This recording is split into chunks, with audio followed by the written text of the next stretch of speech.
Oh my goodness! Which benevolent soul would succumb to a sudden demise in their slumber due to a system malfunction? Thus, the branch of bamboo successfully bound itself to the beta version of the grievance soothing system and arrived in the world of Jujutsu Kaisen. Initially, the appearance was impeccable, yet alas, the elite were all handsome and beautiful individuals. Hey, could someone show a bit more tenderness and consideration? Furthermore, this is not the kind of tenderness I was referring to, you scoundrel. Do try to maintain a respectful social distance, will you? Report. A genius capable of freely wielding incantations possesses a family curse that renders them rather fragile. Is this a manifestation of the degradation of humanity or merely the heavens' envy of exceptional talent? A certain unscrupulous teacher quietly passed by. Why is it that despite my overt advances, she remains utterly oblivious? Students, because you are far too unworthy of respect. Who would have imagined that the strongest among us would be a proponent of pure love? Chapter 1. Greetings, my dear great victim, or rather, savior. A space enveloped in a veil of white mist. Greetings, host. I am the Grievance Soothing System, system number 1008. Please open your eyes and refrain from pretending to be asleep. You have already passed away. I abruptly opened my eyes. What? How did you know I was pretending to sleep? Host, your ability to grasp the crux of the matter is truly astonishing. The cold mechanical voice seemingly tinged with a hint of exasperation. All right. What did you mean when you said I was dead? Also, what is this system? Due to the overwhelming sympathy and dissatisfaction expressed by numerous readers regarding the characters' plights, they repeatedly provided feedback to the author, which went unanswered and even escalated, ultimately transforming into grievances. This wave of grievance is immensely powerful, and over time it will disrupt the balance of the world. Thus, the Grievance Soothing System was born. And you, dear host, are the chosen one. You have been selected. We are about to enter the world of anime, and you'll have the opportunity to interact closely with the characters. The voice of the system grew increasingly loud, tinged with a hint of guilt, clearly attempting to conceal something. Speak plainly. I apologize, esteemed host. It was indeed my error that led to your untimely demise in your slumber, a fate you should not have met. I felt a twitch at the corner of my mouth, on the verge of an outburst. At that moment, a small, white, glutinous rice dumpling with black-lined arms and legs tumbled out from a tear in the white mist. I'm sorry, I'm a novice system, and I made a mistake right from my debut. Now our fates are intertwined. The host must complete the tasks, or else face annihilation. I can request compensation for you. At this juncture, 1008's voice transformed into an adorable, youthful tone, and combined with the appearance of the glutinous rice dumpling, it evoked a sense of pity within me. The white, glutinous rice dumpling, also known as 1008, knelt on the ground in an exceedingly comical manner, holding its head and weeping profusely, its stick-like arms failing to conceal its round, beady eyes. All right, cease your weeping. I had no attachments in that world anyway. Please, do tell me what the task entails, and let us commence forthwith. I sighed, rubbing my temples with a wry smile. 1008 wiped away her tears and explained, the host may select which anime world to venture into. Once confirmed, you can also choose your personal attributes and skills. As compensation, the esteemed host may receive an opportunity for unlimited refreshes, as well as a special golden finger.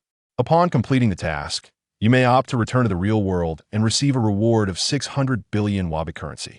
Now, please select the world you are about to enter. A white luminescent screen appeared before me.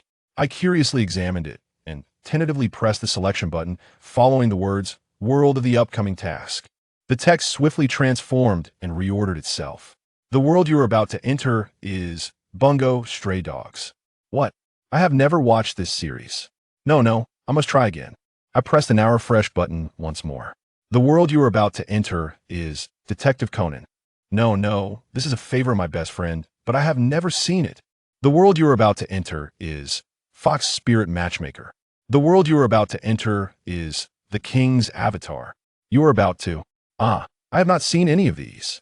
Is the heavens conspiring against me? This is utterly dramatic. At last, I stumbled upon an anime I had watched halfway through. The reason I had not finished it, of course, was due to the protagonist's infuriating antics. The world you are about to enter is Jujutsu Kaisen. Confirmation complete. If given another chance, I would certainly strive to be a better person, crossed out, and to watch more anime. It's all that infuriating character's fault. My most formidable plot device. Oh, woe is me. Just as I was about to lose my mind, the screen transformed once more. Now, please select your attributes. Confirmation. Appearance, 8. Insight, 3. Constitution, 1. Spirit, 9. Can I truly survive under the hands of cursed spirits with such a frail constitution? They are large and hideous. Will I not be slain by a mere slap? Moreover, with an insight of merely 3, even if the 10 strongest were to teach me, I would likely crumble under the pressure. As for spirit, does it refer to mental strength, or is it related to soul resilience? No, I must refresh. Appearance, 1. Insight, 9. Constitution, 8. Spirit, 7. The attributes are quite decent, but I must endure with this visit for quite some time, so I must decline. I refreshed once more. Appearance, 8. Insight, 8. Constitution, 8. Spirit, 0. This. Although I am uncertain what spirit entails, it seems quite significant, so I shall opt for another round. After 505 attempts, I finally achieved a satisfactory set of attributes. Appearance, 10. Insight, 9. Constitution, 4. Spirit, 10. Chapter 2, The Spellcaster Plus Edition. I clicked Confirm and began setting my name, age, and appearance. I shall be named Taketori E, aged 18, just in time for enrollment. The automatically generated appearance based on my attributes is simply too beautiful. I want to alter it. I will set my eye color to bamboo green and my hair to black. The girl on the luminous screen stands gracefully, her features resembling a painting. Her bamboo green eyes shimmer like water, captivating the heart, while the silhouette beneath her emerald hanfu remains ethereal. As beautiful as the ailing Shi. Her warm spring-like demeanor effortlessly disarms one's defenses. Sigh, I absolutely adore the delicate beauty. I am drooling. Quick, wipe it away. By the way, where's my golden finger? Why hasn't it been issued yet? Ding, host has completed settings. The golden finger will now be distributed. Please draw at your discretion. The inconspicuous system 1008 timidly chimed from the corner. My apologies, I almost forgot you. Your system number is 1008, so I shall call you Xiaoba.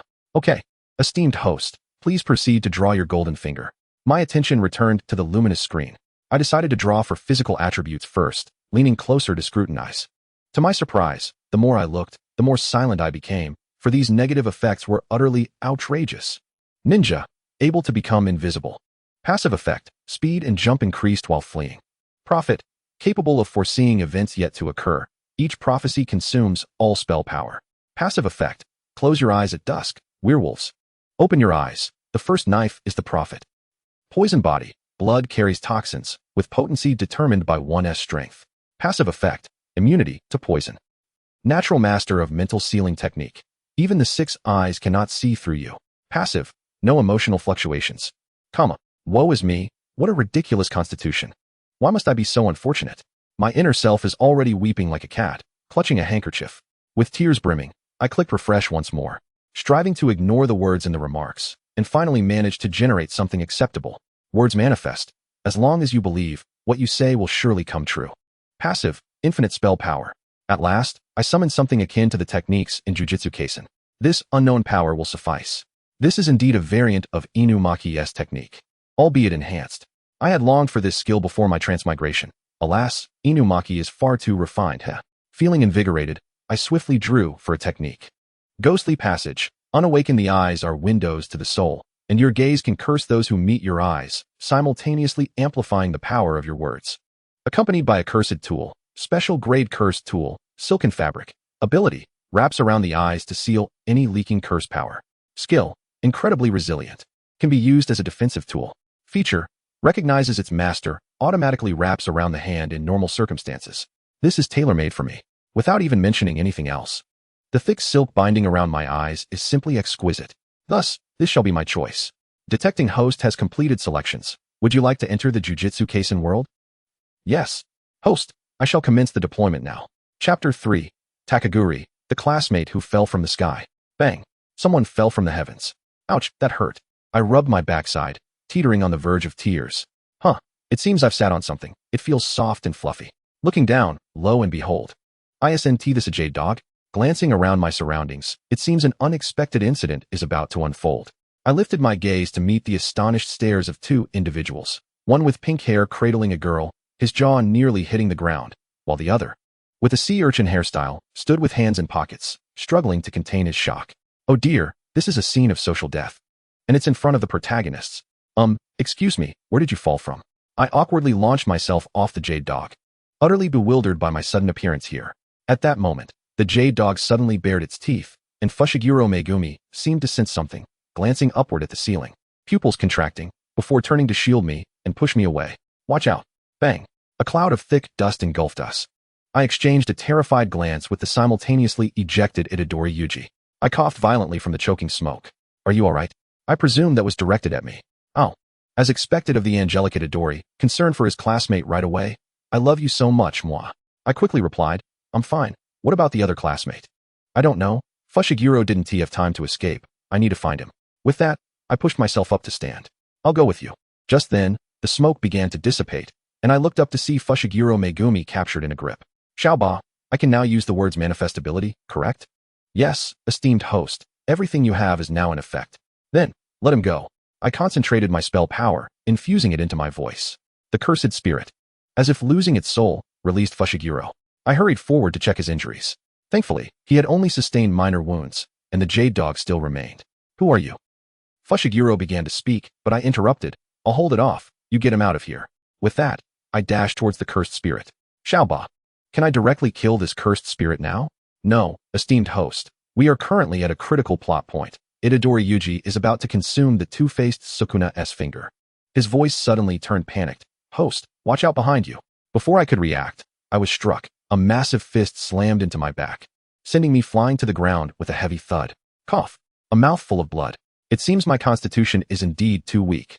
I struggled to rise from the ground. Why? The plot of Jujutsu Kaisen revolves around Itadori Yuji consuming Sukuna's finger. If we prevent him from doing so, the world will completely collapse. And we will all meet our end. Sob sob sob. Is there truly no other way? Is there no alternative? There really isn't. Sob sob sob. There will eventually be a way to separate them. In that brief moment, Itadori Yuji and Fushiguro Megumi were already engaged in a fierce battle with the cursed spirit. The plot was nearing the moment where Itadori would consume the finger. It's truly distressing to witness the beginning of what could be a disaster for my angelic Itadori. This is simply terrible. Perhaps he could avoid the ensuing calamities. However, since it has come to this, let me secure some benefits for myself. Host, I took a deep breath.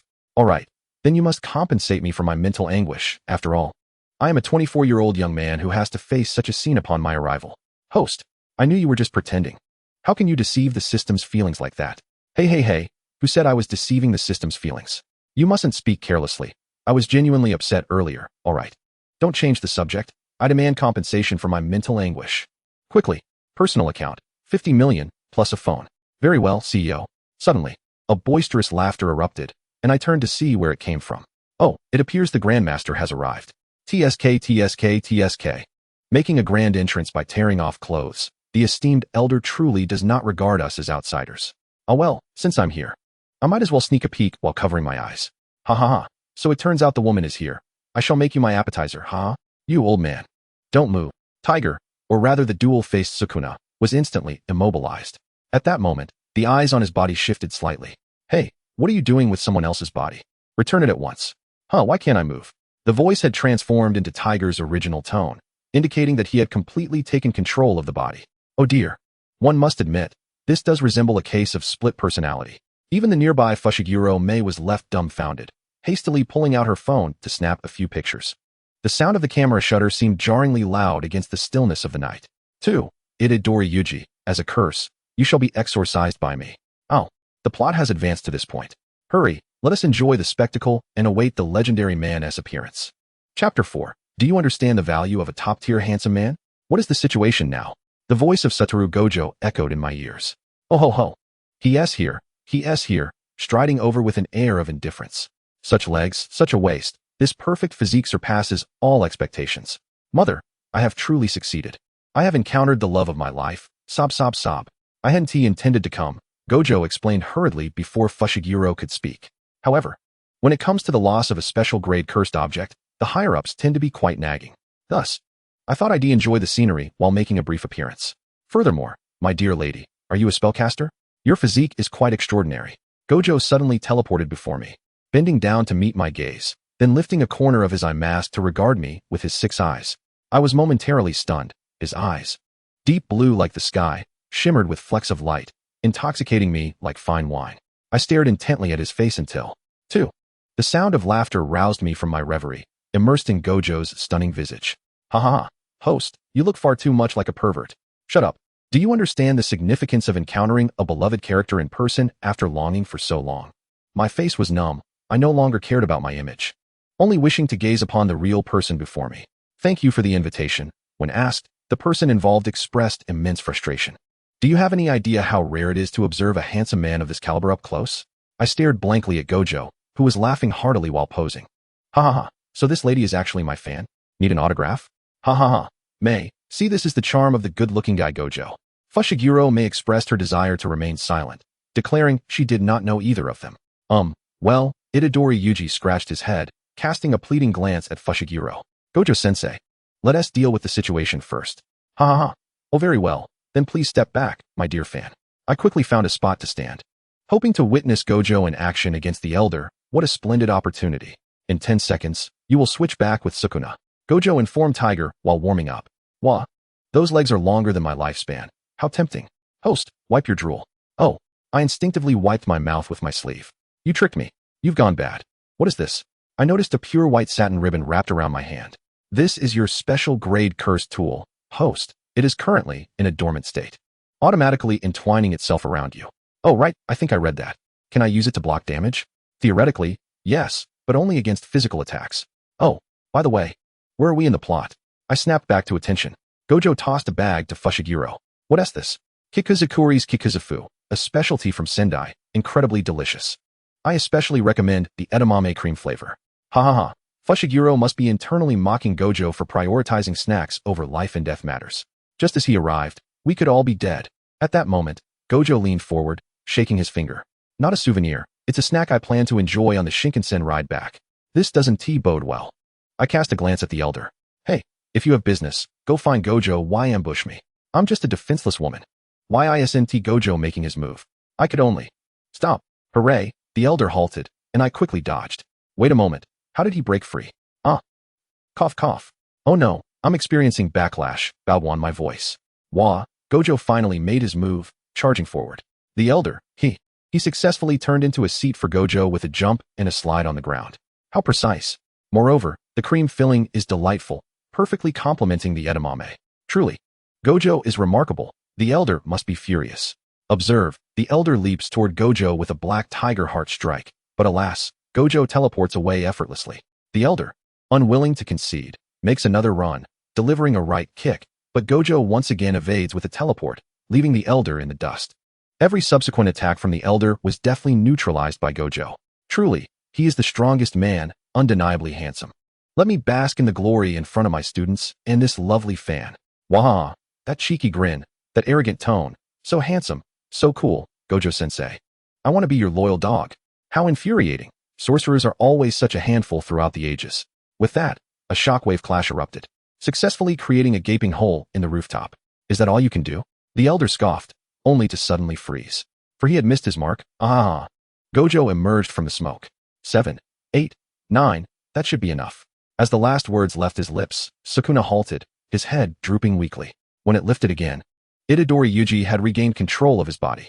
Oh, is everything all right? That adorably oblivious expression. This is the little angel Yuji. As expected, only Yuji can truly wield his body. I never thought you could actually control it. Gojo waved his hand, causing the floating debris to fall. Yuji, troubled, rubbed his head. But it was quite noisy. He could hear that guy's voice. Just like that, it was nothing short of a miracle. As Gojo approached Itadori Yuji, he pressed his index and middle fingers against his forehead, causing Yuji to drift into a deep slumber. What did you do? Fushiguro inquired.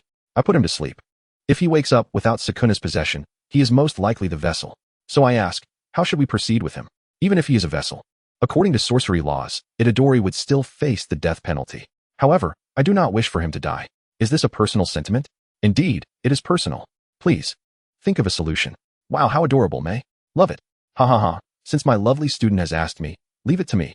Gojo gave a thumbs up. Gojo, the cat, truly is a wonderful teacher. Fly, children, fly. Wait a moment.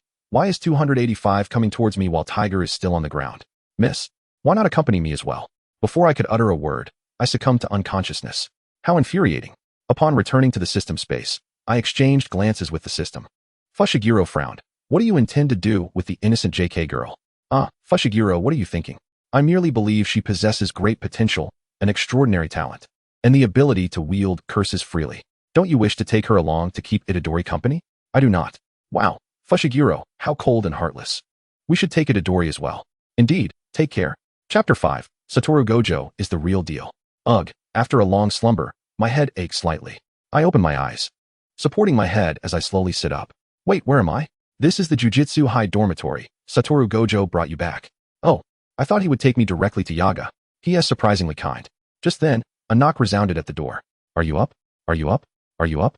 Just as I finished speaking ill of him, he arrived, and I felt a twinge of guilt. I'm already awake, just a moment. I adjusted my clothing, inhaled deeply, and opened the door to find Satoru Gojo leaning against the doorframe. Damn, how is he so good-looking, emanating a bling-bling effect wherever he goes, nearly dazzling my titanium alloy dog eyes. If only he didn't have that mischievous smile, he would be perfect. I quietly retreated into my room and promptly closed the door with a bang. Just as I was about to greet him, Gojo spoke. As he prepared to enter, I abruptly swung the door open, causing Gojo to stumble slightly, though he managed to steady himself. The teacher was merely worried that something had happened to you in your room, he said, awkwardly scratching his nose. Yes, I understand. The teacher certainly did not intend to break down the door. I smiled innocently and produced a white lychee rose from behind my back.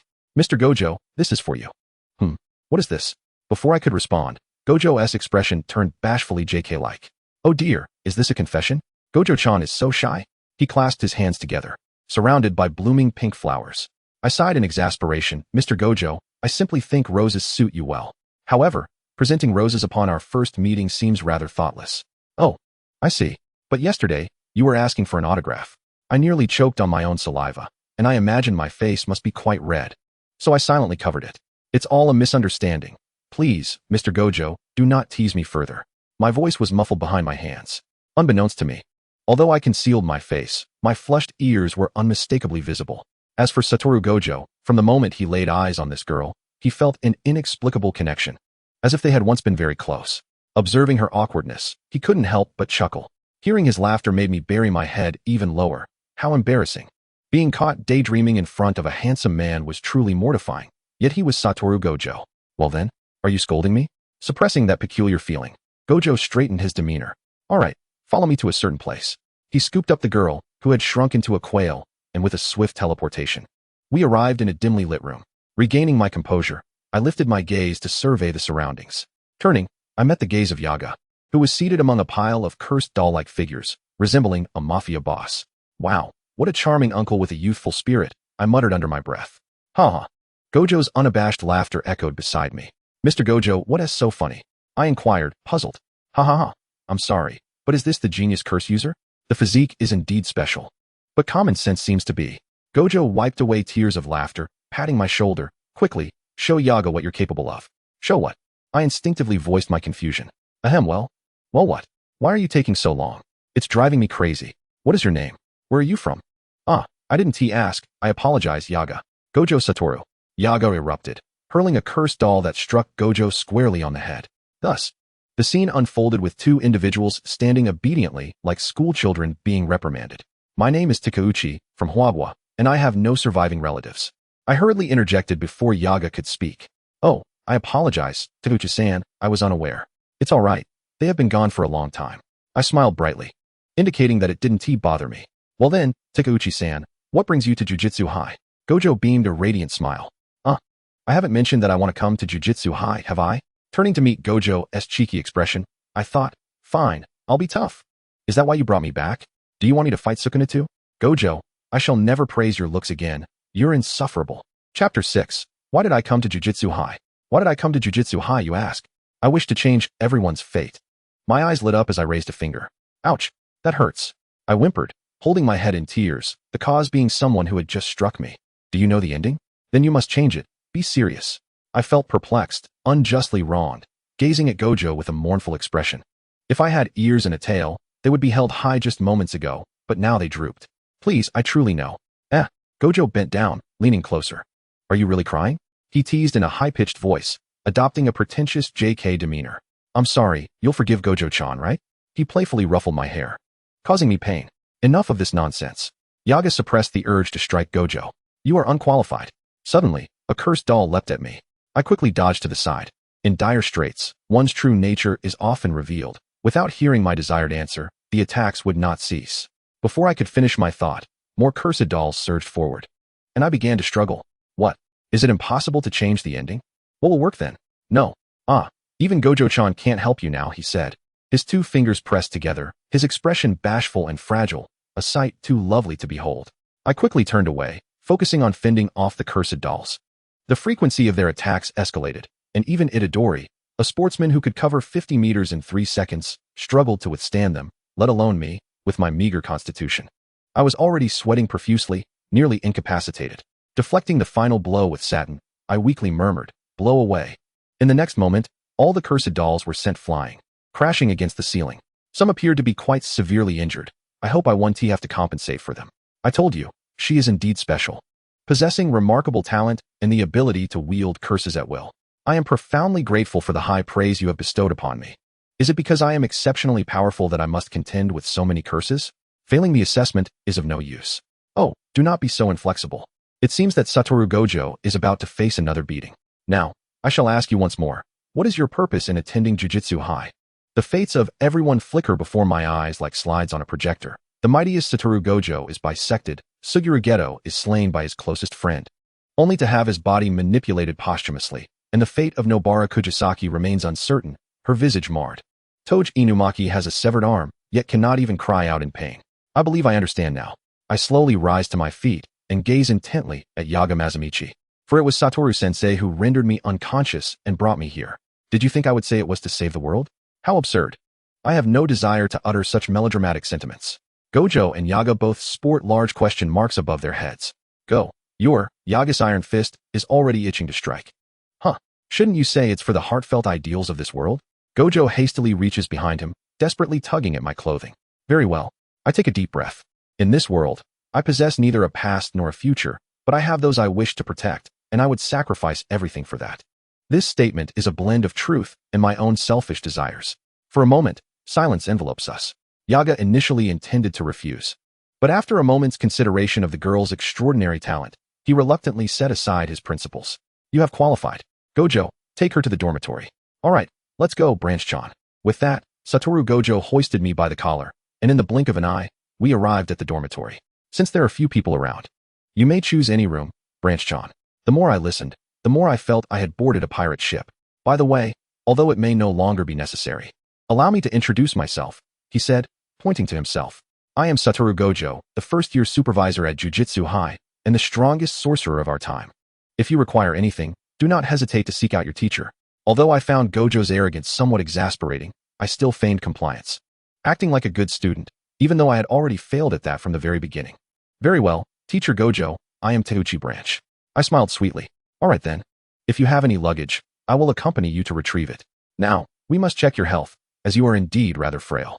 While I knew Gojo's words were couched in gentleness, I still felt quite displeased. Once again, I was hoisted by the collar of fate, and the next moment, I found myself in the infirmary. I spotted a stunning beauty, Shoko Yeri. Hello, beautiful, I exclaimed, winking fervently to convey my admiration. Shoko gazed at the comical sight of me being dragged by the collar, unable to suppress a laugh, but evidently, I remained oblivious to the absurdity of the situation until Gojo stifled his laughter, shaking with mirth. Only then did I realize I had yet to be set down. Oh my goodness, what have I just done? What kind of posture did I present before Shoko? Observing my despondent expression, Gojo finally succumbed to laughter, bending over with glee. Teacher Gojo, may I curse? Ha ha ha, no, Branch-chan. Although your cursed words pose no threat to me, they may rebound upon you. Ahem, Takeuchi-san, my name is Shoko Yeri. If you have any injuries, feel free to seek me out. Mother Shoko smiled at me and even spoke to me. My heart swelled with joy. Shoko, may I call you that? You can just call me Branch. Certainly, Branch. Shoko gently ruffled my hair. Ah, such bliss. I nuzzled my cheek against her palm. Wait, Branch-chan, your soul is about to take flight. Also, have you forgotten something? Ah, Branch, we need to conduct a test first. Chapter 7, Family curse? Satoru Gojo observed the test results in Shoko's hands, an unusual silence enveloping him. This is quite rare. Branch-chan, you are indeed quite weak. However, fear not. For from this day forth, the dashing Satoru Gojo shall personally train you. Huh, how will you train me? A sense of foreboding washed over me. Hee. Gojo, please stop smiling. It's only making me more anxious. Wait a moment. Could you refrain from tugging at my collar? It's truly uncomfortable. I hastily waved my hands, retreating from Gojo's grasp. Oh, is that so? Very well. Gojo seized my arm, wrinkling his nose in distaste. Branch-chan is far too thin. Do you not eat regularly? I felt my lips twitch. You insufferable Gojo. I yanked my arm back, exclaiming, you jerk. I was born frail. Fear not. For with the strongest teacher at Jujutsu High to assist you, you shall be just fine. He grabbed my arm once more, and in the next moment, we were instantaneously transported to the training grounds. Gojo placed his hands on his hips. All right, Branch-chan, first run 10 laps around the track. How many? 10 laps. Oh dear, 10 laps is already quite lenient. You aren't going to tell me you cannot manage even that? Gazing at the track, which clearly exceeded 400 meters. I clenched my fists. Fine, I shall run. 2,000 years later, gazing at the girl who stumbled and sweated profusely, Gojo was genuinely silent this time. How many laps had she completed? It seemed she had barely finished one. Are the physical capabilities of sorcerers truly this poor? Toj was not like this. Branch had mentioned that all her relatives had perished. Could it be a family curse? It seems I must have Shoko conduct a thorough examination of her health. Suddenly, a loud thud echoed. Gojo was startled as the girl collapsed. He swiftly teleported to her side, lifting her onto his back, and with another instant movement, they arrived before Shoko. Upon witnessing the sight of the unconscious girl, Shoko furrowed her brow. What a disgrace. How far did you make her run? She just finished one lap. Shoko paused momentarily. Are you certain she is a sorcerer? It is exceedingly rare for someone to be in such poor condition. I suspect it may be a family curse, but my 6 eyes did not detect anything. So there are instances beyond the reach of your 6 eyes. Shoko, please investigate her condition. Shoko, clearly embarrassed by Gojo's demeanor, waved him away. After a while, Shoko summoned Gojo back in. She has awakened, and there is indeed a trace of a curse flowing within her body. You may ask her about it shortly. Branch, are you aware that you harbor a curse within you? Gojo's serious gaze fixed upon me, casting a shadow with his towering height of 9 meters. When Gojo is not smiling, he exudes an overwhelming sense of pressure that compels one to submit. Is this the strength of the strongest? Shoko facepalmed, exclaiming, is this guy really so blunt? A curse? What curse? My confusion seemed genuine. I was taken aback, frantically querying my system. Xiaoba, what is happening? Do not panic, host. Let me investigate. It appears to be related to your technique, the Yume Duin. While it has yet to awaken, it can still be detected through special means, revealing a trace of cursed energy within you. Furthermore, with a mere 4 points in physique, it is nearly impossible for any sorcerer in the jujutsu world to possess such poor physicality, aside from curses and heavenly bindings. Moreover, you mentioned that all your relatives have passed away, which is why Gojo and the others suspect a family curse. What should I do? Why not take this opportunity to allow your special grade curse tool to shine, as it was originally intended to seal the cursed power of your eyes? The 6 eyes would be none the wiser. I was resolute in my heart, and now, it was time for the performance worthy of an Oscar. Cursed. I stood there in a daze, pondering whether this counted. This was my innate curse tool. My family had once mentioned that I would need it in the future, advising me to wrap it around my eyes at crucial moments, but they never divulged the specifics of the curse. Saying this, I lifted the long sleeves of my hanfu, revealing my delicate, fair arms, entwined with a thick ribbon. Is this it? Wataru Satoru leaned closer, lifting the eye mask to reveal his azure eyes. He was too close. The soft strands of his white hair brushed against my arm, causing a tickling sensation. This was indeed a sealing cursed tool. But why was it meant for sealing the eyes? Your eyes did not detect any curse, did they? With that, he leaned in even closer, staring intently into my eyes. Oh no, this was a beauty overload. When Wataru Satoru was silent, he resembled an adorable child, and I couldn't resist the urge to touzle his hair. I was practically drooling. 2,000 years later. Why are you still staring at me? Did the 6 eyes malfunction? Unbeknownst to me, Wataru's perspective was, why was this special grade curse tool designed to seal the eyes? It was a curse that even the 6 eyes failed to detect. Could it be latent? Only to erupt under specific conditions? Wait, why am I only now noticing how beautiful her eyes are? They are like a vortex filled with flowing cursed energy, drawing me in. Let's see whose eyes shine brighter, mine or hers. As Wataru Satoru drew closer, and the girl turned increasingly flustered, Shoko Yeri could no longer contain herself and delivered a punch to Wataru. Ouch! Wataru shielded his head where the lump had formed, looking pitiful. Shoko, why did you hit me? If you break me, who will help those rotten oranges? You scoundrel, look at the mess you've caused. She gestured toward my direction with her eyes. Wataru glanced over and saw the girl blushing like a cooked shrimp, her hands covering her crimson face. Clearly in a state of mental disarray. Whoa, such a magnificent face. If only I could touch it every day, drive a luxury car, live in a mansion, and have 8 male models, I'd be willing. Wataru seemed to remember something, paused, and awkwardly scratched his nose, beginning to speak nonsensically. Oh, those rotten oranges have sent me on a mission again. I must take my leave. By the way, give Shoko the style of the uniform you want modified, and let her deliver it to you. With that, he vanished from sight. Okay, seeing my starstruck expression, Shoko sighed helplessly and gently tapped my forehead.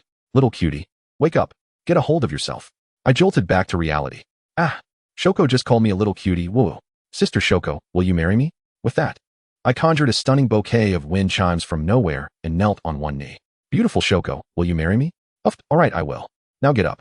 Shoko smiled and ruffled my hair, accepting the bouquet. Let us add each other as friends first, and send me the style of the uniform you want modified. I'm about to get the contact information of a beauty. Such a smooth talker. Chapter 8. Cold as ice. Wow, this style is gorgeous. I've never seen anything like it. Of course, Shoko. This is a traditional outfit from my hometown, with a flowing wide-sleeve top and a short cake skirt underneath. It's both convenient and modest. Alright, I'll send this over shortly. You should receive the uniform by tomorrow. Yay. Noticing Shoko's fatigued expression, I belatedly realized I had been talking too much. I'm truly sorry, Shoko. I'll take my leave now. Please rest well. I'm sorry for interrupting your break. I bowed at a perfect 90 degrees. You didn't disturb me at all. I'm really happy to chat with you. Shoko gently patted my head. Whoa. Shoko is so gentle. Xiaoba, do you have any items that can help Shoko sleep better? Preferably something that can restore 14 hours of energy with just 2 hours of sleep. Ding! Detected that the host has joined the Jujutsu High, activating the item lottery wheel, granting 3 chances for the new user gift package. Woo, I love you so much, Xiaoba. With that, I opened the lottery wheel and pressed the draw button. Oh, this is useless. Wait, the draw button has turned into a refresh button? As compensation, the esteemed host can now enjoy infinite refresh opportunities. Ha. I didn't know this could still be used. This is fantastic. I began to refresh frantically, successfully obtaining an item that would help Shoko sleep better. Shoko, this is for you. I pretended to pull a lady's watch from my pocket and placed it on her wrist. Huh, what is this? Shoko asked curiously, gazing at the pink lady's watch. This is a small cursed tool that can help you sleep better. You must keep it on you at all times. This is too precious. I can't accept it. Before she could finish her sentence, I dashed away, leaving behind a parting line. Sister Shoko, you're not allowed to refuse. I ran for quite a while, ensuring Shoko was out of sight before I leaned against a tree and slowly sat down. My constitution of only 4 was far too weak. I was exhausted. As I slumped on the ground contemplating life, I suddenly found 3 heads encircling me. The white-haired one spoke first. What a coincidence, Branch-chan. Just in time to meet your 2 peers. Indeed, the owners of these 3 heads were Wataru Satoru, Megumi Fushiguro, and Yuji Itadori. I hurriedly got up and bowed at a 180-degree angle. Hello, I am Takeuchi Branch. Yuji and Megumi were startled and quickly helped me up. Hey, Branch-san, you're being too formal. I'm Yuji Itadori. Yuji, you little angel. Megumi Fushiguro. He was so aloof. It was intriguing. I smiled and stood straight. Yuji Megumi. May I call you that? Just call me Branch. I don't like being called Takeuchi-san. It feels too cold. Of course, Branch. From now on, we're peers. Please take care of us. Feel free. Oh ho. I noticed Megumi's ears turning red. He must be shy about being called a close name. Wataru Satoru had zoned out again, pondering, as that familiar feeling grew increasingly palpable.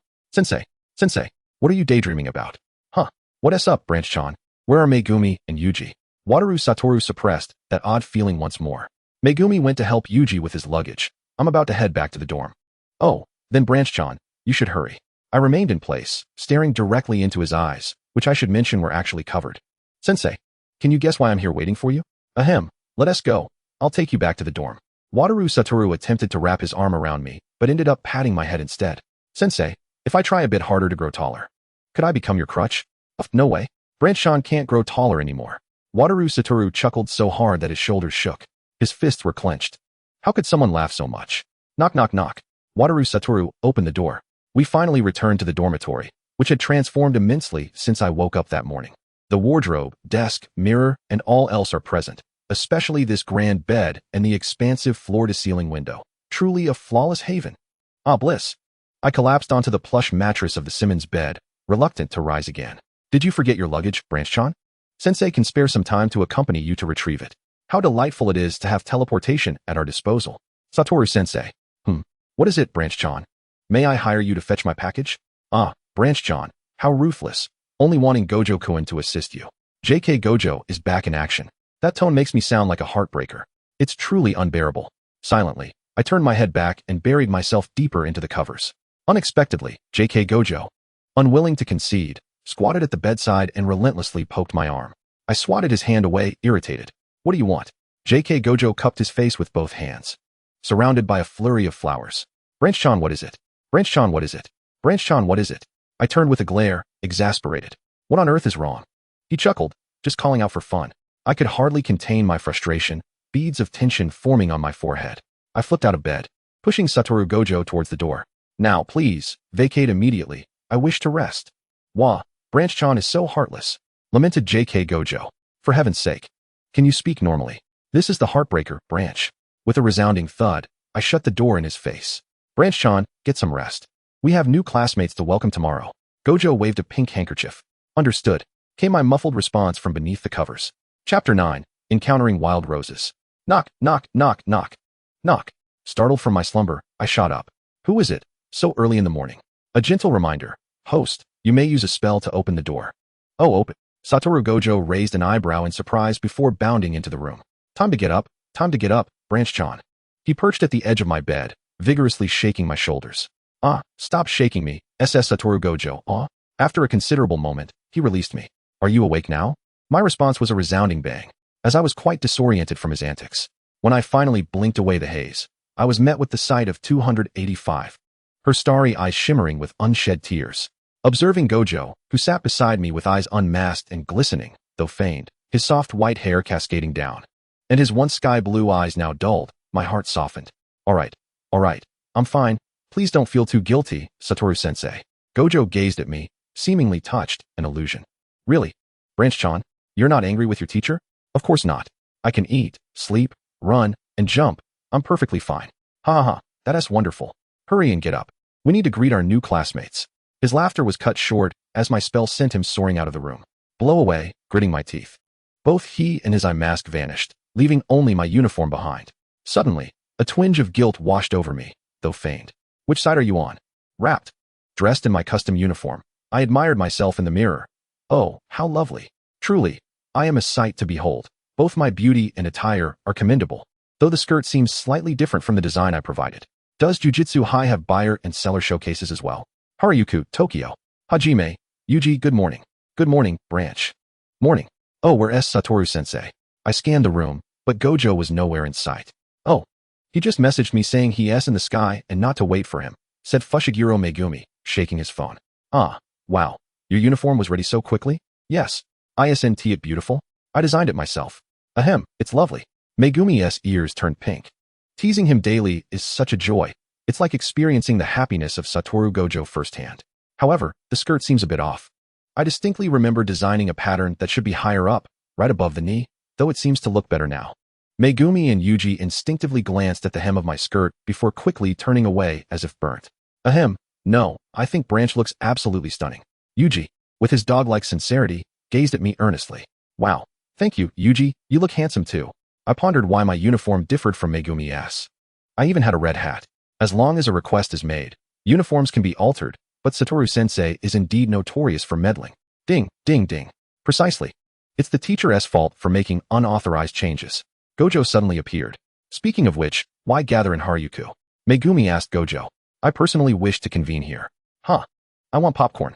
I exclaimed, my eyes sparkling. My dear friend, I want some too. Thus, crunch, crunch, Yuji munched on popcorn.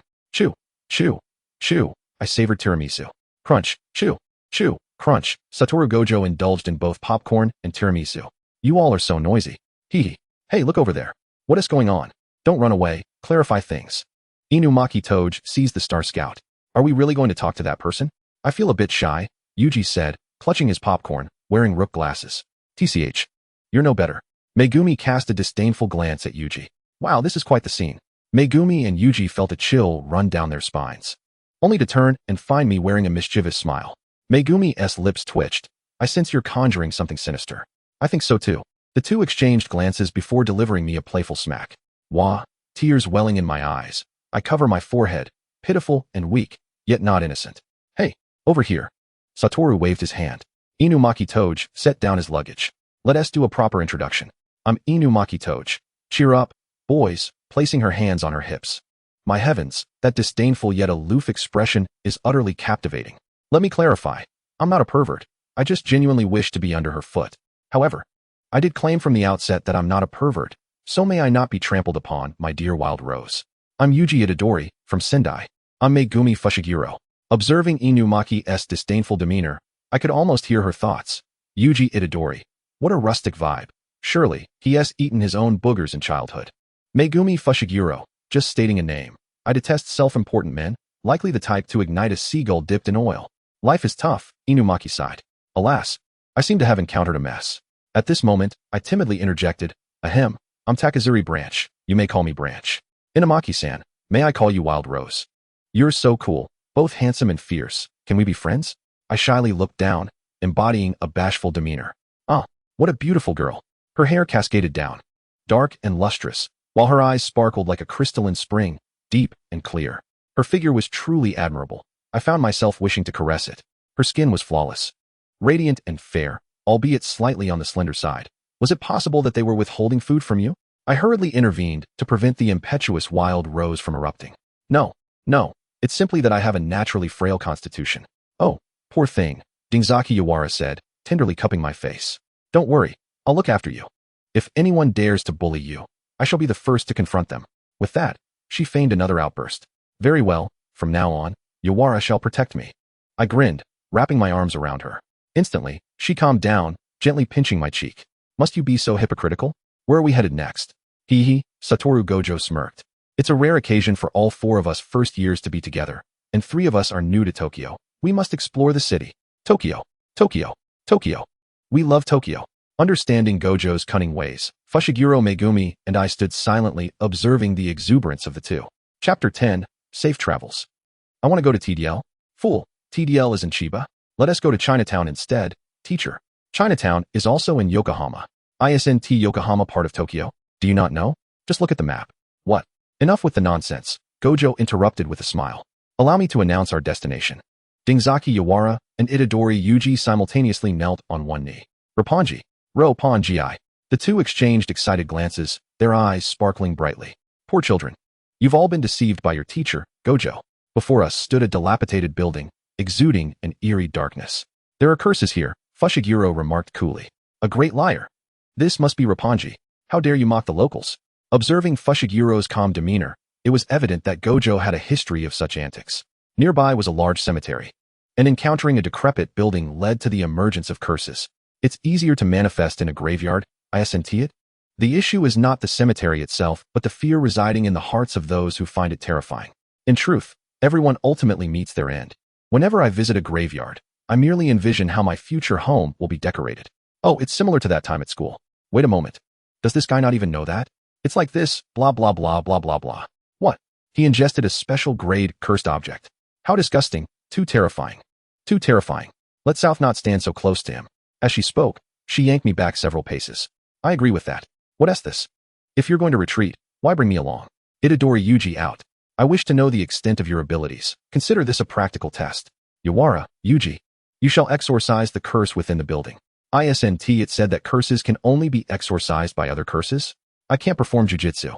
You already count as half a curse. You possess cursed energy within you. However, controlling that energy isn't something one can easily master. With that, he handed him a cursed tool. This cursed tool, the Butcher's Seat, is a weapon imbued with cursed energy. It will prove effective against curses. By the way, do sorcerers have pocket dimensions? Otherwise, where did you pull this from? The earth has exploded. Wait for me to come out, she said, fastening her belt and stepping boldly inside. Good luck. I waved from behind. Fear not. Yawara waved her hand without looking back. And remember, you must not release Sukuna. If you do, he will obliterate the curses here and endanger the nearby humans. I understand. I want to let Sukuna out. Travel safely. I should follow along. Don't push yourself. You've just recovered. But Yuji still needs someone to keep watch. Hey, I'm here. In critical moments, I can step in. I patted Megumi on the shoulder, adopting a brotherly demeanor. Indeed, Yawara is a special grade sorcerer, but this time, the one being tested is you. Me? I pointed to myself. Am I a special grade? Suddenly recalling a joke, me? Am I also going to fight Sukuna? Yes, after all, Yawara can send our teacher flying. It took him quite a while to return from the sky. Humph, that essay lie. If Gojo wanted to resist, my cursed words would surely be ineffective. And he would have frozen the moment he flew out. Oh, Yawara has seen through that. The teacher is quite heartbroken, like a clingy white cat. Alright. I know the teacher is afraid of me being harmed by the cursed words, which is why he flew out. Private Marseille? A 90-degree bow. Ah, hold on. If Yawara truly feels sorry, then please treat the teacher to some Kiku Fukubukuro, the one from Kikusuyen that's notoriously hard to queue for. Great. I'll buy the entire shop's Kiku Fukuburo for the teacher. After all, the identity the system assigned me is that of a wealthy heiress with a colossal family fortune. Watch out. Hey, they're coming out. Are you all unscathed? Dingzaki Yawara rushed forward to embrace me, burying her face in my chest, and casually reported, all clear. I'm just ahead. Thank you all. The little one waved cheerfully before turning to run home. I'm so hungry. You know I get easily irritable when I'm hungry. Yawara stamped her foot in impatience. Do you ever not get angry? Itadori quietly retorted. I watched them bicker with a smile as the warm glow of the setting sun enveloped us, filling me with a comforting warmth. How delightful it was, reminding me of the time before I became a venomous woman. At that moment, Gojo approached us with Fushiguro, smiling and waving. Well done, children, you've delivered them home. To reward everyone, let us go out for a meal. Let us eat steak. Let us eat sushi. Absolutely. Yawara, what about you? Facing the eager gazes of Yuji and Yawara, I couldn't help but squint my eyes in amusement. Little did they know, in their perspective, the sunset bathed the girl in a warm glow, her crescent-shaped eyes and flawless gentle face radiating tranquility. As if she had distanced herself from the darkness of the jujutsu world, existing in a serene and beautiful realm where everything was slow and peaceful. As for me, I'll eat everything. Ah, Yawara, that's unfair. Ha ha ha ha. I'm sorry, Lady Yawara. Don't tickle me. Watching the playful scuffle among the group, Gojo remained unusually quiet, simply smiling as he observed us. What about Megumi? What does he want to eat? Tap, tap, tap. Megumi was engrossed in his video game. Hey, shall we go now? Wait, are we ignoring Megumi? Forget him, Gojo said, pulling me along as he pushed me forward. Oh, this time he didn't ruffle my hair. Poor Megumi lost the chance to order food due to his gaming obsession. Chapter 11, Special Grade Cursed Womb. Record, July 2018, West Tokyo City Youth Detention Center. Over the sports field. Special Grade Imaginary Cursed Spirit, name undecided. Several non-sorcerer personnel witnessed its cursed womb. Upon learning of this emergency, 4 first-year students from the Jujutsu High were dispatched. Beneath the overcast sky, a gentle drizzle fell, seemingly devouring the very hues of the city, leaving behind only a pallid gloom. I couldn't help but feel a weight in my heart, a damp chill spreading from within. I sneezed, and Fushiguro Megumi, noticing my plight, kindly removed his coat and draped it over my shoulders. I offered him a grateful smile. Main quest: prevent Itadori Yuji from forming a bond with the cursed spirit, Sukuna. Quest reward: mastery of reverse technique 15. Reverse technique? Is it the one I'm thinking of? Indeed, host, but this is the system version, which not only allows for self-healing, but also the healing of others. Moreover, by repeatedly approaching death, your mastery will increase. Once fully mastered, as long as your soul retains even a fragment, you can be resurrected. Ah, but constantly flirting with death sounds rather painful. Fear not. I shall provide you with pain reduction. Xiaoba, I consider myself fortunate to have you. As I regained my focus, I recalled that in the second dormitory, 5 residents were currently with the cursed womb. Should the cursed womb fully transform, it is predicted to become a special grade cursed spirit. The gravity of the situation settled upon us all. What exactly constitutes a special grade? I inquired, bemused. Yuji wore an expression of confusion. Let me explain in simpler terms. It feels as if Mr. Adigi is subtly ridiculing me. Unable to contain herself, Wild Rose delivered a punch to Yuji. Shut up, you fool. Clearing his throat, he continued. Assuming conventional weapons are effective against cursed spirits, for grade 4, a wooden bat suffices. For grade 3, a handgun provides a semblance of security. Grade 2, a shotgun can manage. Grade 1 or near grade 1, even a tank poses a challenge. And then there's special grade. Bombs and carpet bombing would be futile. That's incredibly formidable, Yuji exclaimed, astonished. Normally, we would dispatch sorcerers of equal grade to handle tasks like these, such as today's expected arrival of teacher Gojo. But he is currently on assignment. Fushiguro closed his eyes. I see. He was never meant to be someone idling at the higher institution. Don't expect me to bring souvenirs. Regrettably, Personnel shortages are a commonality in this profession, often resulting in assignments that are hard to manage. Indeed. Yet despite the evident lack of manpower, those incompetent individuals continue to harm their own. Idigi adjusted his glasses. However, this time it's an emergency situation. Fighting is absolutely not an option. When confronted with a special grade, you must choose between fleeing or facing death. Embrace your fear. Do not forget your mission, to confirm and rescue any survivors. A heavy silence enveloped us, marking the first moment we truly understood the disparity in our strengths. I broke the oppressive atmosphere with a smile. Fear not. I am a special grade. I shall protect you all. At this, Idigi turned to me, Miss Te. While you are indeed a special grade, please exercise caution. I will, I assured him with a solemn nod. Excuse me, is Ajing all right? A middle-aged woman, her eyes brimming with tears, inquired, drawing our attention toward the door. Do not approach. Step back, please. My son Ajing, is he safe? Sensing Yuji's distress, I pulled him aside, blocking the woman's gaze and soothingly patting his hand. Yuji, are you all right? He forced a smile. I'm fine. I apologize for worrying everyone. Mr. Idigi stepped forward, interposing himself, and quietly stated, they are guardians here to meet someone. Please return to your homes. There is reason to suspect poisoning within the facility. And I'm afraid I cannot divulge any further details at this time. How can this be? The woman despondently lowered her hands and sank to the ground, covering her face in anguish. I silently observed the scene unfold. Yuji, filled with indignation, addressed us, Fushiguro, Kujisaki, Teuchi, we must go save them. Of course, Wild Rose replied. As if it were obvious. Indeed, I remained silent, already foreseeing the outcome. Let us proceed. Chapter 12, Special Grade, Cursed Womb 2. Now, let the curtain fall. Born of darkness, from the darkest dark, may all impurities be exorcised. As the words left my lips, a mass of black swiftly descended from the sky. The sky has darkened, Yuji exclaimed, gleefully leaning over the railing like a simpleton. This is the curtain. Because we are near the residential area, we must conceal ourselves with a barrier from the outside. How impressive. But I cannot do that, I lamented, clutching Wild Rose's arm pitifully. Wild Rose flared up, her eyes sparkling with enthusiasm. If Takeuchi can't do it, I shall teach you. Wild Rose, you're so wonderful. I adore you, I exclaimed, wrapping my arms around her and nuzzling my chin against her head. Hee hee. In this world where only Yuji was wounded, Wild Rose and I appeared utterly daft, prompting Fushiguro to shake his head in exasperation as he summoned the Shikigami, Yokan. Woof. Is that the dog from that day? So adorable. I want to pet it, I exclaimed excitedly, stamping my feet with starry eyes. Can I touch it, Fushiguro? Yes, but your ears are turning red. Wow. I dove into the Yokan's fur, mumbling incoherently, Fushiguro, you're so wonderful. My life is complete. What are you saying? Fushiguro's ears flushed as he turned away. Is it truly that enjoyable to touch? Let me try?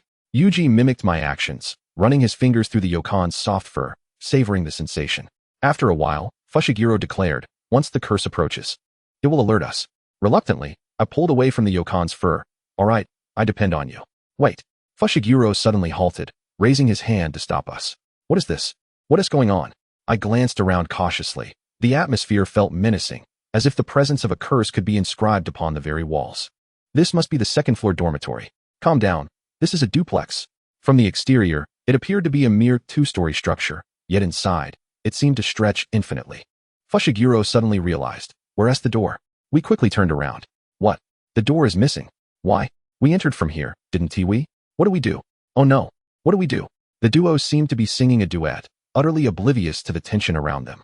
Do not panic. It remembers the scent of the entrance. Oh dear. What a remarkable dog. Good child. Here is some jerky. Jerky, jerky. Let us feed the good dog. Kujisaki Wild Rose laughed heartily, while Yuji and I clung to the Yokan. Hey, you two should be acting more serious, Fushiguro remarked, his patience wearing thin. But we have you, Fushiguro. You're the most reliable. Fushiguro was taken aback. With you here, we can all rest easy. Right, Yuji? Wild Rose. Absolutely. Let us continue onward. Such a delightful hui makes one wish to tease her. Puff puff, feeling bashful. Puff puff, feeling bashful. Puff puff, feeling bashful. As we traversed the corridor, the foremost Yuji Itadori abruptly halted, then dashed forward with fervor. Just as I intended to glance in that direction, I was obstructed by Nobara and Megumi. Do not look. It will bring nightmares. Suddenly, I recalled what this was about. I reassured myself, declaring that I was fine. As a sorcerer, I would inevitably confront such horrors, wouldn't I? I smiled faintly, gently pushing them aside to proceed ahead. How tragic. Despite my mental preparations, this was my first encounter with a corpse, a direct confrontation with death. After all, prior to my crossing over, I had been a sheltered blossom of the 21st century, nurtured under the sun and raised under the red flag. Even growing up in an orphanage, I had never faced such bloodshed. The pallid skin, the unblinking gaze, the blood pooling from mouth and nose. All these signs indicated that the sorcery world was far more complex than I had ever anticipated. I imagined my complexion must be ghostly pale, yet I could not falter. If I could not face this, how could I protect them? How could I safeguard everyone? At that moment, Yuji had spotted the nameplate of the corpse. Realizing this was the Ajing spoken of by the mother. This body, I must bring it back. Huh, this is that person's son. But I can still recognize his face. To say he is dead without a body, his mother would never accept it. Megumi hastily stepped forward, gripping Yuji by the collar and lifting the corpse from the ground. We still needed to ascertain the fates of the remaining two. This body must remain here. Do not jest. The path we took is already lost. There is no chance to return. Yuji exclaimed, his emotions flaring. I did not mean to abandon it here. If you never intended to save him, why must you retrieve the body? I have no intention of doing so, Yuji countered, gripping Megumi's collar. What do you mean by not intending to save? This is a juvenile detention center. Sorcerers are privy to all information about the scene beforehand. Masamichi Okazaki was driving without a license, having struck a girl on the way home from school, and it was the second offense. You've always sought to save the masses, guiding them toward their rightful demise. Yet what if the person you save ends up taking another's life in the future? Are you certain you wish to save such an individual? Then why? I interjected in horror. Nobara. Nobara. Suddenly, a hole appeared beneath Nobara's feet, and she fell into it. How could this be? The Shikigami failed to detect the cursed energy. Megumi turned around, realizing that the Shikigami had already lost consciousness. We must flee. There is no time. Chapter 13. Is this what you call a special grade cursed spirit? A cursed spirit abruptly manifested between Yuji and Megumi, rendering us immobile with overwhelming pressure. Oh, except for me. However, it was quite grotesque, and it approached with a startling visage. Woe is me, my eyes have been sullied. Noting that the cursed spirit's attention was fixated on Yuji and Megumi, I resolved to sacrifice myself and confront the cursed spirit alone. Compress. Observing the cursed spirit momentarily ensnared by the spatial compression, only to quickly break free, I taunted, is that all you've got? It seems you are rather underwhelming. Confinement. This time, bolstered by enhanced cursed energy output, the spirit was indeed immobilized. It appeared that it could not escape for the time being. Now, I shall commence my display of prowess. Megumi, take Yuji and Nobara and leave. I scoff. As for this little shrimp, allow me to handle it. What are you saying? I cannot leave you behind, Yuji exclaimed urgently. At that moment, boom. The cursed spirit unleashed a torrent of cursed energy, and I hastily rolled away. Glancing back, I saw it was on the verge of breaking free from its restraints. I turned and shouted, have you forgotten that you absolutely cannot release the Shikigami? Trust me. Hurry and go. Megumi, I beg you. With that, I reinforced the confinement spell. Damn it. Yuji, we need to find Nobara. Megumi gritted his teeth, summoning the Shikigami, dragging Yuji away in haste. Arg, hurry, hurry. No, let go of me. Hey, Branch, you must come back alive. Once I confirmed they had distanced themselves, I breathed a sigh of relief. Now, let me engage with you properly. Let this be the commemoration of my first exorcism of a cursed spirit. Yuri Iduin. Though I had not yet awakened fully, I sensed a surge of cursed power within me. I believed this would suffice. The cursed spirit, perceiving my indifference, furiously tore off its pants, leaving only a modest covering. How revolting. I must cleanse my eyes by gazing upon Gojo and the others when I return. Ugh, host. Perhaps you should focus on the battle. It seems to be getting angrier. Roar. A barrier of cursed energy erupted from the cursed spirit, radiating outward. Break. The cursed spirit's barrier shattered, yet I was still pushed back a few steps by the residual force. Such immense power. With my physical constitution, had I taken the full brunt, I would have surely perished. Witnessing that I remained unscathed, the cursed spirit, humiliated and furious, quickly conjured a massive ball of cursed energy in its palm and hurled it at me. Mimicking its actions, I formed an even larger ball of cursed energy in my hand and launched it back at it, resulting in a resounding explosion. The surrounding walls crumbled, and I stood atop the highest point, triumphantly placing the cursed spirit beneath my foot. Ah, it appears you are truly feeble. Noticing the spirit's dwindling movements, I was about to utter another incantation when I was interrupted by Kushi. Wait, host. What is it, Kushi? Sensing the shift in my emotions, Kushi let out a quiet sigh of relief. My gaze had been terrifying, akin to that of a soulless madman. Do not exorcise it just yet. Detected that the host has completed the main quest. Prevent Yuji Itadori from establishing a binding with the Shikigami. Now issuing a reward for the host. Mastery of reversal technique at 15. Please check your rewards. Feeling the newfound knowledge of the reversal technique in my mind, I attempted to operate it, and indeed, the backlash and injuries sustained from the prior force were healed. What a marvelous boon. With this, Mother need not worry about my fragility anymore. Of course, host, you can now attempt to weaken this cursed spirit while simultaneously utilizing the reversal technique to contest it. This way, through a cycle of near-death experiences and subsequent healing, your mastery will increase. The higher your mastery, the reversal technique will operate continuously for 24 hours. And even if you perish, you shall be resurrected. Alright, but should I not heal it? At this rate, it cannot even fight. Kushi, perhaps you should provide me with a sealing technique. Ding. Detected that the host has surpassed the novice stage. All system functions are now accessible to the host. Ding. The skill roulette has been activated. Reward draw count. 1. Current draw count. 3. Yay, let us draw. Ultimately, our pitiable cursed spirit was compelled to rise and serve as my training partner. 4. Soul sealing. Reversal technique. Soul sealing, as the name suggests, involves sealing the opponent's soul, restricting both their corporeal and spiritual strength, while also sealing the majority of their cursed energy. Come on, little brat, hit me. I warred. The cursed spirit materialized a cursed energy ball, but its potency was evidently inferior to before. Oh dear, is that all you've got? A single curse word effortlessly dissolved it. Scatter. I bellowed again, launching another cursed energy ball. What are you growling about? As a special grade cursed spirit, you can't even articulate words? You truly are a disgrace to the realm of cursed spirits. I easily dispelled it once more, realizing it could not match me in a battle of cursed energy. The spirit charged at me, opting for a physical confrontation. I decided to endure the punch. Gah! I spat out a mouthful of blood, while simultaneously my internal reversal technique surged into action.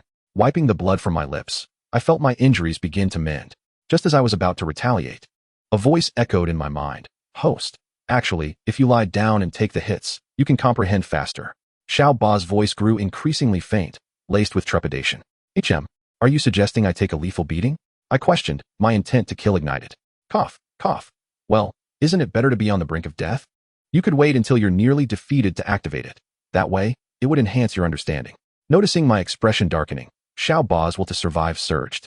But, I can grant you damage reduction. You won't feel much pain at all. I gritted my teeth. Fine, I'll do as you say. Thus, a scene unfolded where a girl with little will to survive lay on the ground, repeatedly hurled back by blows, spewing blood, yet continuously recharging, only to be struck down again. Finally, notifications chimed in my mind. Ding, mastery of the reversal technique at 20. Ding, mastery of the reversal technique at 25. Ding, mastery of the reversal technique at 30. Alright, host, you can eliminate it now. You've reached your limit. To improve further, you will have to wait for a stronger opponent. Does that mean I still have to take a beating? I asked. Cough, cough, yes, host. I deliberately left an injury untreated, as I did not wish to reveal my mastery of the reversal technique just yet. It wasn't a matter of distrust towards Fushiguro and the others. Rather, it was prudent to avoid unnecessary complications. If the rotten oranges caught wind of it, the brain would surely know, which would be detrimental to my future plans. After extracting my Shikigami-S finger from the cursed spirit's body, I swiftly exorcised it, then feigned severe injuries, appearing on the brink of death, though I truly was. The reversal technique kept me from perishing. I mustered my strength to meet Fushiguro and the others. Chapter 14. A touch of warmth in daily life. As I staggered to the door, my vision blurred. My mind clouded, and my limbs felt weak and powerless, likely due to excessive blood loss. Would I frighten them if I fainted in this state? Just before losing consciousness, I vaguely saw several figures rushing towards me. Hui, Yuta, and Nagi, are you all unharmed? In the next moment, my body could no longer endure, and darkness enveloped me as I seemingly fell into a warm embrace. The chill from blood loss was overwhelming. At the moment when Fushiguro and the others could no longer suppress their anxiety and rushed in to find me, Fushiguro caught sight of a bloodied figure in a tattered jujutsu uniform, covered in wounds that exposed the bone. His pupils constricted. Itsuki? He exclaimed, quickly moving forward. What? Itsuki is out. Yuta and Nagi turned back in haste, witnessing a scene that would haunt their dreams.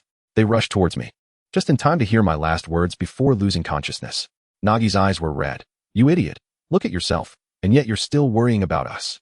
Fushiguro silently hoisted me into his arms, hastening forward, while Yuta hurriedly opened the car door. Mr. Idichi, please drive fast. Itsuki is barely hanging on. Alright, hold on tight. Idichi took a deep breath and slammed on the gas. The three in the back seat shielded the girl in their embrace. Feeling the weakening breath of the person in his arms, Fushiguro and the others grew increasingly tense. Itsuki had transformed into this state to save them. Silence enveloped the car. The atmosphere was unbearably oppressive, yet their hearts screamed for strength, for the power to protect their companion. In the infirmary, host, wake up. You've been unconscious for nearly a day. Your injuries have been treated by Shizuku. I groggily opened my eyes. A pair of gentle hands caressed my cheek. Itsuki, you're awake. Is there any discomfort? Shizuku? Hee. Shizuku called me Itsuki, hee. Uffed. Waking up and already being cheeky. You must be all right. I propped myself up and asked, by the way, Shizuku, how have you been resting lately? About that, I owe thanks to Itsuki. With this. She gestured to her wristwatch. I've been resting splendidly every day. Wow, indeed, Shizuku's dark circles have noticeably faded. She truly is the most beautiful of beauties. Uffed. You're teasing me right after waking up. It seems you're not injured badly enough. Not at all. I'm in pain all over. I need Shizuku to cuddle with me to feel better. Surprise. Gojo Satoru burst through the door, handing me a paper bag. What is this? A gift. Surprised? Unexpected? Happy? Let me guess, it's not Juju-Fuku, is it? Bingo. You got it right. Gojo made a gesture of acknowledgement. Itsuki-chan, you're amazing. Juju-Fuku. This is totally your style, Shizuku interjected. Hi. Just then, the infirmary door swung open violently, and before I could see clearly, a figure lunged into my embrace. Nagi. Wah. Itsuki, you're finally awake. I was so worried about you. You can't be reckless next time. Yes, Itsuki, that was far too dangerous. We were so worried. Fushiguro said nothing, but his gaze conveyed his disapproval. Beside him, Gojo fanned the flames, continually agreeing. Yes. Taking a deep breath, I weakly began, You all should let me explain. All right, go ahead. Nagi immediately stepped back, her eyes fixed on me. Itsuki, speak. We're listening. Well, I was just saying it casually. Why aren't you following the script? Gojo interjected. Itsuki-chan, you weren't trying to fool us, were you? You didn't really think through your excuse, did you? Gojo, you jerk. All right, Itsuki, you've gone bad. How can you be like this? Too much. Liar. Wow. Kui, you're so cold. My heart is freezing. Finally managing to fend off my peers, I escaped from Nagi's clutches, casting a resentful glance at Gojo. Teacher Gojo. What is up, Itsuki? I'm going to stuff your Juju-Fuku with chili sauce and salt, making you suffer from heat and hemorrhoids. What? Itsuki-chan, you're so cruel. How can you do that to Juju-Fuku? You're insulting it. I will. No. Yes. No. Yes. Listening to the two squabbling like children, Shizuku, who was writing a report, could no longer tolerate it and kicked us out. You two get out. Bang. Suddenly, the door was shut tight. Glaring at Satoru Gojo, we exchanged innocent glances, oblivious to the situation at hand. What could be troubling Shoko? Perhaps it was because she hadn't received any of the sweets from Kikufuku? That seems unlikely. Shoko doesn't strike me as someone with a penchant for sugary treats. Well, who knows? Come on, Eri-chan, let us go. Sensei will take you to indulge in the newly released desserts. Hooray, I absolutely adore desserts. With a swift motion, Satoru lifted both of my arms and teleported us away. Chapter 15. The Deceitful Satoru Gojo, Trickster of Overtime. In Sendai, Japan, Satoru transported me to a dimly lit alley. Emerging from the alley, we were greeted by a bustling street teeming with people, causing my claustrophobia to flare up. So many people. Is this the new product store? Staring at the seemingly endless line, I fell silent. Oh yes, Eri-chan, the queue is incredibly daunting, but the new strawberry shaved ice is absolutely divine. Should we perhaps wait a while before buying? Maybe grab something else first? I suggested tentatively. No way. Satoru wants to have this. Eri-chan, you must buy it for me. With a playful flick of his eye mask, he unleashed his cerulean starry gaze upon me, energetically shaking my arms. All right. You stay right here and don't move. I'll be back shortly. I could hardly contain my exasperation. Satoru Gojo, what are you doing with that magnificent face of yours? With that, I squeezed my way into the throng, murmuring a private prayer while bowing with clasped hands, making my way toward the dessert shop. Little 8, can I acquire it? Let me check. Yes, host, your assets are more than sufficient for the acquisition. Good, please communicate and finalize the purchase. If they refuse, offer more. The funds will be directly deducted from my account. Host, the communication has been established. I informed them that you are on your way. Goodness, so many people. I'm exhausted. I glanced at my sweaty self and pondered. Cleanse in an instant, I felt revitalized and refreshed. At the entrance of the store, a woman in a uniform, presumably the manager, approached me after confirming my identity and handed me a VIP black card. Welcome, I am the store manager, Enko Kishiyama.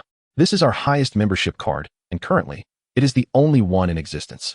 This card allows you to skip the queue and taste the new products before they are officially launched. Here is my number. Feel free to contact me if any improvements are needed. Thank you, Kishiyama. I'd like to reserve one of each dessert for now. I'll bring some people over shortly. Returning to the previous spot, I gazed at the bustling street, suddenly realizing a pressing issue. Where's Satoru Gojo? An even more concerning dilemma arose. I didn't have his number. Suddenly sensing a cursed presence, I furrowed my brow. The intensity, could it be a special grade? I instinctively dashed in a particular direction. Indeed, deep in the alley, I spotted the leisurely demeanor of Satoru Gojo, facing off against a formidable special grade cursed spirit. The two were locked in a silent standoff. Hey, Eri-chan, you finally made it. Perfect timing. This special grade cursed spirit can serve as practice for you. With that, he teleported over, effortlessly lifting me and whisking me into the fray. Sensei, must your students really spar against a special grade? I couldn't help but voice my soulless protest. Oh, not at all. Eri-chan is just a bit special. How could I allow my beloved student to be in peril? My temples throbbed in disbelief. Alright, what's the deal with this cursed spirit? This special grade is named Sweetie, born from humanity's greed for desserts. Its technique can manipulate the growth direction of living beings, such as causing tree leaves to grow inward or human hair to grow beneath the skin. However, each use of this ability diminishes its own life force. Moreover, it possesses intelligence but does not speak. It continuously restores itself by consuming humanity's desire for sweets. Ah, I see. Satoru, step back. I'm ready to engage. Go for it, Eri-chan. Sensei is counting on you. With a swift motion, Satoru vanished to the alley's entrance. I waved my hand dismissively and carefully examined the cursed spirit before me, resembling a gelatinous, rosy entity, but with a grotesque visage. Is this truly a special grade?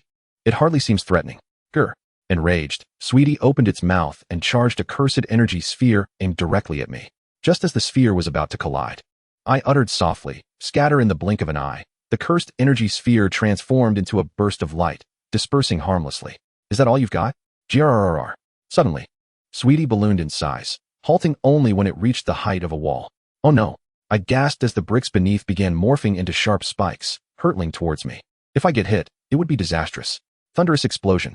With my incantation, the spikes began to explode against one another, creating a cacophony of blasts. And when the tumult subsided, the spikes lay in ruins, scattered across the ground.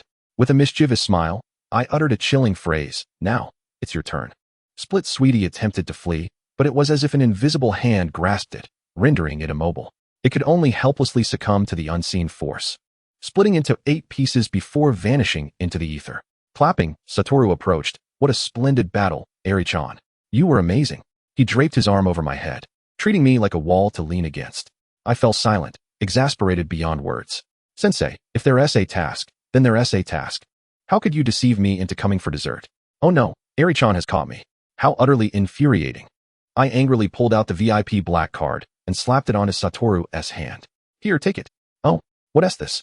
The top-tier membership card from that shop. You wanted to try their new offerings, didn't you? Now you can be the first to taste them when they launch. I said, my irritation palpable. Oh dear. Does this mean I'm being supported by Eri-chan? How embarrassing. Who would support the head of the Gojo family? I scoffed. Satoru playfully tugged at my cheek. Forgive me. Eri-chan, I promise not to hide anything from you next time. Will there be a next time? I wriggled free from his grasp, finally escaping his clutches. Cough, cough, cough. Unless you treat me to all the delicacies of Sendai. Ha ha ha, splendid. Eri-chan, let us go? I'll take you to savor every corner of Sendai. Wait. Satoru, if you keep pinning me under your armpit, I'm going to throw up on you. Oh, don't worry. Sensei has no limits. Chapter 16. Will this turn me into a heartless fiend? Yesterday, Satoru truly took me on a culinary tour of Sendai, stuffing me to the brim with food until I felt I might burst. To top it off, this devilish Satoru dragged me into exorcising cursed spirits in the dead of night under the guise of aiding digestion. The end result was me fainting in his bewildered gaze. That treacherous Satoru. I'm going to stealthily fill his kikofuku with excruciatingly spicy chili sauce. Knock, knock, knock. Eri-chan, are you awake? I was jolted awake by Satoru's voice, the very same voice I had scolded all night, pulling me from the depths of slumber. Oh, just a moment. With that, the room was suddenly filled with the chaotic sound of clothes being rummaged through. After a considerable amount of time, the door was flung open with a resounding bang, nearly hitting Satoru Gojo. Ah, Satoru-sensei, what brings you here so early? His expression was as if it were inscribed with a warning. If you dare send me to exorcise curses again, I shall retaliate. Heh. Branch-chan seems to be recovering quite well. All right then, Branch-chan, come with me, he declared, swiftly picking me up and teleporting us to the playground. Good morning, Nobara. Good morning. Yuji. By the way, where's Wild Rose? Morning, Branch. Yuji Itadori waved cheerfully. Over there, Nobara pointed towards a figure being spun rapidly in the clutches of a large panda. Ahem. That's the second-year panda senpai. Oh, do we just call him Panda? Is he a real panda? Can I touch him? What does he feel like? Since there's only one panda at Jujutsu High, we simply refer to him as Panda. He feels just like a real panda. You can ask him later if you can touch him. Yay. By the way, did Satoru-sensei bring you here? Yes, Satoru-sensei must have some business. At this moment, Nobara frowned as she scrolled through her phone, then looked up at me. Branch, Satoru-sensei wants me to supervise your training. Oh, alright. But why didn't Satoru-sensei contact me himself? He said he doesn't have your number. Faha. Branch, how do you not have Satoru-sensei's contact info yet?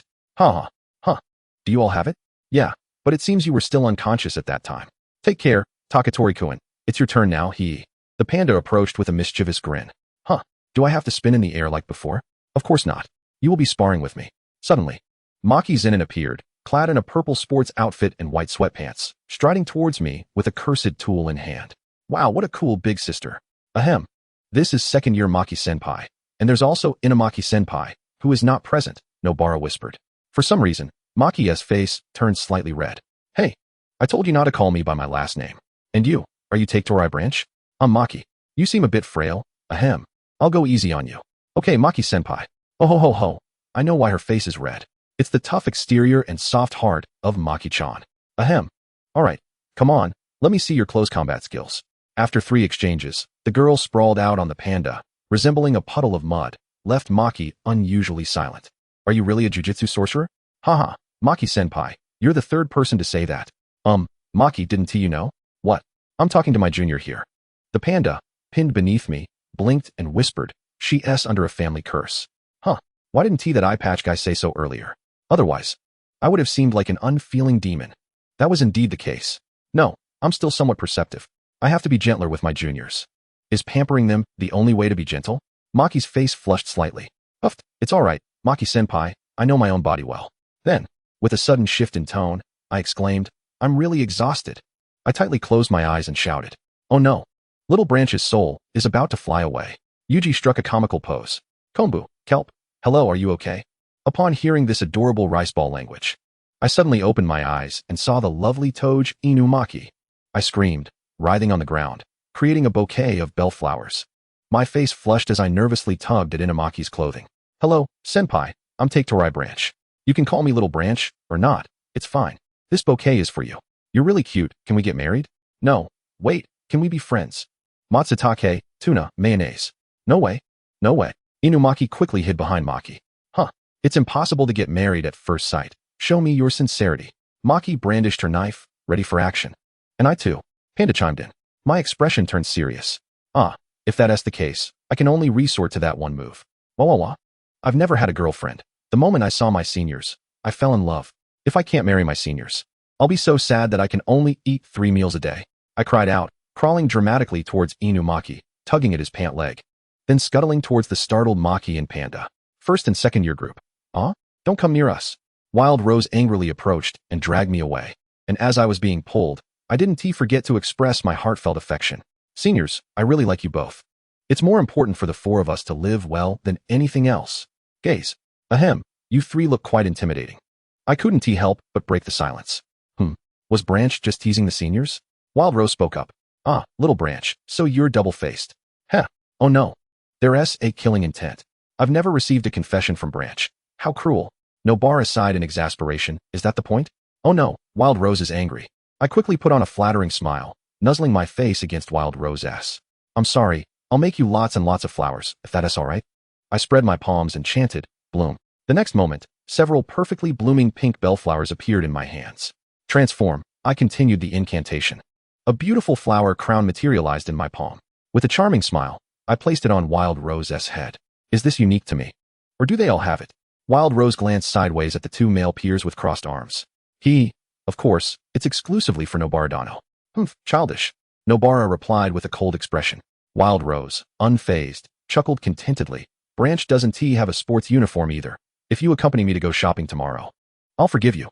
And you 2 must come along. Don't Yuji and I have sports uniforms? Fool. Do you want us 2 girls to carry the bags ourselves? Watching the two bicker, I secretly chuckled. Hee, all is well. Sorry, Yuji. Yuji Itadori, out. Chapter 17. Why call me to watch you fight at such a late hour? Satoru-sensei, is it really appropriate for us to be here at the girls' dormitory this late? Come on, don't be shy, Yuji. We're not perverts.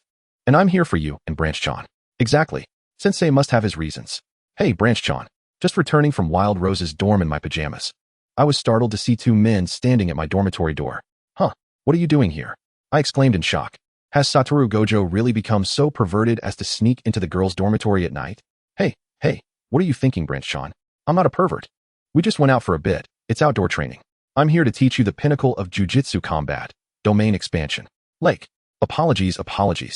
Satoru Gojo held Yuta Itadori by his right hand, while he tucked me comfortably under his left arm, effortlessly transporting us to a serene halt upon the water's surface.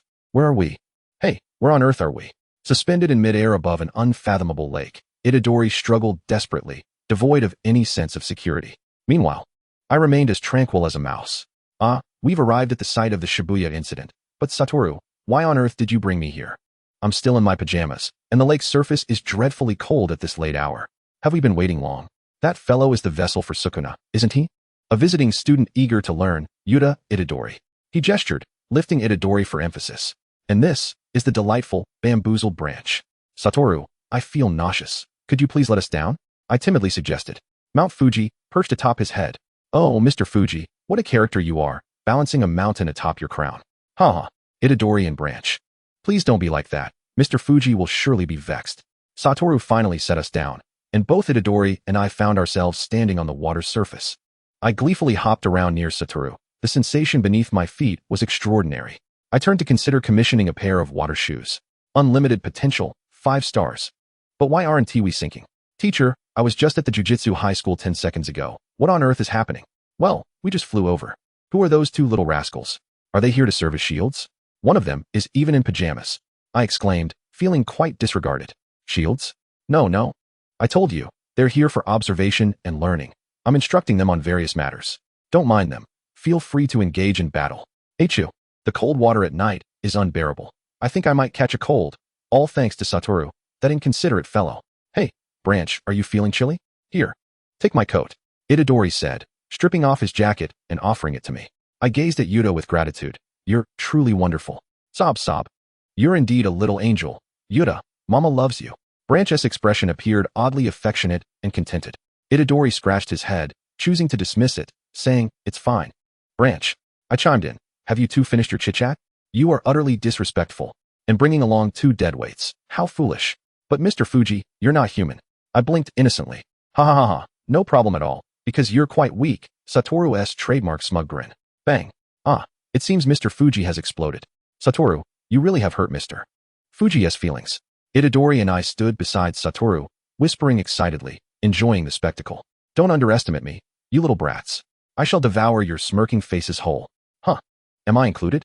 I am a girl, you know. The lake water surged toward us, raising towering waves, and I quietly inched closer to Satoru.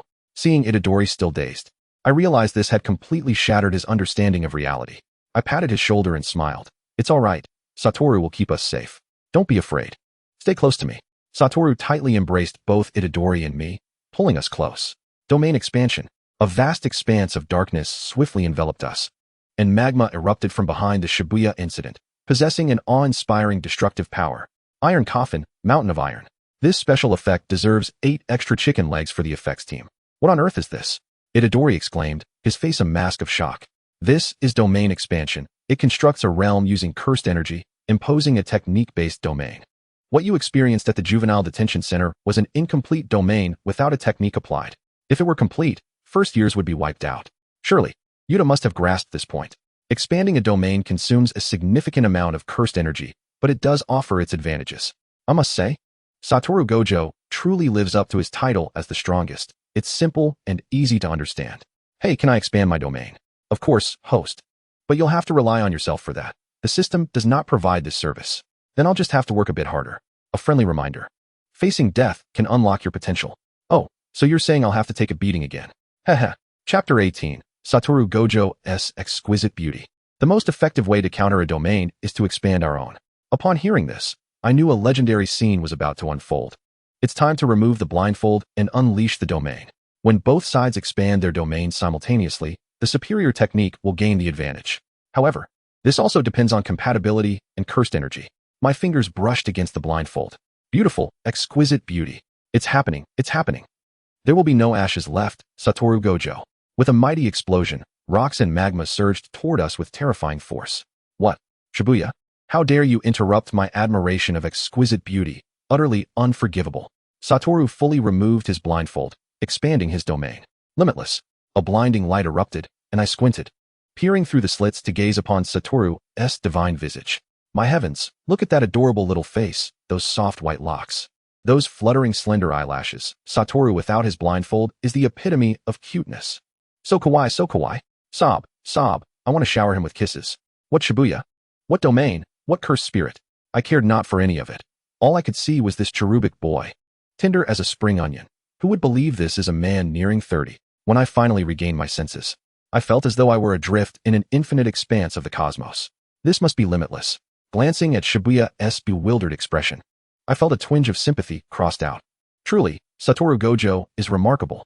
One day, I shall become someone like him. Here lies the limitless inner sanctum, where perception and communication, this act of living will be forcibly repeated countless times. Isn't it ironic? Bestowed with everything, yet capable of nothing. Oh dear, I suddenly can't smile anymore. However, there is something I wish to ask you. Let us keep it brief, and I will spare your life for now. Satoru forcefully yanked Shibuya's head, blood bursting forth instantaneously, but it was all blocked by Limitless. Limitless, once again, well done. Now who sent you? Satoru stepped on Shibuya's head, one hand readjusting his blindfold.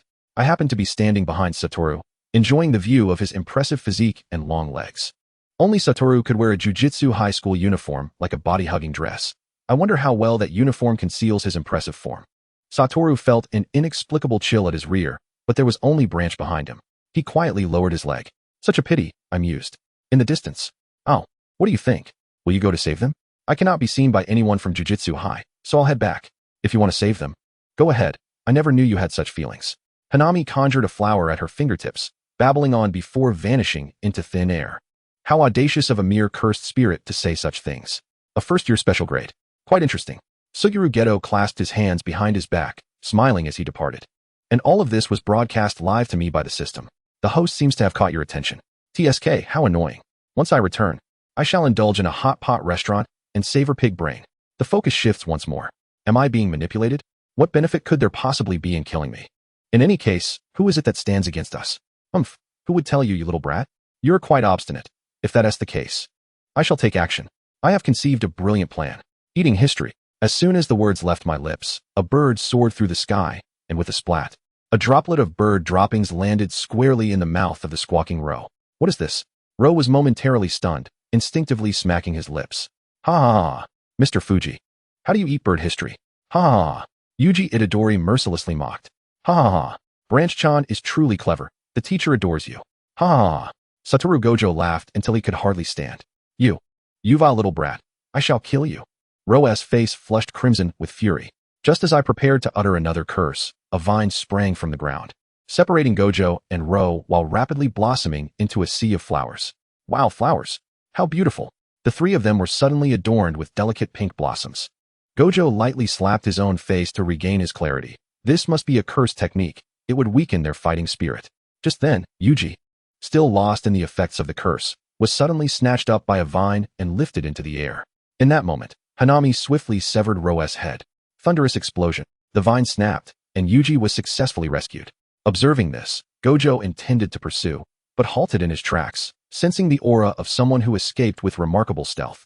This individual is more perilous than a volcanic eruption. Have these curses of such caliber gathered together? How exhilarating. Gojo mused, resting his chin on his hand. I hope everyone can grow strong enough to confront such threats. Suddenly, Gojo turned around, interrupting Yuji, who was kneeling in self-reproach. Am I supposed to deal with that? The more specific the target, the better. Oh dear, how splendid it is to bring you all on this tour today. This is utterly nonsensical. Is Teacher Gojo serious? Yuji whispered to me. Of course, he's serious, but Teacher Gojo can hear you. I grinned maliciously at him, earning a startled reaction from Yuji. Once the target is set, we simply need to charge forward with determination. Let us expedite the arrangements for the upcoming month. You can fight alongside me while watching movies, and Branch too.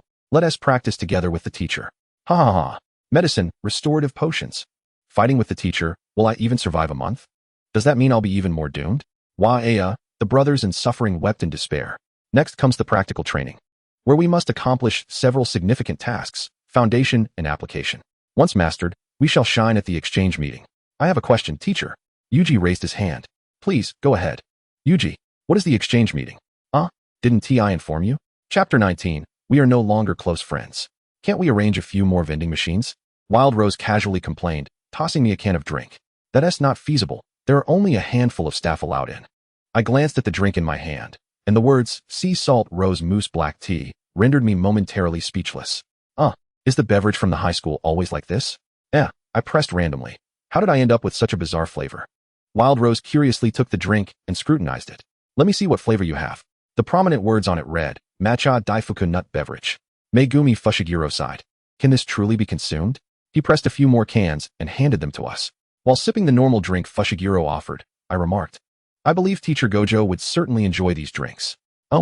We turned toward the source of the voice and spotted a towering figure beside someone who bore a striking resemblance to Maki.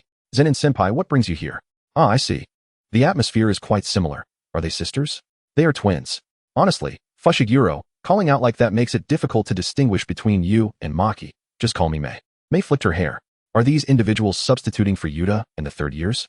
We followed the principal here out of concern for you. One of your classmates is absent. Correct? Fushiguro frowned. What exactly are you trying to say? The vessel, to put it plainly, is a half-cursed monster. Such a filthy, inhuman entity must surely disgust you to be called a sorcerer alongside you. Wouldn't it be more merciful for it to perish? Unfortunately, it still lives. Mei's gaze shifted to my face. You saved him, didn't you? The special grade sorcerer capable of freely controlling curses? The phrasing was a question. Yet her tone conveyed certainty. Such an irritating individual, resembling Maki, yet lacking her charm. I crossed my arms disdainfully. You. Enough, Mei. I only care whether you are qualified to replace Yuta, nothing more. You are Takehiko, correct? Aoi Tadu stepped before me, slightly bending down to meet my gaze. Even though I knew what kind of person Tadu was in the narrative, the imposing presence of a fierce-looking giant standing before me was still quite overwhelming. I couldn't help but swallow hard. What type of woman do you like? The three of us were left with large question marks above our heads. Depending on your answer, I might just beat you half to death right here. With that, he violently tore open his shirt, insisting on having third years join the exchange meeting at the very least. Fushigiro's expression remained impassive as he shielded me. By the way, I prefer women who are tall and well-endowed. Tadu flexed his muscles. What type of woman do you like? Hurry up, I don't want to ask a second time. Hey, aren't you being too hard on Branch? Never mind, what type of man do you like? I don't have a specific preference. What? Was I mistaken? Tadu closed his eyes, tilting his head back as two streams of tears rolled down his cheeks. In that case, we are no longer close friends. He gritted his teeth, his tone filled with sorrow and indignation. But we don't even know each other yet. Kyoto third year. All way Tadu, introduction complete. Now we are no longer close friends. Tadu, in his sorrow, charged at me with great force. Hey, what kind of sneak attack is that? Actually, I think I quite enjoy tall women with ample figures. I quickly dodged. This is utterly lacking in martial ethics. Too late. You have squandered my gentleness. A tear trickled from Tadu's eye as he approached me. Don't make me out to be a heartless villain.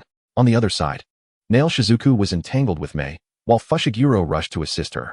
Fushiguro, can Branch handle it? I don't have any issues on my end for now. Wild Rose spoke while struggling in Mei's affectionate embrace. She can manage. Fushiguro summoned his Shikigami, the new, along with the toad. And a multitude of winged frogs emerged from the shadows, leaping onto Mei. What is this?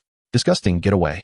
As Jinny dealt with the Shikigami, Wild Rose managed to wriggle free from her grasp, observing my struggle to withstand the full force of Tadu always punch. I couldn't help but feel a pang of concern. Was Shoko truly alright? Fushiguro Megumi lowered her gaze, revealing no discernible emotion. She was formidable, indeed. After all, Shoko was a special grade. Tadu always attacks were exceedingly swift. Even with my thick satin mitigating much of the impact, I found myself gradually struggling. Yet, I reaped substantial benefits, like a 5 increase in my mastery of reversal techniques. Training back home would be imperative. Do not move. Tadu Aoi was immobilized in place. Rising from the ground, I clasped my fists in gratitude, thanking Aoi-senpai for her guidance before lifting the curse. Tadu Aoi cast a lingering glance in my direction, then turned to regard the tardy panda and Inumaki Toge. Long time no see, panda. Why couldn't you hold off until the exchange meeting? Hurry back. No need to say it. I was just about to return. By the way, where did my jacket go? I peeked from behind Panda. Senpai, it seems you've torn it to shreds. To-do Aoi turned back, lightly touching her neck with a smile, realizing the exchange meeting might not be entirely tedious after all. Looking at Panda, she instructed, please relay to Okatsu that you must also take the stage. Panda, do not comprehend the language of humans. Salmon, Shinny, let us go. Honestly, how impudent. Chapter 20. Stealing the youth of the young is an unforgivable sin. On the playground. Bang. Both Yuji Itadori and I were flung out, colliding intimately with the ground. After training with Maki-senpai daily, I felt on the verge of collapse, a one-sided beating. Initially, Maki hesitated to strike hard, perceiving my fragile appearance. But upon realizing that I could endure most of her blows despite my tendency to faint, she began to take our sparring seriously. Nevertheless, regardless of how much I improved in combat, my propensity to lose consciousness remained unchanged. Maki, Satoru Gojo, and Shoko attributed this to a family curse, leading others to regard me as a delicate glass doll for some time. Shaking my head to regain focus, I shed 2 tears of despair alongside Yuji. Yuji, I'm exhausted. I don't want to try anymore. Shoko, me too. How about we switch? I'll fight Maki-senpai, and you can spar with Teacher Gojo? Instantly, I donned a new expression, wiped my face, and resolutely stood up, leaving only my silhouette behind. No way, Yuji. Teacher Gojo is doing this for your benefit. Although I yearned for the guidance of the exceptional Gojo, before I could finish my thought, I was startled by his sudden appearance. Oh dear. So it seems that Ji-chan admires me so much. Gojo approached from behind, resting his head atop mine, enveloping me in a loose embrace. In that case, I'll reluctantly guide you from now on. I felt somewhat uncomfortable. He was too close, and I could feel his warm body heat and fervent breath, causing my heart to race. Gojo, do you realize you resemble a creepy student abductor right now? This is utterly unbecoming. And Yuji, how could you abandon me and run away? But then a thought struck me, and I quickly regained my composure. Teacher Gojo, look. We've been training for a month now. How about giving us a day off to explore Tokyo? I tugged at Gojo's sleeve, adopting a pleading smile. While Gojo rested his chin on his hand, deep in thought. What is this? Hurry up and give me a straightforward answer. My expression grew earnest as I clasped my hands together. Please, Teacher Gojo, let us have a day out. I've been either battling curses or training since I arrived. I'm about to suffocate. Under the brightest sunlight, the girl tilted her head back, her lips parting in a pure and innocent smile, hidden within the golden light, akin to the first lotus blooming in a pond, fresh and flawless. Gojo's breath caught in his throat. He mused. Have we met before, Ji? Being so serious while calling my name, I didn't quite process that. Fine. I'll grant you a day off. Megumi and Wild Rose don't have any tasks either, so you can go together. After all, stealing the youth of the young is an unforgivable act. With that, Gojo turned away, waving me off as he walked away, though he strolled beneath the sunlight. His figure bore a hint of solitude. For the first time, I truly realized that some people's loneliness is not merely in their eyes, but extends to their very silhouette, elongated by shadows. Gojo, what thoughts occupy your mind at this moment? Are you reminiscing about your closest friend, recalling the days you fought side by side? Or perhaps the vibrant youth of your 3 years at Jujutsu High? I hurriedly chased after him. Teacher Gojo. He halted, turning to lift a corner of his blindfold, revealing his cerulean eyes, clear as the sky, gazing intently at me. What is it, Ji-chan? Aren't you coming with us, Teacher Gojo? If you're not there, I feel a void in my heart. It will be so boring. In that instant, Gojo's mind went blank. Everything around him slowed, leaving only the sound of his heart pounding in his ears as petals danced in the wind, catching in the hair of the earnest girl before him. After a long pause, he burst into laughter, reminiscent of spring's warmth. Since it's a request from my most beloved student, of course, I shall oblige. Oh, so I'm your favorite student, huh? Naturally, it's Ji-chan. Hee. Are you that happy, Ji? Your smile is crooked. Of course I'm happy. And my smile is not crooked. His long silent heart seemed to stir with a quiet awakening. What a predicament. Chapter 21. Gathering at the Hot Pot Restaurant. Wow. The air here feels scorching hot. Ji, are you sure we didn't take a wrong turn? Yuji Itadori glanced around at the red-themed decor, questioning our choice. I checked my phone, and then the sign above the Hot Pot Restaurant that read Authentic Hwawa-style Hot Pot. Well, I merely asked on the forum which restaurant was recommended, and they claimed this was an unparalleled flavor. This hot pot place ranks in the top 3 for popular ratings. Can you handle spicy food? I timidly inquired. No problem. We're here now. I'm a big fan of Hwagwa flavors. Wild Rose patted my shoulder with enthusiasm. Fushiguro Megumi pondered for a moment before speaking. I can handle a bit of spice. Yuji scratched his head, looking troubled. I've never tried it, but I think I can give it a shot. Great. And you, Teacher Gojo? I wondered if Gojo, a notorious sweet tooth, could handle spicy food. Ji-chan, why are you looking at me like that? Are you doubting my ability to handle spice? Today, I shall demonstrate that I am the strongest in every aspect. Let us go, Gojo said, pushing me forward into the restaurant. As we ventured deeper, the pungent aroma of chili grew more intense, making it difficult to breathe. Even I began to feel suffocated. Didn't Gojo's face turn red? Open a window for ventilation. Cough, cough, cough. Ji-chan, you see. I told you this is all a piece of cake. Cough, cough, cough. You're so stubborn. Take a look in the mirror before talking. Once we reached the private room on the second floor, I hurriedly flung open all the windows and cranked the air conditioning down to 16 degrees. How are you feeling now? Is it any better? I asked, furrowing my brow as I gazed at Satoru Gojo. If it's not manageable, perhaps we should consider changing venues. I cannot bear the thought of losing my mentor tomorrow. Absolutely not. I'm feeling much improved now. Come, let us order. Satoru Gojo obediently settled himself and began perusing the menu. Hey, Fushiguro, how old is Teacher Gojo this year? Through the crack in the door, Nobara, Fushiguro, and Yuji peered into the room, whispering to one another. 28. Goodness, at 28, how can he still act like a child? Don't you find Teacher Gojo to be utterly fascinating? Yuji exclaimed, his eyes sparkling with enthusiasm. 2.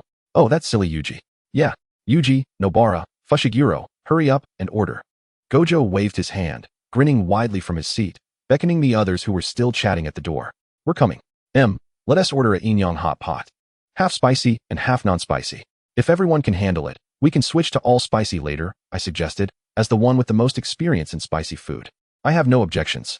Neither do I. Teacher has no objections either. Before long, our orders began to arrive, filling 3 tables to the brim. Wow. Is there enough for us to finish? Nobara exclaimed, rubbing her hands together in excitement. Of course we can finish it. Dig in, everyone. Today, I shall cover all expenses. Wow, a wealthy benefactor. Can I be your sugar baby? I can eat, sleep, and keep you warm at night. Nobara exclaimed, wrapping her arms around mine. Look at me. I can run errands and carry bags. Yuji chimed in, raising his hand. Everyone move aside. The teacher is the strongest. Let me go first. Whatever you can do, I can do too, and surely, the choice will be me. Gojo laughed heartily, shoving Yuji aside with his hands on his hips. Fushiguro remarked. I don't know you guys. After some playful banter, we finally began to eat. I eagerly picked up a slice of tripe and dipped it into the spicy pot. Counting, 1, 2, 3, 4, 5. All right, I'm starting, I exclaimed, taking a big bite. The freshness of the tripe combined with the spicy aroma tantalized my taste buds, and the flavor was identical to that of my previous life, causing tears of joy to spill from my eyes. Wow, it's so delicious. Nobara quickly handed me a napkin to wipe my tears. Is it really that good? You're crying over it. Not entirely. It's mainly because it tastes just like what I used to eat. I must write a glowing review for the owner. Used to? Was that when you were in Huagua? Yuji paused with his chopsticks. Are you homesick, Branch? Fushiguro looked at me with concern. Feeling the warmth from my friend's caring gazes, a gentle wave of affection washed over me, enveloping me in warmth. I broke into a smile. No, my family passed away when I was very young, but now I have a family again. Jujutsu High is my home. You all are my family, and I love you. Previously, I had always felt a veil separating me from this world, as if everything were but an illusion, whether it be the darkness of the jujutsu world or the bonds of friendship, dissipating like smoke upon waking from a dream. This barrier has now completely vanished, and I feel a warmth I never experienced even in my past life. At the same time, I secretly resolve to protect everyone with all my might. No one shall come to harm. Host, I'm here for you. Xiaoba will always accompany you. Okay. Xiaoba, you must stay by my side forever. Wow, it's so spicy. Water. Fushiguro silently opened a bottle of drink and handed it to me. Thank you. Fushiguro, you're so kind. Cough, it's nothing, he replied, his ears turning red as he averted his gaze, turning his head away shyly. Ha. So Branch-chan can't handle spicy food after all. How disappointing. Gojo ruthlessly teased, observing the girl whose mouth had turned as red as a sausage due to the heat. How infuriating. Teacher Gojo, how can you say that when you're sweating buckets from the spice yourself? Just look at the empty bottles beside you. Aren't you worried about frequent bathroom trips?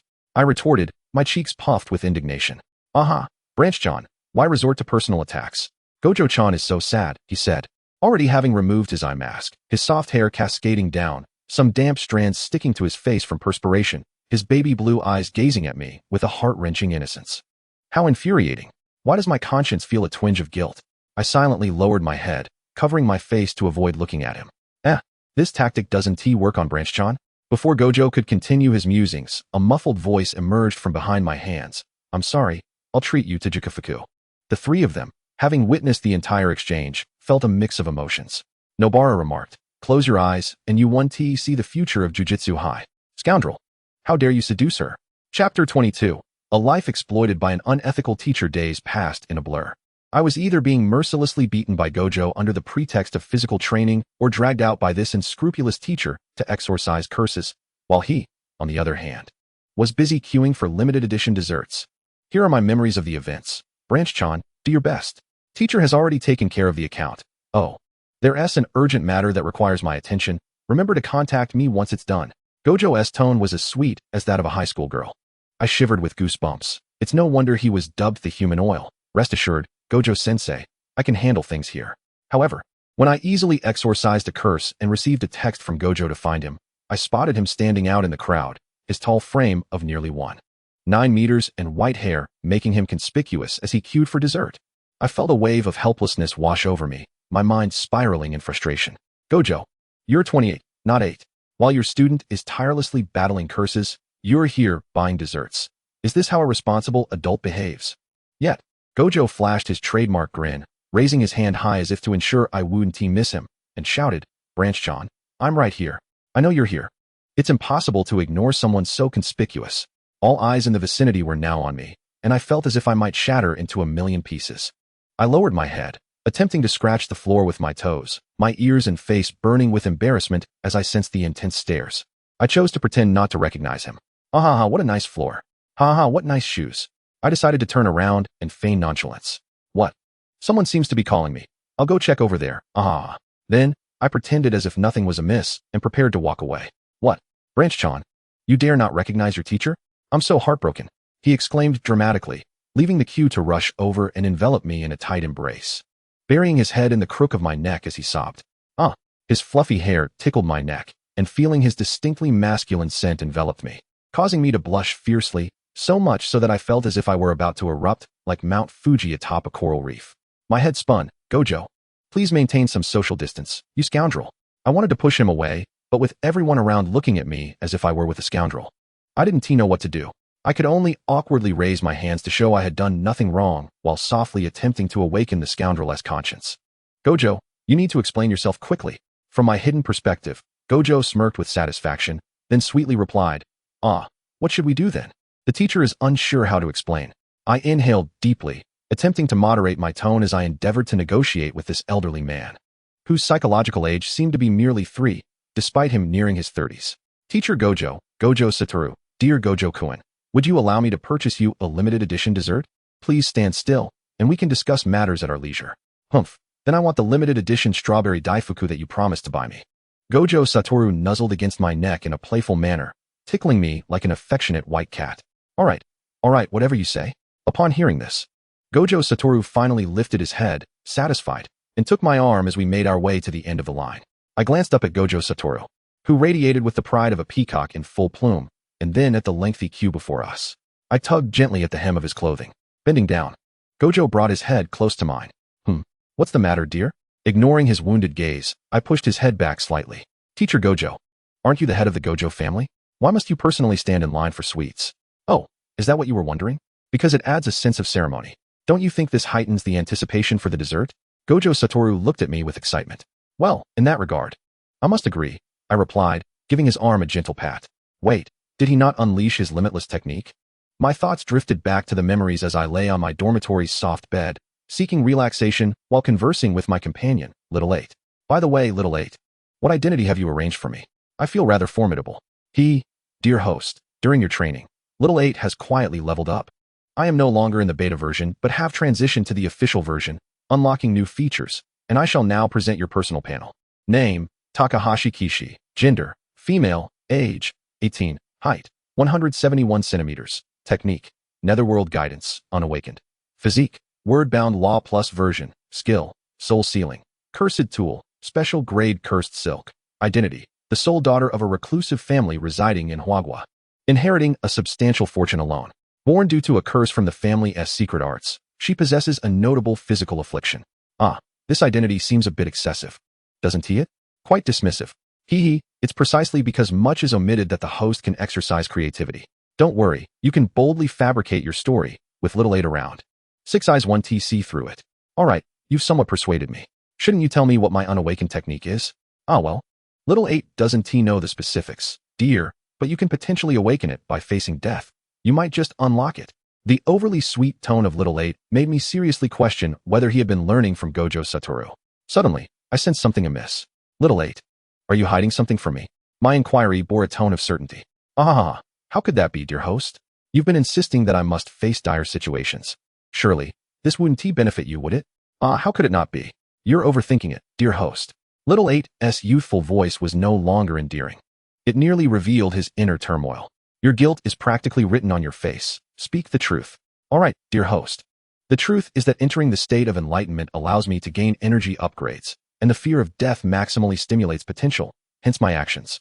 But I swear, I have no intention of harming you, dear host. Entering that state does indeed provide you with benefits. So, would you say this is a win-win situation?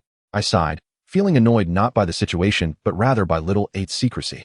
Had he been upfront with me, I wouldn't have minded. In fact, it would have motivated me further, as I feared that good fortune in this world was without reason. A purpose would have reassured me. Little 8, please don't keep things from me next time. You are the closest person to me in this other world. And I truly do not wish for any secrets between us. It makes me very sad. Wah, I'm so sorry, dear host.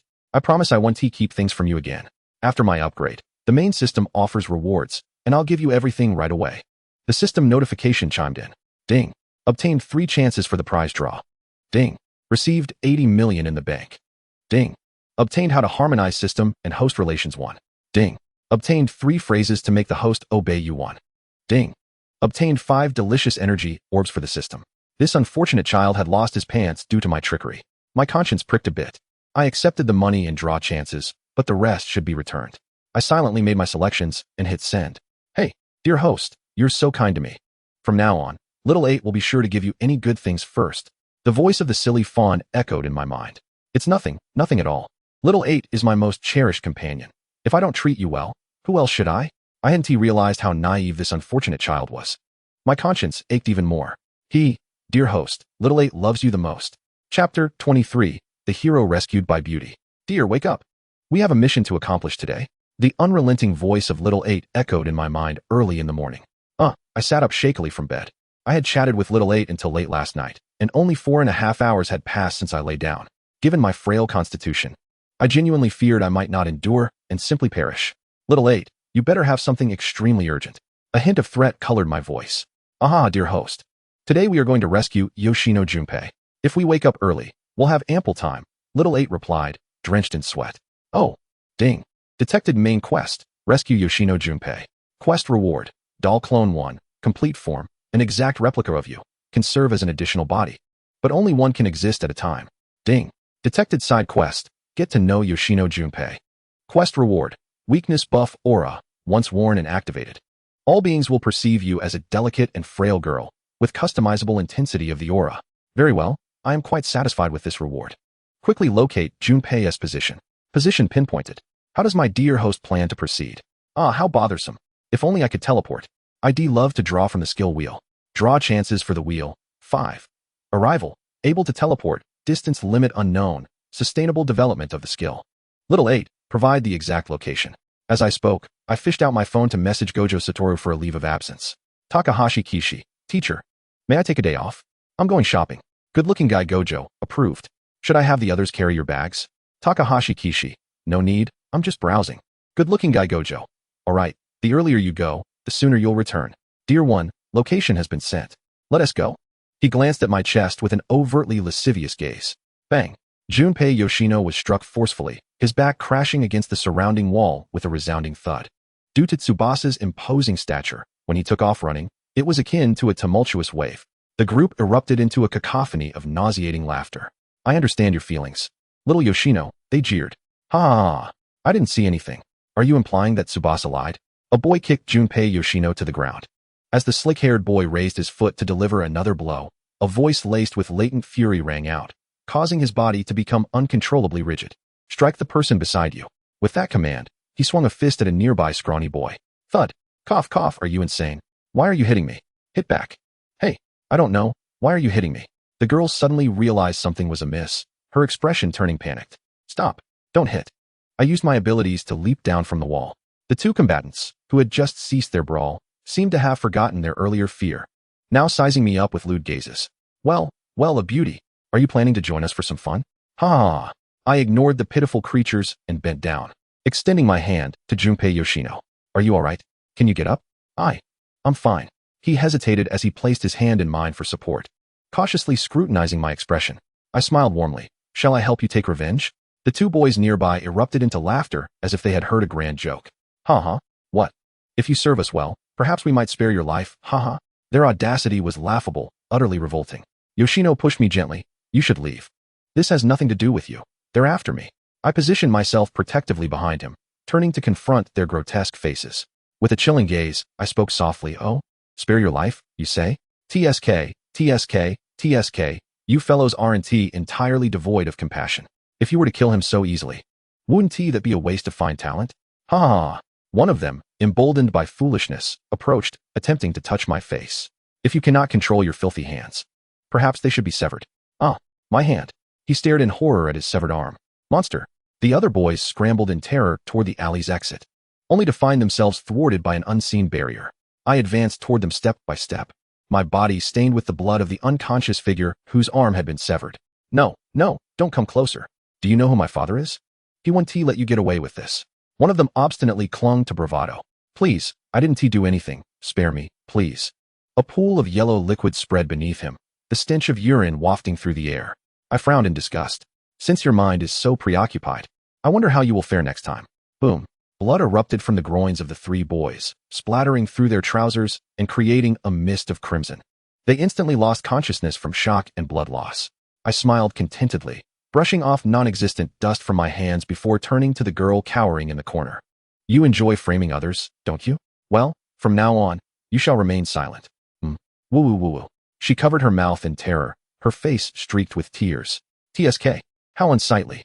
You will fall into a deep slumber, forgetting everything that has transpired today, believing it to be merely a conflict among your own. This included the old man who had been peering from behind the window. After concluding the matter, I suddenly froze. Oh no. In my frenzy, I had forgotten about Yoshino. I turned to see Junpei Yoshino, still in shock, and asked somewhat sheepishly, Are you afraid? Do you think I am cruel? He shook his head. No. Thank you for today. Good. I was worried you might find me too ruthless and fear me. Then I wouldn't know where to cry. I feigned a dramatic gesture of wiping away tears. Little Junpei became flustered, hastily explaining, No, you were incredibly cool, like a divine being saving me in an instant. Really? I beamed, looking up at him, revealing no trace of my earlier tears. The girl's eyes sparkled, her smile radiant like the gentle warmth of the winter sun, illuminating a dark corner of his heart, igniting a flutter of warmth that made him hastily avert his gaze. Unable to meet her eyes, Junpei Yoshino blushed deeply. I did. I took his hand. What is your name, Yoshino? I'm Taguchi Branch, but you may call me Branch or Little Branch. Junpei Yoshino, just call me Junpei. Chapter 24, I am the Little Golden Shadow Queen. I leaned closer, whispering into his ear, Junpei, you must never speak of today's events. All right, but was that an ability you just used? What I used was a curse. My technique. I'm not a superhero. I'm a sorcerer. You too are a sorcerer, Junpei, but you need a catalyst. Indeed, that catalyst is a living person. Once Junpei masters his Shikigami, I shall eliminate the real person. Oh yay? Junpei Yoshino, though bewildered, had a gleam of excitement in his eyes. Really? Can I also become someone like Little Branch? I patted his head. Absolutely. I believe you will soon become my new companion. We have several other companions who are truly wonderful people. Seeing the anticipation in Junpei's eyes and the joy on his face, I couldn't help but beam widely. By the way, Junpei, what is it, Little Branch? He looked at me, puzzled by the pause. Can I see your injury? I gestured toward the area obscured by his bangs. That. Junpei hesitated, forcefully covering his forehead. I gently placed my hand over his, looking earnestly into his eyes. Trust me, Junpei, I can help you heal. His gaze flickered as he avoided my hand. Sighing inwardly, I realized I would need to act. My expression shifted to one of vulnerability, my brow furrowing, tears brimming in my eyes as I looked at him. Junpei, do you not trust me? I understand. I do appear rather weak. With that, I lowered my gaze, covering my face with my hands and weeping like a small creature. No, that's not it. I believe in Little Branch. You were so powerful just now, punishing those bad guys and protecting me. You're not weak at all. Junpei flailed, trying to comfort me. Whoa. Then why won't you let me see your injury? Whoa. I cried louder. Junpei became increasingly flustered, pacing around me in a panic. No, no, it's just that my injury is too ugly. I'm afraid it will frighten little Branch. Hearing this, I looked up at him with tear-filled eyes, clearly signaling that I would continue crying if he didn't agree. Let me see your injury. I can help you heal it. All right. Junpei gritted his teeth and acquiesced. I slowly brushed aside his hair. His forehead bore scars from cigarette burns, deep and shallow, evidently the result of prolonged suffering, a sight most distressing.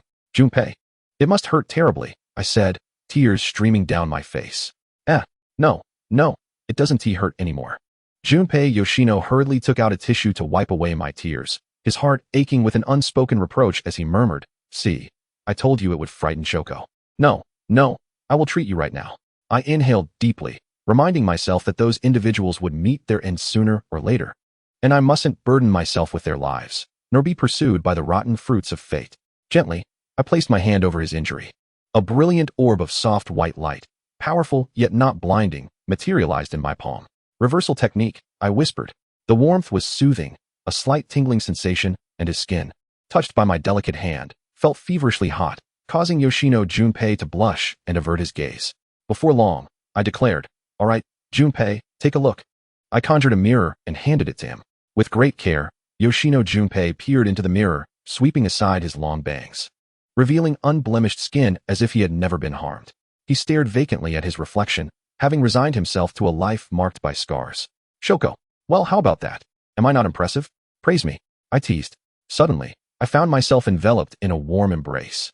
"Thank you," he exclaimed, and I felt the warmth of his tears on the nape of my neck. I gently patted his back, reassuring him, "It's all right." After a considerable while, I noticed his body temperature rising dramatically. Yoshino Junpei quickly pulled away, his neck flushed crimson. "Ahem, it's nothing, just a hug." I chuckled heartily, clapping him on the shoulder. "Look at this bashful little husband. Junpei, how charming you are today. You've become even cuter." I continued, "By the way, you mustn't tell anyone about my treatment. It's our little secret." "A little secret?" Yoshino Junpei mumbled, his head bowed, voice barely audible. "Huh, what did you say?"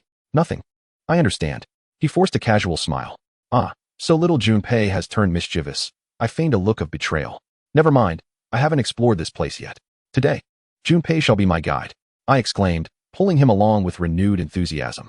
After lunch, Yoshino Junpei and I strolled aimlessly down the street, occasionally stepping into boutique shops to admire charming trinkets, and indulged in several dessert shops, even ordering one item with double the sweetness. Upon noticing the digital clock hanging in a shop, I halted.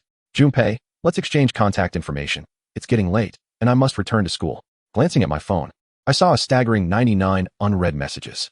If I lingered any longer, I feared Gojo Satoru would unleash his wrath upon me. Heavens, how long have I been out? We exchanged contact details, and I cheerfully noted his information, then clicked on his social media, liking each of his posts, though there were only a few. "All right, I truly must take my leave now. Junpei, don't go to school for a while. I'll find time to come and play with you. Contact me via phone if needed." I waved my phone adorned with a white case. "I'll walk you part way." After a moment's thought, I smiled and nodded. "All right, let's stop here. Beyond this point lies a lonely area, and I fear it may be difficult for you to return. Please help me carry these," I said, taking the items from his hands. "Be careful on your way. And goodbye." I waved. "Remember to contact me." Yoshino Junpei watched as my figure grew smaller until it vanished from sight. Despite having just said goodbye, he found himself yearning for our next encounter.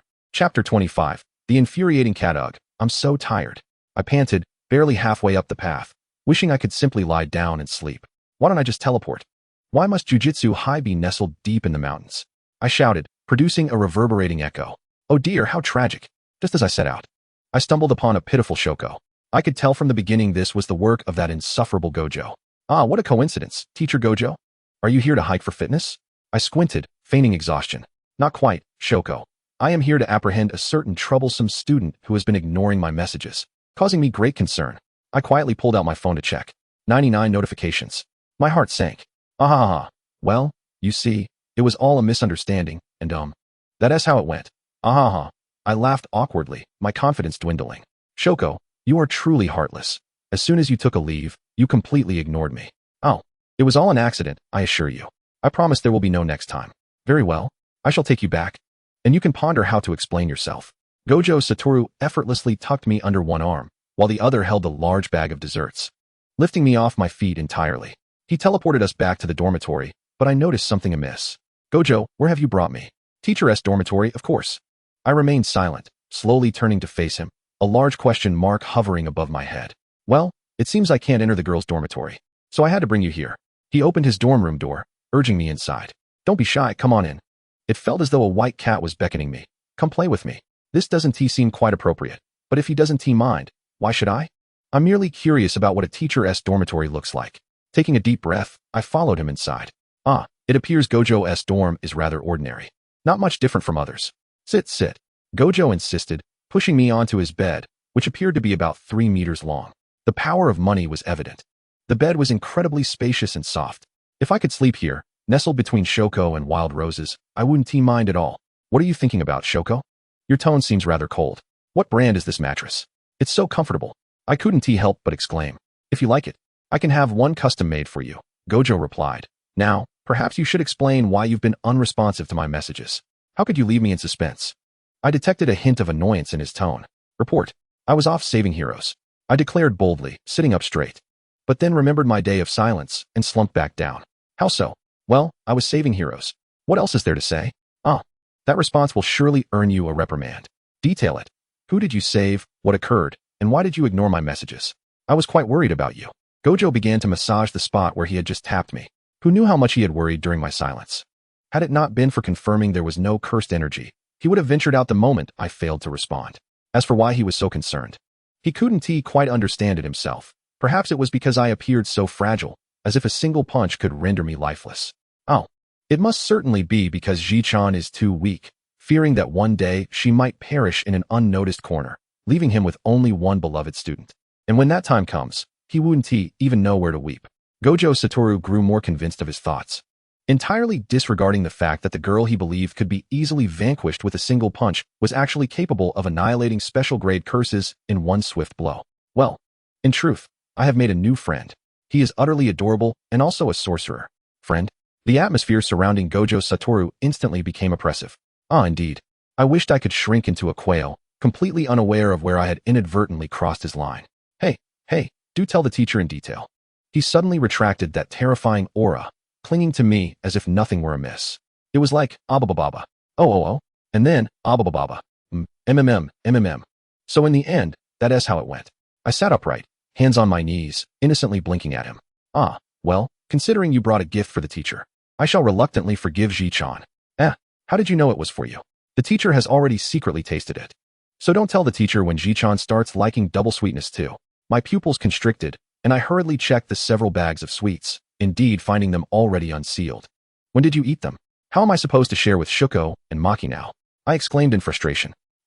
Just when Ji-chan was explaining. The cat felt guilty and averted her gaze. Gojo Satoru, you owe me sweets. No way. These are all gifts from Ji-chan to the teacher. I want to give them to Maki and the others. Gojo, you're already 28. Why do you still act like a 3-year-old? What of being 28? Does Ji-chan think the teacher is old? Saying that, he pulled off his eye mask, leaning closer to reveal his tragically handsome face. Whereas the oldness, he is still so handsome. Staring into the face that was a visual assault, I found myself breathless. Fine, you win. I sulked, refusing to speak, turning away to avoid looking at him. Are you really angry? Don't be mad, teacher. Next time I'll accompany you to buy treats for Maki and the others. The cat subtly grasped the corner of my shirt. I'm not angry. I'm just upset with myself for lacking composure. How could I calm down when faced with such a handsome face? The cat peeked to observe my expression. And then it's nothing. I simply cannot resist the charm of the good-looking Gojo, which is only human nature. I, the British child, rendered speechless, pressed my hand against his laughing face, and immediately, his laughter ceased. Oh, it's surprisingly smooth and bouncy. How does Gojo maintain such youthful skin at his age? Unable to resist, I pinched his face, softer than DK's, and as I departed, I couldn't help but stroke his longed for soft white hair. Ahem, teacher, do rest well. I'm off now. Seizing the moment while Gojo was still stunned, I swiftly slipped away. After a while, a barely audible sigh escaped the dormitory. How mischievous. He has learned to tease the teacher. With a face resembling that of an innocent young boy, Gojo Satoru's ears turned red as he spoke, lacking any intimidating presence. Chapter 26, Itadori Yuji out. Jujutsu High School, Girls' Dormitory. My grand bed dear, your task reward has been issued. Please check it. Alright. Ding. Detected completion of side quest. Befriend Yoshino Junpei. Task reward. Issued weakness buff halo. Can be customized to adjust halo intensity. I hurried to sit before the vanity, selecting to wear the halo. In the next moment, my complexion visibly paled in the mirror. If my skin tone was merely unhealthily white before, it now appeared nearly transparent. I quickly turned off the halo. If I went out looking like this, I would scare my adorable peers. Ding dong. My phone rang. It was a message from the adorable Junpei. 45 minutes ago. Junpei, Xiaoji, have you arrived at school? 30 minutes ago. Junpei, Xiaoji, 14 minutes ago. Junpei, has Xiaoji not arrived yet? Were you delayed by something? Just now. Junpei, Xiaoji, I'm already home, I forgot. It's all Gojo and Shoa's fault. One is idly using his face to attack me while the other is late in sending out a reward. Host, I can hear your thoughts. Boo-hoo, so love will fade away, right? I understand. I'm option E, I'm plan B. I'm the 6th person in the 5th row, the backup button in the suit, the drenched puppy. I was drenched in sweat. No, you are option A. You are plan A. You are the dazzling center, the button closest to the heart in the suit, the beloved little prince of the world. Boo-hoo, really, host? Of course. When have I ever lied to you? Alright, I forgive you, dear. Moi? Finally, I managed to pacify him after a long speech. Ding dong. Wait, I haven't had the chance to reply yet. Quickly send a message back to Junpei. Taketori, I've arrived too. I'm so sorry, Junpei. The teacher called me for something, and I didn't have time to check my phone. I'm really sorry. Please forgive me, QAQ. Junpei, it's fine, Xiaoji. As long as you arrived safely at school. Taketori. Thank you, Junpei. You're so nice. Junpei, ahem, my mom is calling me to help. Let us chat later. Xiaoji, by Taketori. Okay. Bye, little Junpei. Jujutsu High School, practice room. Wow. I discovered a white cat in casual wear. TSK. What a relaxed expression. That loose black t-shirt revealing his collarbone. Those legs, that waist, those little sunglasses. TSK. Who is this little enchanting spirit?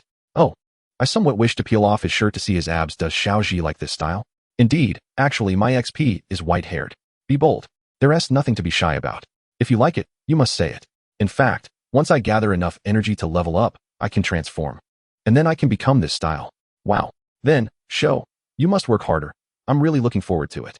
But if you have a type you like, don't worry about me. No, whatever Xiaoji likes, I can be. Sweet and adorable, so kawaii. Moi, Toji, I think I'm falling for you. 1008 felt its code starting to smoke. Why does Ji-chan keep staring at the teacher? Has she been enchanted by the charm of the good-looking Gojo? Gojo Satoru noticed my unwavering gaze fixed upon him, strutting about like a proud white peacock. Oh right, Ji-chan was indeed smitten with Gojo-sensei the moment she entered.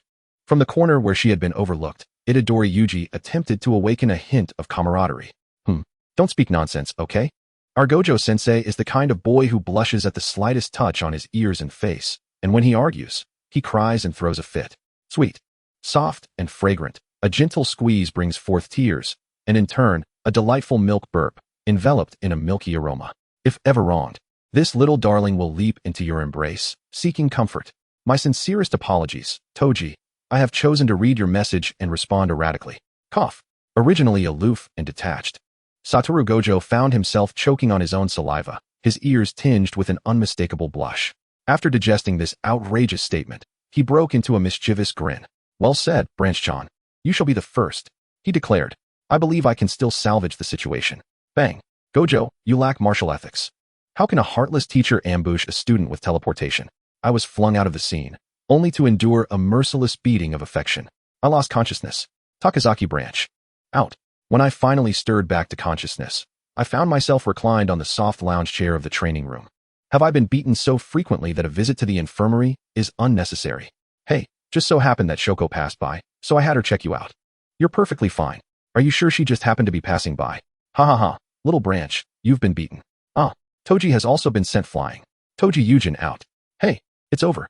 Satoru Gojo proclaimed, hands tucked into his pockets, wearing a self-satisfied expression.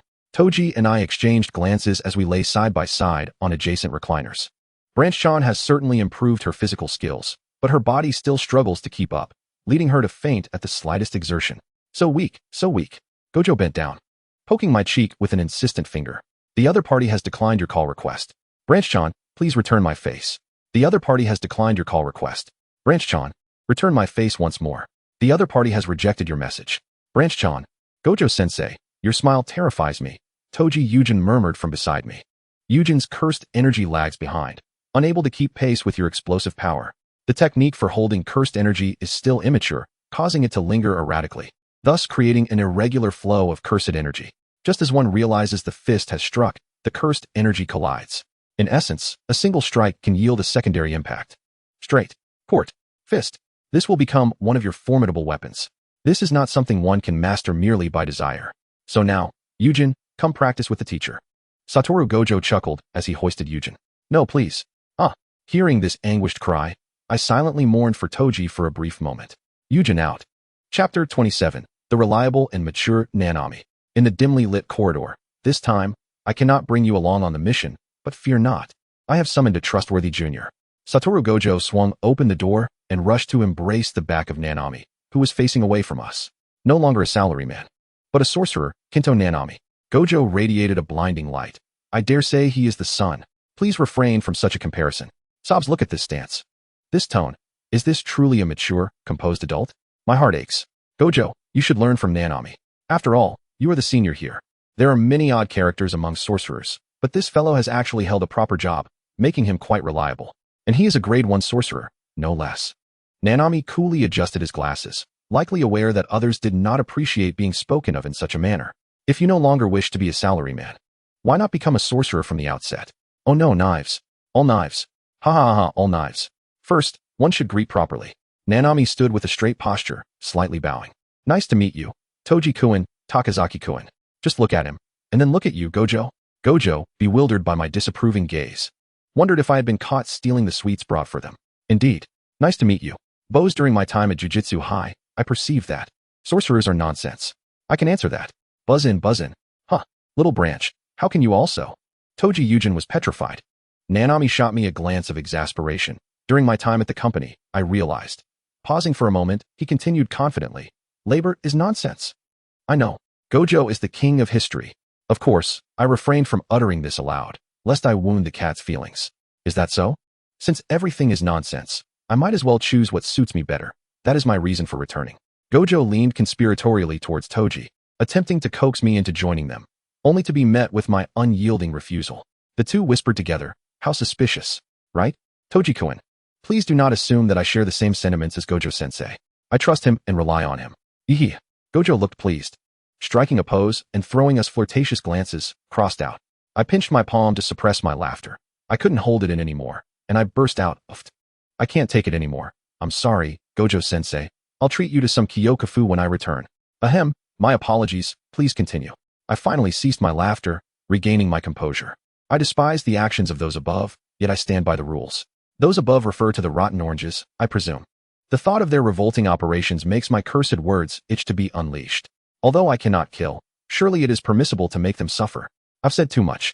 In any case, I have yet to acknowledge you as a sorcerer. Even with the explosive burden of a cursed spirit, you are still a useful individual. However, please strive to prove this. Nanami turned his gaze towards Toji. I have come to deeply understand that I am both weak and of little use. But I will grow stronger. Toji Yujin hung his head, fists clenched, knowing that without strength, one cannot even choose their own demise. Even if unspoken. I will compel you to acknowledge me. Wait for me. Toji Yujin dramatically swept his forehead, reverting to his cheerful self, as if the moment of vulnerability had never existed. My heart ached a little. He is still just a child. No, I am not speaking to you. I am addressing those above. Huh. All right. To put it bluntly, I am indifferent. The wretched sorcery world has driven Nanami to this state. Indeed, sorcerers are all lunatics. Understood, understood. Takazaki-kun. Huh. It's my turn. Please feel free to scold me. Although you are special grade and quite powerful, please do not act recklessly. You are still a child, while I am an adult. This felt reminiscent of a homeroom teacher. In fact, Nanami appears more like a homeroom teacher than Gojo does. Gojo, on the other hand, resembles a frail physical education teacher who is perpetually deprived of class time. Yes, stand at attention. Let us proceed. Safe travels. Gojo waved goodbye to us. Yes, this is the filth of cursed energy. Nanami Kinto pointed at the ground by the doorway. I strained to peer over Nanami's shoulder, but alas, I could see nothing. No, completely invisible. That is because you did not desire to see. We typically take it for granted to confirm curses visually. Utilizing techniques leaves traces which manifest as filth. However, in comparison to cursed spirits, this filth is considerably more insubstantial. You must focus and scrutinize closely. Toji and I concentrated intensely. raising our hands to pull back the corners of our eyes, glaring fiercely at the ground. The traces on the floor began to emerge. Oh, I see it. I see it too. Toge joyfully patted my shoulder, only to be doused with a bucket of cold water. Naturally, one must sense the aura before being able to stand on their own. His once vibrant pink hair fell limp. As Toge and I slipped out from behind the caution tape, we couldn't afford to lavish praise or encouragement. I would neither commend nor belittle. I adhere strictly to the facts and maintain a rigorous self-discipline. That is who I am. Although I once mistakenly believed society operated in a similar fashion. Let us set that aside for now. We pursued. All right, let's get our spirits up. Toge Yuji cracked his knuckles. No, we should aim for an adequate completion. Just a little bit will suffice. Toge Yuji froze in shock. Let us proceed. Toge and I fell a few steps behind, gradually lagging. He tugged at my sleeve, leaning in to whisper, "It feels a bit off. There's no response when I speak." I too whispered back. But don't you think Nanami is quite reliable? This is what a mature and composed adult should be. If it were Gojo-sensei, do you think he would share this with us? He would have us figure it out ourselves. True enough. Now that I think about it, Mr. Nanami seems rather admirable. But why do you call Nanami Mr. Nanami? Don't you think Nanami is adorable? It does seem so. Hey, did Nanami's footsteps falter for a moment? Was that just my imagination? Hurry, keep up, don't stray too far from me. Yes. Chapter 28, Humanity. In the cinema stairwell. Tap, tap, tap. The surveillance cameras didn't capture anything, did they? Apart from the victim, there was only one boy. Was the perpetrator a cursed spirit? We ascended the stairs all the way to the rooftop. There is a possibility that the actions of that boy are not without merit. However, confirming his identity is a strange sound of climbing echoed behind us, and Nanami Kinto halted, keenly glancing aside. Bento, a cursed spirit, lay sprawled on a chair, mumbling indistinctly, seemingly uttering the word bento. It sensed our presence and turned to glare at us intensely. Toge Yuji immediately discarded his umbrella, adopting a combat stance to shield me behind him, while I readied myself to unleash a curse at a moment's notice. Toge, this is a human who has undergone a transformation into a cursed being, but there is no saving him now. Do not show mercy. I lowered my gaze, remaining silent for a moment, but soon lifted my head again, my eyes filled with clarity. I understand. Toge, you are adapting more swiftly than I anticipated. Are you all right? I'm fine. I'll have to face it eventually. Takakuru, you were zoning out. Losing focus in battle is exceedingly perilous and could cost you your life. Nanami Kinto frowned, rousing me from my reverie. Apologies, Nanami. I won't let it happen again. What a ridiculous way to address me. Never mind. You and Toge will handle that one. I'll take care of this one. Nanami Kinto sheathed his umbrella. Toge Yuji and I followed his gaze. Indeed, the cursed spirits appeared quite abstract, with teeth resembling zippers. I must consult with Shoko to mend my wounded psyche when I return. If you think you can't win, just call me. Do you look down on me too much? Toge Yuji wilted in disappointment. How tragic. This isn't about looking down on anyone. Nanami unbuttoned his collar and loosened his tie, exuding an undeniable tension. I am the adult. You are the children. It is my duty to prioritize your safety. Being treated as a child is far worse than being underestimated. Though, in this instance, Toge truly is a child. I've lived over 30 years across 2 lifetimes. Even if I have faced death numerous times, it does not necessarily make one an adult. The increasing strands of hair falling from my pillow. The beloved cream-filled bread disappearing from convenience stores. These little despairs compound and lead one to grow up. Merely hearing this fills me with despair. Nanami, my heart aches for you. However, Yuji, be careful. Do cursed spirits not observe the rules of combat? Another sneak attack. Toge quickly dodged. Wait, am I a cursed spirit magnet? Why is it suddenly charging at me? Cough, cough. It's actually due to the boundless reserves of cursed energy dwelling within my beloved body. My form vanished in an instant, reappearing on the other side of the battlefield. Don't move. Hee. I appreciate that you can still explain this to me. My technique can forcibly create weaknesses, a 7-to-3 ratio, segmenting the target's length. While effortlessly fending off the cursed spirit's attacks, Nanami Kinto analyzed his technique for us.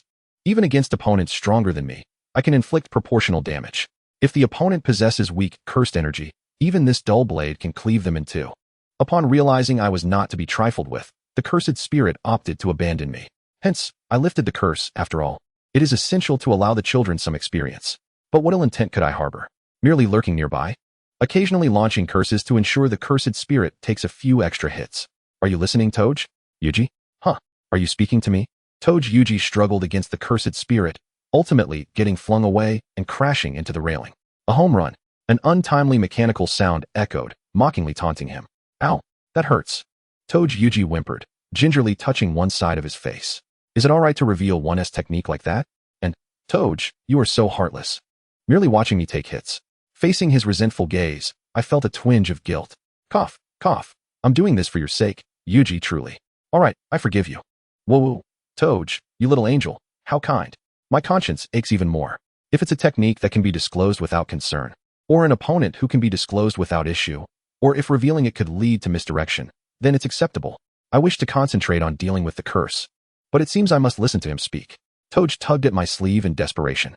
Managing to fight while listening to Nanami is proving to be quite the challenge. I comfortingly patted his head. It feels delightful. There is an advantage. This constraint of revealing 1S hand can significantly enhance the effectiveness of techniques, just like this. As soon as Nanami Kento finished speaking, his cursed energy surged dramatically, and with a single strike, he obliterated the cursed spirit. He then stylishly flicked the blood off his cursed tool. That is all I wanted to convey. So impressive. So cool. Toj, Yuji and I clapped and cheered with starry eyes. Toj, behind you. Huh. Ow. Poor Toj was sent flying once more. Looking around aimlessly is not advisable. Who was it that spoke to me? Toj Yuji fumed in frustration, flailing his arms.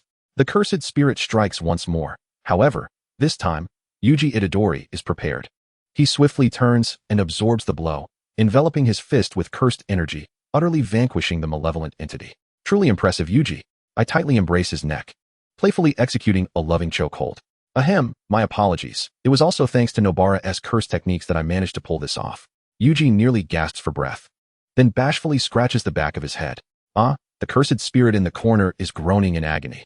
No, it should be referred to as a human. My apologies. It is time to end this. Kinji Hikari readies his blade to deliver the final blow. Wait, Nanami. Hold on. So, what's with this terminology? Kinji freezes, slowly turning his head to look at me. Hey, that is not the main point. I attempt to deflect the conversation with a light-hearted chuckle. Fine, what is it? Kinji pauses, furrowing his brow as he follows my gaze. A watch. You already know. Truly, Nanami, your intellect is remarkable. What's wrong? Yuji inquires, perplexed. I produce my phone and take a snapshot of the cursed spirit, presenting it to Yuji. Look, I've captured the cursed spirit. Kinji regards me with a complex expression. Aren't cursed spirits supposed to be unphotographable? Just calm down for a moment. So, our adversaries are humans. The rain intensifies. Chapter 29, Humans.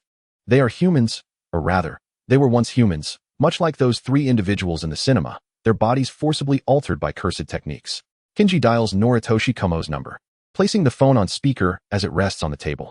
If it were merely that, I would have sensed it from the beginning. The 2 adversaries we faced were infused with cursed energy, much like cursed spirits. We must interrogate the perpetrator to uncover the nature of this technique. Noritoshi's voice comes through the phone. However, there are traces of tampering near the brainstem, likely to induce cognitive dissonance, causing confusion. The ability to alter the brain suggests that perhaps they could also transform a person into one capable of wielding cursed energy. After all, the relationship between the brain and cursed energy remains shrouded in mystery. The atmosphere grows heavy. Silence envelopes us, making it hard to breathe. By the way, Yuji and Nobara, are you listening? Oh, I am. I'm listening too, Noritoshi. Alright. To put it simply, their cause of death was shock induced by their transformations. It's not your fault. Their demise occurred long before they were exorcised. Do not mistake that. Understood. I remain silent. The feeling of having an advantage yet still being unable to change the outcome is utterly disheartening. Nobara, do not blame yourself. Though what has transpired cannot be altered, we can eradicate the cursed spirit responsible, ensuring no more lives are harmed in the future. Right. Regardless of the cause of death. The weight of others' demise is equally burdensome for me. This situation is appalling. Yuji clenches his fists. Yuji is truly a kind-hearted angel, genuinely enraged on behalf of others, making me feel increasingly like a villain. I can only comfortingly pat his head. After a considerable time, Nobara, you've turned my hair into a bird's nest. What? That's not how one comforts someone. Ahaha, shall I tidy it back for you? Leave my hair alone. That filthy entity serves as bait, likely intended to lure us in. Our opponent is no simple foe. Kinji rises from the sofa, indicating that we are nearing our limits. Let us gather our spirits. Absolutely. Sometimes, your synchronization is quite alarming. On the other side, in the sewer, special grade hypothetical curses are how some cursed spirits are referred to. Cursed spirits are a conglomeration of cursed energy emanating from humans. Even if they do not genuinely exist, the terrifying imagery shared among people can easily manifest as powerful curses. Satoru Gojo reclines on a hammock, perusing a volume titled Complete Collection of Japanese Yokai. Are these terrifying images based on widely recognized yokai or folklore? Indeed, there are many. Like Hanako in the restroom or the nine-tailed fox, which sorcerers classify as special-grade hypothetical curses and remain vigilant against. Satoru showcases the book's contents to Junpei Yoshino. Unidentified powerful curses are also initially categorized as hypothetical curses. Satoru mocks, sensing they are only aware of such tales. However, what people truly fear is not merely these hypothetical stories. What about natural disasters? Junpei ponders for a moment. Conversing with you is remarkably stress-free. You are quite astute. No, not at all. People are terrified of the earth, forests, and oceans. The sheer magnitude of cursed energy flowing toward them has granted them a form of wisdom that has persisted until now. All of them are my proud companions. So, what kind of curse does Satoru represent? Humans. I am the hatred and fear born from humanity towards one another. Recently, reports have compiled the missing and bizarrely deceased individuals into a residual report, allowing us to pinpoint the suspect as Stronghold to a certain extent. Shall we charge in? No. This is only a preliminary step. I will continue my investigation, assigning further tasks to Yuji. Kinji affixes a photograph of a young boy to the board, the same boy who was present in the cinema with the victims. That name sounds somewhat familiar. Yuji leans in to scrutinize the photograph, but finds nothing of note. Kinji plays a segment of footage. Based on the surveillance and behavior, the likelihood of him being a sorcerer is exceedingly low. Yet, his connection to the victims presents a different narrative. What is a sorcerer? A sorcerer is a practitioner of curse techniques with malicious intent. I will delegate the follow-up arrangements to Ijichi, and I request that you both investigate Junpei Yoshino together. Understood. Ijichi and Yuji salute in unison. All right, let us go. Energetically, Yuji strikes a superhero pose and bursts through the door. Ijichi, stepping out, glances back at Kinji. You already know the location of the perpetrator, do you not? Of course. Kinji leans against the blackboard, stating, the perpetrator can easily leave the scene without leaving any traces if they wish. They are luring us in. I merely opted for the risk of going alone over taking Yuji with me. Pardon me for saying so, but shouldn't we notify Takataro? After all, she is a special-grade sorcerer with well-known prowess. No, regardless, she is still a child, and her exceptional talent and unique constitution render her too precious to risk. Nobara. Ijichi. Suddenly, Yuji appears from behind Ijichi, causing him to stumble. Whoa, Yuji? Ijichi gasps, patting his chest to calm himself. I forgot to mention, Nanami should be cautious. Yuji. I am not a teacher. Please do not address me as such. Then I shall call you Nanami. Do not mimic Takataro. Be wary of my wrath. Chapter 30. Let us all have some fun together. Once again, in the dimly lit sewer. What is this? An experiment to test how much humans can transform. Over there, we shall see how small they can become. The enthusiastic Jin fervently introduced his work to Yoshino Junpei, casually handing him a small figure. Is this human? Junpei stared blankly at the object in his hand. Are you accustomed to corpses, Junpei? How should he respond? If this were my mother, I might lose my sanity and harbor a deep resentment towards Mr. Jin. However, I am well aware of humanity's inherent ugliness. Thus, I hold no expectations for others and possess no thoughts regarding their demise. Ding dong, ding dong. The peculiar notification tone from Junpei's phone interrupted his thoughts. Just then, a message from Kita popped up. Junpei, can I come out to play with you? Junpei, are you there? He stowed his phone back into his pocket and turned his gaze back to Jin, uttering, just a friend. Ah, friend is it? You, who seek vengeance. Are you implying that I am contradictory? Jinren offered no response, but instead posed a perplexing question. Do you believe humans possess a heart? No. Indeed, none. Jinren began to expound on his theory of whether the soul or the body came first. Humans possess a soul, but it is not synonymous with the heart. I am the only one in the world who comprehends the structure of the soul, capable of altering a being's form through the mere touch of the soul. Joy, anger, sorrow, and happiness are mere byproducts of the soul's metabolism. To call it the heart is excessively mechanical. Humans overly romanticize what they cannot perceive. For me, the soul is no different from the body. It merely exists. Do you understand? Life holds neither value nor weight, akin to water in the universe. Life merely flows in cycles, devoid of meaning or worth. Hence, you are free to do as you wish, to live as you please. Do not allow yourself to be shackled. Just as one eats when hungry, one may eliminate what they despise. Every word resonated deeply, planting a seed within Yoshino Junpei's mind. Adachi and Itadori Yuji leisurely trailed behind Junpei in their vehicle, resembling a pair of stalkers. Strange, he's dressed casually. He hasn't been to school lately. Although I seldom appear myself, how have Fushiguro and the others been? Adachi pondered, recalling the lively antics of his friends on the school playground. unable to suppress a chuckle. Ah, they're doing quite well. Oh, what should we do next? With this, Adachi gestured towards a cage in the passenger seat. Flyhead. A low-grade curse of insufficient grade 4. Once we reach an isolated area, let Flyhead attack him. First, if he is an ordinary person who cannot see curses, please have Itadori save him. Second, if he can see the curse but is uncertain how to handle it, likewise, request Itadori to rescue him and inquire about the events of that day. Third, if he exorcises Flyhead with sorcery. Adachi adjusted his glasses. We will apprehend him on the spot. Are we really going to forcibly arrest him? Indeed, a forcible arrest. If it is a misunderstanding, we can apologize later, but... Fourth, if Yoshino Junpei possesses potential above a second-grade sorcerer, we shall retreat temporarily and regroup with Mr. Nanami or await assistance from Taketori. I should barely manage at grade 2. Taketori, how did you end up here? As Taketori materialized in the back seat beside Itadori. Both Yuji and Adachi's eyes widened in disbelief, their jaws nearly dropping to the floor. Relax, relax. I forgot to mention. This is a technique I recently mastered that allows for instantaneous location-based teleportation. Surprised? Unexpected? I playfully patted Yuji's head. If you keep patting my head like that, I won't grow taller. Taketori, you truly are exceptionally gifted. Oh, don't mind those trivialities. By the way, what were you discussing just now?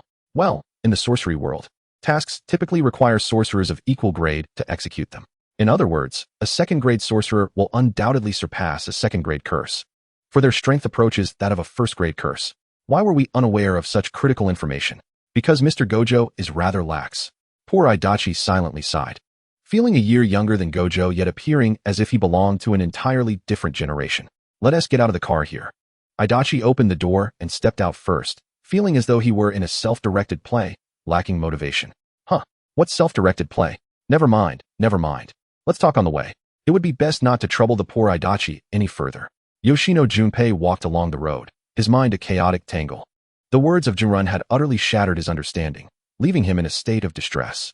What once seemed inconsequential, the cicadas chirping, now grated on his nerves. Junpei, where have you been? How can this be? Skipping school? The man before him was the same one who had peered through the window and had his memory altered by a curse. Junpei was not particularly inclined to engage with him, but out of politeness, he greeted, "Good day, Mr. Sotomura." Sotomura wiped his brow. Have you heard? Sayama, Nishimura, Honda have passed away. You were quite close to them, weren't you? A flash of memories of being bullied by them struck Junpei, while Sotomura continued relentlessly. Yet you did not attend their funeral. You, my child, truly. Enough. I hurriedly pulled Itadori Yuji over, panting as I came to a halt. Itadori, actually, if you hadn't pulled me, I could have reached him in 3 seconds. I instinctively shielded Yoshino Junpei like a mother hen. Junpei, step back. Let me handle this. Did I say something wrong? They often came to play with this child. Sotomura attempted to raise his voice to mask his insecurity. Are your eyes blind?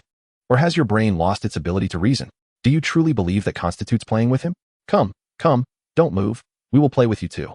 Sotomura glanced at me, a fierce presence, and at the imposing Yuji behind me, glancing nervously as he wiped his sweat. He then grew increasingly indignant. What is wrong with what I said? This child has a reclusive personality and few friends at school.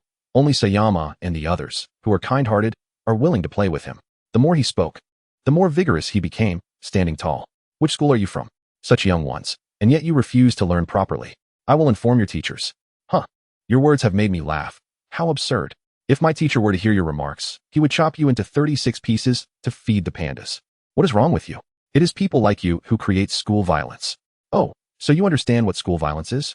Yet when Junpei was bullied, you acted blind, hiding behind the window as if everyone else were like you and couldn't see. When did I hide behind the window? They were merely playing with Yoshino. Very well. Since Mr. Sotomura believes this is merely play, let us indulge in some fun as well. I exchanged a glance with Itadori. Yuji, release the restraints. Let us entertain this esteemed teacher. Isn't this a bit inappropriate? Yuji scratched his head, questioning the morality of the situation as he obediently loosened the restraints. Relax. After giving him a good beating, I will alter his memory. I grinned mischievously, cornering Sotomura against the wall.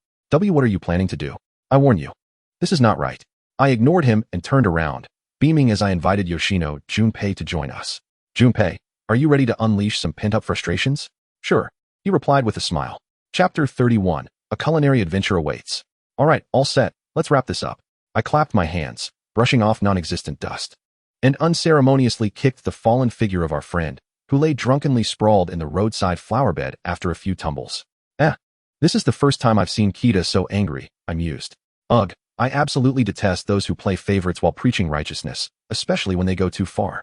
I huffed, crossing my arms in indignation. Suddenly, a thought struck me. Hey, Junpei, you wouldn't mind if an annoying person ended up at your doorstep, would you? As I spoke, my confidence waned, and I regretted not keeping our friend at a distance sooner. Not at all. I'd be glad if you all could vent your frustrations on my behalf. By the way, did you come to find me for something? All right. Let us discuss it over there. It was then that Itadori Yuji smacked his forehead in realization. We settled on the steps by the river, the sky and earth ablaze with vivid orange hues as the sun began its descent. The number you have dialed is temporarily unavailable. A robotic female voice echoed from Itadori's phone. Oh no. Answer, Mr. Idichi. Why isn't he picking up? What should we do? I fretted, knowing that Mr. Idichi was likely busy chasing down a runaway fly. Indeed, it was I who had placed the fly in the vehicle, as I intended to retrieve the finger from Junpei's house later. My sincerest apologies, Mr. Idichi. Meanwhile, Yoshino Junpei was lost in thought, staring blankly at the button on Itadori's collar. If you encounter a student with a spiral-shaped button, remember to befriend them. They are sorcerers and would surely get along well with Junpei. However, sorcerers are indeed the enemies of Mr. Real Man. Yet, Kita is also a sorcerer. And that boy has the same button as Kita's uniform. They must be classmates.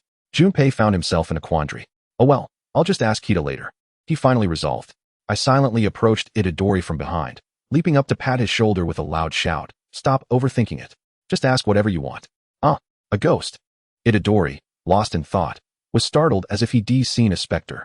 He quickly jumped aside, and, upon realizing it was me, breathed a sigh of relief, patting his chest nervously.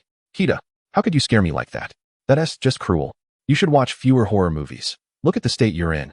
I teased. No way. It's just that there have been too many cursed spirits lately, and they're all transformed humans, he lamented, his big, puppy dog eyes looking woefully at me. I promise, next time I want tea. Feeling genuine remorse, I apologized, lowering my gaze to fidget with my skirt. All right. I'm not mad at you, Kita. Wait, how did I let slip that there are cursed spirits? My hand, which had been meant to comfort myself, froze as Itadori stared rigidly at Yoshino Junpei. Go ahead and say it. Junpei knows about cursed spirits. We've discussed matters of the sorcery world over text before. Then I'll be direct. At the cinema you visited previously, someone died. Did you see anything? Like, something disgusting like a cursed spirit? No. I didn't see anything. I've only recently become able to perceive such things. I see. Then there's nothing more to inquire. That was quick. But can we wait for that person who is probably our superior to arrive? Sure thing. Thank you. Itadori plopped down next to Yoshino Junpei. What did you watch at the cinema? It was a re-release of an old film, but you wouldn't know it if I told you. Come on, tell us. Human Centipede 3. That movie is utterly boring. I even got hit several times because of it. Upon hearing the familiar title, Itadori froze, terror creeping in from the memories of cursed corpses and Gojo Satoru. That's true, but it was meant to be a bizarre film. I chuckled, observing how the two seemed to bond over their shared excitement. The setting sun casting a golden glow upon us, making the world feel warmly enchanting. If only the scene were devoid of a certain brainless voyeur on the bridge. I feigned a smile as I glanced at Suguru Geto above us. Suguru paused, then forced a disingenuous smile, mouthing, hello, first-year special grade curse user. I reciprocated with a smile and mouthed back, sorry, I don't understand Sakura language. I couldn't help but laugh at the sight of him looking dumbfounded, his laughter becoming increasingly exaggerated. It was undeniable that Suguru, even with an awkward smile, held a certain charm akin to a painting. After a moment, he nodded at me before adjusting his hood and walking away. I can't help but suspect he is controlling me with Suguru Geto's facade, though I suppose I'm somewhat ensnared. Kita, snap out of it. Oh, what is up, Itadori?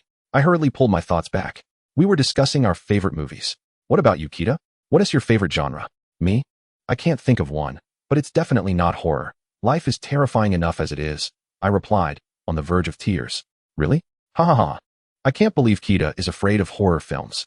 Indeed. After all, Kita is so wise and valiant. Hey, you're making fun of me. Be careful, or I'll make you eat poop. Eat poop.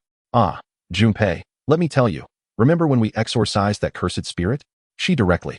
Itadori whispered to Yoshino Junpei, pulling him aside, quietly accusing me. So you must never provoke her again. A vein throbbed at my temple. Itadori, I can hear you. I finally realized how acute a sorcerer's hearing is.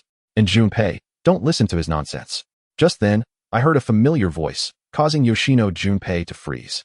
Mom, I can't believe you're here. How surprising. In an instant, the mood shifted. Wow, what a beautiful girl. You must be Kita. I've heard Junpei mention you. Junpei's mother, Nagi Yoshino, flashed a warm smile at me before turning to Itadori. Is he your friend too? We just met. Though we just met, I'm sure we'll become friends. Itadori exclaimed, raising his hand high. Really? Please make sure to spend time with him. Junpei's mother, Nagi, raised her hand, a cigarette pinched between her fingers. Mom, cigarettes. Didn't I tell you not to smoke in front of me? Junpei scowled, clenching his fists. Ah, sorry. Sorry. I promised not to smoke around you. What is your friend's name? I'm Itadori Yuji. I'm Taketori Kita. The green onion and auntie don't match at all. Itadori pointed out, noticing the green onion in Nagi's hand. I nodded in agreement. It truly seemed mismatched. Oh, are you quite knowledgeable? My goal is to become a woman who doesn't team match with green onions. What on earth are you saying? Junpei blushed in embarrassment. Itadori-kun, Taketori-san. How about joining me for dinner at my place? Wait, is that too much trouble for you? Is my cooking a hassle? Just then, Itadori's stomach growled loudly, perfectly timed. I stifled a laugh. Thank you, auntie. We'll gladly join you for dinner. Ha. Is there anything you can't eat? Any allergies? None. Wow, how immaculate. Nanami echoed the same sentiment. Who is Nanami? Oh, just someone who goes on and on. Chapter 32, The Non-Existent Persona of Satoru Gojo. Meanwhile, on the other side, a battle had just concluded. In the sewers. Phew. A whistle pierced the air as Suguru Geto arrived at the site where Mahito and Kinto Nanami were locked in combat. Bang. A faint rustle emerged from the rubble. As a Mahito version of a caterpillar wriggled out from beneath the debris, gradually transforming back into human form. It's fully nude. Ha.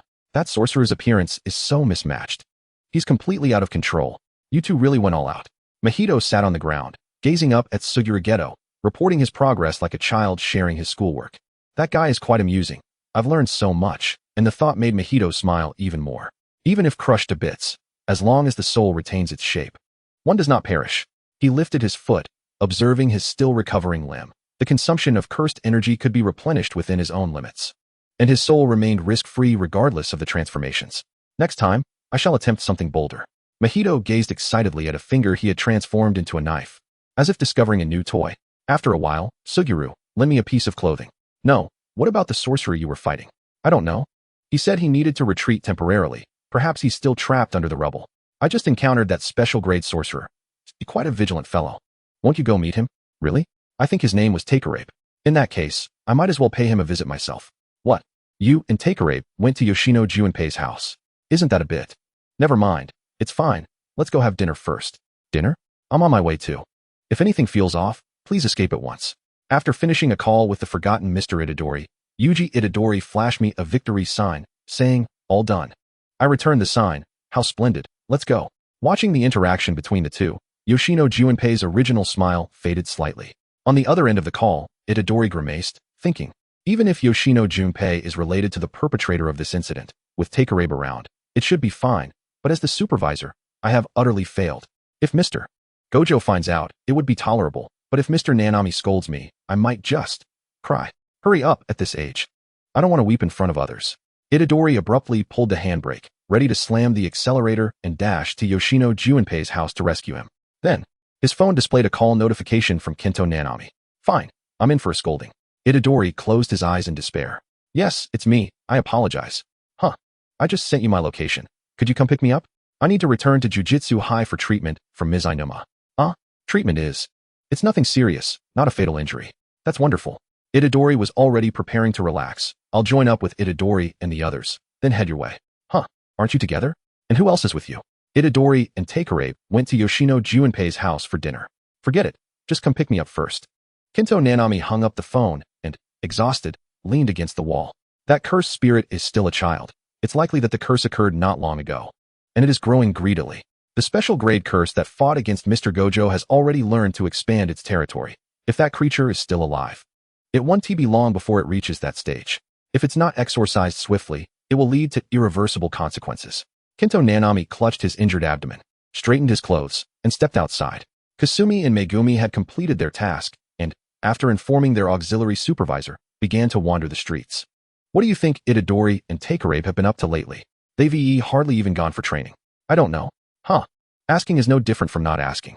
Hey, wait a minute, Megumi, isn't that Takerabe? The one next to him looks like Itadori. Oh, there are two more people by their side? Kasumi halted, grabbing Megumi's arm and pointing in a direction. Megumi followed her gaze and saw a bouncy girl pulling along a boy with black hair covering half his face, while the unmistakably pink-haired Itadori walked alongside them. Megumi, what are you waiting for? Go say hello. Before she could finish her sentence, Kasumi dashed toward the girl, with Megumi following closely behind. Taketori. Hearing the familiar voice, I turned around, and, indeed, it was Kasumi, with Megumi trailing right behind her. Oh, Kasumi, Megumi, what are you doing here? Megumi and I just finished a task, and happened to run into you. What about you and Itadori? Megumi was inquiring about who they were, and whether they were on a mission, and how much they could divulge regarding it. These are my new friends I met with Taketori, Itadori exclaimed, throwing an arm around Yoshino Junpei's shoulders. We're heading to their house for dinner. Oh, hello. I'm Kasumi, a classmate of these guys. I'm Megumi, also their classmate. I'm Yoshino Junpei, nice to meet you. Takeori's classmates seem like wonderful people too. I'm Yoshino Nagi, this child's mother. With one hand resting on Yoshino Junpei's shoulder, Yoshino Nagi continued, since we've met, why don't you all come over for dinner? Yay. Megumi and I were just pondering what to eat tonight. I hope this doesn't inconvenience you. Oh, not at all. The more, the merrier. Junpei loves a lively atmosphere.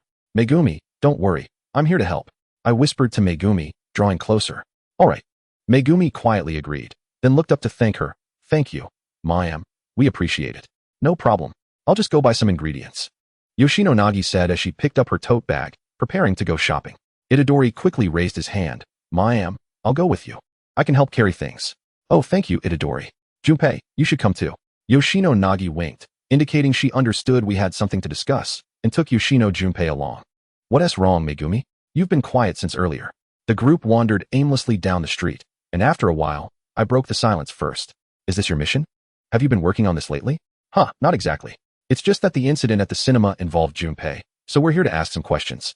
Well, I realize this might be unnecessary, but please be cautious, you and Itadori. Don't end up hurt like you did in that juvenile detention incident. Kasumi squeezed between us, saying, all right, now that we're off duty, why are we still discussing this? Shouldn't we buy something to take to the Ma-MS house? After all, having so many people is indeed a bit of a burden. You're right, and I forgot I promised to bring a gift for Mr. Gojo. That guy actually asked you to bring a gift. After all, only Taketori would think to bring a gift for Mr. Gojo in the entire high school. Megumi expressionlessly exposed the non-existent persona of Satoru Gojo. Chapter 33. We need to devise a way to save the lady. I'll go ahead. That dessert is particularly hard to buy, so I need to communicate with the owner first. It would be great if you could handle the fruits for the lady. After you buy them, send me your location, and I'll come find you. Little 8. Let's proceed with the acquisition directly, I said, eager to communicate. All right. You hurry along. Before Dingzaki Yako's words faded, I vanished from their sight. Did she just teleport? It seems so. Little 8. Yoshino Nagi is truly considerate. I must devise a plan to save her. Moreover, if I succeed, Shunpei won't succumb to darkness, right? My dear, we can find a way to stay tonight. As I contemplated the grim-faced Nanami and the tearful Ichiji, a shiver ran through me. Nanami and the others wouldn't agree to that. Besides, everyone is here today. It's not like they can all stay, right? Ugh, this is so frustrating. Oh, right, isn't there that gift from Gojo Satoru? I could pretend to have left it behind and return to retrieve it. I'm sorry to inconvenience you, Gojo. My dear, that is a brilliant idea. As expected of my host. The tone was excessively gleeful, rather nauseating. Current mission for the host. Save Yoshino Nagi and prevent Yoshino Shunpei from completely descending into darkness. By the time I arrived at Shunpei's house with Fushiguro Megumi and Dingzaki Yako, the sky had darkened. The house, typically a bit desolate, now resonated with laughter and joy. Apologies for the wait. We exchanged our shoes at the entrance and were greeted by Yuji Itadori, who was doubled over with laughter, half of his body leaning against Yoshino Shunpei. You're here. Please, take a seat. It was Yoshino Nagi who noticed us standing dumbfounded at the door and hurriedly invited us to join them. Continue. What happened next? Hey, little G. You all finally made it. With unwavering confidence, Aaron declared, this is an invasive species larva. It might be poisonous, so don't touch it. Upon closer inspection, it turned out to be the konjac noodles from lunch. Yuji picked up the konjac noodles from the table and mimicked them, provoking an uproar of laughter from Yoshino Nagi. As she laughed heartily, she waved us over. Did you hear? Konjac noodles, it's konjac noodles. Yoshino Shunpei looked embarrassed. Mom, you've had too much to drink. Oh dear, Yuji is just too amusing. Dingzaki Yako leaned closer to me and whispered, this guy is really too familiar with everyone. Hey, isn't that great? We should all loosen up a bit, especially Megumi. Don't remain so tense, or you'll turn into a little old man. Huh. Ha ha ha, don't say that. Fushiguro really might. Fushiguro Megumi wore a black expression. I said, enough already. His tone was laced with barely concealed frustration. Come on, use this for a performance. Yoshino Nagi produced a wooden tray from somewhere and handed it to Yuji. The scene then transformed into, Wilson, forgive me, Wilson. Yuji began his performance, holding the tray and weeping profusely. I nearly choked on my drink, and both Yako and Fushiguro were equally affected, almost choking as well, while Yoshino Shunpei outright sprayed his drink. Cough, cough, cough. I was forced to swallow and ended up coughing violently. Fushiguro frowned and patted my back, while Yako poured me another glass of water. Here, drink slowly. You're the only one who got choked like that. Cough, I had no choice. Yuji was just too abstract. All right, it was indeed too abstract. It's fire. It's fire. Yuji discarded the wooden tray and brandished a large green onion, starting a grotesque performance. Hey Megumi, how do you think Yuji came up with this? P.S. Even imitating the dual-faced Sukuna. It does resemble him. Ha ha. Yoshino Shunpei was laughing so hard, he was in tears. Yoshino Nagi left the table and squeezed in beside me, wrapping her arm around my shoulder. This is wonderful. It's been ages since I've seen Shunpei smile so brightly. I nodded in agreement. Indeed, Yuji hasn't laughed like this in a long time. The recent pressures have been overwhelming. Sensing the underlying meaning in my words, Yoshino Nagi skillfully redirected the conversation. It's getting late. I'll go bring out the stew that is simmering. It's time to eat. Yay, we all want to taste Annie's cooking. Yako stood up, and we joined her to help serve the dishes. Such a wonderful aunt. I must save her. Tonight, I shall remain near their home without leaving. After a hearty meal, Yoshino Shunpei assisted the inebriated Yoshino Nagi back to their room. Shunpei's mother is truly a kind person, and so is Shunpei. Yoshino Shunpei nodded slightly, a shy smile gracing his lips. Just then, the phone rang. This is Yuji Itadori. Mr. Ichiji, what is the matter? Yuji answered the call. Unsurprisingly, it's a reminder for us to return. We won't be leaving just yet. We probably have another hour or two. 2 hours. Yuji silently held the phone a bit farther from his ear as Ichiji's panicked shouts were crystal clear even without the speakerphone on. Once Ichiji calmed down, I took the phone. Mr. Ichiji, don't worry. I'm here too, and Megumi and Yako are here as well. This was met with an even louder outburst. What? Fushiguro and Dingzaki are also there. If Mr. Gojo and Mr. Nanami find out, they'll kill me. Startled, I instinctively pulled the phone away a bit.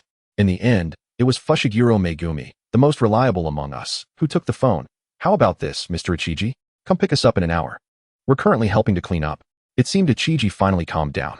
Fushiguro hung up. All right, let us start tidying up. I nodded eagerly. Yay. We finally finished cleaning. I joyfully twisted my waist and cheered. Yuji joined in the cheer as well. Hey, Shunpei, your clothes are dirty. I grabbed his sleeve and recalled the clean spell. In an instant, the stains vanished, leaving his clothes looking as pristine as new. If that's the case, why even bother wiping the table? All right, little G, if you have a good method, why keep it to yourself? Yako approached me, pretending to tickle me. No, Yako, I was just momentarily forgetful. Please don't tickle me. Watching the two playfully bicker, Fushiguro sighed in exasperation. All right, it's getting late. We should leave. No way, it's still early. If I leave so soon, what excuse will I have to come back? Chapter 34, The Consequences of the Butterfly Effect. Ultimately, with my silver-tongued persuasion and a touch of charm, I successfully convinced Fushiguro and Yako to leave with Ichiji first, while later, Ichiji would return to pick up Yuji and me. As for why Yuji didn't leave, it was because he had found his best friend and wanted to spend more time with Shunpei. With many people gone, the house suddenly felt much quieter. Junpei Yoshino carefully placed the disc in its rightful place, and, after a moment of silence on the sofa, finally spoke. Itadori, have you ever taken a life? Yuji Itadori looked at me in confusion, and I blinked, shaking my head to indicate my own uncertainty. Oh no, but eventually, you will have to confront malevolent sorcerers. What will you do then? Even so, I still do not wish to kill. Why? They are bad people. How should I put it? Once you have taken a life, the option of killing infiltrates your very existence. The value of life becomes ambiguous, and even the worth of those dear to you becomes unclear. I fear becoming that way.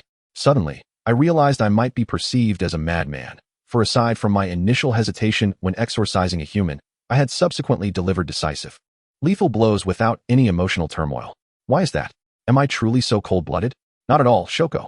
The fact that you can adapt so quickly shows just how remarkable you are. You must understand that if you do not act, they will harm you or those around you. Moreover, If you were truly heartless, you would not instinctively sense your companion's emotions and offer them solace.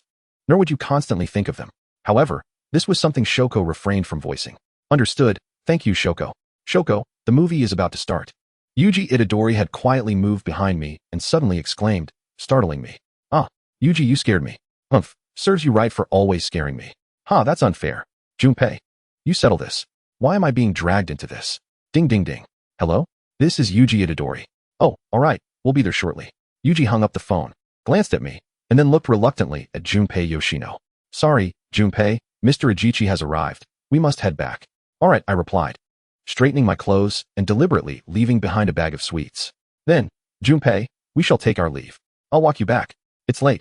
You should rest soon, Junpei. Indeed. It's just a short distance. There's no need to worry. Junpei Yoshino said nothing, merely picked up my coat and stubbornly stared at us. I exchanged a glance with Yuji Itadori and, unable to resist Junpei's insistence, acquiesced. Alright, let us go then. Faced with the anxious and perspiring Ajichi, I felt a twinge of guilt as I got into the car. I then pressed down the window to bid farewell. Goodbye, Junpei. Rest well. We will come to see you again next time. Okay. Junpei Yoshino stood there for a while, turning back only after the car had completely vanished from sight. He lay on his bed, the echoes of laughter and joy from these past days reverberating in his mind, one hand resting over his heart, feeling the vigorous thumping within his chest. Do humans truly lack a heart?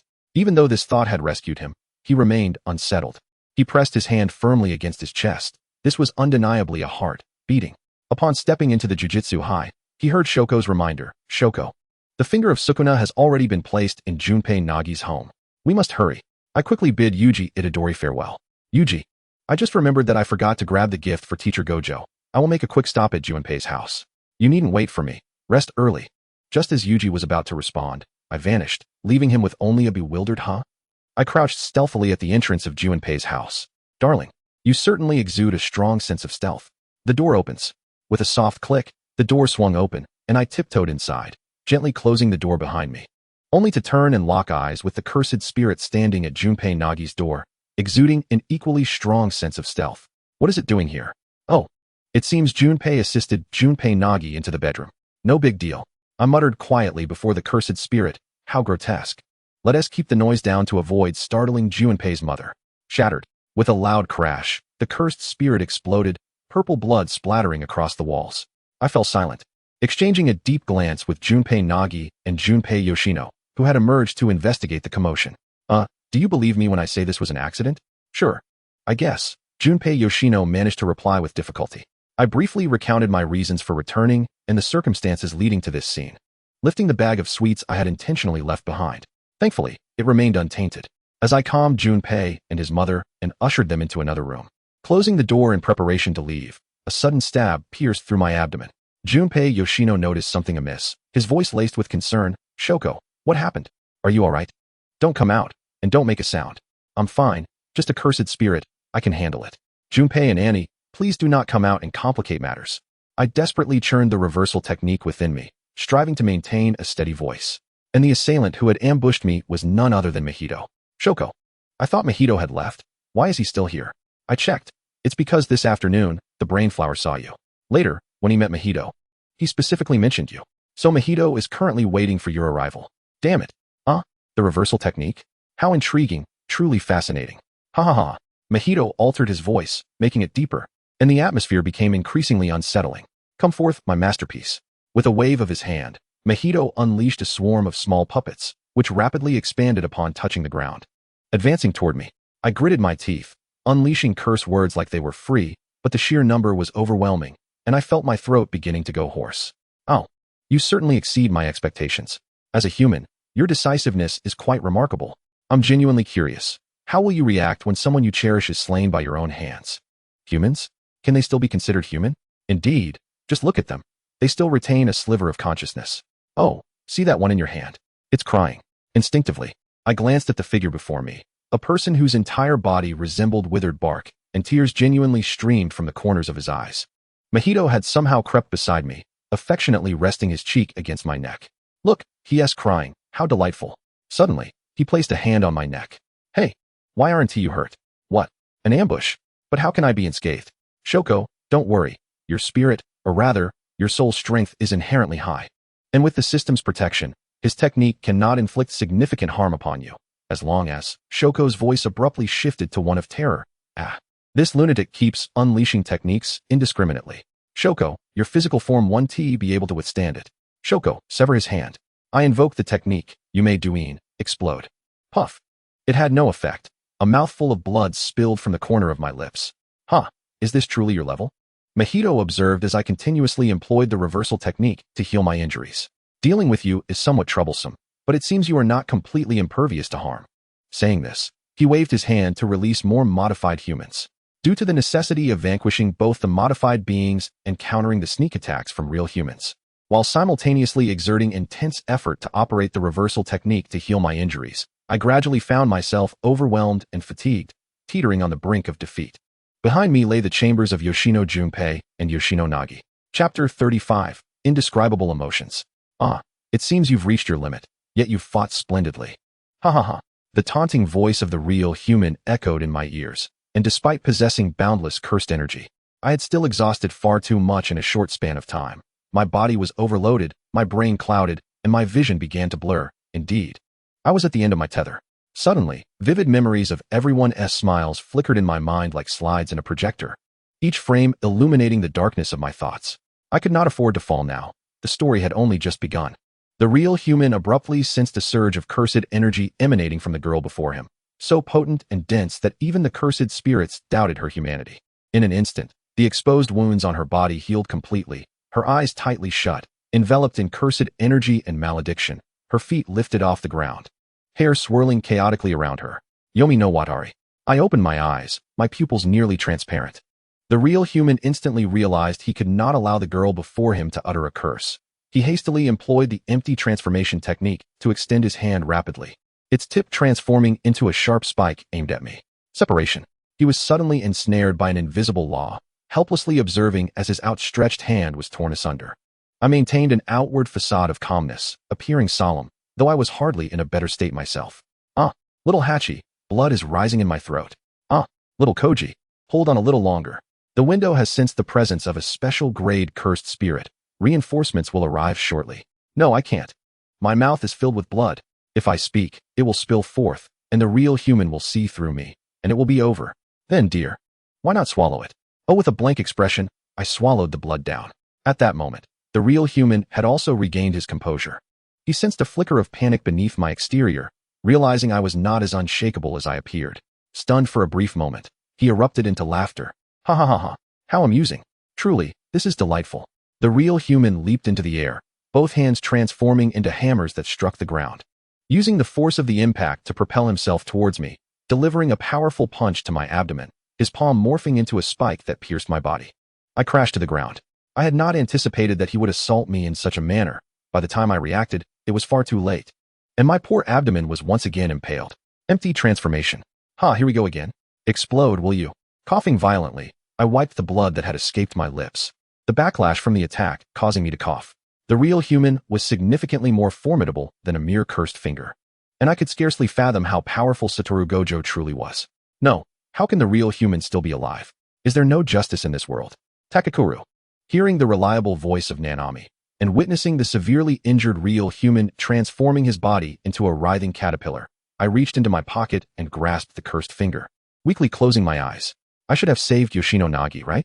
Unbeknownst to me, after I fell unconscious, reinforcements indeed arrived, but their techniques proved ineffective against the real human. Ultimately, it was Roka who rescued the real human, while Yoshino Nagi was slain by the cursed spirits brought by Roka amidst the chaos. Yoshino Junpei was knocked unconscious and fell into a stupor, while the reinforcements sustained various injuries. Perspective shift. A day later, in the Jujutsu High infirmary. Why is it that every time I see you, you're unconscious? This time, you've reduced yourself to a mere shadow of your former self. Gazing at the girl who had only days prior expressed a desire to go out and have fun, now lying in bed completely oblivious to the world around her. Ijichi Shoko leaned weakly against a chair, staring up at the white ceiling. Creaking, the door swung open. Satoru Gojo entered, standing silently by the bedside, observing the pale girl. How is she? What else could it be? Her injuries are severe, she has expended too much cursed energy, her body is overloaded, and she has succumbed to the backlash of the curse and fallen into a coma. Ijichi Shoko replied curtly, moving away from the bedside to sit in the corner, lighting a cigarette. However, I detected traces of the reversal technique within her, so her survival can be attributed to her mastery of that technique. After finishing her cigarette, Ijichi Shoko flicked the ash away, standing up. I'll leave you to watch over her. I have a report to write. She exited the infirmary. I heard from Itadori that Takakuru returned to retrieve the homage she forgot. Nanami's words echoed persistently in Gojo's mind. He pulled down his eye mask, leaning against the wall as if drained of strength, one hand covering his face. What should I do about this, Koji-chan? So, wake up quickly, Gojo murmured to himself, unable to articulate the feelings swirling within him, only sensing an uncomfortable heaviness. Meanwhile, in the system space, I found myself engaged in a silent standoff with the rice dumpling. Hachi, didn't I just lose consciousness? How am I here? And why is it dark? Because I brought your soul into the system space for recuperation. The strength of your soul is not commensurate with that of your physical body. Keeping your soul tethered to your body prevents any real recovery. Oh, so what transpired outside? And what was that surge of power I experienced during the battle with the real human? I have no idea what happened after you fainted. The system only has the authority to survey the outside world while the host's soul remains within the body. Hachi, feeling downcast, drew a twig and began tracing circles on the ground. Now my system space has turned into a pitch-black void. Upon seeing the twig in Hachi's hand, an idea sparked within me. By the way, can your system space manifest anything you desire? Yes, but as a nascent system, I don't have any stored data. If I can't visualize it, it can't materialize. Hachi's dot-like eyes transformed into a frown. Leave it to me. I closed my eyes, recalling various interior design styles I had seen online in my previous life. When I reopened my eyes, although the system space remained shrouded in night, the addition of lights and various modern furnishings rendered it remarkably cozy. Wow, is this the world in which you lived before, Koji? It's so beautiful, Hachi exclaimed. Exploring curiously, I sprang onto a soft sofa, grinning. How about it? Doesn't it look splendid? Hachi mimicked my actions and leaped onto the sofa, exclaiming, so comfortable. My system space has become so full. Ah, bliss. Both Hachi and I sighed in unison, marveling at our newfound surroundings. By the way, you still haven't told me why that surge of power coursed through my body at that moment. Let me check. Found it. Koji, quickly look at your technique panel. Spirit of Yomi. Activating this technique will enter a state of word spirit, during which the power of curses increases dramatically. The color of the pupils turns nearly transparent white. Immunity to pain is granted, and depending on the number of uses and intensity, there will be subsequent damage assessment and after effects. Passive effect. A potent curse resides within, which may bewitch anyone who meets your gaze. Using a curse at this moment yields remarkable results. After experiencing a strong stimulus, one may lose control, causing cursed energy to leak from the eyes, indiscriminately bewitching those nearby, ineffective against first-level sorcerers and above. The technique has awakened. It turns out that being on the brink of death can indeed enhance one's strength. I almost thought you were deceiving me. Your mastery of reversal techniques has also risen, now standing at 45, allowing for autonomous operation. Hooray, little Hachi loves mud. Humph. The tiny glutinous rice dumpling with a nose the size of a dot turned away in a huff. I had no choice but to comfort her. After all, I was the one who made myself upset. Chapter 36 Yuji, don't look. I lacked any black clothing. So I opened my mother's wardrobe and donned the first garment I laid eyes upon. Yoshino Junpei, with an expressionless face, took a black coat from Yoshino Nagi's closet and stepped out the door. The outside world was bright, the sunlight glaring and somewhat blinding. He descended the steps, traversing the path to school that he had walked countless times before, yet today felt distinctly different. Your household has encountered the fingers of a cursed spirit. That is an object of malediction that invites curses. Why would such a thing appear in my home? With the right connections and money, one could easily employ curses to kill. Do you have any leads? Those who harbor resentment towards you and your mother. Or perhaps the idle, dark-hearted wealthy individuals. They are the reason curses have been summoned. This is why my mother had to die. This is why Koji is still in a coma. The seed of hatred that was buried within Yoshino Junpei by the cursed spirit has finally sprouted, growing rapidly. He resolutely stepped into the school auditorium. My soul has finally recuperated in the system space and returned to my body. This time, it could be said that misfortune has turned into fortune. As my soul's strength has ascended a level, I opened my eyes, staring blankly at the white ceiling of the infirmary. Hachi, how long have I been asleep? It's been 3 days. Wait, something big has happened. Yoshino Nagi wasn't saved. What? Beep. Side quest. Save Yoshino Nagi. Prevent Yoshino Junpei from completely turning dark. Quest failed. Oh no, Junpei. I teleported to Ryazaki High School, only to find that the curtain had been drawn down, enveloping the entire school. This is bad. I'm late. I hurriedly teleported to the auditorium, but all I saw were bodies sprawled across the floor in disarray and no sign of Junpei. A sense of dread crept into my heart. Junpei, please don't. Ryuzaki High School, teaching building. As a formless entity transforms. Junpei. The moment I landed, I witnessed a scene that made my vision blur with rage. The cursed spirit's hand touched Yoshino Junpei's shoulder, causing his skin to turn purple. His body rapidly swelling and twisting, transforming into a human with each breath. Ah, Koji has also arrived. Then, it's time for round 2. With that, the cursed spirit embodied by Yoshino Junpei lunged at Itadori Yuji, who, still reeling from the immense impact, absorbed several blows. Itadori Yuji was engulfed in profound sorrow. Sukuna, Sukuna. I leave his fate in your hands, so please, heal Junpei. I refuse. Ha ha ha. Sukuna sprouted a mouth on Itadori Yuji's face, taunting him with a grin. I teleported directly to Sukuna's position and delivered a punch. Shut up. Yuji, don't look. My eyes reddened as I shielded Itadori Yuji, constructing a barrier with my cursed energy to separate the transformed Yoshino Junpei from us. Gazing at the unconscious Junpei, I closed my eyes, forcefully stifling the tears that threatened to spill. Hachi, is there any way to preserve Junpei, even if just his soul? I can expend energy to condense a soul seed during Junpei's dissolution. With daily nurturing of cursed power, it will gradually sprout, and when it bears leaves, Junpei's soul will be solidified. I gripped my palm hard, yet felt no pain, only the tremor in my voice. Junpei, I'm sorry, wait for me. Koji. The oddly shaped cursed spirit before me seemed to gain awareness in an instant, tears streaming from its eyes. Koji, hurry, I'm ready. Annihilate. It felt as though something warm fell from my eyes, streaking down my cheeks. My limp palm became sticky, blood dripping rhythmically onto the ground. The cursed spirit laughed maniacally. Ha ha, I thought you would show mercy. How cold-blooded. But I like it. A soul seed appeared in my pocket. Just like that. The cursed spirit embodied by Yoshino Junpei dissipated, as if it had never set foot in this world. What transpired afterward is a blur.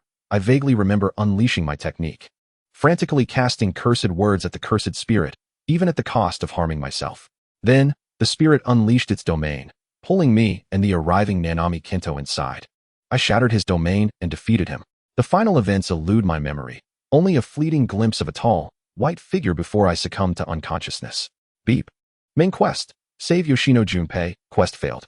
Executing penalty. Physical constitution reduced by 1 point. Current constitution 3. High special medical room. Ugh. I moved my fingers, feeling utterly drained. Koji, you've finally awoken. Are you alright? Do you feel any discomfort? Inumaki Toge's joyful cries drew the attention of Fushiguro Megumi, who had been vigilantly watching over me. I'm fine, sorry to worry you. By the way, how is Yuji? He must have been severely impacted. I scanned the room, but found no trace of the pink-haired figure. And in my weakened state, I inquired, why is it that every time you wake up, your first concern is for others? Inumaki Toge puffed out his cheeks and poked my face with a finger in annoyance. Yes, fine, what about you? According to Mr. Nanami, you fell into a frenzy of cursed energy, lost consciousness, and wreaked havoc. It was only when Teacher Gojo arrived and knocked you out that the disaster was averted. Fushiguro Megumi's expression was grave. I awkwardly touched my nose. There were no casualties, right? Inumaki Toge's frustration boiled over as he delivered a light slap to my head. Thank goodness for Teacher Idori. Your destructive power rivals that of a curse. You nearly took hundreds of lives. What? Right. Teacher Idori, Teacher Gojo, and Principal Yaga are all overwhelmed with the aftermath. Fushiguro Megumi added with a hint of sarcasm. It seems I am indeed the problem child. I must treat Shoko to a shopping spree and cover all expenses, and buy all the sweets in the market for Gojo. As for Yaga, perhaps I shall airlift some panda merchandise from China for him. So much to do, but thankfully I have Hachi. By the way, where is Hachi? Koji, my energy is insufficient to condense a soul seed, so I borrowed a great deal of energy. It may take me a long time to upgrade. After calling out to Hachi in my mind for quite some time, I finally received his feeble voice. Moreover, I fear I will remain weak for a while, occasionally falling into slumber. From now on, you may have to rely on yourself. I'm sorry, is there anything I can do to help you? Koji, do not blame yourself. You can strive to enter a state of enlightenment or complete system tasks to help me gather more energy. Before he finished speaking, Hachi's voice faded away entirely. This was the first time I felt lost since entering the world of Jujutsu. If only I could be a bit stronger. Perhaps none of this would have happened. I fully recognized the brutality of the Jujutsu world and my own helplessness. It felt dreadful, as if an invisible hand was squeezing my heart, making it hard for me to breathe. Koji, Fushiguro Megumi and Kugisaki Nobara both sensed that something was amiss with my emotions. I snapped back to reality, feigning cheerfulness, and said, "Hee, I'm perfectly fine. I was just contemplating how best to compensate Teacher Gojo and the others. Since I wish to make amends with the teacher, it would be prudent to discuss it with him directly." Suddenly, Gojo Satoru appeared out of thin air, nonchalantly pushing a student aside, shoving Nobara and Megumi out of the infirmary. "The teacher needs to speak with Ji-chan alone, so you two should refrain from interrupting." Bang! The infirmary door slammed shut, leaving Kugisaki and Fushiguro to face the dust. Chapter 37. You aren't thinking of twisting my head off to use it as a ball, are you? The infirmary fell eerily quiet. Gojo Satoru pinched the bridge of his nose, his voice tinged with frustration. "Do you have any idea how foolish this is? You should know that if I hadn't arrived in time, you would have." When Gojo reached the scene, he found the frenzied girl surrounded by sorcerers dispatched from the higher-ups. The moment blood erupted from the cursed tool that pierced her abdomen, it painted his vision crimson. Yet, amidst the blood mist, he distinctly saw the girl's unfocused, nearly pure white eyes shedding 2 streams of blood tears. With a swift motion, he incapacitated her from behind, shielding her from the sorcerer's assault as he cradled her and sought out Shoko. The girl lay quietly in his arms, her eyes tightly shut, her complexion pale to the point of translucence, with only her thick black lashes casting shadows on her face. Her lips, devoid of color, stood out against her blood-soaked uniform. Gojo suddenly seemed drained, slumping down beside my hospital bed. "Don't let the teacher worry." My eyes lit up, feeling unexpectedly cherished, and I teased, "Oh, is the teacher actually concerned about me?" Gojo remained silent, merely lowering his eye mask, his azure gaze merging with the sky as he quietly regarded me, which I took as an unspoken affirmation. The silence in the infirmary stretched for a moment before Gojo broke it. "The higher-ups have sentenced you to death, but I've managed to spare Ji-chan." "Huh, how am I facing a death sentence?" "Teacher Gojo, I believe I can still be saved." Awakening to the grim news of my impending execution made me feel as if my life had reached a dead end. Here's how it unfolded. In the higher-ups conference room, Gojo kicked the door open with a flourish, swaggering in and casually pulling out a chair to sit. "Gojo Satoru, calm down. I'm not here to commit murder today." "So, you are suggesting that you will impose a secret death sentence on my student?" "Absolutely. She is merely a preparatory, cursed sorcerer. Subjecting her to a secret death sentence is the greatest mercy we can offer. She nearly killed so many sorcerers." An even older voice interrupted the others. "Enough. Taketori Shii has an unknown curse within her. The higher-ups unanimously deem her an uncontrollable danger, and thus she is to be sentenced to death immediately." "Huh. What can you possibly determine? You are simply afraid of her growing strong and threatening your own interests." Gojo pulled up his eye mask, revealing a brilliant six-eyed gaze akin to sapphires. "Or are you doubting my 6 eyes?" A surge of blue cursed energy radiated from him, exuding a violent aura that instantly enveloped the conference room. Gojo's unique pressure made everyone present feel as though an invisible hand was tightening around their throats. Those hiding behind the screen, the cowardly officials, clearly recognized that he could effortlessly slaughter everyone in the room. "What do you mean?" "Simple. Revoke the death sentence and convert it to a suspended sentence until she can fully control the curse within her. Otherwise, I trust you do not wish for me to unleash a massacre here." "Fine, but..." "No way. She is just an orphan." Even if... Before he could finish, he was silenced, quite literally, in a most definitive manner. "There are 3 conditions. First, she cannot act alone. A guarantor or temporary supervisor must accompany her at all times to monitor her condition. I will be her guarantor. My students will be there when I'm not. Second, that captivating pair of eyes must be sealed. The seal can only be lifted with the consent of the guarantor or supervisor outside of combat." Upon reaching this point, he discreetly glanced to gauge Gojo's reaction. "Third, she must wear a white uniform for easy identification, placed on the high-risk list and subject to constant supervision. Should she commit any unjust killings, she will be executed immediately, and you shall carry it out personally." "Understood. I will ensure her safety." And so it was settled. What do you think? How much effort the teacher expended to save you? Gojo radiated a dazzling brilliance, making me feel as though I might be blinded by his light. "Teacher Gojo, you truly are like a little son." "Oh, how splendid." Indeed, whenever Teacher Gojo steps in, success is guaranteed. Well then, if the child seeks praise, let us oblige the boastful Gojo-sensei. Is that all the gratitude Ji-chan can muster?" I tentatively inquired. "Ah, how about I treat the teacher to some delicious sweets?" No, that is insufficient." Gojo shook his head, playfully tapping my forehead with a finger. Honestly, Gojo's hands were so well-proportioned and elegant. They were simply beautiful, almost tempting enough to want to preserve them as a specimen. Wait, I digress. Suddenly, a realization struck me, and I panicked, clutching my head. Teacher Gojo. You aren't planning to twist my head off to use it as a ball, are you? What? Gojo Satoru had already opened his arms wide, only to be startled by my reaction, causing his perfectly sculpted features to scatter, though he still looked quite handsome. What on earth is Ji-chan thinking? The teacher isn't that macabre. He then playfully delivered a light smack to my head. I covered my forehead, feeling like I could weep without tears. Why does everyone enjoy hitting my forehead? Gojo, in a huff, turned away, resembling a cat that had failed in its attempt to solicit affection. Wait a moment. A sudden spark of inspiration hit me. Does Teacher Gojo want a hug? Well, since it's the request of my most beloved student, the spicy teacher Gojo Satoru must certainly oblige. With that, I felt a light breeze joyous as it leaped into my embrace. Don't you dare hug me. After a considerable time, I finally said, Teacher Gojo, I think I'm starting to have trouble breathing. Perhaps you could let go for now? No. At my words, Gojo merely loosened his grip slightly, stubbornly burying his head in the crook of my neck and rubbing against me. The fatigue from the past few days seemed to dissipate, and the girl who had once been so irritating now felt less bothersome. I gently patted his back, feeling his soft hair brushing against my neck, and murmured, Teacher Gojo has turned into a clingy cat. Perhaps because his 6 eyes were unmasked. Gojo felt an overwhelming surge of sensory input, leaving him slightly dizzy as if he were immersed in a sea of flowers, the scent of blossoms surrounding him. Ji-chan should sleep early to grow tall like the teacher. Otherwise, it'll be quite a struggle for the teacher to carry you. No matter what. I can't possibly grow as tall as the teacher.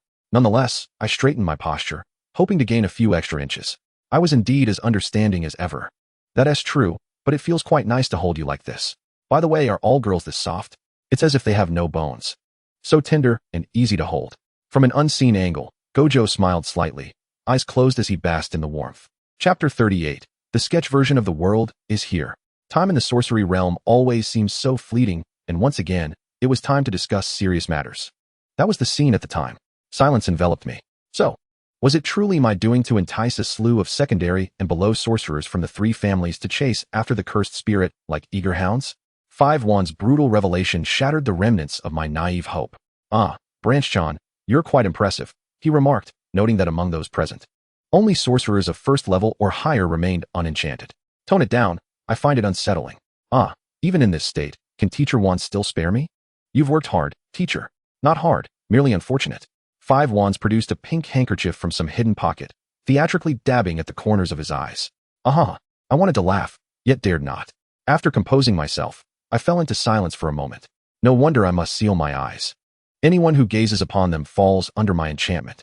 The destructive power is far too great. With that, I rolled up my sleeves and removed the satin ribbon tied around my wrist, securing it over my eyes.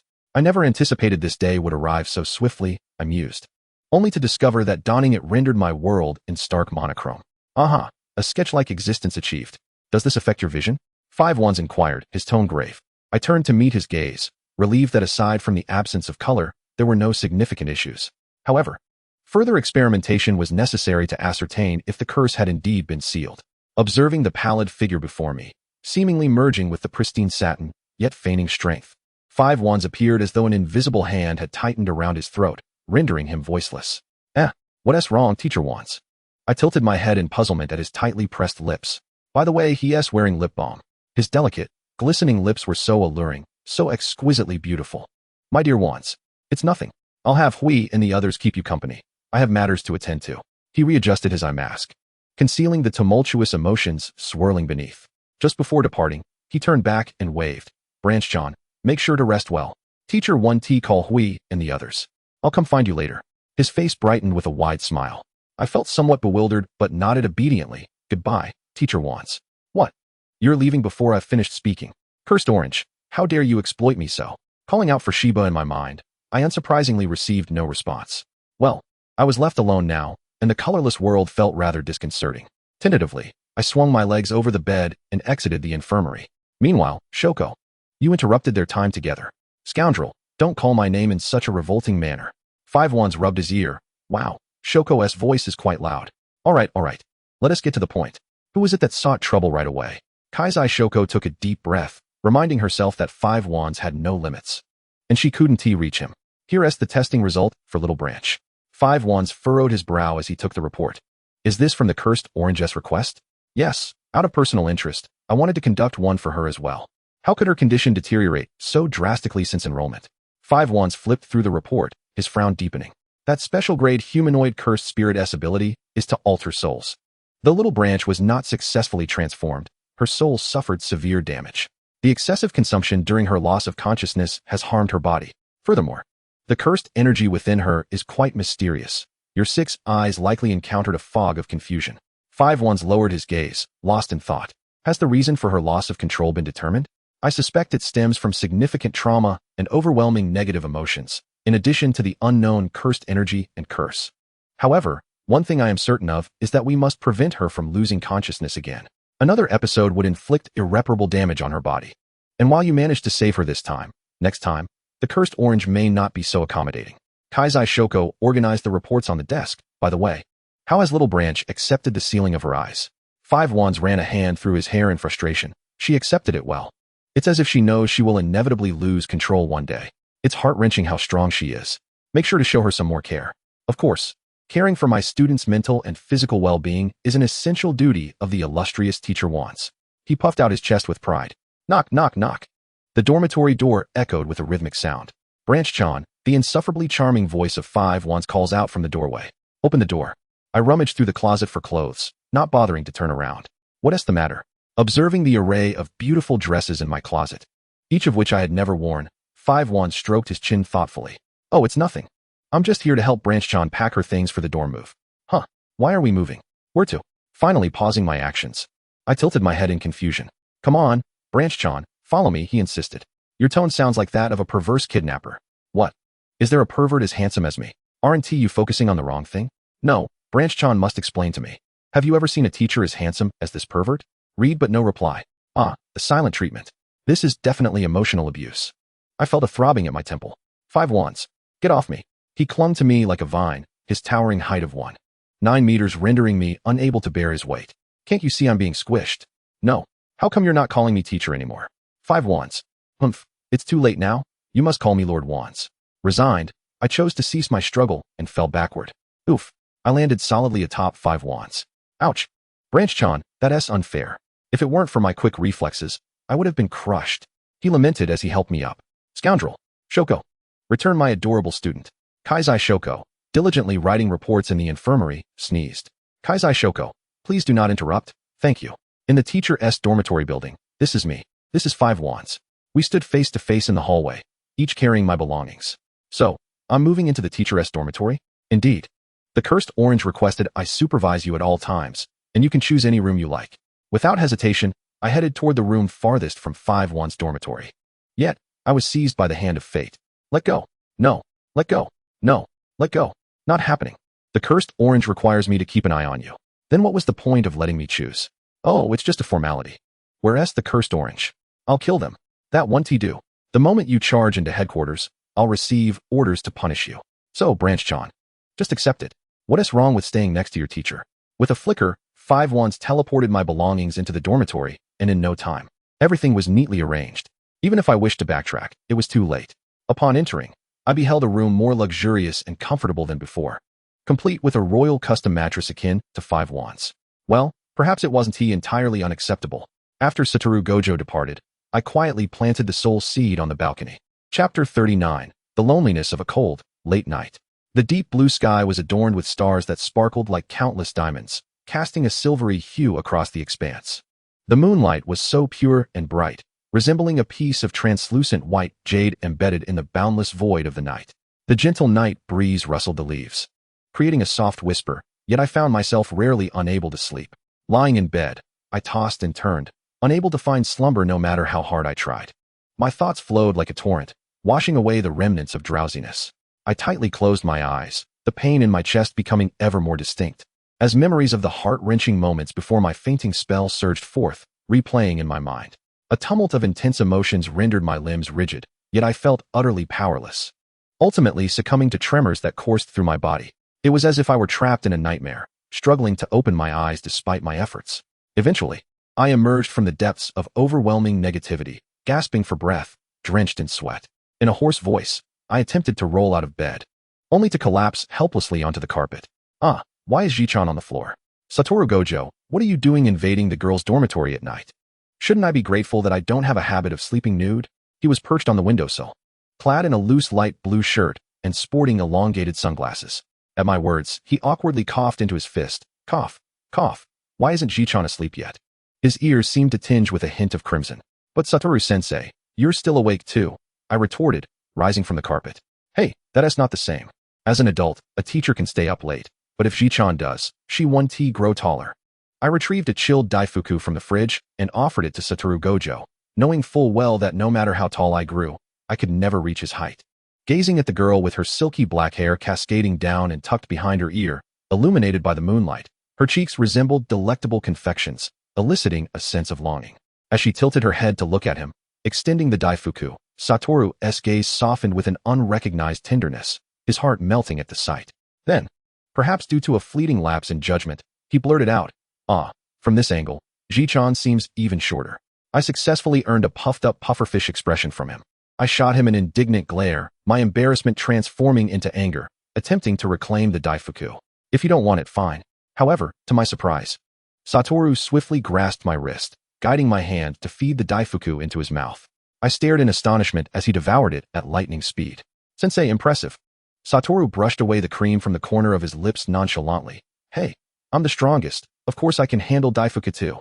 If one were to overlook the flush of his ears. "Huh. You tried to steal a chicken and ended up losing rice, Satoru," I teased. He leaped down from the windowsill and unceremoniously plopped onto my bed. Come on. Tell me why Ji-chan isn't asleep at this hour." "Guess, Satoru-sensei." I settled beside him on the bed. "Ah, that is a tough nut to crack. I'm known for being the least perceptive when it comes to girls' thoughts," he replied. "Wow, so Satoru-sensei is aware of that." No, he waved a finger dismissively. "I don't accept that notion. At least I know Ji-chan is thinking about someone. Keeping her awake." "Well, I am indeed thinking about Shunpei," I confessed as I sank back onto my soft bed in resignation. "What? Ji-chan isn't thinking about me?" Satoru lay down beside me, arms crossed over his chest, feigning anger. "Huh." I sat up, poking his arm with annoyance. "I'm not angry that you barged into my dorm at this hour. Why are you sulking?"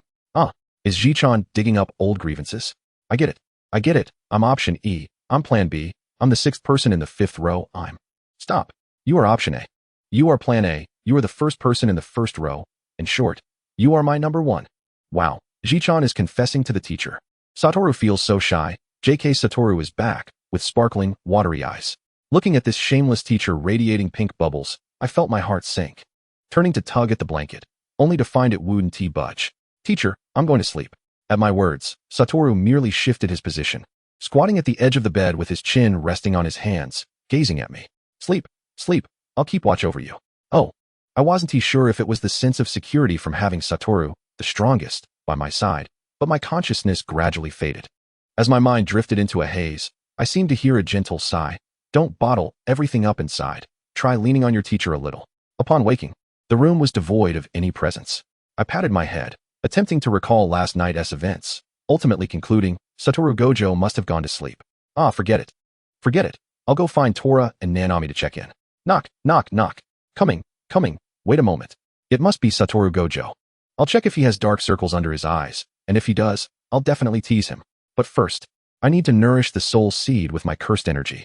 This demand is quite substantial. Others might not be able to handle it. Bang. The door swung open with a force. Satoru-sensei, bend down a little. You're too tall. It's exhausting to tiptoe." The cat looked puzzled, but complied, bending down as the girl's hand reached for his eye mask. I lifted a corner of the mask, confirming there were no dark circles and his complexion was not haggard. Satisfied, I nodded and released Satoru. He curiously patted my head. "What's wrong, Ji-chan?" "Just checking if teacher had a good night's sleep." Oh, in an instant, Satoru transformed into a giant cat, enveloping me in his embrace and affectionately rubbing his cheek against mine. His hair tickled me, and I coldly pushed him away, simultaneously tying a ribbon around my eyes. "Satoru-sensei, is there a task?" "Nope, it's just your lovely peers and seniors who want to see you." Why didn't they come find me directly?" Satoru, unashamed, scratched his nose. Perhaps they were afraid of disturbing Ji-chan's rest. The truth was, during my unconsciousness and even after waking, Satoru had blocked all those who wished to visit, a true master of discretion. "All right, let us go now. Speaking of which, it's been a while since I last saw Senpai Maki and the others. It has truly been a tumultuous time. How about Sensei takes you to the shrine to pay your respects?" Satoru-sensei actually believes in that. Just seeking some psychological comfort. Having something is better than having nothing. "All right, By the way, don't we need to dress more formally for the shrine, like in a kimono? Ah, Ji-chan, you're the old-fashioned one. You don't need to wear that anymore.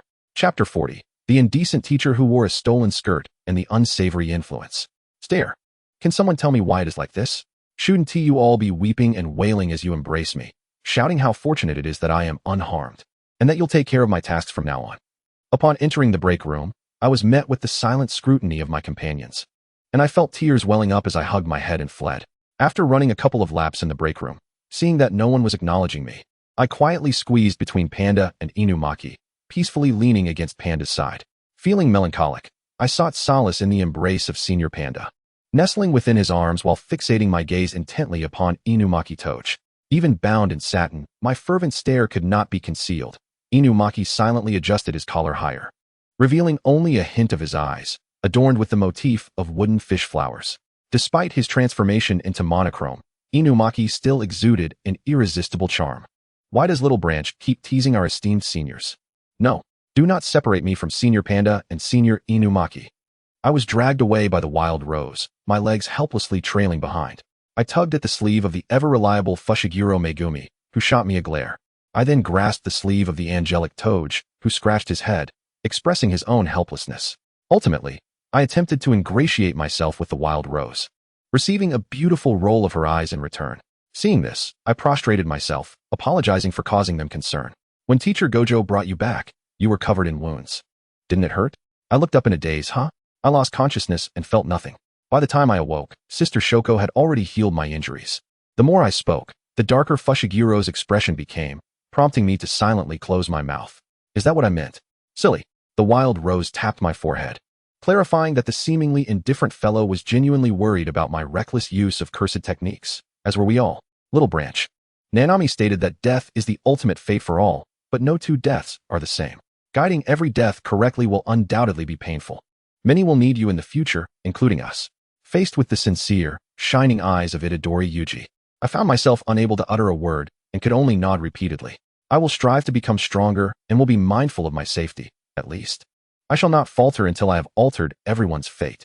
On the other side of the lounge, hey, Toge, how long will you hide? Little Branch has already been taken away.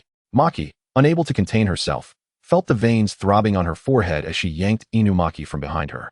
Unfortunately, Inumaki had intended to hide behind Panda, but with me nestled there, he had no choice but to retreat behind Maki. Toge, look at how adorable Little Branch is.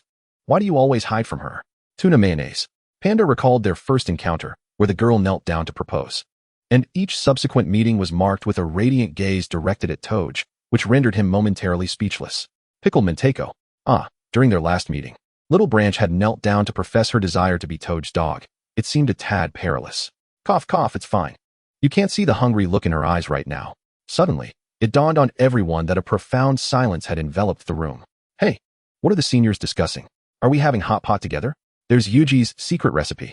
The girl's cheerful voice dissipated their heavy hearts. Wow, it's so spicy. Salmon, salmon. Inumaki's face turned beet red from the spice. Adorable. Wild Rose, don't. Give it to me. You can't shut your mouth with all this food. I rubbed my cheeks, attempting to aid my chewing, tears streaming down my face. Maki's eyes lit up. Hey, this broth is delicious. Who made it? Chomp, chomp, it's Megumi. He asked the mother hen.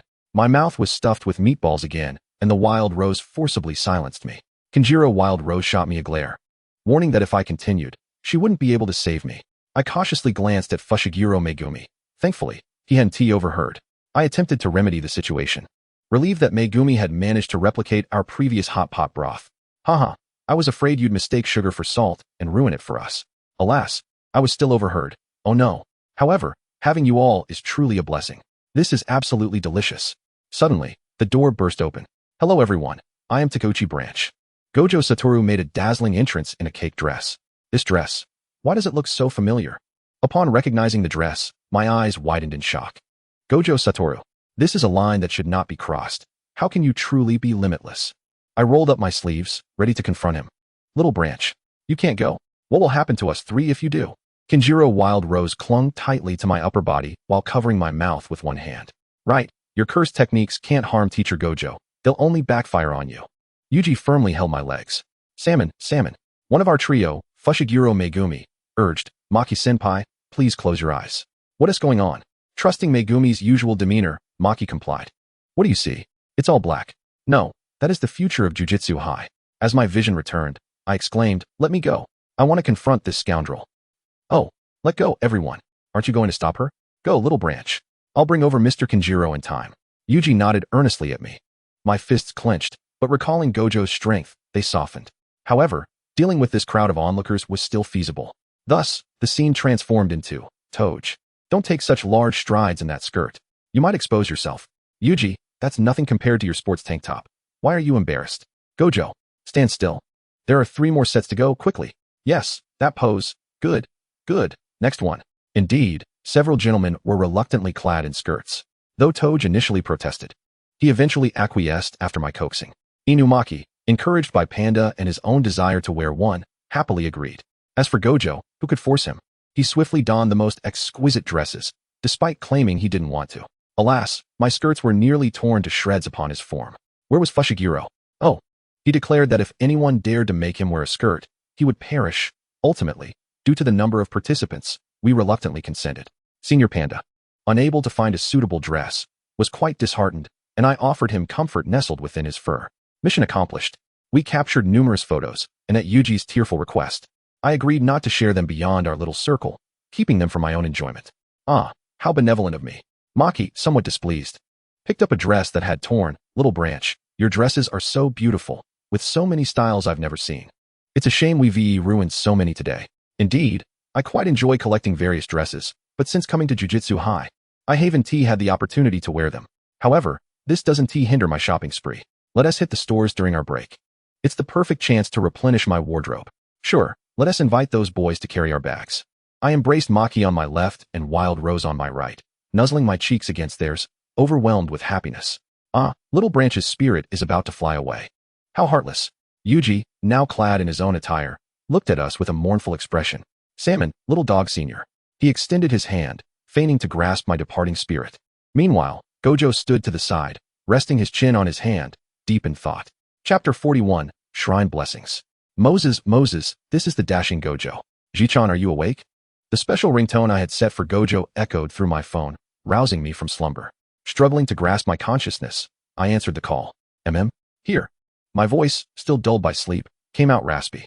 The soft sound of my drowsiness brought a blush of pink blossoms to Gojo's cheeks on the other side of the wall. Ji-chan, rise and shine. Today essay holiday, and the teacher is taking you out to play. Huh. Oh, just a little longer, I mumbled, but before I could finish, I heard the steady rhythm of my own breathing on the other end, signaling that Gojo was waiting for me. Half an hour later, I heard a persistent knocking. Get up, Ji-chan. I shot up from my bed, but was met with a wave of dizziness from my sudden movement. After a brief pause, I finally opened the door. Good morning, Ji-chan, Gojo began, but his words faltered as he beheld me. My long black hair glistened gold in the sunlight, a few rebellious strands standing up from just waking. My fair, unblemished face, paired with my clear, gentle green eyes, gazed at him with a mix of confusion and innocence, evoking an instinctive affection from him. Gojo's pupils darkened slightly, his gaze deepening. That's unfair. Don't look at me with such an unguarded expression, he thought, feeling an irresistible urge to tease me. Get away from her, you scoundrel. In the brief moment of our eye contact, I seemed to awaken fully. I shook my head vigorously, then stared at him, bewildered. Gojo, why are you calling me when you're right next door?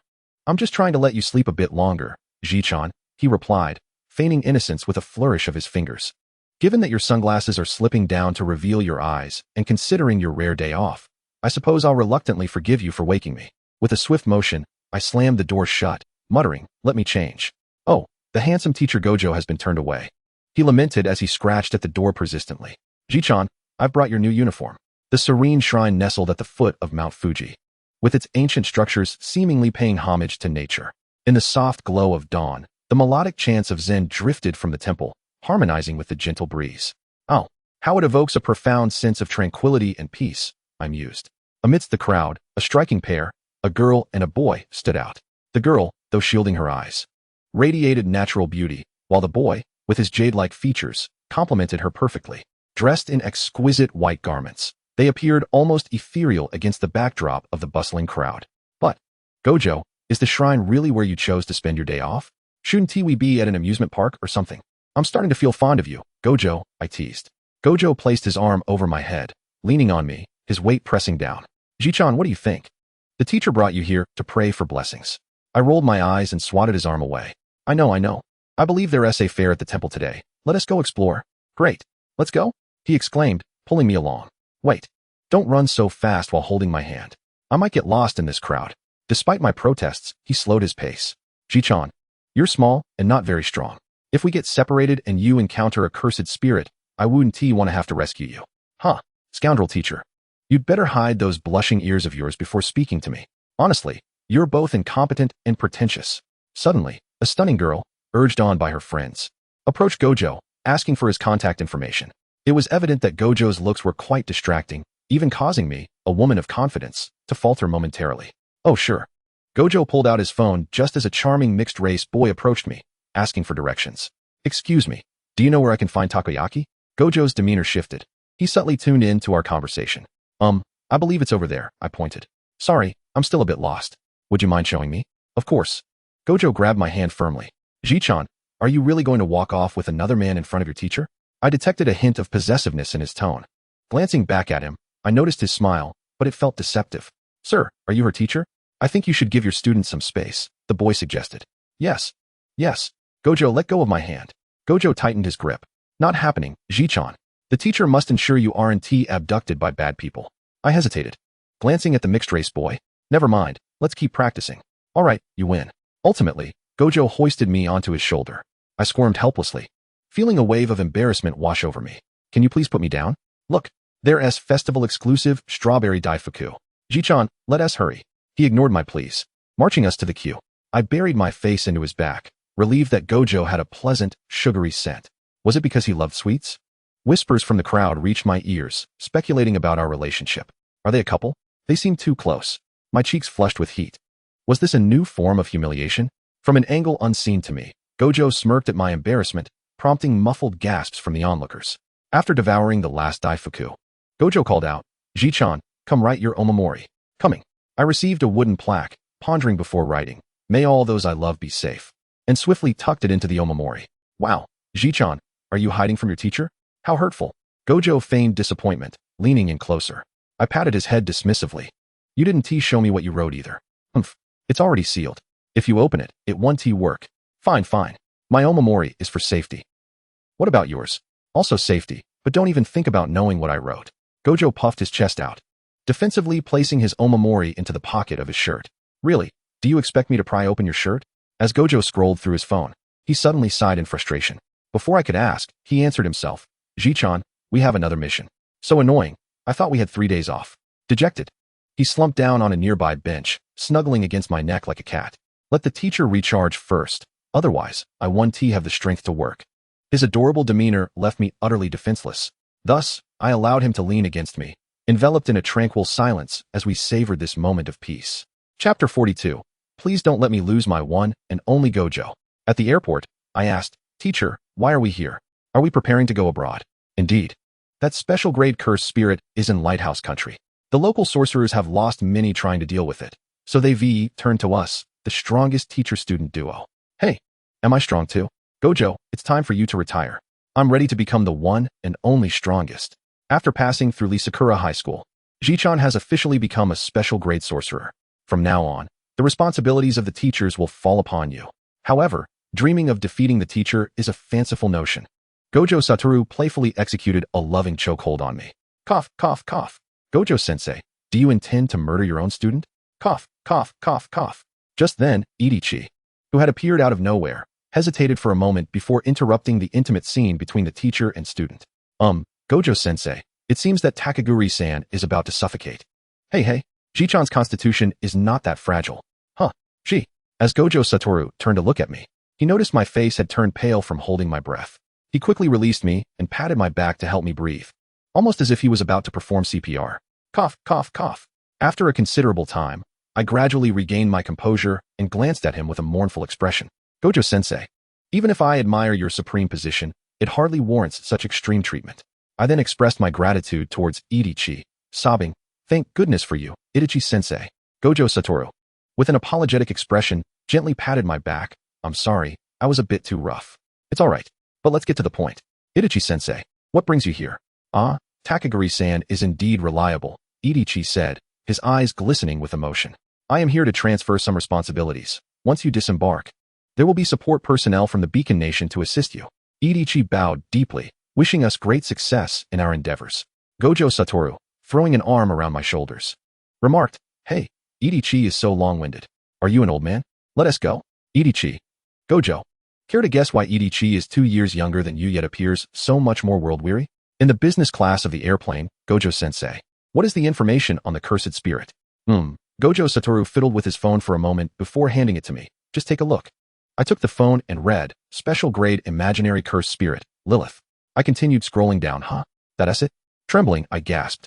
Is this just one line? Yup, that's all there is. I cast a complex gaze at him, seemingly infused with pity. Gojo-sensei. Why are you looking at me like that? It's quite the feat for you to have made it this far. My expression was akin to having consumed a potion meant for sorcerers, leaving me bewildered. It was hard to fathom how Gojo Satoru had survived until now, solely relying on the fact that he is the strongest. I can't afford to lose this one, Gojo-sensei. Please don't let anything happen to him.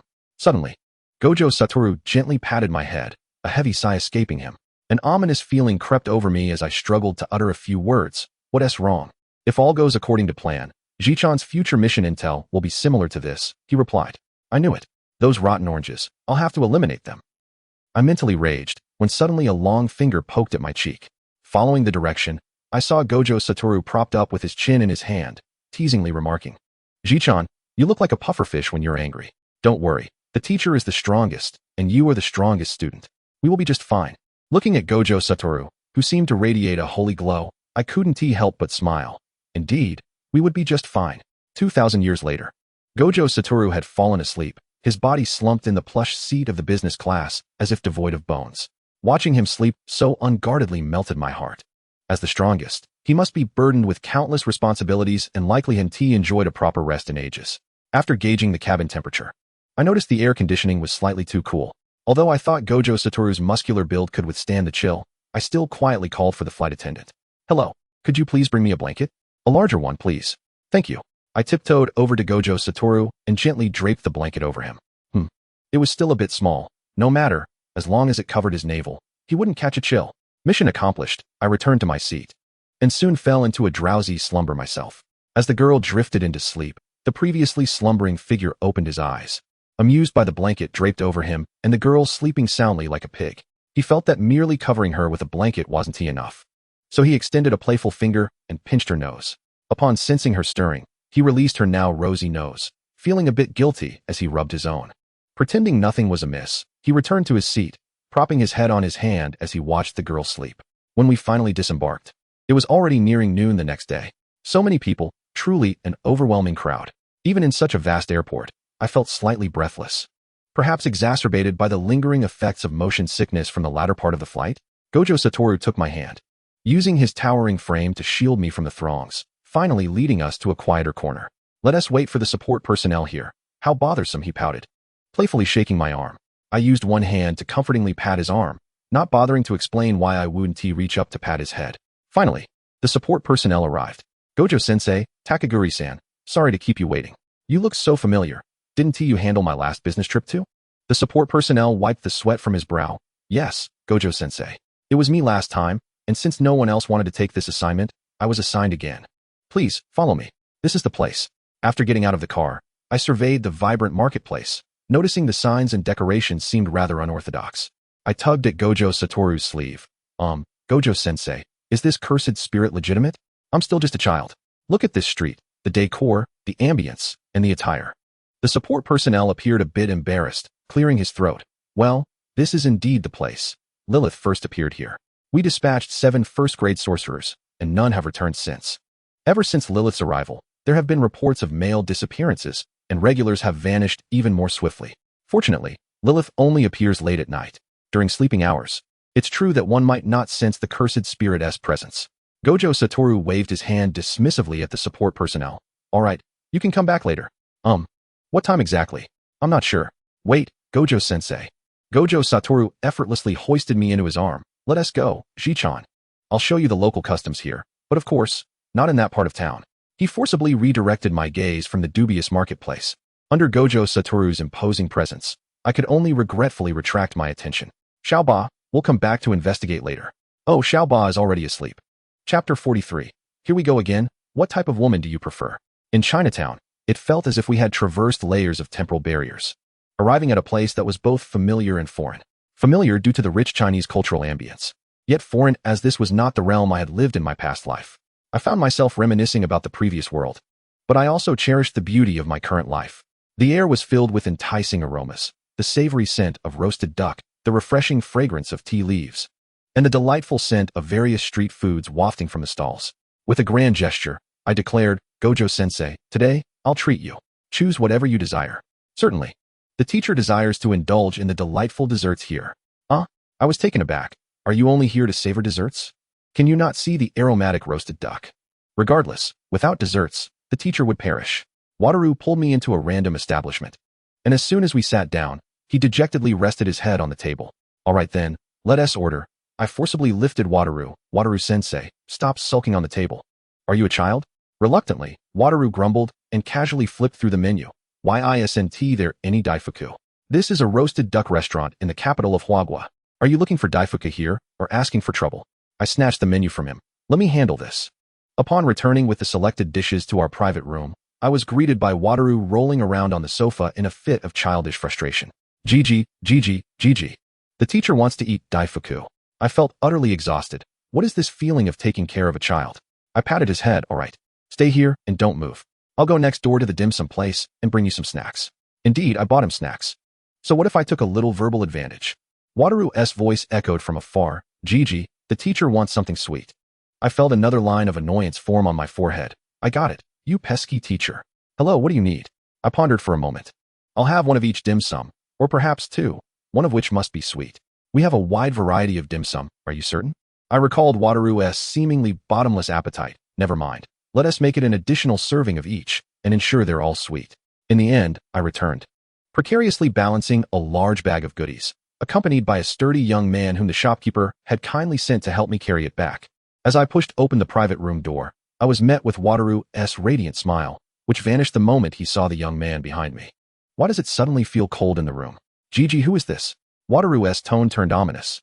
I was hit with a chill. I had bought too much and couldn't carry it all back, so the shopkeeper sent him to assist me.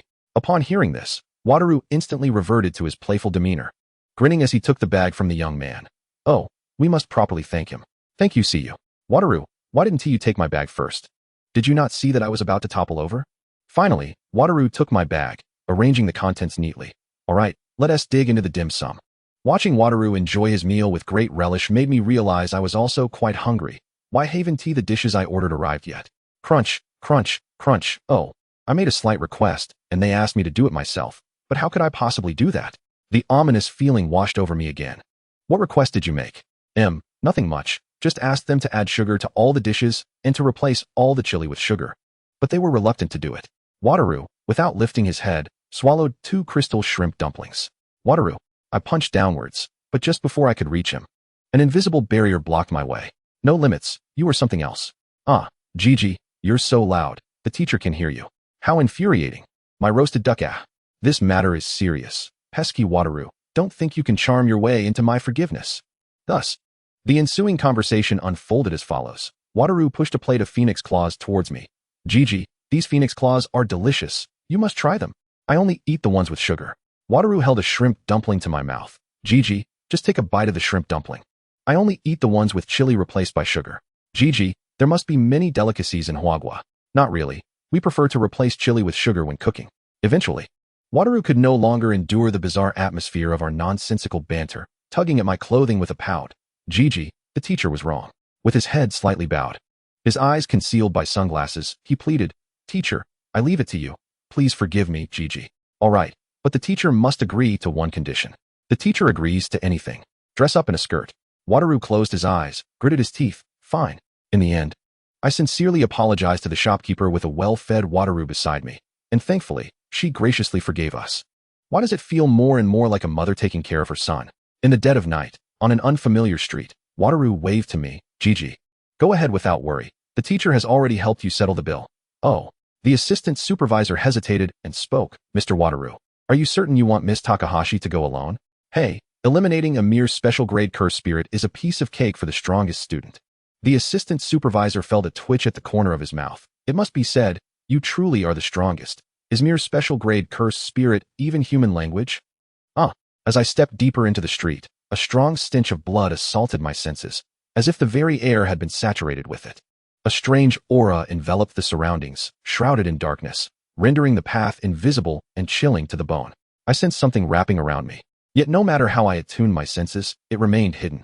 I activated my technique, removing the silk blindfold from my eyes.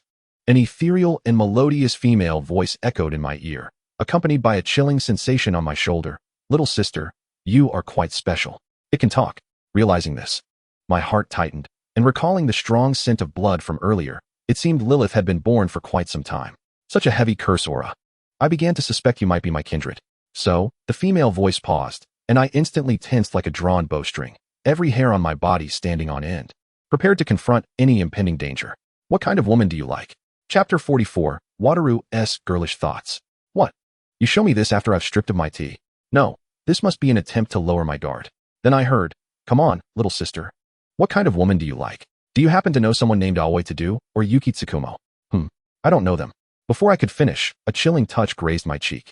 I shouted into the air, explosion. The ethereal voice suddenly turned astonished. You can actually hurt me. You are a spellcaster. As the words fell, the dim street brightened as if the fog had dispersed, and I realized I had reached the end of the street. Before me stood a cursed spirit that had begun to take on a humanoid form, one of its arms severed, black blood continuously oozing from it. At its feet were 7 or 8 men, seated atop a mound of bones. Human bones, I affirmed. Those men resembled the husks of individuals drained of their vitality by a monster, their forms shriveled and wrinkled, akin to centenarians on the brink of death. They were also crawling in a strange posture at the feet of Lilith. Little sister, are you angry? For some reason, I perceived a semblance of a smirk on the face of the cursed spirit, which bore only a mouth. Before I could utter the incantation, the cursed spirit resumed its soliloquy, declaring that they were all heinous individuals. It kicked the person who had climbed up its calf. Take this one. For instance, not long ago, he had heinously murdered a young girl. Does the demise of such a person truly warrant your ire?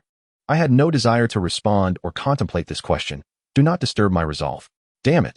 The words were almost escaping my lips. But recalling that Shoya was still asleep, I suppressed the incantation. Soul Seal, I murmured, severe injury. Instantly, it gazed at me in terror, its mouth agape, revealing 2 rows of sharp teeth, yet no sound escaped its lips, and its body began to manifest a multitude of crimson wounds from within. Strike me. Show me your strength, I declared, bracing myself to absorb its attack. Blood trickled from the corner of my mouth, yet I felt no pain. Fueled by panic and rage, Lilith unleashed a greater torrent of cursed energy upon me, while I, akin to having unlocked a blood enhancement, swiftly replenished my nearly depleted vitality to full. After countless exchanges, I took a moment to reflect on my insights, affirming my progress. Well done, keep pushing forward. With a roar, Lilith gathered her full strength for a decisive blow. Yet I remained expressionless, standing my ground. Technique reversal, I intoned. A blinding red light erupted, and with the utterance of my wrath-laden command, the cursed spirit was instantly reduced to ashes. Before I could fully grasp the situation, I turned in confusion to the user of the technique. Satoru, what brings you here? Observing the innocent gaze of the young girl, Satoru's frustration boiled over. Were you planning to endure that blow without my intervention? He then assertively whisked me away. Inside the vehicle, an awkward tension enveloped us. It was my first time witnessing such a serious side of Satoru. I sat obediently, like a primary school student reprimanded by a stern teacher, legs together and hands resting on my knees. Aki, shouldn't you explain why you always inflict such severe injuries upon yourself? He even called me by my name, abandoning the honorific. It seems Satoru was genuinely upset. I have reversal techniques, so I won't die, I replied, lacking confidence under Satoru's scrutinizing gaze. But what if? What if one day you cannot activate the reversal technique in time? That won't happen, right? Satoru tightened his grip on my wrist. Do not deceive me. Tell me the truth, especially about the incident at the juvenile facility. Why do you persist in this manner? His grip was so strong I felt my bones might shatter.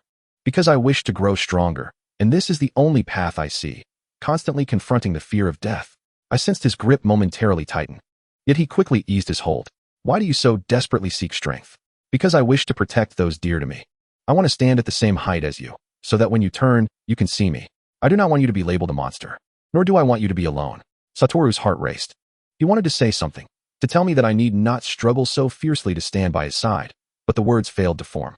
Ultimately, A multitude of unspoken sentiments transformed into a sigh as he embraced me, his voice gruff above my head. You must work hard, Aki. Being this weak won't allow you to stand beside me. Before I could retort, he hastily added, of course, safety comes first. If anything were to happen to you, I cannot guarantee what might ensue. For example, using the plow of Tsang? I scoffed, truly despicable. Principal Ye would weep. We spent 2 days exploring the lighthouse country, visiting numerous attractions and capturing countless photographs, compensating for the 2 days of enforced overtime. Upon returning to the high school, Satoru rushed to the infirmary to find Natsuko. Bang! The door was kicked open with force, the gust of wind disrupting the reports on Natsuko's desk. Natsuko clenched her fists tightly. Had it not been for this scoundrel's incessant boundary pushing, she would have thrown a punch. Instead, she reluctantly endured the boastful ramblings of her peer, who was practically radiating pink bubbles even before entering the infirmary. Scoundrel, get lost. At last, after airing his youthful grievances, Satoru was unceremoniously expelled from the infirmary. Chapter 45. If I were to transform into a puppy, would you still love me? Natsuko, I assure you, I'm perfectly fine, I pleaded, tugging at her hand as she prepared to continue my examination. Natsuko coldly swatted my hand away. That won't do. Observing her resolute demeanor, I surrendered to the various instruments scanning me. Natsuko removed her gloves. All right, you can get up now. Satoru informed me that you believe you can only grow stronger through this method. It's far too perilous. Ah, yes. But I can seal away most of my opponent's strength, so it's not overly dangerous. Regardless, you must prioritize safety. Do not overexert yourself. If the sky were to fall, we adults would be here to shield you. But I wish to grow quickly to assist you all. Natsuko gently patted my head. Well then, your peculiar condition intrigues me more and more. I chuckled. Hee hee, you'll find out soon enough, Sister Natsuko. In truth, I had no story fabricated. Shoya, hurry and provide me with a script. Ahem, darling. I can now awaken for a while each day. That's splendid. How do you feel? How much energy do you still owe? About 358 million. What did you say? Repeat that. 358 million. Shoya, I think we should break up. My parents would never approve of our relationship.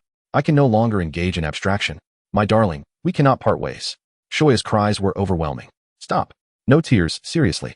How much is left? After rounding, it's 800. I gritted my teeth. All right. I'll take down more cursed spirits. Ahem, Aki, I lack sufficient time today. I must return to slumber.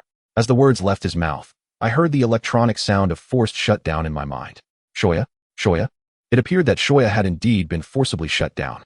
Aki, what were you pondering? Natsuko's cool hand lightly touched my forehead, pulling me from my conversation with Shoya. I sat up obediently.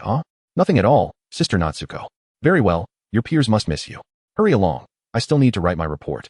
All right, I'm off. Sister Natsuko. Once the youthful figure had completely vanished from the infirmary, Natsuko's smile faded, her brow furrowing.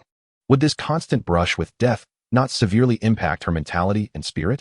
Satoru must keep a closer eye on her. I'm back. Upon pushing open the break room door, I discovered the second-year seniors present as well. Hey, does everyone have no missions today? How rare. As if on cue. Nagasaki rushed into my embrace. You're finally here. We've been waiting for you. Aki, are you uninjured?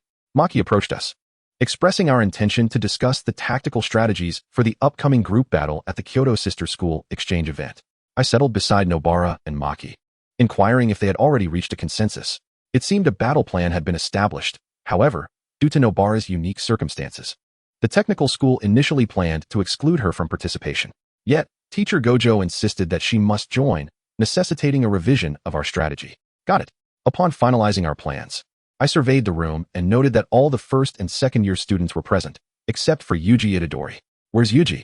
Hee, Panda chuckled, shifting his tall frame to reveal the hidden Yuji. What have you done this time, Itadori? Maki crossed her arms and scoffed. You should ask him where my Shikigami went. Yuji knelt on the ground, holding a picture frame aloft, a look of despair on his face. You know, this could be considered serious bullying, he lamented. And Nobara only just noticed I was missing? Coughing nervously, I averted my gaze and quietly asked Megumi, what is going on? During our last mission, Yuji accidentally damaged Nobara's Shikigami, Megumi explained in a hushed tone. It seems the Shikigami was destined for destruction, I mused. Hurry and return it to me.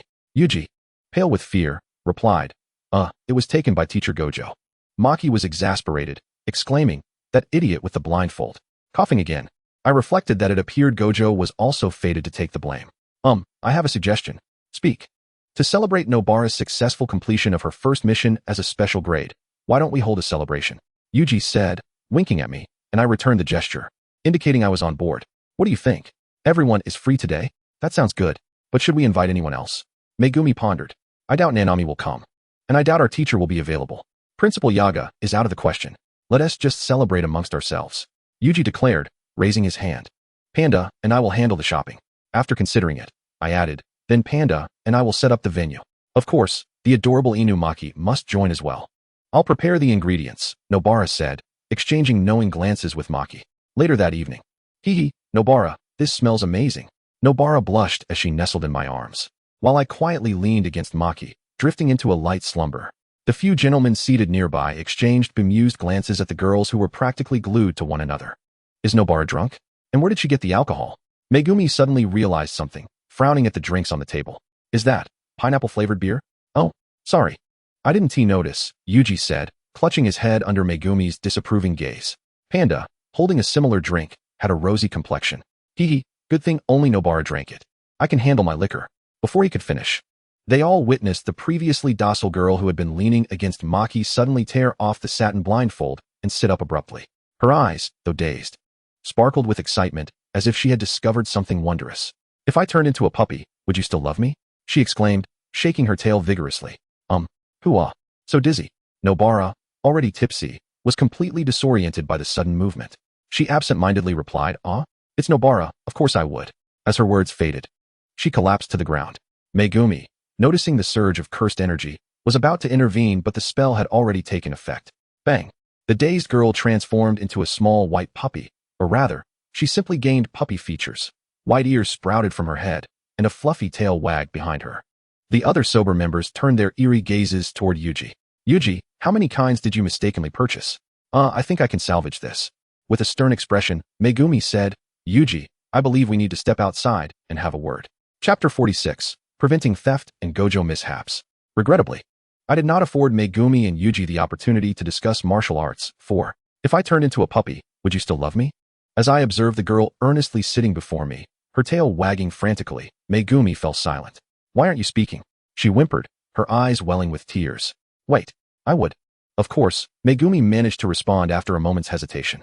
Hearing this, the inebriated girl released him and shifted her attention to Toge. If I turned into a puppy, would you still love me? Tuna, she exclaimed. The girl nodded in satisfaction and turned to Maki.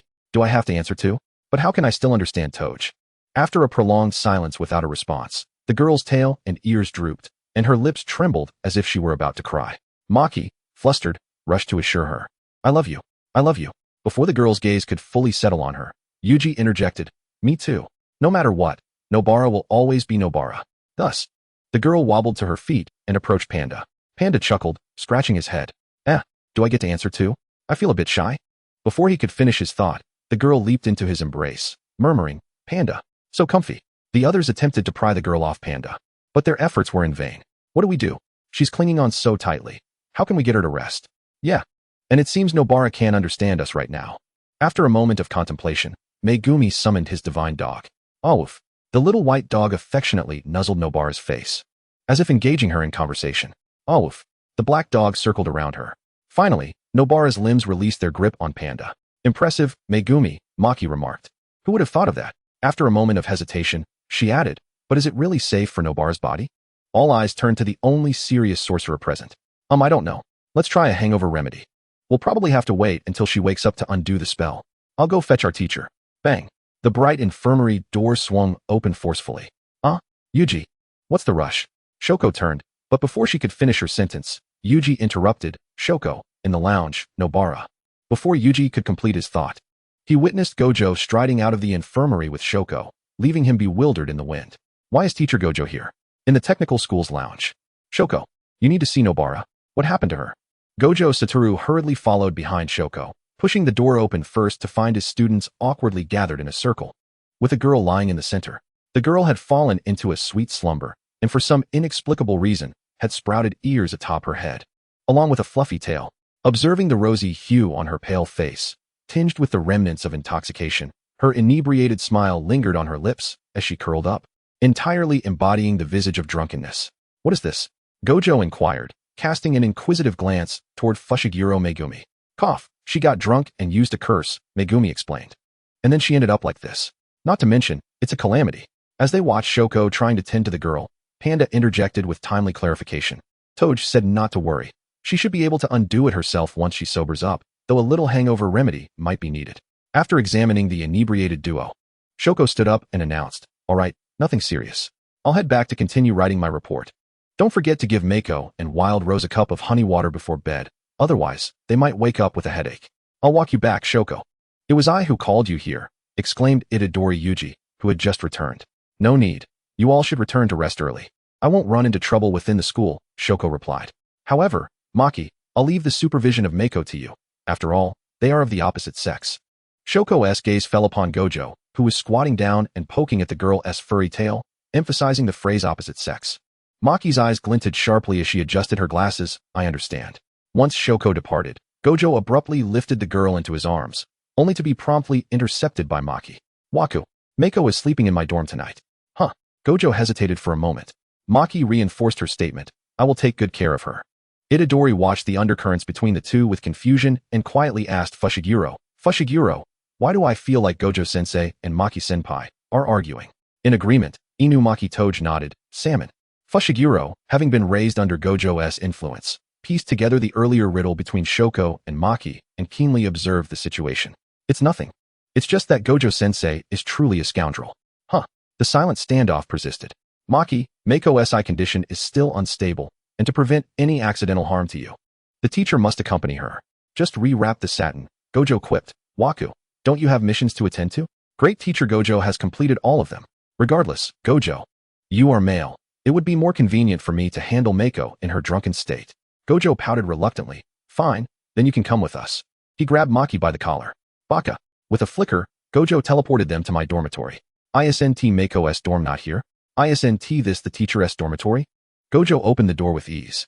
"Oh, Mako moved here not long ago." "Huh, scoundrel." He gently laid the girl on the bed. "How can Maki say that about the teacher? It was rotten oranges that insisted the teacher supervise Mako at all times. You could fool Mako, but it never said to move the dormitory next to yours."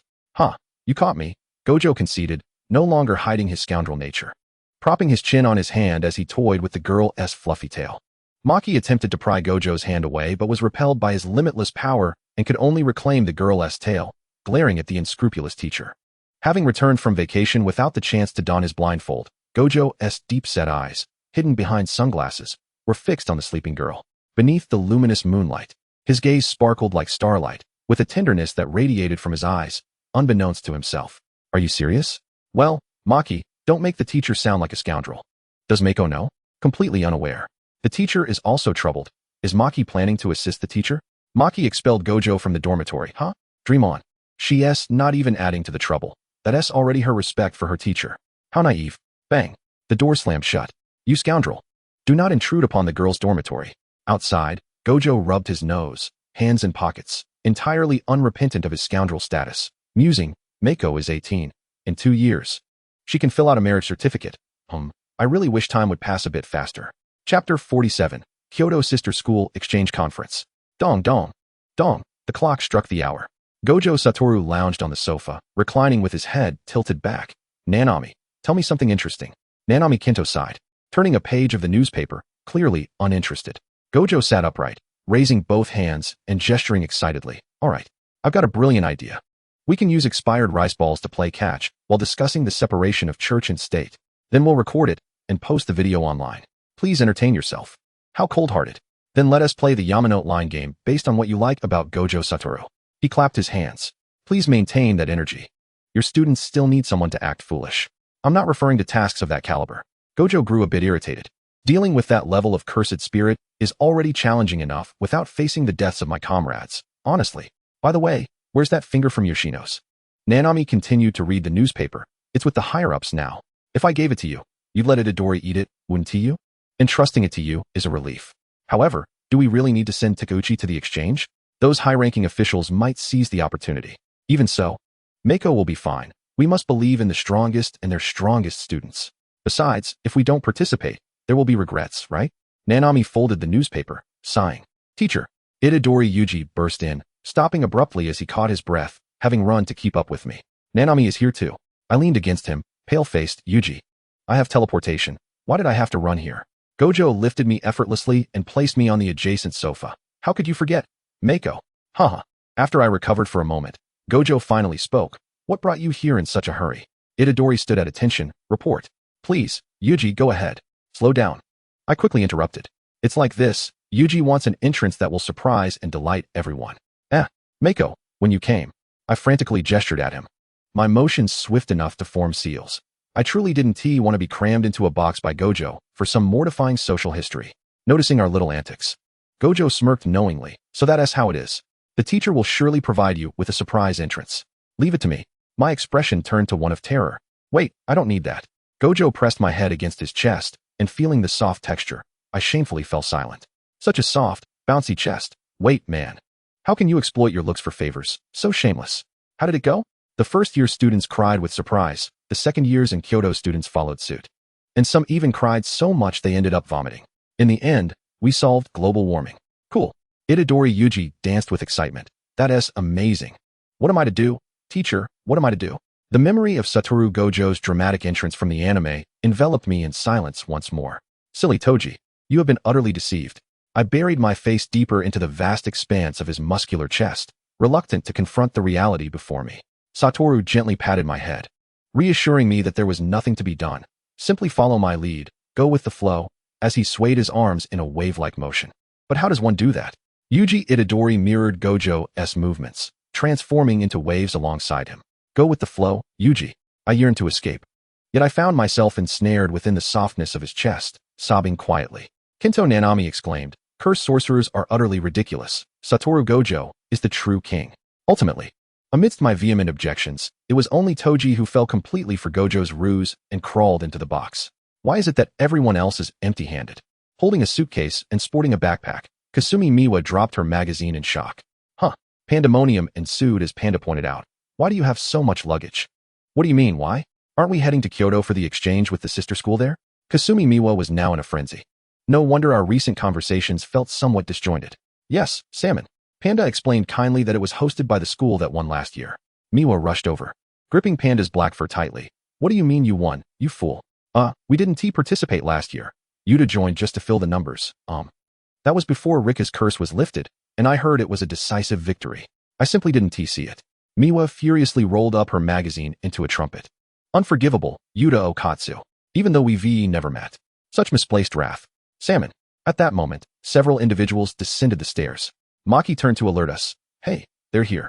Oh dear, everyone from the Tokyo school has arrived. Did they come to welcome us? Quite nauseating. Okatsu isn't here.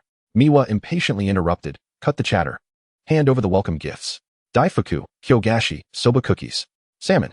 Nishimiya Momoko tightened her grip on her broom. What is up with that first year? It's terrifying.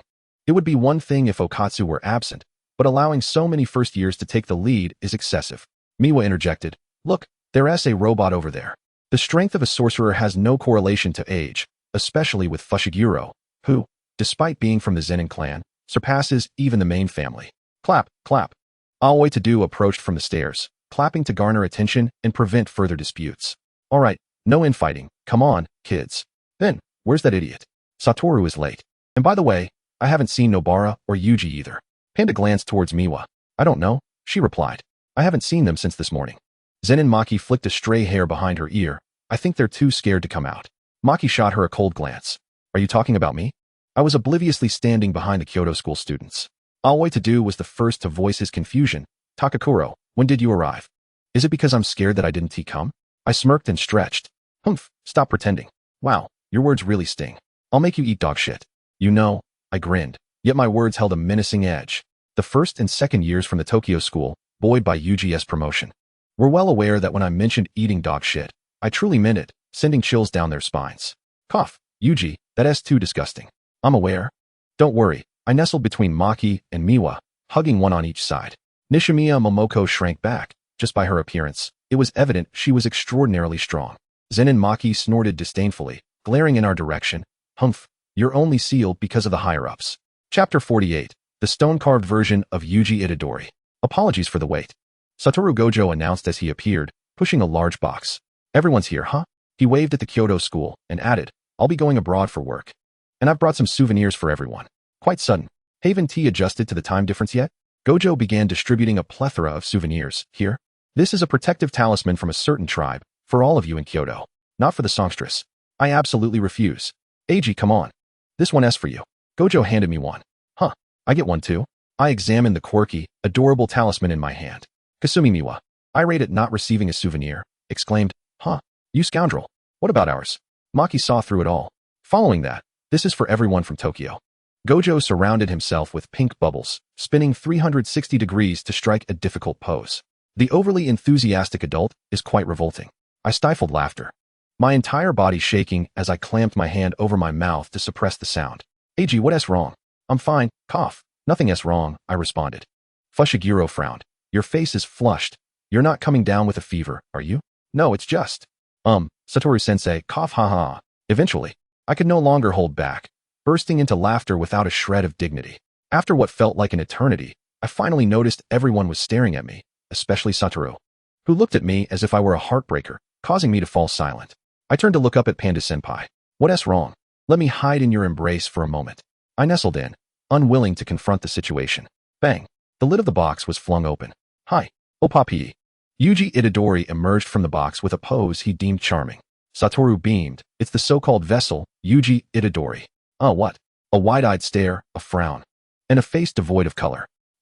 This is not surprising at all. Yuji Itadori was petrified. This is Yuji Itadori, the vessel for Sukuna, everyone from Kyoto, utterly captivated by the souvenirs. Yuji's inner self screamed. Satoru Gojo. A grizzled voice filled with fury echoed. Huh. Satoru ushered me and the still-stunned Yuji toward the two principals. Ding ding, presenting Takakuro Eiji, who once faced execution, and Yuji Itadori, who also faced execution. I felt sweat trickle down as I met the murky gaze of the principal. Satoru's introductions were splendid. Let us refrain from such in the future. What is the meaning of this? Isn't she not participating?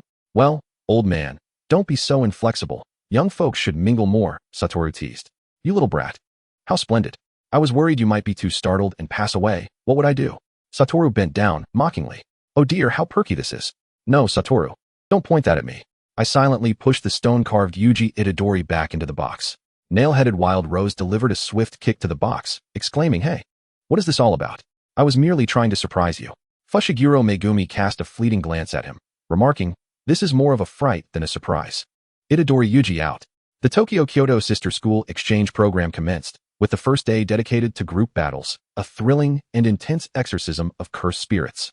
The rules were straightforward. The team that could expel the designated level 2 cursed spirits from the specified area first would be declared the victor. Within the area, numerous level 3 and below cursed spirits lurked. If no winner was determined by sunset, the team with the greater number of exorcised spirits would triumph. Aside from that, there were no additional rules. Of course, impeding opponents was permissible, but you were all comrades fighting against curses. And the purpose of this exchange was to understand your companions and yourself amidst competition.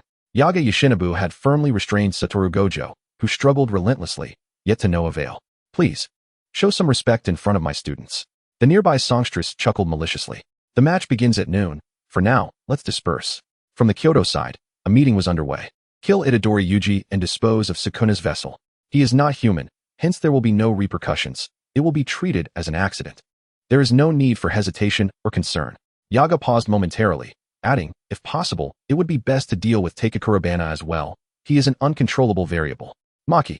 She is a special grade, right? Miwa Kisaragi remarked, blushing. What are we discussing about handling her?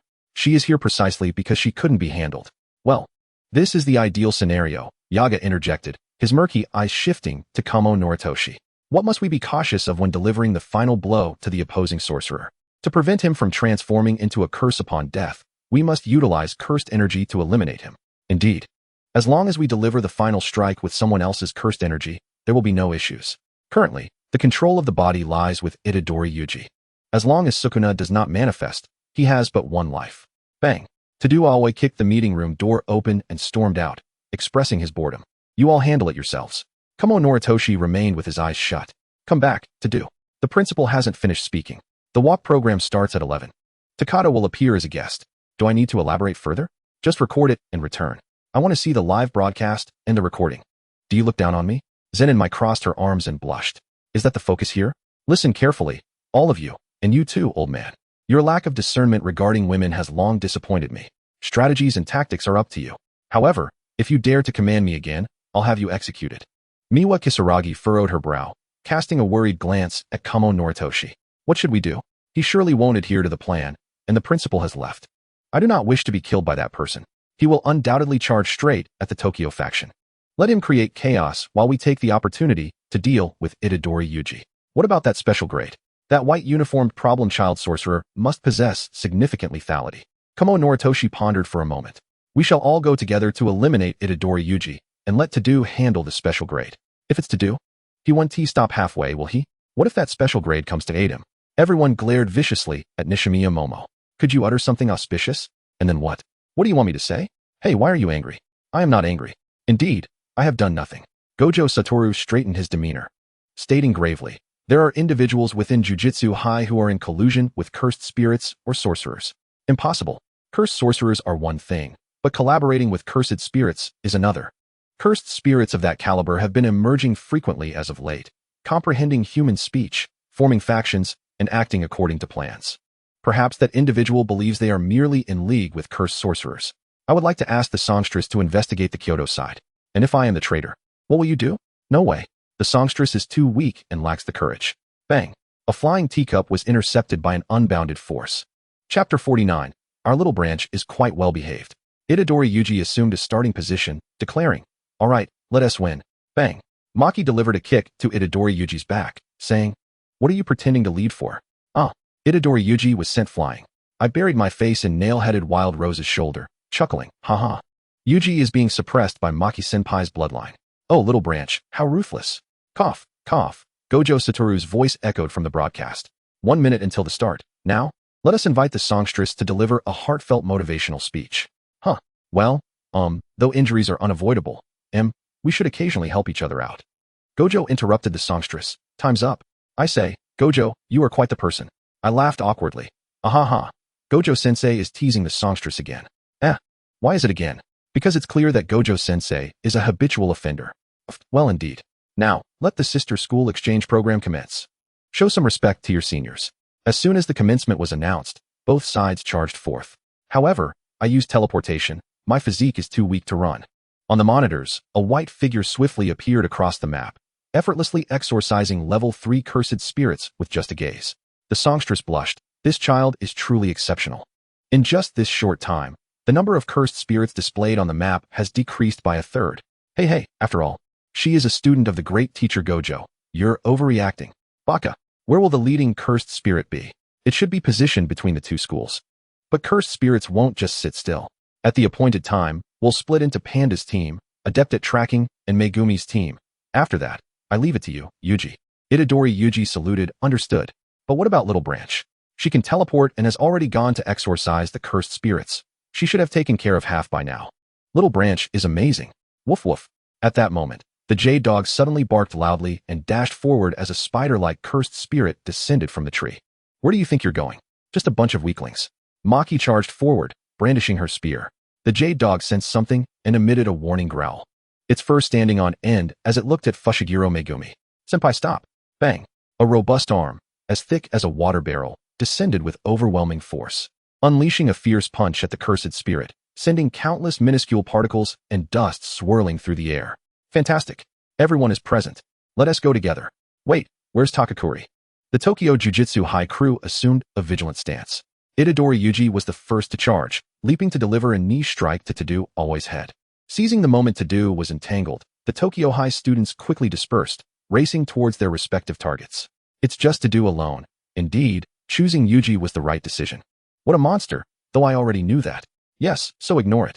Tuna. This is a return gift, first year. With all his might, Tadu Aoi unleashed a powerful strike. And Yuji Itadori hastily raised both hands in defense. Yet, he was still sent flying by the ferocious force of the punch, crashing against a tree before collapsing to the ground. Bang, bang, bang. Tadu Aoi relentlessly hammered his fists down upon Itadori's head, and soon, the figure beneath him grew eerily silent. Has it come to an end? Stretching his limbs, Tadu Aoi, feeling a sense of boredom, prepared to depart. However, with a rustle, Itadori clawed at the ground, managing to rise against the tree. He can still stand. Is this for real? Bloodied and battered, Itadori thought wildly about how he might become even more foolish for pummeling others. Takata once said that boys are better off being a bit dim-witted. Who is that? I have no interest in idols. Then how do you know she is an idol? Isn't that knowledge enough? What is your name, first year? Yuji Itadori. Oh, is that so? Yuji Itadori. To-do always assumed a fighting stance, posing a question. Itadori also readied himself for battle. What kind of women do you prefer? Huh. Why are you asking this now?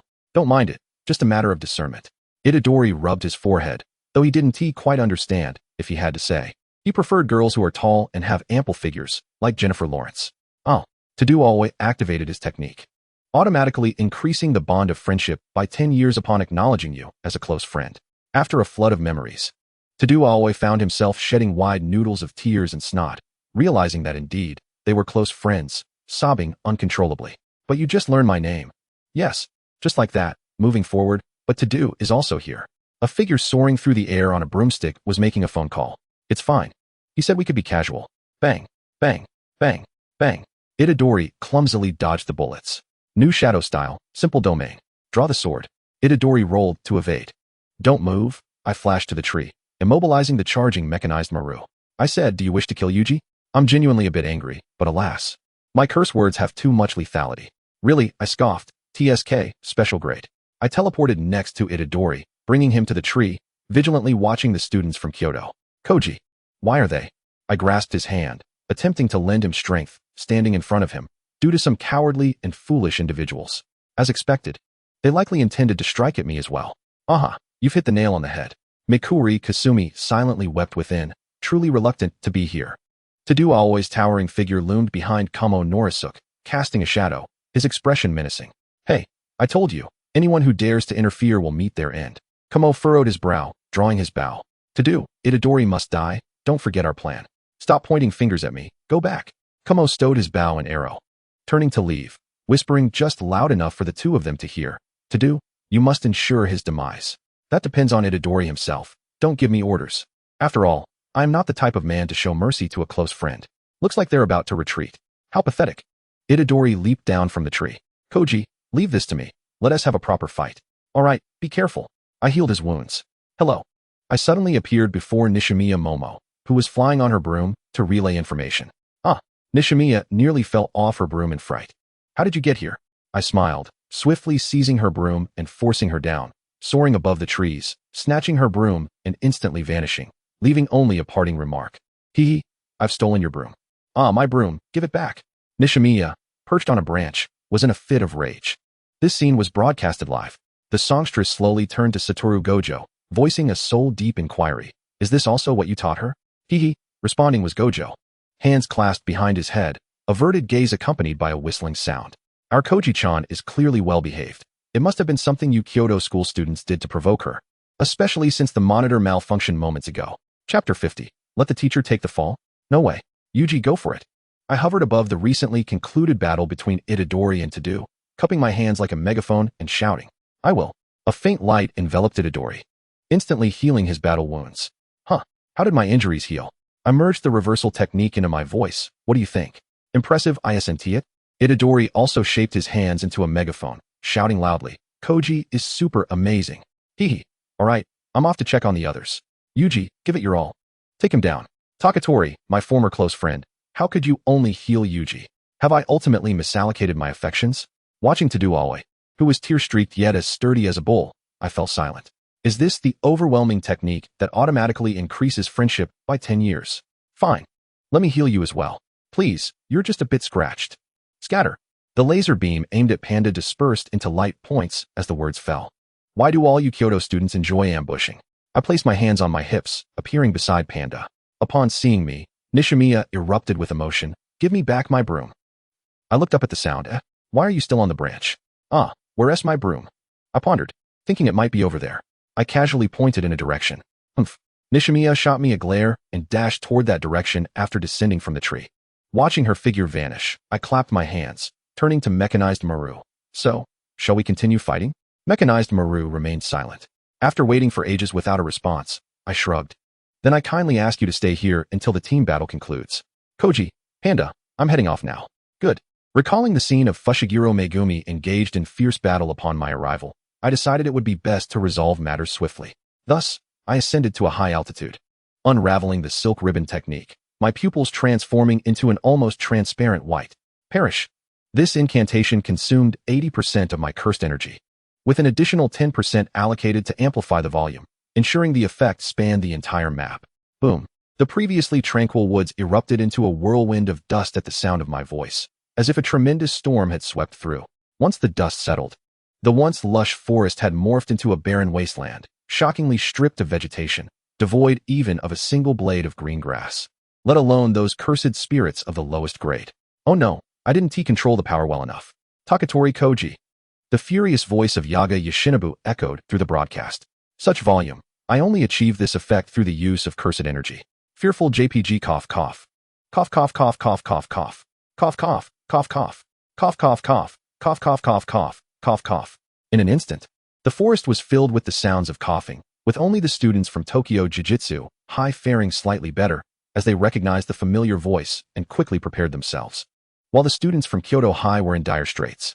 Especially the mechanical ball, being immobile, has absorbed every speck of dust. However, it should be fine, right? I fixated my gaze on the mischievous 5 Gojo, who seemed to be caught in the act, under the piercing stares of Yaga Yoshinobu, who looked ready to strike, and the murderous intent radiating from Genji. I silently observed the smirking 5 Gojo. Feeling my gaze, 5 Gojo appeared somewhat flustered, his ears turning a shade of crimson as he awkwardly inquired, "Why do you keep staring at the teacher, Shi-chan?" Hee. I simply find 5 Sensei's sharp eyebrows and bright eyes charming, his demeanor refreshingly handsome, effortlessly stylish, and exuding an elegance that captivates. His smile is enchanting, his presence dignified, akin to the illustrious Panin, and he possesses a strikingly handsome visage. 5 Gojo beamed, accepting my flattery wholeheartedly, his radiant smile momentarily blinding me. "Have you finished?" "Uh-huh." I nodded eagerly, looking at him with anticipation. Trying to pin the blame on the teacher? No way. 5 Gojo chuckled, delivering the most merciless remark. I discreetly glanced at Yaga Yoshinobu's poised fist and the palpable murderous intent crystallizing in Genji's eyes. All right, it was time for my grand move. Taking a deep breath, I dove behind 5 Gojo, clutching his clothing tightly while shutting my eyes and sobbing. "Wah, 5 Sensei, you must intercede for us. The Kyoto school is plotting against us. They want to kill Yuji." I was simply too furious to hold back. Wah. The timing of my cries masked the fact that I had inadvertently blown up the entire venue. You little brat." Genji glared at me with his murky eyes. 5 Gojo spread his arms to shield me from Genji's gaze. "Old man, is what Ji-chan said true?" No way, no way. What era are we in that such stubbornness still exists?" A glint of sharp light flickered beneath his blindfold. Humph. Genji turned and departed, leaning heavily on his cane. Witnessing my complaint, the students from the Kyoto school wore expressions of mixed emotions. "Really? Ji-chan, how embarrassing. At your age, still telling tales." I peeked out from behind 5 Gojo, taunting, "Oh, if you're so capable, why not report it yourself? Huh, are you a child?" Cough, cough. Ji-chan put her hands on her hips, her anger causing her to lose her composure as dust spewed forth. "What's wrong with being a child with 5 Sensei around?" 5 Gojo affectionately ruffled my hair. "Exactly, our Ji-chan has parental support. How infuriating. What a display in public." The square was left with just the two of us. 5 Gojo retrieved a pink handkerchief, bending down gently to wipe away the remnants of my tears. "Next time, just tell the teacher directly. Causing such a commotion, Yaga might be fine, but Genji truly wanted to kill you." His warm breath enveloped me, his sweet aura and intense body heat surrounding me. Although the atmosphere was undeniably intimate, my focus remained fixated on that pink handkerchief. 5 Sensei. What is it, Ji-chan?" His voice, laced with warmth, made my ears flush. "I have a question I've wanted to ask for a long time." "What question? Are you about to confess?" 5 Gojo mused, nearly bursting into laughter at the thought, his body seemingly enveloped in pink bubbles. "Where did your handkerchief come from?" "Huh, that's what you wanted to ask?" 5 Gojo appeared crestfallen, as if he had just heard the sound of a young heart shattering. Observing his peculiar reaction, I looked at him in confusion. "Yes, I've been curious for ages. Do you carry it with you?" 5 Gojo, not someone who seemed likely to carry a handkerchief at all, plastered on a stiff smile. "Wanna know?" "Uh-huh. I want to tell you." Death smile JPG 5 Gojo prepared to leave. "Wait, tell me, 5 Sensei. Only when you say something nice." "Well, I consider telling you." 5 Sensei, don't go. I can say something nice right now." 5 Gojo, unwilling to engage, swiftly teleported away, fearing that the words I could muster would be enough to drive him to despair. Honestly, when will Ji-chan reach the age to fill out a marriage certificate? Great Teacher Gojo has truly had enough. Chapter 51, a delayed Dragon Boat Festival Special. Students from both the Tokyo and Kyoto schools stood in the square, eyeing each other in their chef uniforms, bewildered. As to why the scene unfolded, everyone found themselves lost in memories. In the lounge, Maki observed as 5 Gojo entered, asking, "Is the individual battle decided by drawing lots?" 5 Gojo, confused, replied, "Huh? There's no individual battle this year." A gigantic red question mark appeared over everyone's heads, plunging the room into silence. 5 Gojo reveled in the dazed expressions before slowly continuing, "I despise conventions. Every year, I place the competition format in this box. And we open it on the day." He tossed the box to Itadori Yuji, signaling him to reach inside and draw. Sweating, Itadori read the note aloud, "Making rice dumplings?" "What?" I was the first to exclaim. "Wait, we agreed on a baseball match. How did it turn into a culinary competition and making rice dumplings at that?" "Hey Hachi, are you awake? Are you awake?" I frantically called out to Hachi in my mind. Ding, side quest detected. Win the rice dumpling competition. Quest reward, 3,000 system points. Alright, if it's about making rice dumplings, then let us do it. Huh. Yaga Yoshinobu and Lai Jinji suddenly appeared at Itadori's sides. "Making rice dumplings? So you guys are here. What is going on, Yaga?" 5 Gojo stealthily slipped away. "No, I did indeed write about the individual battle," he replied as he stepped out the door. "Wait, stop, Gojo." 5 Gojo stretched lazily before hastening his escape. Memories concluded. I gazed at Taketori, whose sizable frame barely fit into the chef's attire, and fell into silence. Due to the urgency of the situation, our chef uniforms were all one size. Consequently, Taketori's massive muscles were tightly encased, threatening to burst the seams, yet he seemed to accept it well. In contrast, Itadori's anger flared as he glared at his own chef uniform, clawing at it. That damn teacher. How did we go from individual battles to making rice dumplings? Maki furrowed her brow. I can't even make rice dumplings. How will we win? At that moment, our beacon of hope finally lifted her head from her phone. Senpai. I looked up a tutorial online. Following the steps should be fine. Truly, a reliable ally raised by 5 Gojo. During my nth attempt at wrapping rice dumplings, I was ultimately expelled from the kitchen by Fushiguro Megumi, who snatched away the last of my tattered leaves. You, Itadori, and Maki-senpai should go wait with 5 sensei and eat. I turned to see 5 Gojo, sitting not far away, wagging his tail with eager anticipation, awaiting offerings, alongside the disgruntled Inoue, veins popping at his temples. Behind them stood the notorious Yaga Yoshinobu and the elderly Lai Jinji.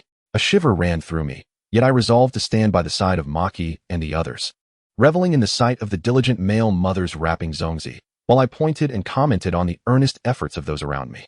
How adorable Panda Senpai looked with a chef's hat perched atop his head. Dog Senpai was utterly kawaii. I felt an overwhelming urge to take a bite. Ha ha. When Tiger wiped his face, he accidentally smeared glutinous rice all over himself. Why is Kamo Senpai wrapping zongzi with his eyes closed? Nishimiya Senpai is so petite. She must be struggling to reach the counter. Wow. Mechanical Maru is on a roll. How could he transform his hand into an automatic zongzi wrapping machine? Why does Tadu Senpai have such a fierce expression towards a zongzi? What has the zongzi done to deserve such wrath? Beside me, Fushiguro Megumi, who was seriously wrapping zongzi, shot me a disapproving look as he realized I was about to direct my firepower towards him. Hey, stop. I think you should come over and help me instead. All right. The moment he saw my excited demeanor, a fleeting regret crossed Fushiguro's face. Indeed, his regret was well-founded. Fushiguro fell silent as he gazed at the pitiful, dismembered creations before me, which scarcely resembled zongzi. After a moment's struggle, he managed to utter, "Is this a rice ball?" "Ah-ha-ha-ha. No, this is a zongzi." Wild Rose and Maki showed me no mercy, ruthlessly mocking my rice balls. "Ha-ha-ha-ha. The glutinous rice is all exposed, wrapped in leaves like that. Isn't this just a rice ball?" Fa-ha. I never expected little Ji to be a complete disaster in this regard. The lines of disapproval on Fushiguro's face were nearly tangible. Recalling my task, I took a deep breath and resorted to my final gambit. "I command you to transform into a zongzi." Huh, little Ji. Before Maki could finish her words, stared in astonishment as the ingredients on the counter levitated and began to assemble themselves. A perfectly formed zongzi emerged. We fell into an eerie silence. After a pause, Maki finally managed to speak. "You are impressive." My eyes sparkled mischievously as I grinned. "Now, I command you, zongzi, to jump into the pot and cook yourself." The zongzi sprouted arm and leg-like appendages, awkwardly lifted the pot lid, turned on the flame, and hopped into the boiling water, even taking the time to close the lid behind it. In the end, we were met with a peculiar scene. Fushiguro's eyes were wide as he desperately adjusted the seasoning, while I, with an absurdly ecstatic expression, fixated on the ingredients. Muttering to myself, Dingzaki, Wild Rose, and Maki seemed to have caught my fervor, encouraging the pile of ingredients. This bizarre display soon attracted the attention of teachers and students alike, forcing them to witness a demonstration of how a zongzi could cook itself. A silence, an uncanny silence. It was Zen and Sumiki who broke the ice first. Aren't we not allowed to use cursed techniques? I quickly ducked behind Gojo Satoru, peeking out. They said we can't use cursed techniques, but they never mentioned we couldn't use commands.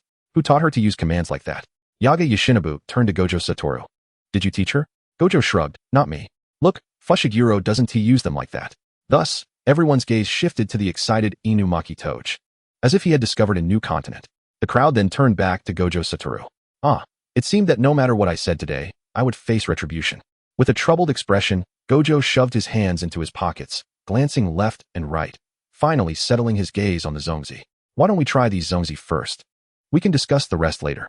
Chapter 52, A Late Dragon Boat Festival Special 2. The zongzi made by students from both high schools were divided into 2 counters, arranged neatly, awaiting tasting and voting. Now, I shall announce the rules. 1. The principal and teachers each have 5 votes, while each student has 1 vote. 2. Votes are to be based on taste and appearance. Self-voting is prohibited. 3. The one with the most votes wins the individual competition. That is all. Yaga waved his hand, signaling everyone to disperse and start tasting and voting. I proceeded to sample each zongzi at the counter, relieved that everyone had made enough. Otherwise, there wouldn't be enough to go around for such a large crowd. Wow, Panda Senpai's zongzi is so adorable. But what else with this glutinous rice color, black and white? How did he do that? I added chocolate dye? What? I gasped in horror, staring at the zongzi I had already taken a bite of. I felt dizzy. Chocolate. The long-standing debate between sweet and savory zongzi can be put on hold, for chocolate zongzi have now emerged. I'm so sorry, Panda Senpai, but I'm allergic to chocolate. I clutched my stomach, trembling as I walked away. Nishimiya Senpai, your zongzi smells wonderful. It looks delicious. Hearing this, Nishimiya Momo couldn't help but smile, but remembering my previous misdeeds, she remained composed. Well, you should try it. I carefully peeled back the zongzi leaves, confirming it wasn't chocolate or glutinous rice, and then took a hearty bite. It's sour. How is it? Is it that good? I was left speechless. Seeing the cute little loli watching with anticipation, I nodded through tears. It's delicious. Nishimiya Senpai, what did you use for the filling? It's just salmon with lemon juice, she replied. As expected, you have great taste. Sumiki and the others would never touch it if they knew. So, was it because I didn't know what the filling was beforehand? I wept internally. I forced a smile. Senpai, I'll go try something else now. And I quickly slipped away to Fushiguro's zongzi. Thank goodness, I was relieved. Fushiguro's zongzi was one I had seen him wrap personally, so it could be considered a normal zongzi. Ooh, I'm in tears. Not far away, Gojo Satoru, with his 6 eyes, witnessed the entire process of the girl tearfully swallowing the zongzi, unable to suppress a smile. Can you stop eating? Hanakawa Kyuko looked at Gojo, who had just devoured another zongzi with disdain. Does the high school not provide food? Is it that delicious? You've already eaten half. Hey, Kyuko, you wouldn't understand. Jichan's handmade zongzi are the best. I'm being generous by offering you a chance to taste. In the midst of speaking, he finished off another sweet zongzi filled with red beans. Kyuko, watching Gojo's greedy demeanor, finally couldn't resist and reached for one. I'll give it a try. However, Gojo swiftly snatched the zongzi from her hand. No eating. Go. Joe. Satoru. You. Here, 5 minutes of continuous cursing omitted. In the end, Gojo merely dug at his ears. Kyuko, your voice is too loud. And soon, both the principal and students were drawn to her. Kyuko stiffened and turned to see her students, Gojo's students, and the 2 principals looking at her with expressions of, so this is what our teacher Kyuko is like. Kyuko, may you perish, Gojo Satoru. She seized a nearby zongzi and hurled it at him, shouting, die you idiot. Gojo effortlessly dodged all the flying zongzi. And as Kyuko grew increasingly frustrated, she continued to throw until she had exhausted all the zongzi around her. As it turned out, that insufferable brat spoke again. Oh, how could the songstress discard all the dumplings made by the students of Kyoto High? This is utterly outrageous. The songstress, as if struck by lightning, stood there dazed, staring at the dumplings scattered on the ground and the empty counter in front of her students. Behind Wataru, Yuji Itadori looked bewildered at his sudden appearance here, along with a pile of dumplings he had no idea how he acquired. Yuji, how did you end up there? I'm just as confused. One moment my peers were beside me, and the next I find myself at the scene of the crime. Toru, don't worry. Mama will burn paper for you every year. Yuji, under the gaze of the Kyoto crowd, was on the verge of tears. Seniors, it really wasn't me. Wataru-sensei, do you really have to put your students in such a predicament? Since the songstress has thrown away Kyoto's dumplings, there's no tasting them now. Why not let everyone from Kyoto try our Tokyo dumplings instead? Saying this, Wataru snatched the dumplings from Yuji's hands and forcibly distributed several to each student from Kyoto. Feeling that it wasn't enough, He went back to the counter for more. The scene unexpectedly became harmonious under Wataru's benevolent influence. Matoi, what filling is yours? Mine is filled with red dates. Mine is salted egg yolk and meat. Kasumi Miwa and Mechanical Maru approached. Noting that these seemed to be from that special batch, delicious indeed. Mechanical Maru handed her another dumpling, saying, if you like it, I'll ask her how she makes them. Perhaps I can modify my automatic dumpling making machine. Oh, that would be fantastic. Clap clap. Wataru clapped his hands to gather everyone's attention. All right, now that everyone has tasted them, let's cast your votes for your favorite dumpling. Ow. Wataru cried out in pain. It turned out to be the Justice Fist. What do you think you're doing? Issuing orders? Wataru, cradling his head and feeling aggrieved, looked around before finally locking eyes with me. Branch, that hurts. Chapter 53. All were forcefully controlled. Huh. Old man, how could you vote entirely for Kumo Noritoshi's dumplings without even tasting them? I believe his dumplings are undoubtedly the best. Rakwanji opened one eye slightly, scoffing. How good could dumplings made with his eyes closed possibly be? Old man, have you eaten too many dumplings made by Branch? Do you need to go for a walk to digest? You. Reluctantly, Rakwanji cast 2 votes for my dumplings. Seeing this, Wataru finally looked somewhat satisfied as he turned to others. In the end, with Wataru's barrage of words and overwhelming prowess, I effortlessly secured first place. A victory without effort. How delightful. Ding. Side quest. Win the dumpling making competition. Completed. Ding. Task reward. 3,000 system points. Ding. Reward dispensed. I eagerly called out in my mind for Shiba. My dear, I'm here. Meanwhile, I suddenly heard a familiar melody. The very one I adored in my past life. The photos you bashfully took, the first moments captured. You made me press this button. It's the side of relaxation. Then slowly it all crumbled. Oh no, I can't move. I'm completely immobilized by the music. Wait, why are you all blushing like a teapot? I looked on in terror at the crowd, eyes closed and expressions shy, especially Rakwanji, that elderly man. Why did such a look appear on his wrinkled face? Shiba, what is this thing, and how can it control everyone externally? My dear, this is a newly developed feature. Now I can play BGM externally. What use is that? To make me look cooler when fighting? Not just that, it also has a purifying effect on the soul. What you are seeing now is one of its functions. So can you please turn it off? Wataru has been controlled. Wait, how is he walking toward me now? Why can he still move? Turn it off. Sigh, fine. Reluctantly, Shiba turned off the BGM. As the music abruptly ceased, the students from both high schools, who had been forcibly controlled, suddenly snapped back to reality, their expressions vacant and bewildered as they exchanged glances. Kumo Noritoshi, unwilling to recall what had just transpired, managed to speak. So, we were controlled by music? Is this someone's curse? All eyes shifted towards the only person present known for his music-based technique, Principal Rakwanji. It wasn't me. Rakwanji didn't seem to be pretending. So who could it be? Shiba. Ahem. My dear, my music can only be played externally, but I will adjust the volume next time. The following day in the lounge, I stared longingly at the surveillance. Why can't I go? Your technique isn't yet well controlled. To prevent a repeat of what happened during the last team battle, you cannot participate in this rematch. Oh. Bored, I slumped back into my chair. By the way, Shiba, how is the real one doing? I haven't heard anything since he left from Sakurazaka High. Let me check. He's still alive, but it seems his injuries haven't healed. And he's in a weakened state. Why is this guy so hard to kill? Forget it. As long as he's alive, there's still use for him. I'll personally finish him off later. Is the plot of the brain flower attacking Yuji and the others to steal the cursed womb and Sukuna's fingers still intact? As it appears, yes. But I have a feeling they missed this opportunity. Branch, do you want me to keep an eye on them? No need. Let Oni-chan be born. They can take the fingers if they want. Consider it a reminder for the high schools. Whoosh. The talismans that had quietly adhered to the wall suddenly ignited as if set ablaze, bursting into roaring red flames. Everyone's gaze turned in unison. Shiba, you jinx. Wah. The nearest songstress stood dazed, staring at the pile of ashes left on the wall. Has the game ended? And all in red. May leaned back on the sofa. Puzzled. Strange, the crows didn't see anything. May, what is wrong with your technique this time? Crows are animals. It's normal for them to be a bit capricious.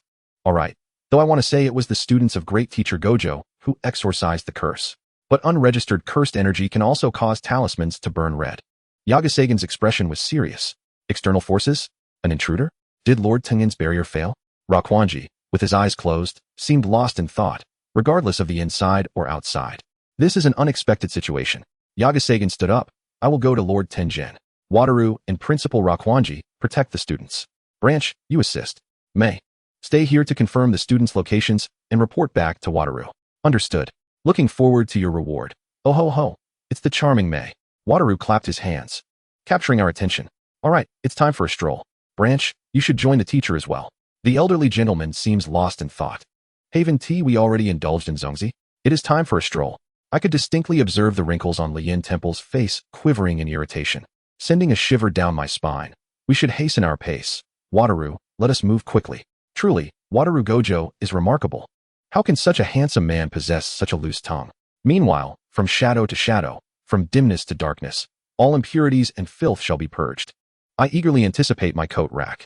Simultaneously, a group rushing towards the students noticed a swiftly spreading patch of black in the sky. It's coming down, the curtain.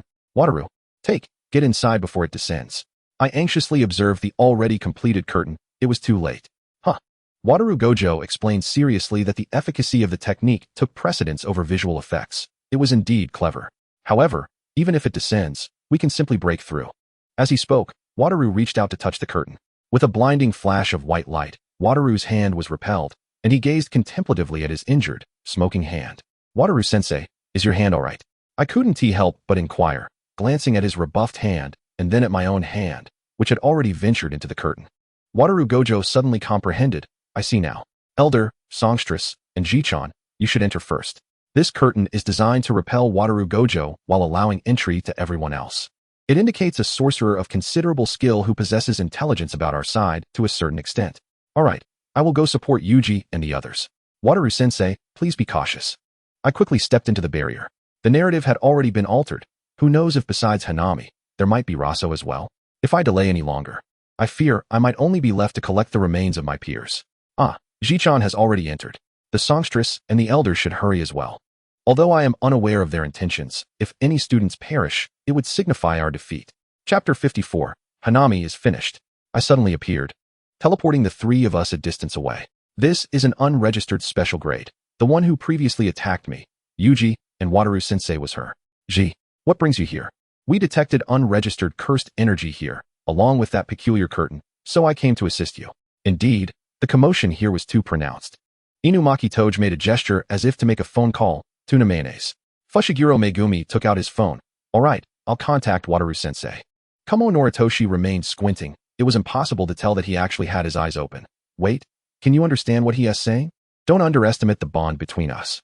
I have long wanted to say this. I've been practicing rice ball language tirelessly before and after my journey. Watch out. Hanami suddenly charged forward, throwing a punch at Fushiguro Megumi. Inumaki Toge swiftly pulled down his zipper, tearing open his collar, and shouted, "Don't move." Hanami was immobilized. Seizing the moment, I grabbed Fushiguro Megumi and Inumaki Toge's arms and teleported them away. Blood manipulation. Kumo Noritoshi shattered the blood he carried, conjuring a swirling vortex of blood that crashed towards Hanami. Exorcism. His attack left only a wisp of white smoke on Hanami before dissipating entirely. No damage. Stop it. Children. Hanami spoke. Although I couldn't comprehend her words, I understood her intent. With a look of compassion, Hanami gently caressed the bag on her shoulder. I only wish to protect this planet. Kumo Noritoshi quickly turned to warn. Don't listen to her theatrics. The forest, the ocean, the sky all weep, declaring they can no longer endure, unable to coexist with humanity. They are aware that there are gentle humans, yet how much can this kindness compensate for? They merely seek time.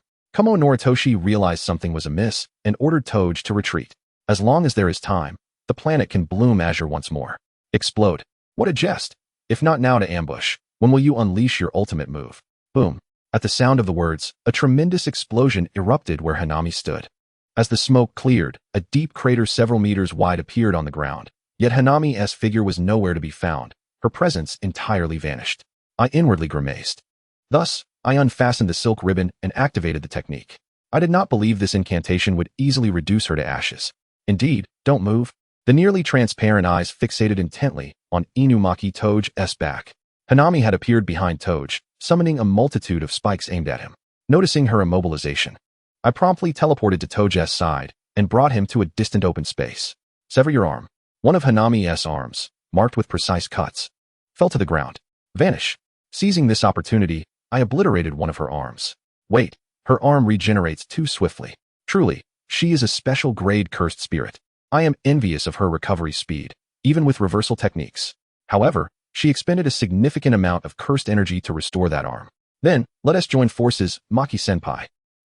How did I suddenly end up here? The suddenly appearing Maki was momentarily perplexed, but she quickly grasped the situation and smiled knowingly. It's little Ji. My timing is impeccable. She seized the special grade cursed tool, Yiyun, extracted by Fushiguro Megumi from the shadows, and struck. Hanami hastily raised her arms in defense, but was still sent flying, crashing into the creek. Although using this makes me feel rather nauseous, it's still somewhat effective. We pursued her and coincidentally encountered the arriving Itadori Yuji and Tadu Aoi. Don't move. I immobilized Hanami and quickly added, chop the branches off her eyes. They are more vulnerable. Upon hearing this, Maki and Fushiguro Megumi coordinated seamlessly to strike at Hanami's eyes. Itadori Yuji also unleashed Black Flash. Swish. Shatter. The sound of the cursed tool slicing through flesh intertwined with the voice imbued with cursed energy. Yet, at the final moment, Hanami desperately broke free from the incantation's restraints. She tore away the white cloth enveloping one arm, revealing a black arm adorned with a red flower, which she forcefully slammed onto the ground. The grass, trees, and flowers swiftly withered, ultimately turning to ash and dissipating, as if all the flora in Hanami's vicinity had lost its vitality. Hanami seemed to sense our confusion, her voice directly transmitted to our minds. Plants do not cultivate cursed energy. My left arm siphons the life from plants to transform it into cursed energy, but it will not return to me. It will all flow to this offering flower. I scoffed. I should have anticipated that Principal Yaga should postpone replanting for a few days. No wonder Hanami hadn't appeared in the past 2 days. She was waiting for the forest to recover. Fushiguro Megumi's mouth twitched. Is this really the time for such discussions? You're still concerned about having blown up the forest. Principal Yaga must be privately weeping while clutching his wallet. Can't you hear the forest weeping? Hanami roared, summoning a colossal flower bud behind her, with countless cursed seeds flying towards us. Do not use cursed energy. Utilizing it will cause these seeds to grow. If they enter your body, it will be troublesome. Maki and her companions chose to trust my judgment, sheathing their cursed energy and cleaving the incoming seeds with their physical strength or mundane weapons. I must express my gratitude towards Fushiguro Megumi, the walking arsenal. How could it be? Domain expansion. My curse word activated ahead of time, and Hanami faltered due to a momentary delay in reaction. Boom. The barrier in the sky shattered with a resounding crash, splintering like a mirror, as the azure sky and white clouds gradually re-entered our line of sight. As the heavens brightened, Hanami's once distinct silhouette became increasingly indistinct, ultimately dissipating into the ether as if it had never existed. We instinctively looked upward. Just as the barrier was breached, Satoru Gojo, having removed his eye mask, hovered high above, surveying the battlefield. Where should I begin? Did we actually eliminate a special grade cursed spirit of such caliber? Truly, the students of the great teacher Gojo are remarkable. Yuji's level has noticeably risen. Hasn't he? Indeed, it seems he and Aoi get along quite well. His gaze roamed before finally locking onto the girl who was smiling and embracing Maki. Wondering how Branch lacked any combat awareness. Even after exorcising a special grade cursed spirit, one shouldn't let their guard down so quickly. I suppose I'll leave the future tasks of the great teacher Gojo to her, but she certainly needs to cultivate a sense of vigilance. Contemplating this, he nodded in satisfaction while stroking his chin. All right, time to get to work. I'll find Branch later. With that thought, I felt invigorated to tackle the chores ahead. Chapter 55. Weren't you on your honeymoon with Tadu-senpai? Tokyo Metropolitan Jujutsu Technical School. Next came the report of casualties. 3 second-grade sorcerers, 1 quasi-first-grade sorcerer, 5 auxiliary supervisors, and 2 guards from the Kiku family. Idichi flipped through the documents to relay the information while others awaited Miss Yeri's report. But it was already evident that the incident was linked to the cursed spirit encountered by Nanami and Gojo in the past. TCH. Should we inform the students and other sorcerers about this? No, let the higher-ups seal the information. We cannot let the cursed users know that a special grade cursed object has been stolen. Has the captured cursed user disclosed anything? Idichi pondered while resting his pen against his forehead. It wasn't that he was tight-lipped, but most of what he said was nonsensical and vague. However, during this assault, he claimed to have merely made a transaction, acting under orders. A gender-ambiguous, bowl-cut monk? Meimei glanced at Satoru Gojo. Any leads? None. Satoru raised both hands in a gesture of surrender. He was just rambling. Isn't there a sorcerer skilled in interrogation? Speaking of which, how could the cursed spirits and unrelated individuals breach the barrier of Lord Tenjin? It must be due to the abilities of the special grade cursed spirit that the students were dealing with. Its energy was peculiar, almost akin to that of a spirit. According to Branch, it could conceal itself within plants. Surely, Lord Tinjin's barrier wound tea effect plants. We must commend the students taught by the great teacher Gojo for exorcising it. If such an occurrence were to arise again, it would pose a significant problem. Indeed, the students of the great teacher Gojo are truly remarkable. Listening to Satoru's self-praise, everyone couldn't help but smirk. I feel like hitting someone. However, this incident did alert everyone at the school to be more vigilant. I waved at the two figures approaching from a distance. Nagi, Megumi, over here. Kinji Hikari and Fushiguro Megumi hurried towards me. Hey, little branch, what are you doing here? Megumi and I have been looking for you for ages. You didn't reply to our messages. Kinji seized the broom from my hands. What's this? Did Satoru-sensei punish you to clean the playground? That idiot. How could he make you do that? The girl before me appeared delicate and fragile. Even writing a reflection would suffice. How could he be so heartless? It wasn't Satoru-sensei, it was Principal Yaga. Didn't I blow up the field a few days ago? I felt embarrassed. Megumi tucked his phone back into his pocket and turned to me. Let me help you.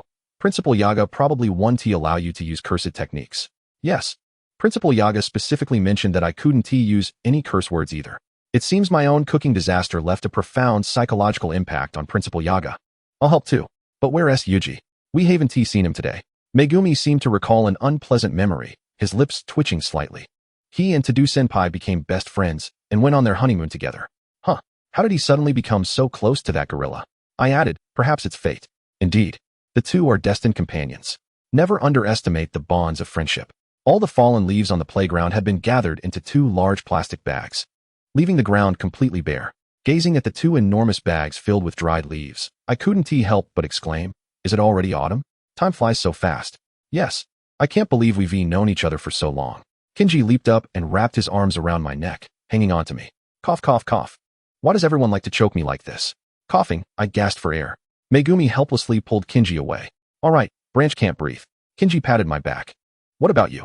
Who else? She keenly detected something amiss. Cough, cough, cough. It's just Satoru-sensei. He hung on to me last time too.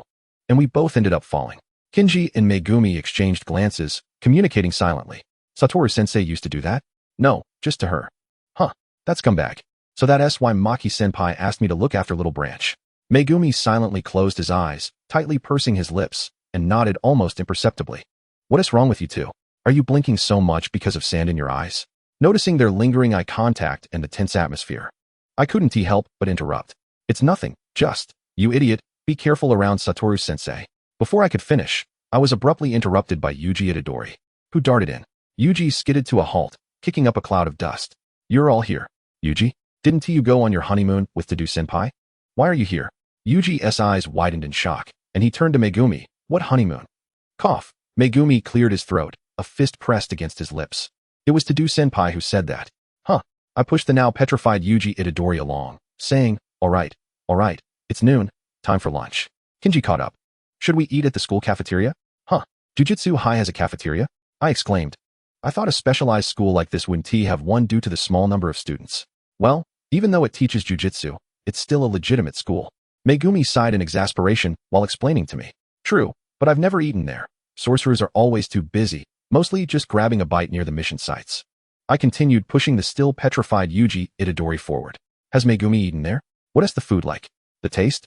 It's just average, not bad. But not particularly good either. Indeed. It appears that school cafeterias are universally similar. Staring, I couldn't help but notice the dish labeled tomato stir-fried cherry tomatoes.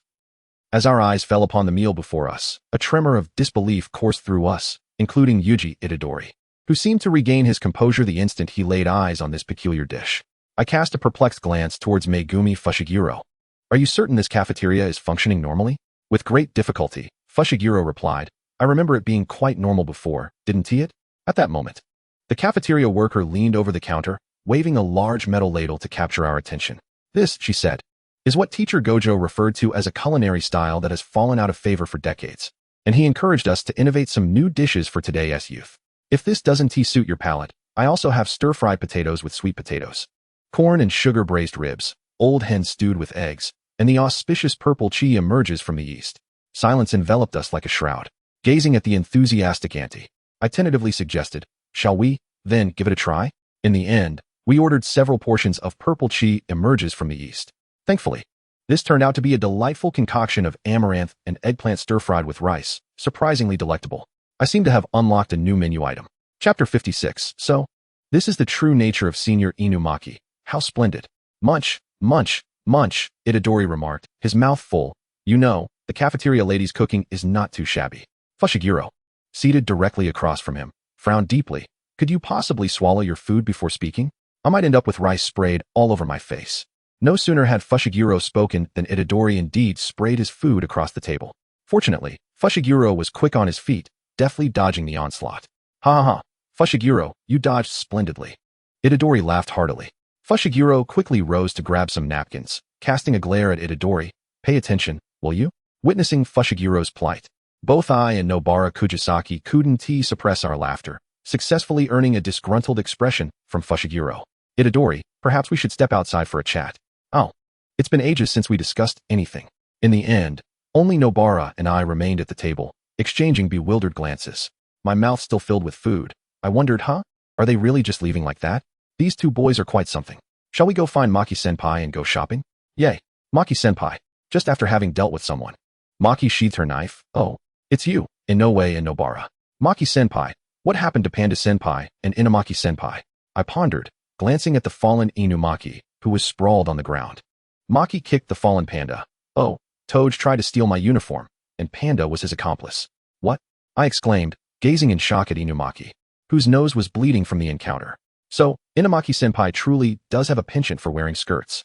Inumaki feebly stretched out his arm, attempting to grasp the floor to rise. Salmon. No, I don't think so. What? Inumaki-senpai really loves wearing skirts. How wonderful. Let us go shopping together. And bring Panda-senpai along too. Fantastic.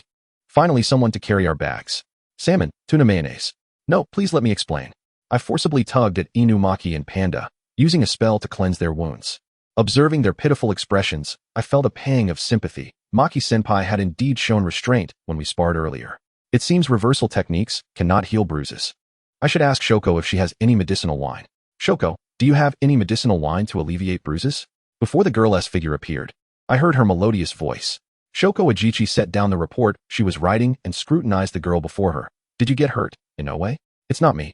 It's Inumaki-senpai and Panda-senpai. At that moment, Maki strode in confidently, with Inumaki and Panda shuffling behind her. These two got a beating from me. Upon hearing this, Shoko, unfazed, stood up and retrieved some medicinal wine from the cabinet, handing it to the two boys behind Maki. What was the cause this time? It was rare to see the two of them displaying an expression of guilt, especially Inumaki, who was unusually tongue-tied. Seeing this, Maki scoffed, rolling her eyes at them. He tried to steal my uniform, and I caught him red-handed. Ahem, Shoko nearly choked, realizing she didn't know these kids as well as she thought. It's alright. Senpai just wants to wear skirts.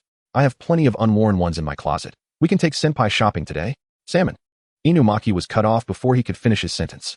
Senpai should apply the medicinal wine first. It wouldn't be flattering to wear a skirt while sporting bruises. Inumaki hung his head, silently applying the medicinal wine. Salmon row. Wow, wow, wow. This version of Inumaki is so kawaii. I just want to pinch his cheeks and hair, but would that scare him? Baby, you're like a little cake. I regretfully restrained my eager hands, waiting for the two to recover before inviting Nobara to join me for a stroll in Ginza. I pointed to the skirts draped over the sofa, and then shook Inumaki's arm. Inumaki-senpai, I truly believe this skirt would suit you splendidly. You should give it a try. Salmon, really? He replied, his eyes sparkling with confusion. I mimicked his speech. Salmon, salmon. Absolutely. Inumaki quickly typed a message on his phone. You mustn't deceive me, otherwise, I'll prank you next time. How could I ever deceive you, senpai? Just include me in your next prank. In the end, after my repeated assurances, Inumaki took the skirts I had chosen for him and headed into the fitting room. Will this inconvenience other customers? Of course not. I reserved the entire venue. Xiaoba, love you lots. I love you too. While waiting for Inumaki to change, I turned my attention to the eager Nobara and Maki, who were enthusiastically selecting clothes. Beside them, Panda was buried under a mountain of garments, nearly disappearing behind the stacks of fabric. Thankfully, he wasn't the one in the custom-made mascot outfit, so he wouldn't be sweating profusely. At that moment, Inumaki suddenly burst out of the fitting room, striking a pose and shouting, Salmon. All of us turned our heads in unison. Inumaki was clad in a delightful maid outfit, its pale pink hue adorned with white lace and bow decorations. He wore a matching white veil that rendered the curse marks around his lips subtly visible, adding a touch of allure. Perched atop his head was a maid's cap, complete with a large bow that fluttered gently with his movements. Wow, how adorable, senpai. Is this for real? I exclaimed, clutching Nobara's arm. Upon hearing this, Nobara understood and playfully pinched Panda's side. Ouch! Why pinch me? Panda protested. Oh, I couldn't bear to pinch in no way. Didn't want to pinch myself, and certainly didn't want to pinch Maki-senpai, so you had to take the hit, Panda. Nobara explained with a straight face, then wiped away the blood trickling from my nose, shaking my head to confirm. It's truly adorable. Huh. Little Branch suffered a nosebleed. Yet the maid outfit truly compliments JJK, leaving Maki in contemplative silence. I inhaled sharply, nearly drawing the blood into my windpipe, the metallic scent assaulting my senses, which jolted me into a modicum of clarity. Senpai, your waist is remarkably slender. No, not that. I meant to say, Senpai, you exude a delightful fragrance. Ah, no. I meant to say, Senpai, you are akin to a delightful little cake, utterly kawaii. I lamentably tapped my forehead, realizing that while I had regained some lucidity, I was not entirely coherent. Doggerel JJK widened his eyes, as if he had heard some lewd utterance. Salmon? Cough, cough. Never mind. Senpai, you didn't hear anything. Come, let us try this on. I handed him a sailor uniform once more. Salmon mayonnaise? Is that so? Did I mishear? I nodded emphatically, pushing the garment into Doggerel JJK's arms and ushering him toward the fitting room. Salmon. Chapter 57, A Touch of Old School Shock.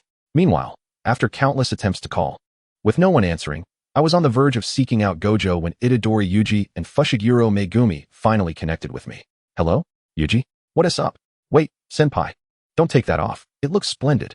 A cheerful voice from the other end, mingled with peculiar phrases. Little Branch, where have you all gone? Fushiguro and I have called you and Nobara several times. Even Maki-senpai, didn't he pick up? Us.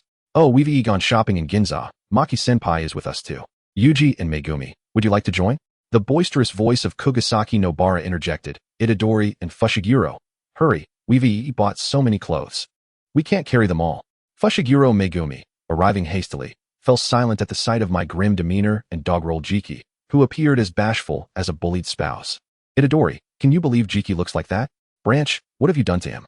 I chuckled with no shame, casually swiping my card for payment. Oh, it's nothing. Watashi merely brought Senpai to buy clothes. Oh, I see. Itadori Yuji believed my words without hesitation.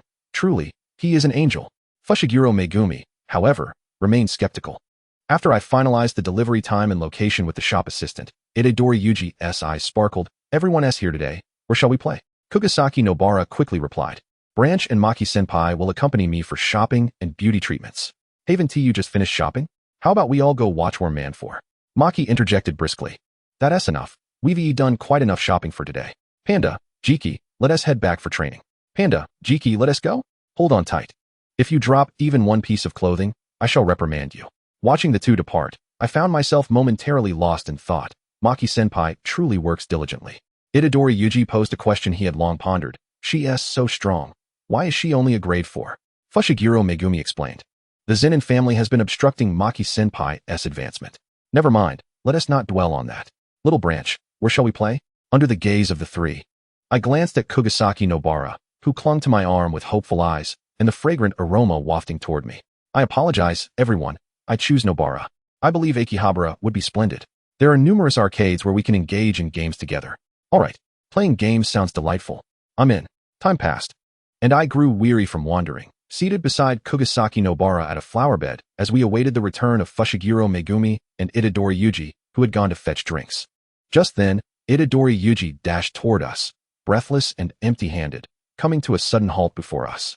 Kugisaki Nobara, displeased at the sight of his empty hands, exclaimed, "Where's my drink? I told you, my temper is quite foul when I'm thirsty." Itadori Yuji, startled, momentarily forgot what he intended to say, his color drained. Oh, they're all with Megumi. Yuji, why are you alone? Where's Megumi? Itadori Yuji then recalled his purpose for running. Oh right, Megumi was hit on by someone. What? I swiftly intercepted the two who were about to cause a ruckus. Wait, let me call Gojo-sensei first. Huh, why are you calling him? I had no time to respond as the call was answered almost immediately, and Gojo's exuberant voice rang through. Moshi. This is good-looking guy Gojo, Branch-chan, no tasks today? Why the sudden desire to call your teacher? Missing me? I chose to ignore the image of Gojo enveloped in pink bubbles, stating directly, Gojo-sensei. Megumi has been approached by someone. Come quickly. What? Gojo sat up straight. Where are you? I provided the address, hearing him spring to his feet and rush out, even as I caught him saying, though Branch-chan called me for this. I wonder if it's because. I did not catch the remainder of his words, for we could hardly contain our eagerness. Arriving at the scene with someone who couldn't engage in vigorous activity, we found that the individual who had approached Megumi was preparing to bid farewell. Kugisaki Nobara lunged forward, leaping onto Fushiguro Megumi, while Itadori Yuji knelt and fervently clung to Megumi's leg, both of them wailing in unison, "Megumi, who is that? Do you not remember the night you raised a toast to my eyes? Don't tell me you've forgotten that night. You said it was the happiest time being with me. Have you truly forgotten?" Fushiguro Megumi was left speechless. "Seriously, what are you two doing?" Observing Megumi's indifference, I suppressed laughter, clearing my throat to prepare for a dramatic performance. I stepped forward, my eyes veiled by satin, projecting an aura of fragility and gentleness. My complexion pale as porcelain, I appeared almost on the verge of shattering, opening my mouth to speak, yet only managing to choke up, unable to utter a single syllable. After a prolonged silence, I finally said, "So, you still despise me for being blind?" The weight of my words felt as if they would break me. Yet the astonished expressions of the three and the incredulous gaze of a passerby confirmed that such theatrics required my intervention. At that moment, a languid voice echoed from behind me. "Could you please refrain from touching him so freely? You incorrigible flirtatious cats." Indeed, it was Gojo, striding forward, casually lifting me to the side as he bellowed, "Megumi is going to practice the violin with me now." Gojo, today adorned in a long pair of sunglasses, had his eyes gleaming mischievously through the lenses. He wore a light blue shirt, one button undone at the collar revealing his exquisitely sculpted collarbone. I felt a surge of something intangible stir within me, "Strike that," but it quickly waned as the once silent groom found his voice, "Strike that. Let us head back, Megumi. Today, we must master Twinkle, Twinkle, Little Star." Fushiguro Megumi disregarded him entirely, turning to the stunned passerby, "It's nothing, please don't mind us. Just keep going straight down this path to reach the station." The passerby, feeling awkward, replied, "Ah, thank you," before hastily departing. As Fushiguro Megumi turned back, his previously calm expression darkened. His temples throbbed, prompting him to inquire, "What on earth are you all up to? This is utterly embarrassing. Can we cease this foolishness?" The response he received was a theatrical kiss blown by Satoru Gojo. "I demand an explanation." "Ah, who are you two handsome gentlemen? By the way, Ye, didn't we still have our nails to do? Let's put away WeChat for now and hurry along." "Oh right, let's go." Finally, witnessing the three individuals before him hastily concocting excuses and disappearing, Megumi Fushiguro, unable to endure any longer, delivered a punch to the oblivious and naive Yuji Itadori, who stood by in confusion. "Ah, that hurts." Yuji chuckled awkwardly, rubbing his head. Chapter 58, Satoru Gojo gets bullied instead. Ye and I had been running for quite some time when Satoru Gojo suddenly caught up with us. He remained silent, neither approaching us closely nor falling too far behind, simply trailing us at a distance. A chill crept down my spine. I halted and turned around, exclaiming, "Mr. Gojo, how long do you intend to follow us?" Ye was on the verge of unleashing her wrath upon him. "Huh." Satoru, fiddling with his phone, swiftly tapped a few times on the screen before looking up with a cheerful grin. "Not at all, Branch-chan." Ding dong. The notification sound for Kinji Hikari's auxiliary supervision echoed. She impatiently pulled out her phone to check, sighed, "Alas, Branch, the auxiliary supervisor has informed me of an urgent task. It appears you'll have to shop alone." With a heavy heart, Kinji patted my shoulder, but her gaze involuntarily darted toward the unscrupulous teacher, whose glee was all too evident. You scoundrel. Did you assign me this task again?" With that, she swung a punch in his direction. Satoru deftly sidestepped her attack, still possessing the leisure to feign innocence. "Oh, Gojo-chan clearly knows nothing. How could Ye strike a teacher?" Kinji's fury only intensified, and with a resounding punch, she aimed for Satoru's unyielding limit. The sheer force of her blow made me wince in sympathy. "Branch-chan, protect Gojo-chan. Ye is terrifying." Satoru promptly ducked behind me, gripping my arms with both hands. I found myself reluctantly leading him away from Ye's onslaught. The two were becoming increasingly exuberant in their game of cat and mouse, leaving me utterly exhausted. Abruptly, I halted, declaring stop. With my words, both of them finally calmed down, allowing me to lift the curse. "Humph." Kinji shot a glare at the unscrupulous teacher hiding behind me and stormed off. "Branch, be cautious of that scoundrel." With a resigned sigh, I turned to detach Satoru's hands from my arms, casting a disapproving glance at him. "All right, Mr. Gojo, Ye has been driven away by you. What do you plan to do now?" Ever since encountering Satoru, my size had multiplied exponentially, and at this rate, I feared I might enter menopause prematurely. Satoru's eyes flickered with indecision, seemingly torn between choices. Ultimately, his white lashes fluttered as he buried his head into the crook of my neck, his voice muffled. "I just want to spend a little more time with Branch-chan." I sighed again, feeling unable to be angry at such a cat like Satoru. If he enjoyed being mischievous, so be it. That cat fur of yours, let me pet it. Huh, is that your hair, Mr. Gojo? Mr. Gojo is indeed a transformed cat. A rather conceited one at that. Satoru obediently stepped back, bowing his head for me to pet him. I remained silent, taken aback by his height, finding it quite a challenge to reach. Thus, I gave his head a few haphazard strokes, pursing my lips in discontent as I tugged him along. What's wrong, Branch-chan? Why did you stop petting me? He asked, slightly dazed. You're simply too tall. It's hard to reach. Ah, so frustrating. I wish I could just break my legs and have them replaced. Satoru paused for a moment before bursting into laughter, finding the girl before him utterly charming. He effortlessly lifted me, placing me atop a flower bed. I gasped, glancing around in panic. Thankfully, no one was nearby, or I would have had to contact Shoko for a change of scenery. Darling, we don't offer that service until the task is complete. What? I wasn't asking you. Wah, I'm so sad. Noticing my momentary stupor, Satoru grasped my hand and placed it atop his head. Branch-chan, your tone resembles that of a jealous spouse. The soft sensation snapped me back to reality, and seeing such an eager cat like Satoru urged me to indulge. I immediately began to ruffle his soft hair, marveling at its texture. From this angle, I could admire his handsome face without obstruction. Oh my, no matter how many times I behold this visage, I can't help but exclaim, baby, you are such a delight. With a serious and earnest expression, I leaned in to kiss him. What? Satoru, once enveloped in fragrant bliss, felt his ears flush crimson, his sapphire eyes widening in surprise, nearly dislodging his sunglasses. Noticing my unexpectedly earnest gaze, he began to doubt his own ears. Branch-chan, what were you just saying? I looked at him quizzically, replying, I said your hair is delightful to touch. Laughing heartily, I thought, serves you right, Gojo, for doubting your own life. Satoru, with his flushed ears, feigned calmness, though internally, he was in disarray, maintaining a facade of tranquility as he walked beside me. Had I not noticed the crimson hue hidden beneath his white strands, I might have been deceived. How amusing. After a lengthy pause, Satoru realized he had been tricked, pulling me into his embrace with a pout. Oh, how dare you treat your teacher this way? This is outrageous. I thought you genuinely wanted to kiss me. Let me go before you accuse me. Satoru tightened his hold, resting his head atop mine and refusing to relent. I attempted to pry him off, but clearly, I failed. Searching for a distraction, I suddenly exclaimed, Mr. Gojo, look, there's a photo booth. It looks so fun. Let us take some pictures. Huh, but teachers are adults. Why would they engage in such childish antics? With that, Satoru gleefully tugged me along toward the booth. You're welcome to join me if you dare. I randomly selected an effect, and suddenly, our faces morphed into triangular shapes. Satoru laughed so hard that he could hardly stand straight, his entire being shaking with mirth. Ha ha ha, Branch-chan, you've turned into a peculiar creature. Ha ha. I fiddled with the beauty parameters, smirking. Oh please, Gojo, don't think you look any better. With a wicked sense of humor, I adjusted all the beauty parameters onto Satoru's face and quickly pressed the shutter button, capturing a photo featuring a white-haired, triangular-faced, large-eyed, cherry-lipped creature alongside my stunning self. Upon viewing the photo, I was immensely pleased, saving it to my phone before shoving the printed version into Satoru's hands. Now it was my turn to mock him. Ha ha ha. Mr. Gojo, you look absolutely ridiculous. Ha ha ha.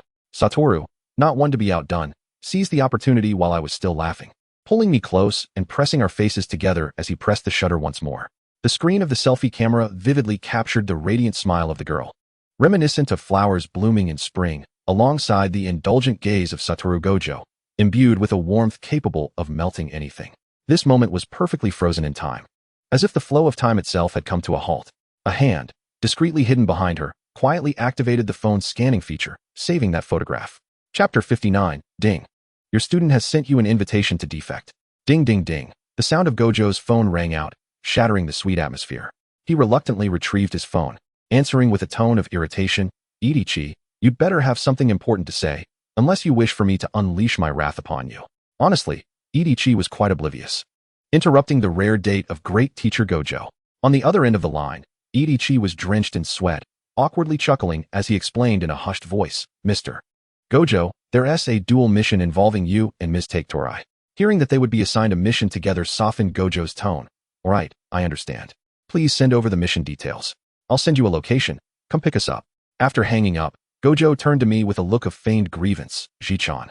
We have to go on a mission again. They're so bothersome. I suddenly gazed at him earnestly. Mr. Gojo. Gojo playfully toyed with my fingers. Let us defect together and eliminate all those rotten oranges. Gojo's grip tightened suddenly, and I felt as though my fingers might snap.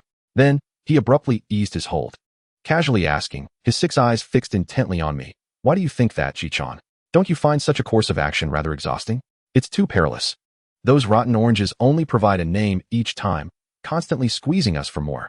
Gojo said nothing, merely holding my hand tightly, his 6 eyes unwaveringly focused on me. The fluttering of his eyelashes a testament to his anxiety, as if he feared I might genuinely defect at any moment. Taking a deep breath, I conceded, all right.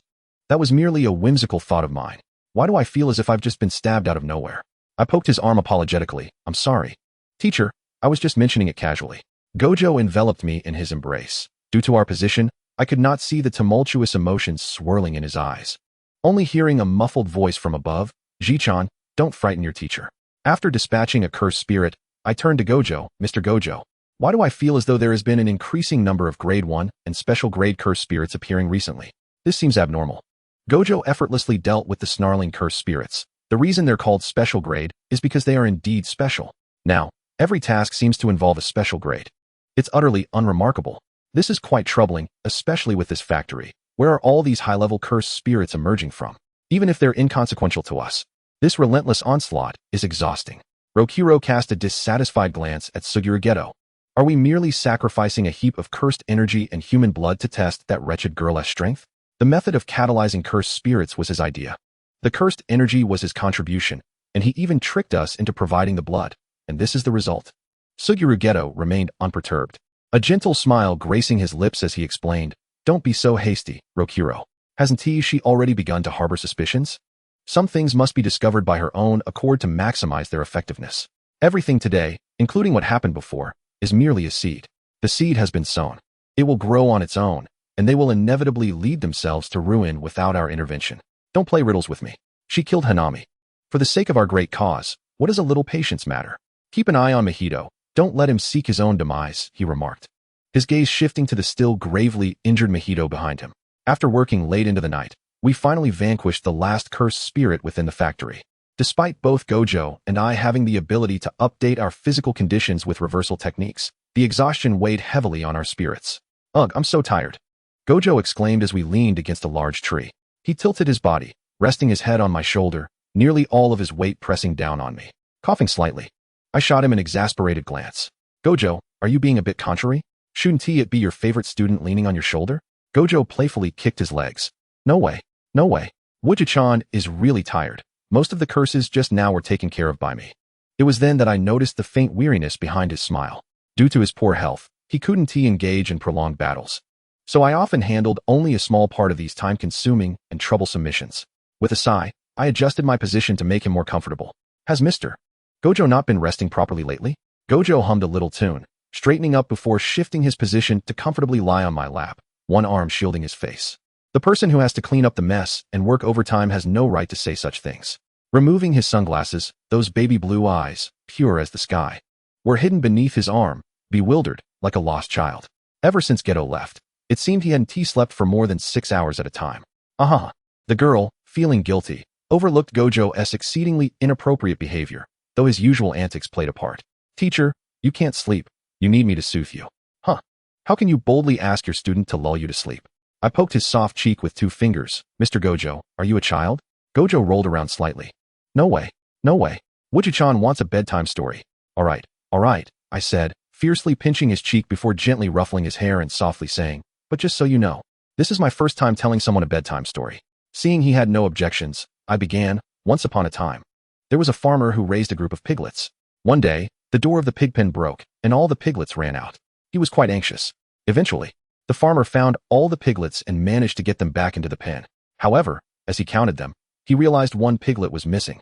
Pausing, Gojo raised his hand in a highly cooperative manner. I have a question. What happened to that piglet?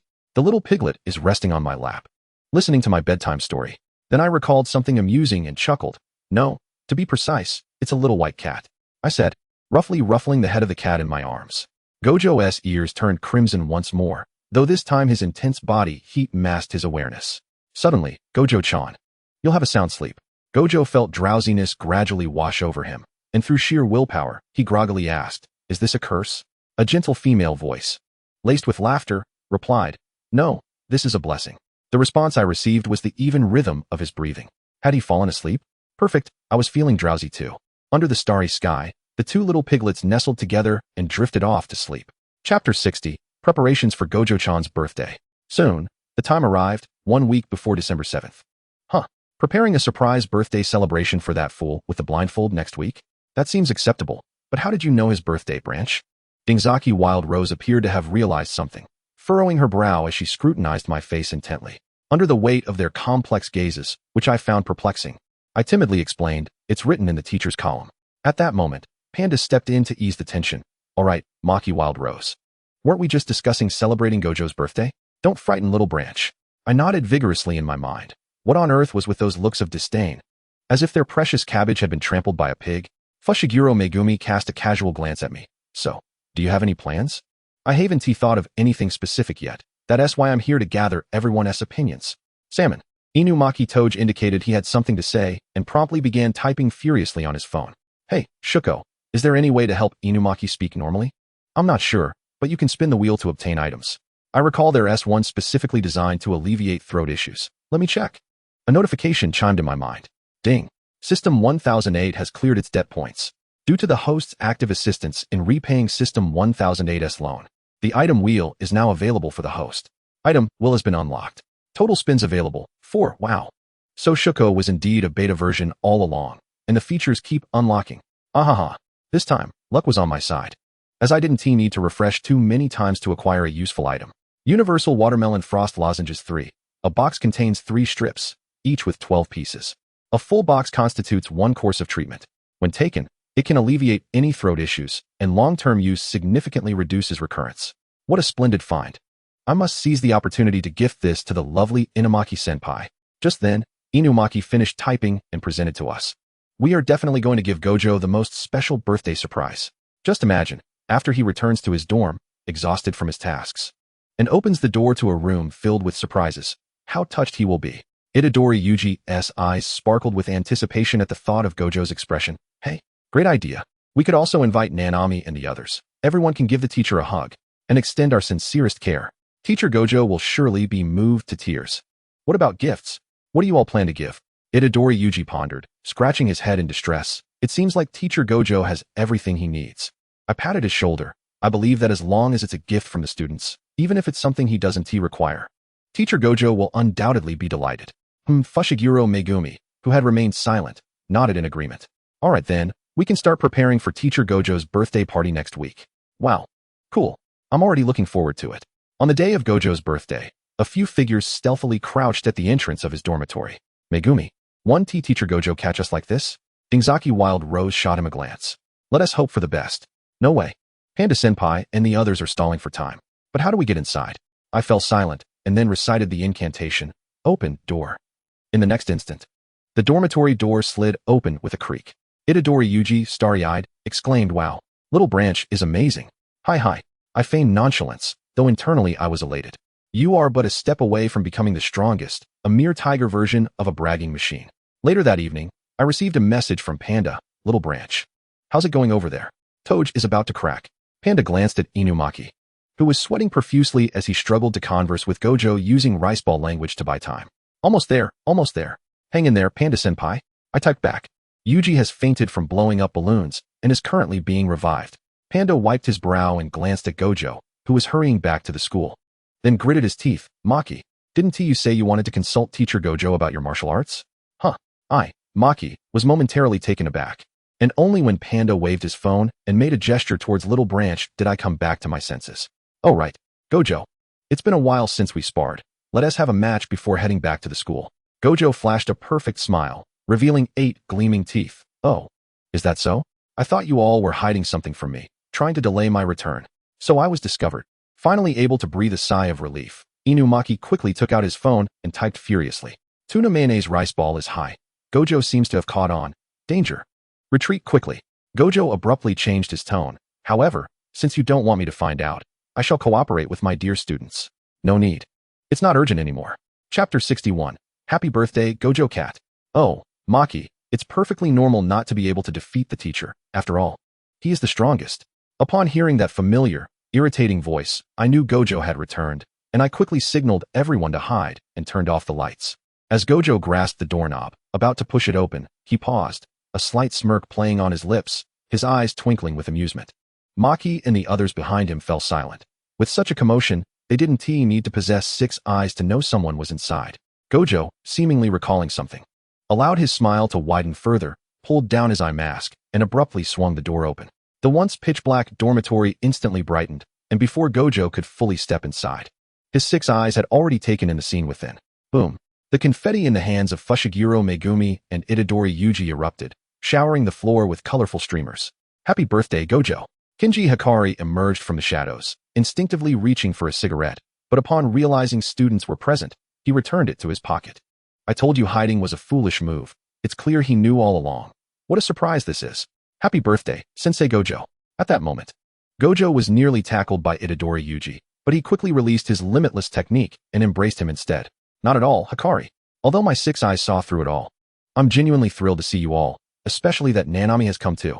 Leaning against the wall with his arms crossed, Nanami Kinto lifted his gaze to him. To be frank, I had no intention of coming, but your students were quite considerate, fearing for your fragile heart. By this time, Gojo had given each student a warm hug, and as he approached Nanami, he opened his arms wide. It's my birthday today. Aren't you going to give your junior a caring hug? Nanami pondered for a moment before stepping forward to give a light hug, quickly retreating to establish some distance. Clearing his throat coldly as he stated, I hope that after turning another year older, Mr. Gojo can mature a bit and behave more like a senior and a teacher, and refrain from drawing those utterly uninspiring children's pictures. Uffed. I couldn't help but stifle a laugh as I shared whispers with Wild Rose in the corner. Wow. It's rare to see Nanami express such a wealth of emotion. Indeed, those words are so heartfelt they could bring tears to the listener's eyes. It seems there has been a long-standing grievance. That despicable teacher is truly infuriating. The very thought of him makes Kinji Hikari's teeth clench in frustration. And she deeply resonates with this sentiment. Tuna mayonnaise. Take note. Toge Inumaki wheeled in a cake cart, followed closely by Panda and Maki, who promptly hung a banner on the wall. Observing the bewildered Satoru Gojo, I swiftly pulled him over and guided him to the table we had specifically arranged. Positioned directly facing the entrance, with a banner proclaiming happy birthday, Satoru Gojo behind him. Megumi Fushiguro delicately placed a cake adorned with a white cat wearing sunglasses onto the table, igniting 29 candles that had been inserted into the cake with a lighter. Kinji Hikari donned the hat crafted by everyone and placed it atop his head, while Yuji Itadori pulled out chairs for everyone and distributed disposable utensils. Perhaps overwhelmed by the lack of his blindfold and the flood of information, Satoru Gojo finally snapped back to reality as everyone took their seats. And he leaped up in surprise. I quickly caught the birthday hat as it fell, being careful, as it bore the likeness of each one of us. Even Principal Yaga was illustrated on it. Satoru Gojo then scrutinized the hat, noticing that each figure was in a chibi style. Some drawn whimsically, while others were more meticulously crafted, each displaying a distinct artistic flair. Shoko Yeri seized the moment to explain, this is a representation of each of us. Kinji dedicated many days to gather these illustrations. Yuji excitedly presented a box of markers, exclaiming, yes, there's a spot in the center just for Teacher Gojo. Come on, sensei. Add yourself. Satoru Gojo took the marker with a hearty laugh, though his eyes seemed to glaze over, reflecting a fleeting sparkle under the lights. This was indeed the happiest birthday the teacher had ever celebrated. I adore everyone. I feel utterly unlonely. What a fib. Fortunately, I discreetly left a blank spot on the hat. One day, I'll sneak it out and add your beloved friend's likeness. In the meticulously decorated room, colorful balloons floated in the air, ribbons and flowers adorned every corner, delicious cakes graced the table, and gifts prepared by everyone surrounded the bed. Go, make a wish, and let us eat the cake. Shoko Yeri exclaimed, holding her long-treasured bottle of wine, clearly eager to indulge. Kinto Nanami furrowed his brow as he accepted the wine, stating, Miss Yeri, the children are still present. Ah, fine, Shoko pouted before obediently sitting down. Hurry and make a wish, Teacher Gojo. I've heard that wishes made on birthdays always come true. Satoru Gojo paused, about to vocalize his desire. Well, my wish is, wait. If I say it out loud, it won't come true. Ah, well, it's your loss if you didn't hear the wish of the good-looking guy, Gojo. Observing the twitching expression of the girl before him, Satoru Gojo blissfully closed his eyes to make a wish. My wish is, he abruptly opened his eyes, rubbing his hands together in excitement. All right, let us eat the cake. I hope it's double the sweetness. So soon? I was momentarily taken aback, having just been pondering what his wish might be. As Satoru Gojo anxiously directed the knife towards the unfortunate cake, I quickly intervened. Wait, Teacher Gojo. You haven't blown out the candles yet. All right, but why are there so many candles? Will it affect the taste of the cake? Satoru Gojo pondered, frowning as he prepared to blow out the candles. I stifled a chuckle. Hee hee. In our hometown, we place as many candles as the age being celebrated. Since the teacher is 29, there are a few more. Watching Satoru Gojo freeze in disbelief, Shoko Yeri couldn't help but laugh heartily. Gojo, you're almost 30. Your students are only 18 or 19. The implication was clear. Coming back to his senses, Satoru Gojo scoffed as he cut the cake, gesturing towards his own face. So what? This face doesn't show it. That doesn't change the fact that you're nearing 30. Oh, Shoko, did you forget we're from the same year? Chapter 62, Satoru's Cat Care Regimen. Besides, I have no intention of dating. Satoru's cat-like demeanor flicked its eyes towards me. Eiji-chan, do you think I look like a 29-year-old? Huh, why is the topic suddenly on me? Not at all. See, I told you, he began, but was cut off as the girl chimed in. But teacher Gojo is already 29. It's hard to believe he is practically an old man. 29? Approaching 30? Old man. Old man. Snap. Satoru Gojo seemed to hear the sound of his youthful heart shattering. Laughter erupted from Maki and Shoko, while Megumi and Panda struggled to suppress their grins. The innocent Yuji scratched his head. Why is everyone laughing? And Megumi, it's rare to see you make that face. Megumi quickly straightened his expression and punched Yuji lightly. Don't ask what you shouldn't. Cough, cough, cough. Well, Nanami and I still have reports to finish, so we won't linger. Oh, and I brought Yaga's gift too. Miss Yeri.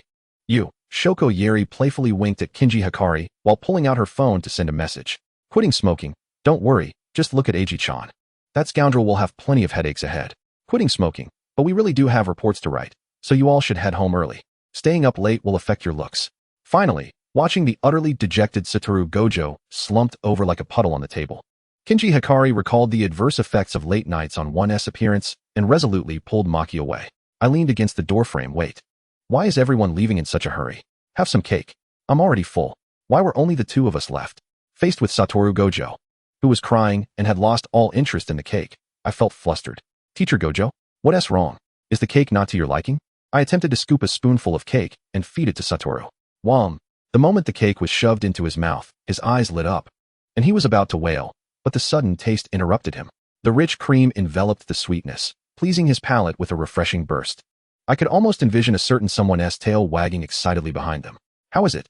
I ordered it specially to suit your taste. Well, it's delicious. More, please.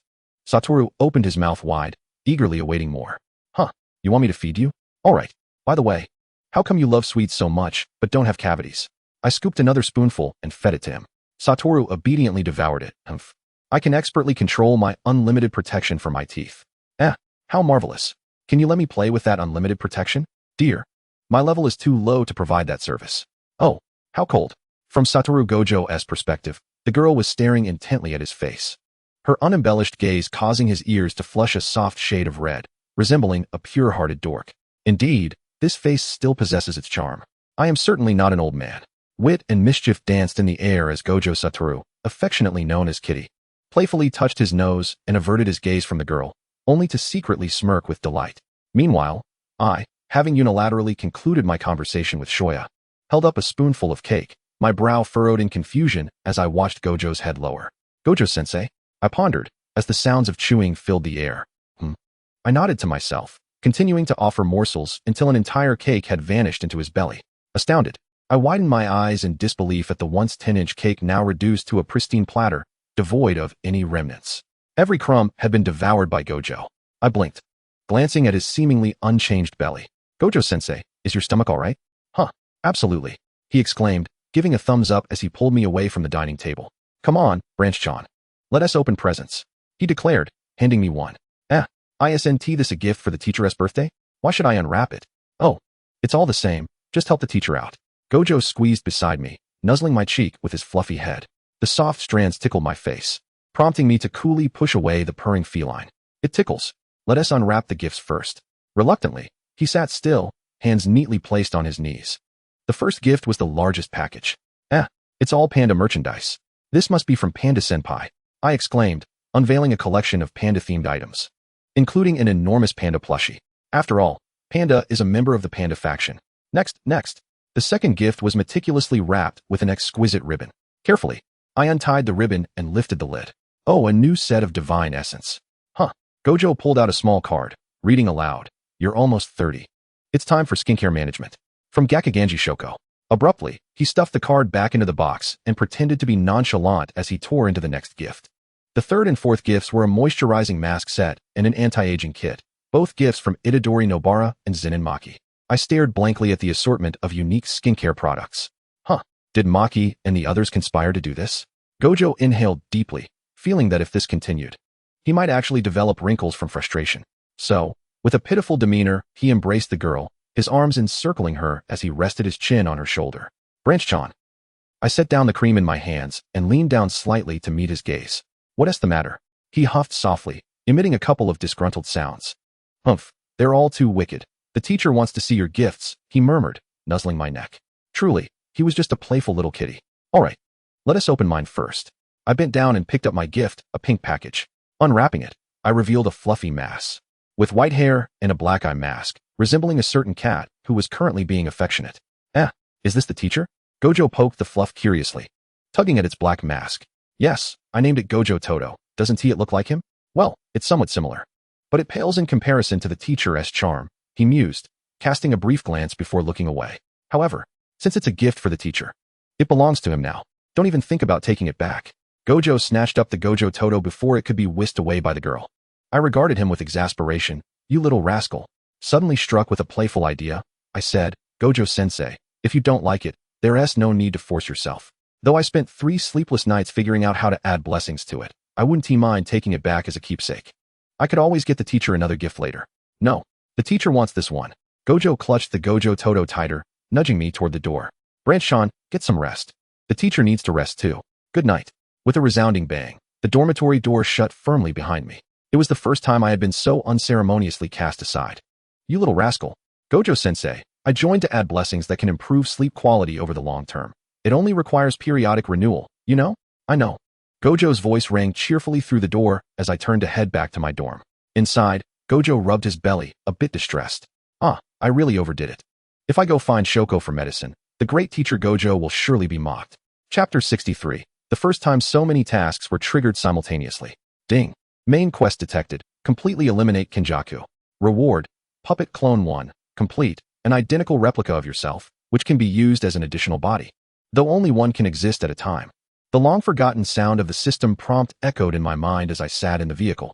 Traveling to the mission site with the trio, momentarily stunned. I quickly leaned back in my seat, feigning sleep while absorbing the details of the mission in my mind. Ding. Side quest triggered. Rescue Fushiguro Tsukimi. Reward. For Shikigami Fingers. Aren't Shikigami Fingers supposed to be standard rewards now?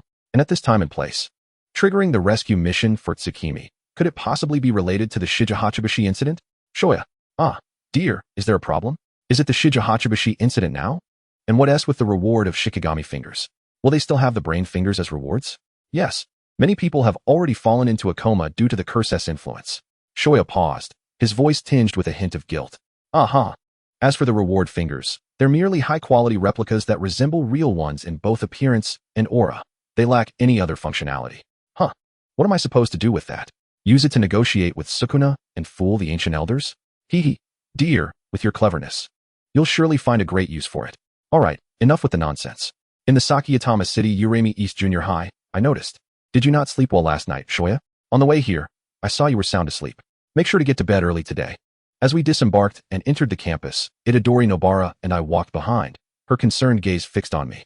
I smiled, wrapping my arm around hers. Lady Nobara is worried about me. I'm truly fortunate. I inquired about the deceased's relationship with his parents, but they seemed unaware of any connection. What a crucial clue. No worries, this middle school must hold some secrets. Let us hope so, Nidia Kira said, dejected.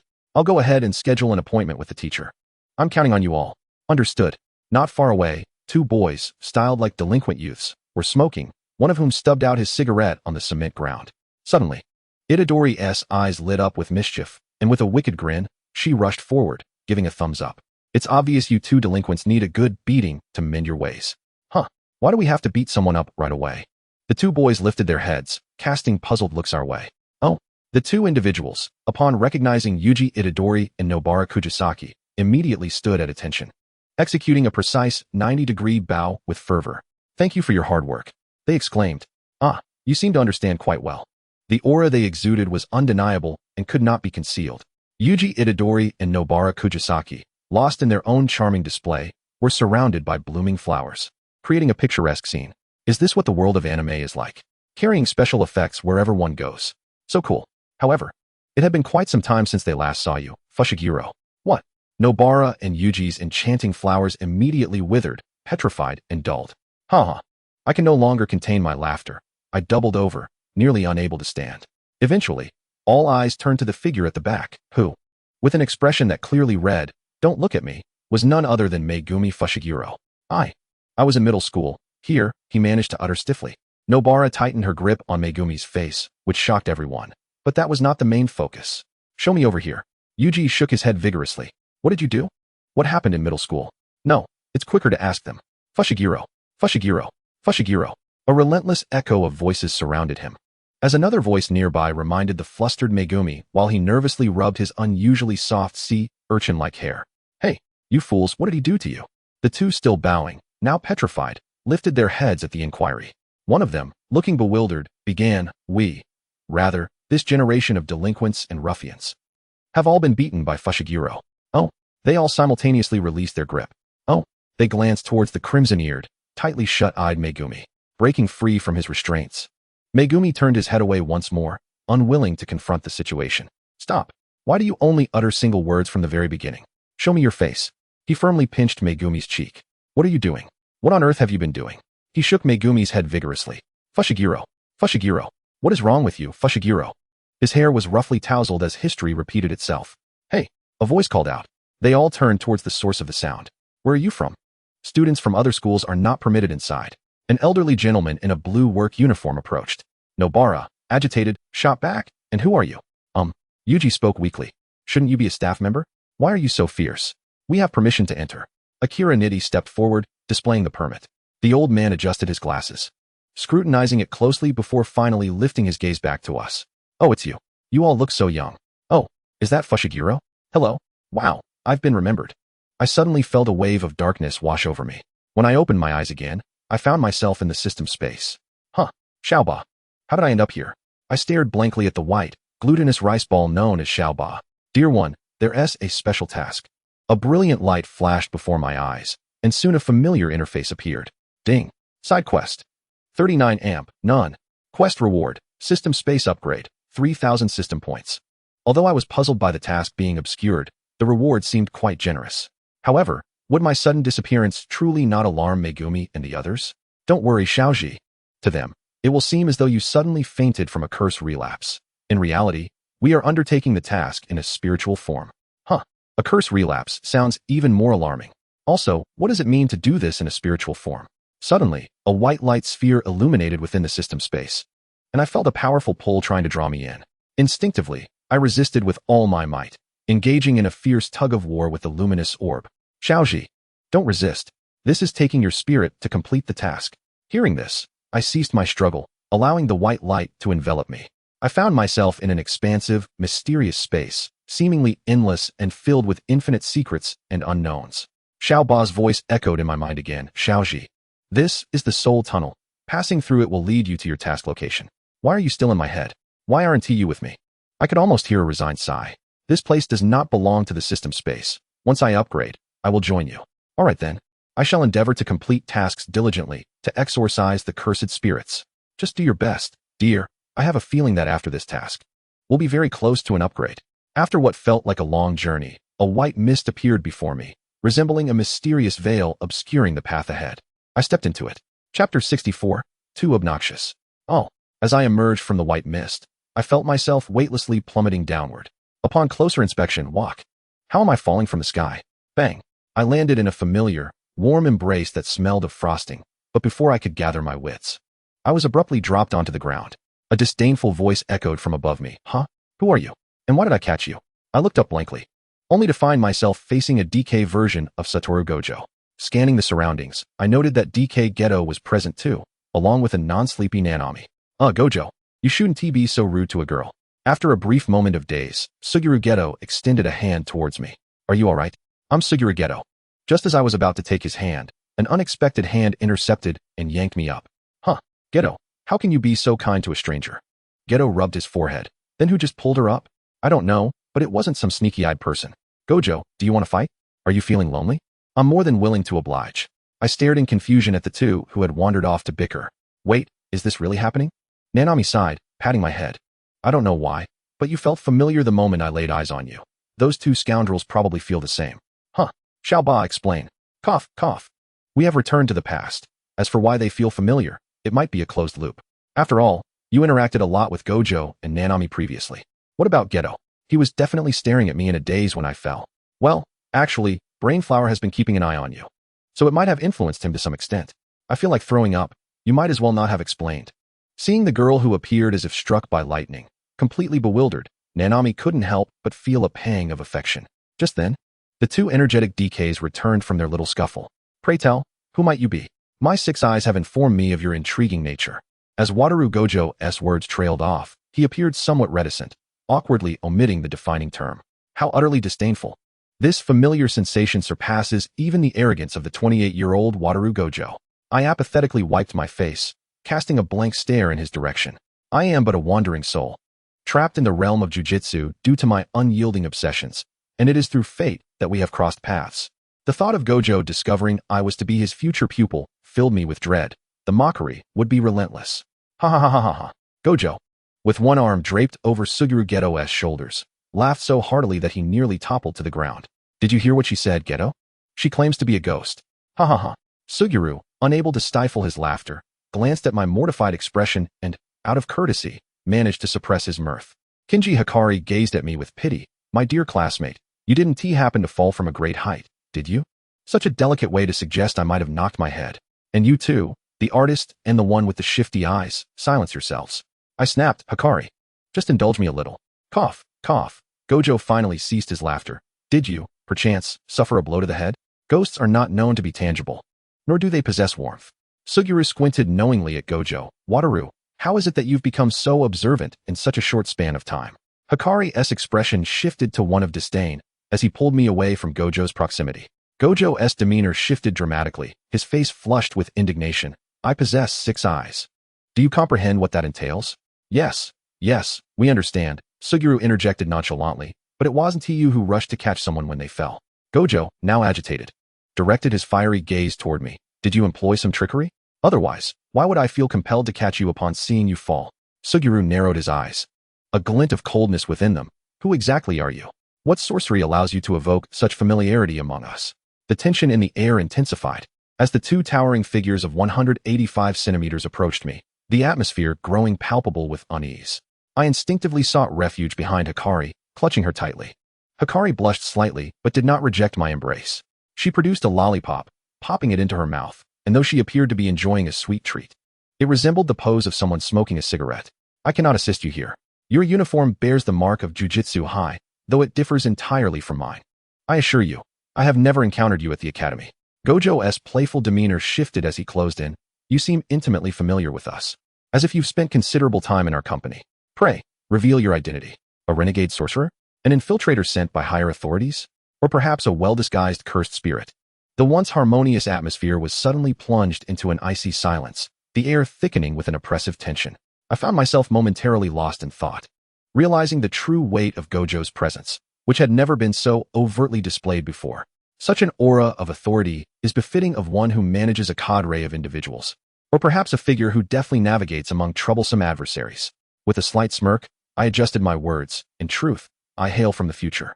During a mission, I was ensnared by a curse and fell into a state of unconsciousness, leading to my current predicament. I too am an unwitting victim, though it was bewildering. The chance to meet the trio in their prime was undeniably worthwhile. From the future? Suguru frowned as he glanced at Gojo, who nodded silently, acknowledging the absurdity of my claim. Very well, Suguru's expression softened as he turned to me. I apologize for our previous rudeness. I couldn't help but smirk at his swift change of heart. Gojo leaned closer, his sapphire eyes sparkling with curiosity beneath his sunglasses. Are you upset? Emotionless? I pressed my hand against his face, pushing him away. Not at all, you conceited cat. In an instant, Gojo erupted like a cat whose tail had been stepped on, his ears tinged with a faint blush. Who are you calling a conceited cat? Cough, cough. Suguru stifled his laughter, managing to grant his friend a modicum of dignity. Ha ha ha. That's quite an apt description, classmate. Hikari chimed in, but Suguru was unrelenting. I directed my focus towards Suguru, who had once held a semblance of charm in my eyes. You. With your ridiculous bangs. I have not forgotten your betrayal. Ha ha ha. Hikari laughed heartily. Gojo, shall we engage in a friendly match? Ha ha what? Why do you wish to fight me? Because it was your actions that ensnared me in this predicament. Chapter 65. Our teacher, Suguru. Wait. You two, don't start fighting yet. I interjected, stepping between the two eager combatants. What should I do? Gojo asked, bewildered. As he settled down next to me. Are you, perhaps, an illegal resident? Suguru realized, his expression shifting. I sulkily sat down beside Hikari, burying my face in her neck. Yeah, Hikari comfortingly stroked my head. You were once a student of Jujutsu High, right? Why not re-enroll and become my peer? Yay. But won't my identity cause complications? Gojo tilted his head, nudging me. Hey, what is your name? I can help you sort out the identity issues. Suguru grimaced at Gojo's bluntness. Wataru. That's rather crude. Why not? I've already offered to assist her.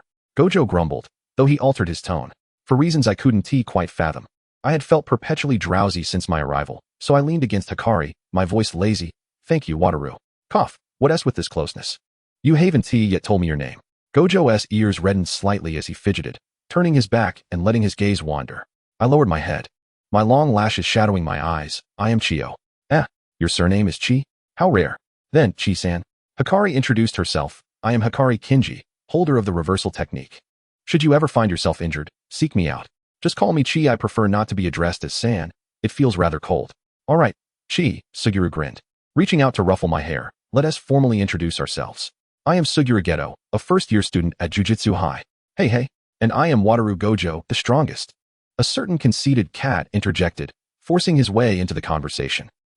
Yes, I am aware. I was merely being dismissive. The six-eyed Shinjuku. The possessor of limitless cursed techniques, with his silver hair and azure eyes, is the eldest scion of the Gojo family. He has an insatiable sweet tooth and proudly identifies himself as the unrivaled champion of all things sugary. It seems I have never encountered anyone who could articulate so much in one breath. The trio gazed at me in astonishment, especially Gojo Satoru, who flared up again, leaping to his feet, his ears tinged with crimson as he retreated, exclaiming, Are you secretly in love with me? How else would you know so much about me? Was there any need for me to make a special effort to learn this? Every time I return from a mission, I bring you sweets, you know? Kumo Noritoshi squinted, keenly sensing something. You're still studying at Jujutsu High, aren't you? From your words. It seems Satoru will remain at Jujutsu High in the future? I was petrified that he could deduce that. He settled beside me, cross-legged, grinning as he affectionately ruffled my hair. In that case, how about you share with us tales of our future selves? The future you? My spirits dipped slightly, only to be quickly uplifted as I adorned my face with a radiant smile, brighter than the sun. Well then, I suppose I shall reluctantly share with you, Noritoshi.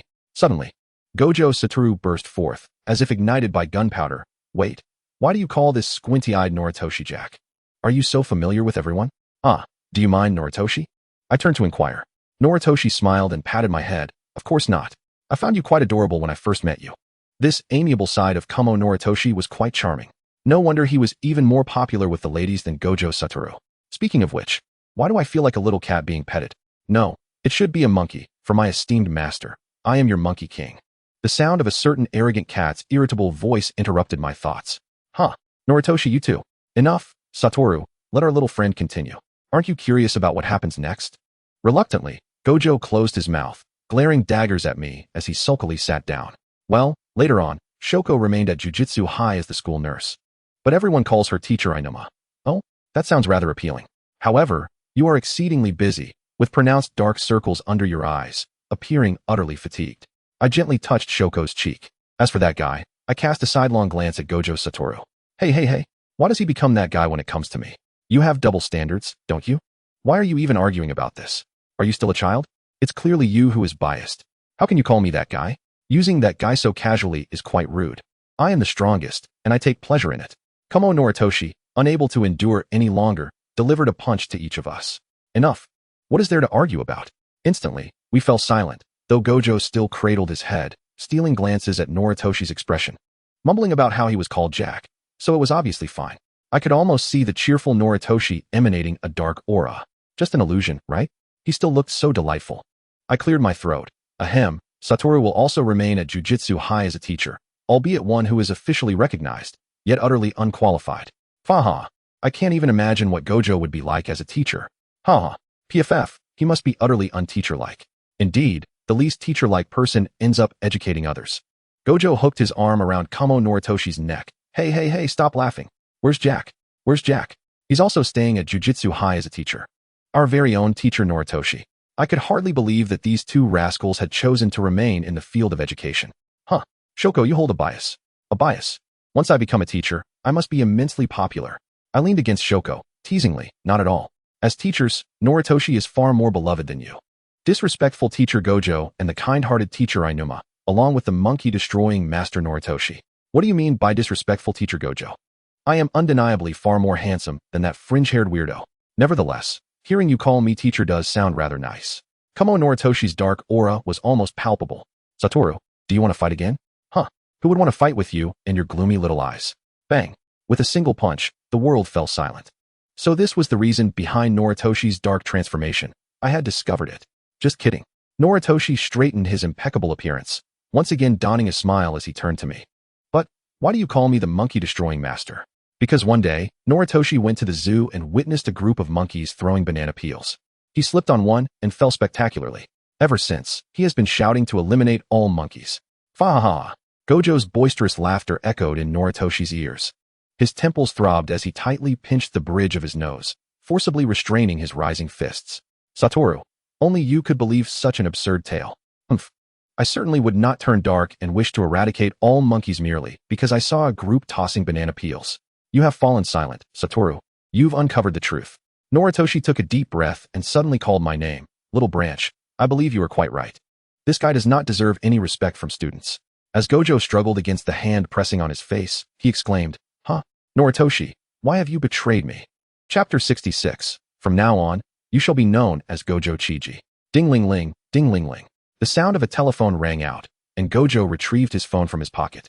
Answering the call, Night Crow's booming voice came through the line, feeling as though the phone might shatter from the force. Satoru, where are you all? Why aren't you back yet? Gojo grimaced, holding the phone away from his ear. Why is Night Crow in such a hurry? I intend to bring you back some local gifts as souvenirs. Are you truly capable of such kindness? You can hardly remember to pack away your belongings when you encounter a cursed spirit. Night Crow, that is bias. Do you understand bias? And besides, I merely forgot to pack last time.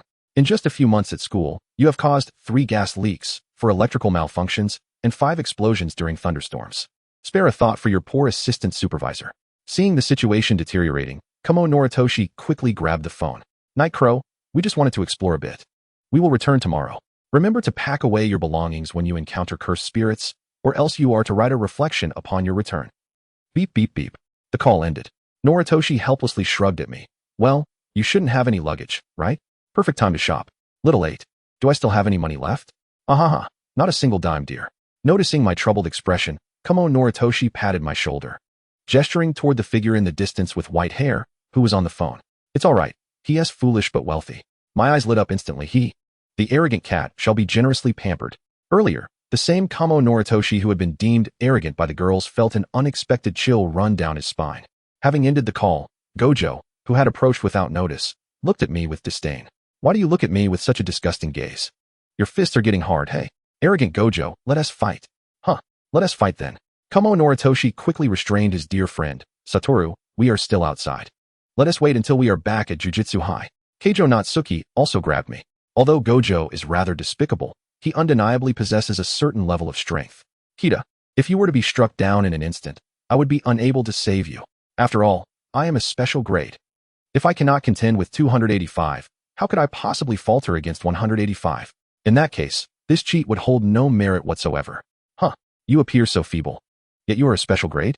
I feel as though I could easily knock you out with a single punch. When I held you in my arms just now, you felt weightless and utterly soft, devoid of any heft, your complexion as pale as paper, exuding a complete lack of combat prowess. My lips must be twitching uncontrollably right now. Taking a deep breath. Perhaps I should seek solace from the gentle Suguru Geto and the beautiful Natsuki to soothe my wounded spirit. I fixated my gaze upon them. My stare so intense it left them feeling somewhat uneasy. Kita, Keijo Natsuki just reached out her hand. Suddenly, Gojo leaped forward, exclaiming, Hey, how can you stare at someone with such a disgusting expression? Truly lacking in discernment, I am undeniably far more attractive than the small-eyed and utterly unrecognizable girl. What did you say? Is that the crux of the matter? As expected of Gojo, he managed to offend 3 individuals with a single remark. 18. Danger. In the end, Gojo found himself on the receiving end of a collective reprimand. Understood, Gojo Suguru Geto Keijo Natsuki. I must firmly hold onto the maternal figure's leg. I truly do not comprehend what you girls find so fascinating. Gojo followed closely behind Natsuki and me, carrying our spoils of war. Suguru Geto similarly bore our treasures, though it was evident that Gojo was shouldering twice as much. Gojo, that's not quite right. Shopping can be a preference for some people, Geto remarked. Gojo gazed longingly at the girl's back, his eyes nearly burning holes through her attire. Then why must we carry the bags? Geto, don't you possess cursed spirits? Why not have them assist? Suguru sighed in resignation. Gojo, these are ordinary people. Witnessing objects floating and following them in broad daylight would incite panic. Huh, and what of it? Is there truly any harm in letting ordinary people see? Gojo, that line of thinking is erroneous. Moreover, the most effective way to suppress cursed spirits is to maintain a calm state of mind. I know, Geto, you're so verbose. Are you an old mother? I suddenly turned my head and yelled, I concur. Geto is like a mother. Suguru Geto offered me a gentle smile before turning to beam at Gojo. Gojo, I suddenly feel that engaging in a brawl right now would be quite delightful. Pwahaha. Gojo unabashedly doubled over with laughter in the street. Keijo Natsuki gave me a thumbs up. Pooh, cough, Kita, sharp critique. A true warrior. Suguru's smile grew even more tender as he playfully patted my head. Kita, can you withstand a beating? I fixed my gaze heavily upon his hand. I cannot withstand a beating. If you dare strike me, I will dare to perish. Suguru merely smiled gently. Oh, that is truly remarkable. I felt a shiver of fear. At the dessert shop, Suguru glanced at Gojo, who was frantically placing orders. Shouldn't we have gathered enough items by now? Gojo, have you arranged for Kita's identity? Well, just get all of it. Oh, I have arranged it. Just tell Yaga that she is my cousin who has been recuperating and has never left the house. Huh, you're placing me directly in the Gojo household? By the way, has Gojo already become the head of the Gojo family by now? If not, he is truly impressive. Gojo nonchalantly stared at the counter. Yeah, I told them you were my old friend and an unregistered special grade, and they readily agreed. Is it truly that hasty? Gojo suddenly waved his hand impatiently, his ears seeming to flush slightly. All right, it's all settled, so let us not dwell on it. His gaze was erratic as he muttered softly. They agreed to bring the identification documents tomorrow morning, and from now on, you'll be called Gojo Chie. Just don't let it slip. I was taken aback, then burst into laughter. Thank you, Gojo-kun. He blushed, resting his head on the table, burying his face in his arms. Now you call me Gojo, so double standards. Keijo Natsuki exchanged a knowing glance with Suguru Geto, stifling her laughter. Chapter 67. Then I too would choose them. Ahaha. It was Gojo who introduced me to Jujutsu High and Yaga for the interview. And now it is still Gojo who leads me to Jujutsu High and Yaga for the interview. Could this be considered the bullet from age 28 striking Gojo at age 18 in reverse? I don't wish to ponder this further. Gojo is already about to push the door open. Upon entering, I was immediately confronted by Yaga, who was not yet the principal, and at this moment, he was not wearing sunglasses, which diminished his imposing presence as a gangster. Although he still appeared rather fierce, Gojo seized me and placed me in front of Yaga. Yaga, this fellow barely qualifies as my sister. What do you think? Ahahaha. Yaga-sensei, hello. I offered a dry laugh, extending a hand behind my back to firmly pinch Gojo's waist. Ouch. He jumped up in pain, about to protest when he caught my warning glare and pouted, rubbing his waist and settling down. Yaga fell silent for a moment, sensing that this girl might cause trouble like Gojo, but upon seeing her blink innocently, standing before him with a pale face, he felt a sense of disdain towards his previous sensitivity. Surely, it was Gojo's influence that triggered his instinctive aversion to another with the Gojo surname. However, Gojo, is this what you call a gift? A child who looks as fragile as a sorcerer. A gift, yes, I completely forgot about that, Gojo muttered, averting his gaze and staring blankly at the floor. I sighed, fearing that with Gojo's nature, he would dwell on this topic indefinitely. Yaga-sensei, the gift is with me. I pretended to rummage through my pockets while inwardly urging. Kahachi, please open the spinner and draw something suitable for a gift. Ding. You have received a colorful pair of sunglasses from the KISS system as a gift. Want to leave a good impression on your teacher? Then this is the perfect remedy. Yaga actually loves collecting sunglasses. Kahachi, love you moi. I love you too. I produced the colorful sunglasses. Teacher, this is a gift from Gojo. He was too lazy to bring it himself. Gojo stared at me in shock, his mouth agape. I quickly shot him a glance, and fortunately, Shoko was quick to react, swiftly climbing up the pole. Yes, Yaga, this is something I meticulously selected, unlike Geto, who didn't even think to bring you a gift. Yaga, shouldn't he reward me? Yaga's lips twitched as he delivered a swift reprimand to a certain cat with a bit of paint who was being particularly arrogant. Gojo, do you think I cannot see through this? Clearly this is. What is your name, student? History tends to repeat itself astonishingly. Huh, Yaga. Did you not review the identity documents? You all arrived too early. I had yet to examine them, Yaga replied, maintaining his composed posture. Ha ha ha ha, it appears that Yaga is. By rounding up, unaware of names because of Gojo, especially since it was Gojo who woke everyone up early today. Teacher, my name is Chiji Futaro. I have previously suffered from poor health and have remained secluded. Yaga furrowed his brow, expressing concern, for being a sorcerer is arduous and perilous. Can your physical condition truly withstand it? Of course, teacher. I am, in fact, a sorcerer with a unique constitution. My incantations can reach the level required to exorcise special grade curses. I may be lacking physically, but I have my ways to compensate for that. Then why do you wish to attend the Jujutsu High? Yaga noticed the fleeting change in the girl's demeanor and softened his tone. Do not be anxious. It is merely a routine inquiry. I lowered my gaze in contemplation, my voice barely above a whisper, as if I, too, were perplexed and uncertain about my own motives for coming to the Jujutsu High, to save lives. You cannot save everyone, and sorcerers constantly grapple with death, not only their own demise, but also witnessing the fallen cursed souls, and they must also sever the curses themselves. It is an unpleasant occupation, requiring a certain degree of madness and relentless zeal. Do you believe you can endure it with such conviction? Yes, at the very least, if I can save one person. That is enough. What if it necessitates your sacrifice for another? My gaze shifted slightly, my tone resolute. Then I would choose them. Because I am no longer an outsider. You have passed, Yaga declared. Satoru, take her to the dormitory. As I prepared to leave, Yaga called out to me, Chiji-san. I turned back only to find him still focused on his work, as if my name had been but a figment of my imagination. However, observing the sulking Satoru Gojo, I doubted that it was merely an illusion.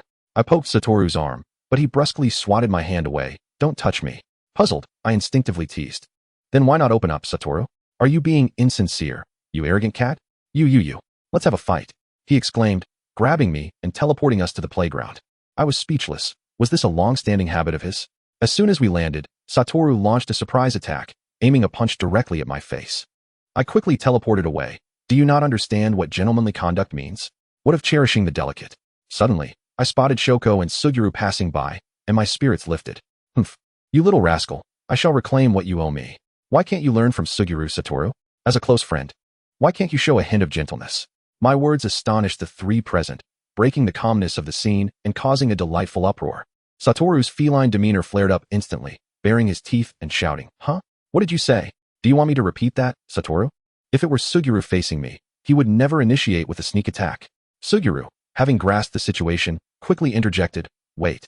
Let us not involve innocent bystanders in your quarrel. Satoru, in a fit of rage, retorted, Suguru, you go and give her a good beating. But she is a girl, and she appears quite frail. Isn't it wrong to bully the weak? Just as I expected from you, with those devious little eyes. You have a knack for manipulation. I locked my gaze onto his typically gentle, water-like fox eyes, my expression piercing as if to strike at his very soul. Let the fight commence. Also, I am no fragile flower in need of protection. You are the one who requires safeguarding. Suguru appeared somewhat perplexed, but, ever the gentleman, refrained from further commentary, only kindly advising, Chiji, I am about to make my move. Go all out. I teleported to a safe distance. All right. Truly, Suguru, you are remarkably gentle. My heart is melting. If it were Satoru, he would have simply thrown a punch, sending me to Shoko in no time. Satoru retorted, no harm. No foul. Thank you. Chapter 68. What to do when your close friend is a scoundrel. Chiji, here I come. As soon as the words left his lips, Suguru dashed forward, his left foot striking the ground with force. He gracefully propelled himself towards me, swinging his arm to strike the nape of my neck. Anticipating his move, I evaded his hand effortlessly. Suguru, did I fail to mention? Suguru appeared momentarily taken aback. What? I am a student trained by a certain dreaded one-on-one devil, I declared, swiftly shifting my stance and executing a sweeping kick aimed at his lower region.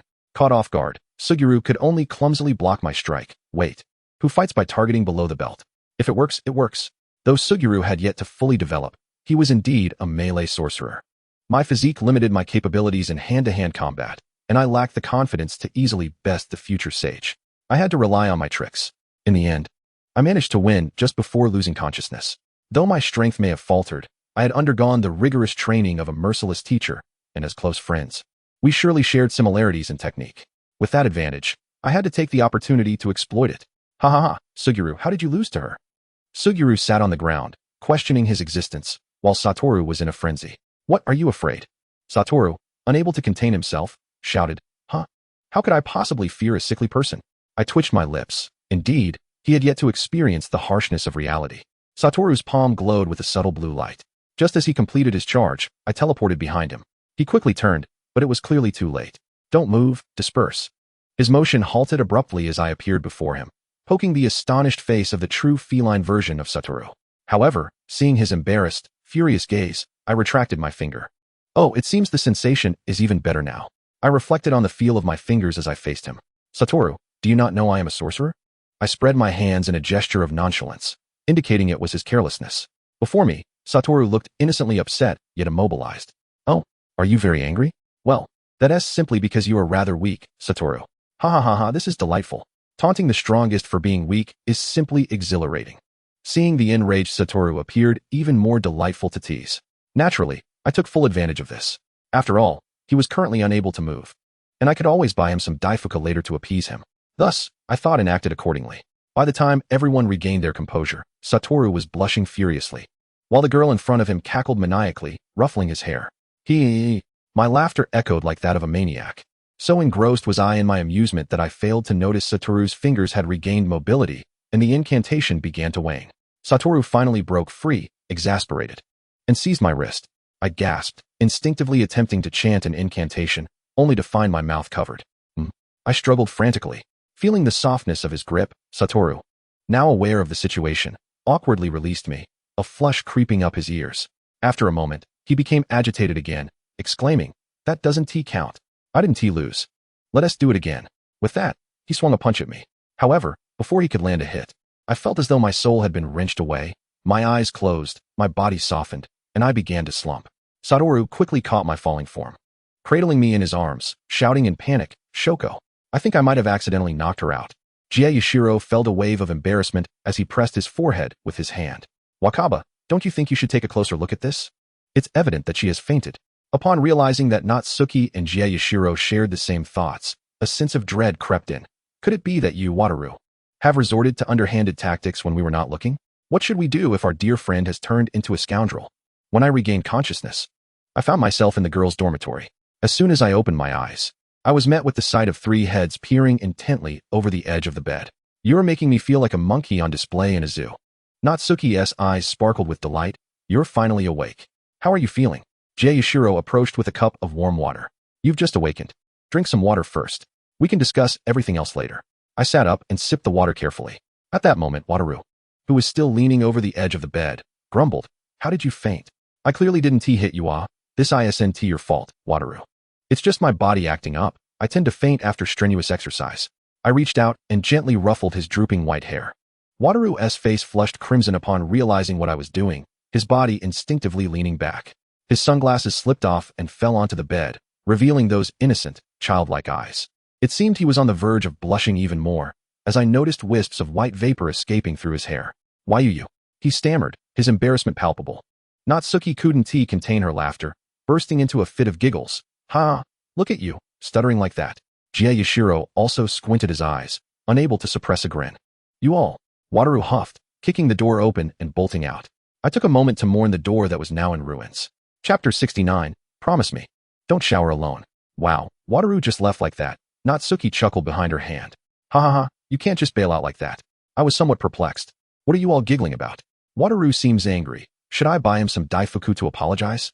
Oh, you even know he likes Daifuku? Natsuki exclaimed. Actually, I'm one of the first-year students he has been mentoring. Jie eyes twinkled with mirth. I can't quite picture Wataru as a teacher.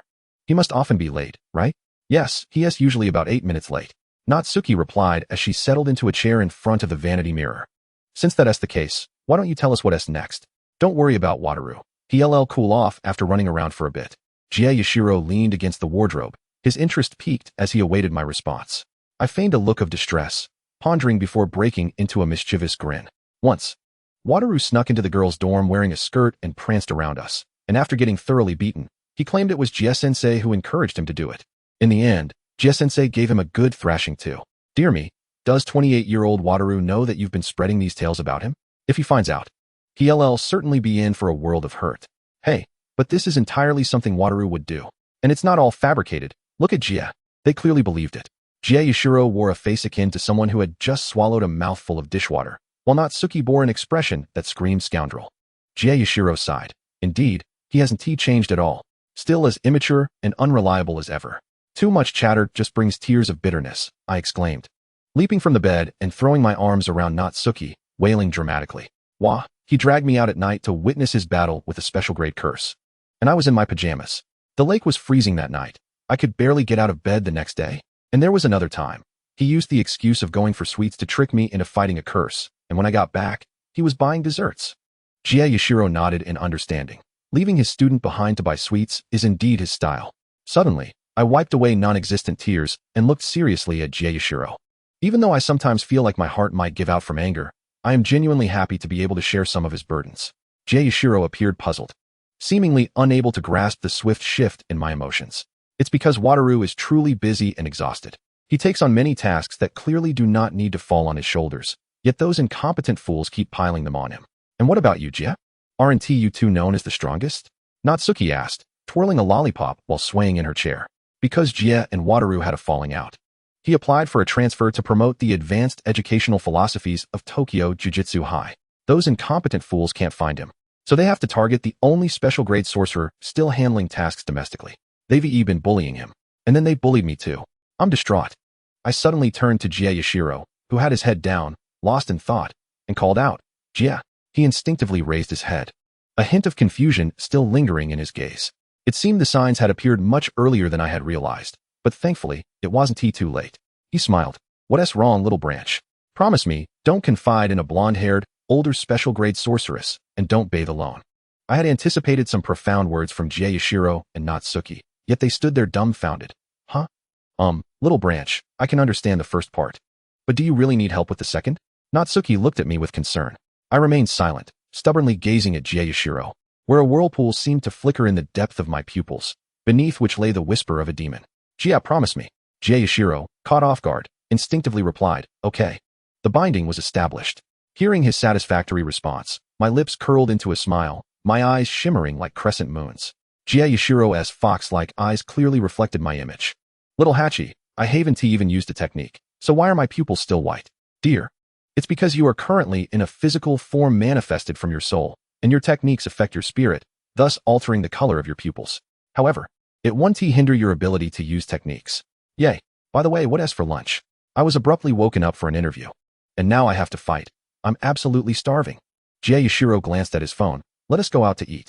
There's a new restaurant that's said to offer flavors we've never experienced before. It has great reviews on public forums.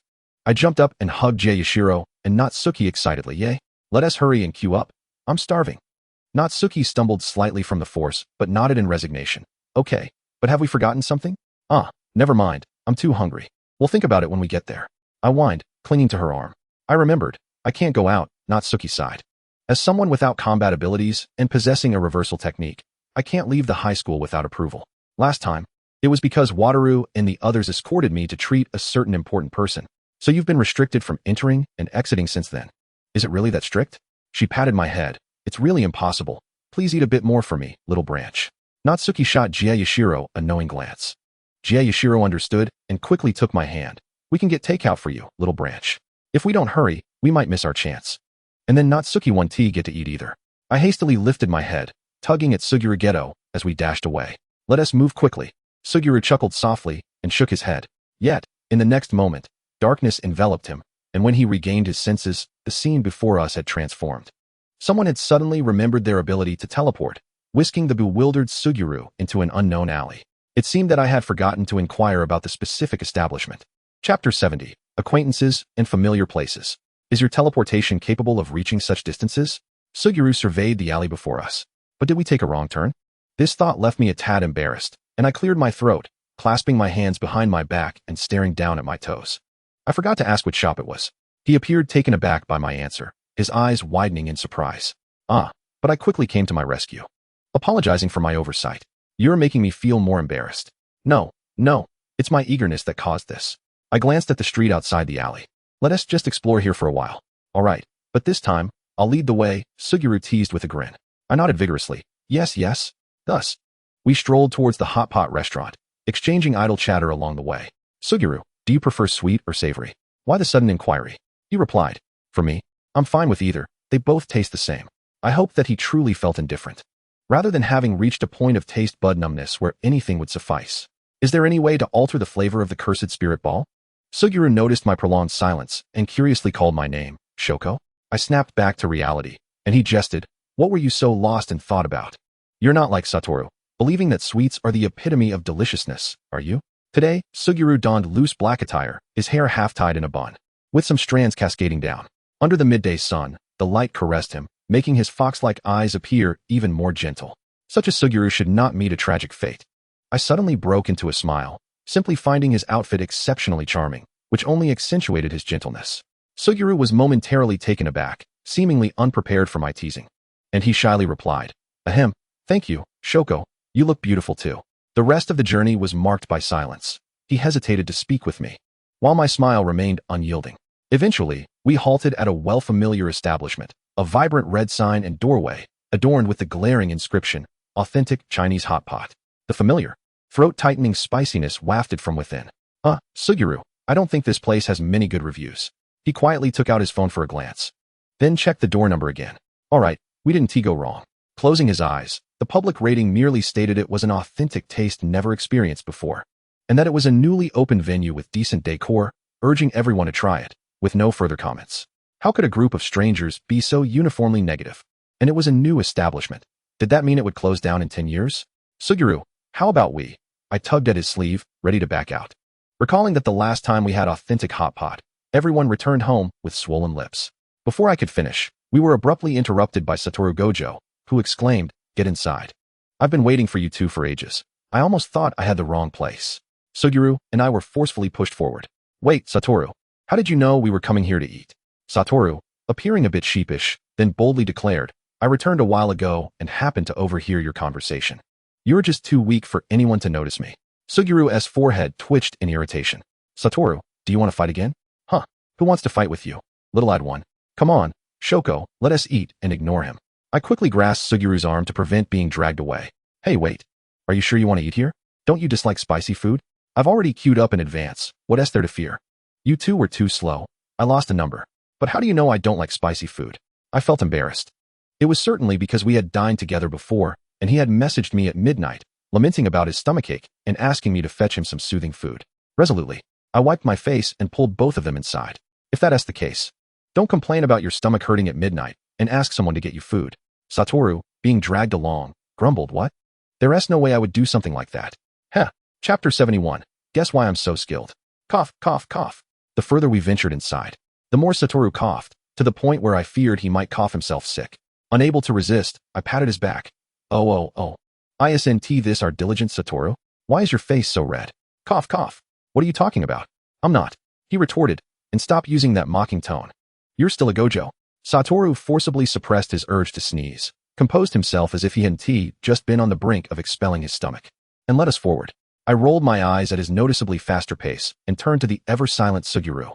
Suguru, are you all right? His complexion was not much better than Satoru's, yet he bore it silently.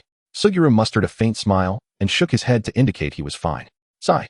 I sighed deeply and gently broke free from Satoru's grasp. Shoko, what is wrong? Suguru inquired as I suddenly halted, and Satoru turned his head to look at me as well. I tugged at his sleeve. Suguru, look down. He was puzzled but complied. I gently placed my hand on his forehead, and all discomfort vanished. I felt a bit pale, slightly dizzy, as if I had low blood sugar. Are you feeling better? Suguru gazed at me in astonishment. Shoko, what is this? A blessing. I took hold of the bewildered duo's hands. There are too many people here. Let us discuss it in the private room. It was Satoru who first responded, leading us forward. But he slowed his pace upon realizing the girl beside him was struggling to keep up. Once we entered the private room, I adeptly opened all the windows for ventilation and switched on the air conditioning for cooling. Satoru settled into a seat, recovering slightly, and asked, how are you so skilled at this? I elegantly rolled my eyes and approached him, because I've dined with you so many times in the future. It's always like this, with both food and enjoyment. I placed my hand on his forehead, and his discomfort dissipated. Are you feeling better? Satoru reclined back, claiming an entire row of seats. I feel better, but why is my blessing so short? Suguru stood up to let me sit first, and with a hint of exasperation. He remarked, Satoru, clearly Shoko's use of blessing has its consumption. Fewer words mean less energy expenditure. He offered me the innermost seat against the wall. I leaned back, closing my eyes in a feigned slumber, while still finding time to tease. Satoru, are you 3 years old? Why do you keep focusing on trivial matters? Satoru shot back. I'm not. I didn't mean to. Just then, a knock sounded at the door of the private room, and a gentle voice inquired, hello. Would you like to place your order now? Suguru responded, yes, please come in. A staff member, resembling those from the hot pot restaurant I frequently visited in my previous life, entered with a menu. Is this the reservation for Mr. Gojo? Which of you is, Mr. Gojo? The attendant paused for a moment, observing the direction in which both of us were intently gazing, where a figure clearly reserved by someone ahead lay sprawled. With an irritable wave of his hand, Gojo Satoru removed his sunglasses and shielded his eyes with his arm, grumbling about his exhaustion. I'm tired. You share the surname Gojo too, so you should step up. This insufferable person. My lips twitched as I took the menu from the attendant, who seemed to be testing my patience, and offered him an apologetic smile. I'm his sister. We just had a disagreement. Allow me to handle this. The bewildered attendant, unable to reconcile the fact that we bore no resemblance, handed the menu to me. Let us avoid a spicy broth for this one. Jay, you can't handle spice, right? I personally can't either, so how about we go with the pig stomach chicken? Summer Oil Jay leaned in to peruse the menu together. All right, let's opt for the pig's stomach chicken base. Stealing a glance at their intimate interaction, Gojo Satoru inexplicably felt a surge of irritation. He abruptly sat up and shouted, no way. I insist on having a spicy hot pot. It felt as though the very air stirred by his booming voice had lifted Jay's bangs. I struggled to divert my attention from the tuft of hair, shooting Gojo Satoru a fierce glare. If you want a spicy hot pot, then have it, but why shout so loudly? Gojo Satoru, feeling unjustly wronged, deflated with a pout, staring at me with his watery, sapphire-like eyes. Suddenly, Jay burst into laughter and, realizing it, hurriedly covered his mouth. However, his shaking shoulders betrayed his amusement. I pondered briefly. All right, if the kids love spice, let them have it. I smiled at the attendant. Sorry for the trouble. I'll go with my earlier selections. But make the broth a spicy beef one. It must be extra hot. The attendant, understanding, winked at me and swiftly slipped away with the menu. I directed Jay to sit opposite Gojo, both of them now obediently perched like students being lectured by their teacher. It was eerily quiet. Gojo Satoru, feeling somewhat guilty, cautiously glanced up at me before quickly looking down again. I huffed softly. What are you doing, Gojo Satoru? Sneaking glances? Huh, what are you talking about? I'm not. I cut him off sharply. Do not refer to yourself so rudely. It's too crude. He complied, shrinking like a timid spouse, legs crossed, hands resting on his knees. Jay, with a cunning mind that surpassed even Gojo Satoru's, attempted to stir the waters. Shizuku, I don't think I've done anything wrong. I shot back. Who was the one laughing earlier? He fell silent. Chapter 72. Satoru, cuteness is a feeling. Noticing the two had settled down and ceased their banter, I leaned against the inner wall, my head gradually growing heavy, a clear sign of impending sleep. How peculiar. The last time I used the blessing, the toll wasn't nearly as taxing. Just then, a soothing piece of instrumental music began to play in the background, and I felt somewhat revitalized. Yet, judging by the expressions of the two across from me, they too recognized the sound. This music must be from Little 8, right? Hee. Dear, are you feeling better? Yes. Much better. Thank you, Little 8. I didn't expect your BGM could truly purify the soul. Of course, I'm no longer the beta version of the Tsukuyami. I'm the official release. I enthusiastically applauded. Wow, Little 8, that's impressive. You've graduated so quickly. Hee. It's also thanks to Shizuku. I reached the threshold for my official status when Shizuku came to this world. Does Little 8 have any new features, or anything? I can now freely choose the BGM playback method. I can directly transmit it to your brain for involuntary reception, and the soul-purifying functions have expanded. The BGM you just heard was specifically soothing. Wow, Little 8 is amazing. I'll collect energy from exorcising a few cursed spirits as a reward for you. Yay, dear. I love you. I love you too, moi. As my conversation with Little 8 in the realm of consciousness concluded, the music abruptly ceased. Gojo Satoru frowned, his expression impatient. Did you all hear that? That music isn't ordinary. Summer Oil Jay's face grew serious. It seems this music has a calming effect, but it doesn't contain any traces of cursed energy. Next time, if it harbors malicious intent, it could be troublesome. How about this? I'll report to the higher-ups. You two can start eating. He began to rise to leave. Gojo Satoru quickly grabbed his arm, insisting, Jay, why should we be afraid? We are the strongest. If anyone comes, let them. We can just smash the little pests hiding in the shadows with cursed energy. As he spoke, blue light flickered in his palm. The little figure hiding in the shadows, trembling in fear. Satoru, there are ordinary people here. We cannot. Jay quickly pressed down Gojo's hand. The blue light extinguished reluctantly in Gojo Satoru's palm. He pouted, huh? What a hassle. Can't I just be careful? Satoru, ordinary people are very fragile, as powerful beings. We should protect them instead of. Hearing the two stubbornly argumentative minds about to clash again, I interjected hastily, wait. We are here to eat, not to debate such matters. I pushed them back into their seats, seizing the chance to ruffle both of their hair, then began to scold them like a mother. Why can't you two find a middle ground in your thinking? Firstly, no one exists solely to protect anyone else, and secondly, everyone strives to live within their own realms and should not be belittled. Bang! Each received a light smack to the head, catching them off guard. Huh? How dare you hit me? I had already settled back into my seat, pointing to the attendant preparing the broth. Satoru, it's hot pot time. You insisted on the spicy broth. What? Gojo Satoru's ears flushed crimson, his eyes wide with disbelief. Then, I'll begrudgingly let you off this time. He extinguished his irritation, awkwardly rubbing his overheated ears, obediently sitting still, awaiting the dishes. I nodded in satisfaction. So adorable. Gojo Satoru was on the verge of exploding again, though the blush creeping across his face made it hard to dismiss his adorability. Huh? What do you mean? How can a grown man be described as adorable? I blinked innocently, but Satoru is truly adorable, like a little white cat. Moreover, cuteness is a feeling, a form of acknowledgement and praise for you. Satoru, understand? Just in time, the dishes arrived. Let us eat, Satoru. Seeing them still in a stupor, I picked up the communal chopsticks and began to cook the meat, placing the cooked pieces into their bowls. I switched to a slotted spoon, ensuring each received a heaping serving. I smiled in satisfaction, fingers interlaced. Satoru, Jay, dig in. It's your favorite spicy hot pot. Jay gazed at the sizzling, vibrant red hot pot before him, alongside the meat drenched in a lethal amount of spicy oil. Fearing that consuming it all would lead to dire consequences. Shizuku, actually, Satoru has always wanted to try spicy flavors. As he spoke, he stealthily poured all the meat from his bowl into Gojo Satoru's. Gojo Satoru gritted his teeth. Jay, you truly are my best brother. Responding to him with a bright smile, Suguru Geto remarked, Wakaba, don't you possess infinite limits? I presume such meat would be trivial for you. How could my infinite limits be wasted on such a trivial matter? Then what shall we do, Wakaba?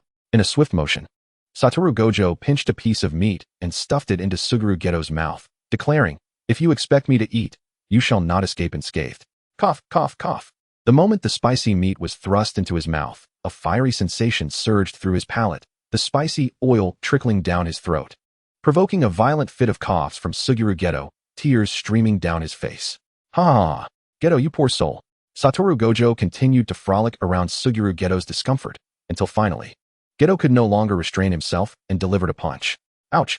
Satoru Gojo was sent flying. Chapter 73, The Unlikely Harmony of Two Fools.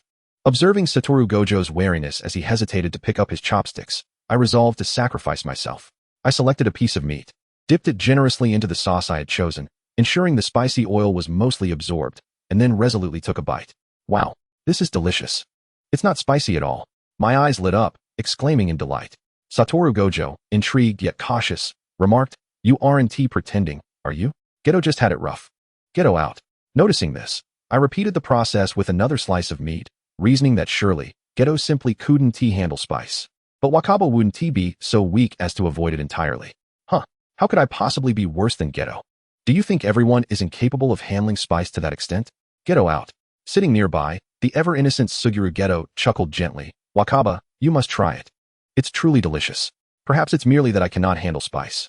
In that case, I shall demonstrate that being the strongest encompasses everything. Even handling spice is a testament to strength. Such familiar words. Yet, observing Satoru Gojo plucking another piece from the mountainous pile of meat before him, I anticipated the spectacle of his inevitable downfall. As expected, his cough, cough, cough. Ah, it's so spicy. Help, water. Satoru Gojo felt as if flames were igniting within his mouth, unable to swallow or spit it out, his face turning crimson, beads of sweat forming on his brow. Drinking a bottle of water was insufficient. He hastily opened several bottles of soda, gulping them down until he felt some relief. Regaining his composure, he glared at us. You deceived me. Does your conscience not ache? Suguru Geto replied languidly, apologies, Wakaba, but it does not. Huh, and you, Geto, why do you seem unaffected? I triumphantly showcased my sauce dish. Hee. The flavor of the sauce neutralizes some of the spice, and I ensured most of the spicy oil was absorbed into it. Satoru Gojo shot me a reproachful glance, his eyes still glistening with the remnants of tears from the spice. looking utterly aggrieved. How could you keep the secret to yourself? Suguru Geto chimed in. Indeed, Wakaba, I don't recall seeing you select any sauce when we ordered. How about this? Prepare a bowl of sauce for both me and Geto, and we might just forgive you. Satoru Gojo proclaimed, rising from his seat. With Suguru Geto following suit, both approaching me. What are you planning? Two enormous shadows loomed over me, causing me to instinctively gulp and shrink back. Unexpectedly, Satoru Gojo and Suguru Geto, in perfect synchrony, each grabbed one of my arms and hoisted me from my seat, dragging me out of the private room. Suspended in midair, I felt utterly insecure. Hey, what are you doing? Let me go? Satoru Gojo mischievously scratched his ear, glancing at Suguru Geto. Geto, do you hear something? No. It must be you mishearing, Suguru Geto responded, placing a hand to his ear in mock concentration. Being lifted, I seethed in frustration. You two fools. Upon returning to school, I finally escaped the clutches of those two rascals, diving into the comforting embrace of Shoko Yeri. Shoko Yeri stumbled back from the sudden impact, but quickly regained her balance. She gently stroked my head. What did you eat, Wakaba? Was it delicious? It was hot pot. The super spicy kind. It hurts so much that my mouth is still in pain. I pouted while clinging to Shoko Yeri. Meanwhile, the two who had been thoroughly ignored by the girl murmured to each other from a distance. Geto, she is so biased. I didn't see her treating us like this. Their tone was filled with indignation. Suguru Geto, rendered speechless, remained silent for a moment before finally sighing. Wakaba, I believe based solely on how you just teased her, she wouldn't be inclined to treat you with such kindness. Successfully distancing himself from the situation. TCH. Who cares? I exclaimed, still irritated. You just forced me to eat so much spicy meat. While I was venting my grievances, my dear friend's words clearly did not align with his thoughts, to which Suguru Geto chose not to respond. Shoko Yeri noticed my red, swollen lips and frowned. Wakaba, how much did you eat? Your lips are almost like sausages. Hearing the commotion, Satoru Gojo and Suguru Geto rushed over. Satoru bent down, bringing his face closer and forcibly turning my face towards him. Hey, your lips are truly turning into sausages. And they're so red. It looks like you smeared hot pot all over them. Speechless, I tightly pinched his face. Could you please look in the mirror before speaking? You're about to become a sausage too. Let me go? Satoru Gojo mumbled through his clenched jaw, his face turning as red as my lips, seemingly merging into one. I relentlessly continued to torment his soft, plump cheeks. No, you rascal. Satoru Gojo struggled, but the grip of my fingers was too tight. And fearing he might accidentally hurt me again, he could only protest in frustration. Shoko Yeri, having retrieved ice packs for Suguru Geto, turned to me. Wakaba, come and take some ice. If you don't want to wake up tomorrow with sausage lips, you should ice it now. Hearing this, I quickly released him, obediently accepting the ice pack and placing it against my lips. Geto, does he really not want ice? While applying the ice pack, I and Suguru Geto, who was also icing his lips, glanced at Satoru Gojo, who was sulking in the corner after driving Shoko away. Perhaps he doesn't mind becoming sausage lips. I mused, taking a deep breath and focusing on icing my lips. Not entirely. Perhaps he merely feels embarrassed for losing face in front of you. And his pride won't let him admit it. However, Suguru Geto wisely refrained from voicing this, as witnessing my dear friend's plight was rather entertaining. At that moment, the sulking Satoru Gojo stood up and approached us. What are you two whispering about? I feel like you are both talking about me behind my back. Suguru Geto, increasingly exasperated, pinched the bridge of his nose. Wakaba, are you looking for a fight again? I have no desire to battle with a scoundrel like you. Wait, Satoru, are you really not going to ice your lips? If you don't, you might truly wake up with sausage lips tomorrow. Especially since I doubt Shoko would give you any. Satoru Gojo stomped his feet in annoyance. I absolutely do not need it. Even if I were to transform into a sausage-lipped version of myself, I would still be the most handsome, I casually remarked, acknowledging the unparalleled charm and might of the six-eyed sorcerer, Satoru Gojo. Just know that I am indeed the most handsome and the strongest. Satoru Gojo's ears turned slightly crimson, and a delicate blush graced his fair cheeks.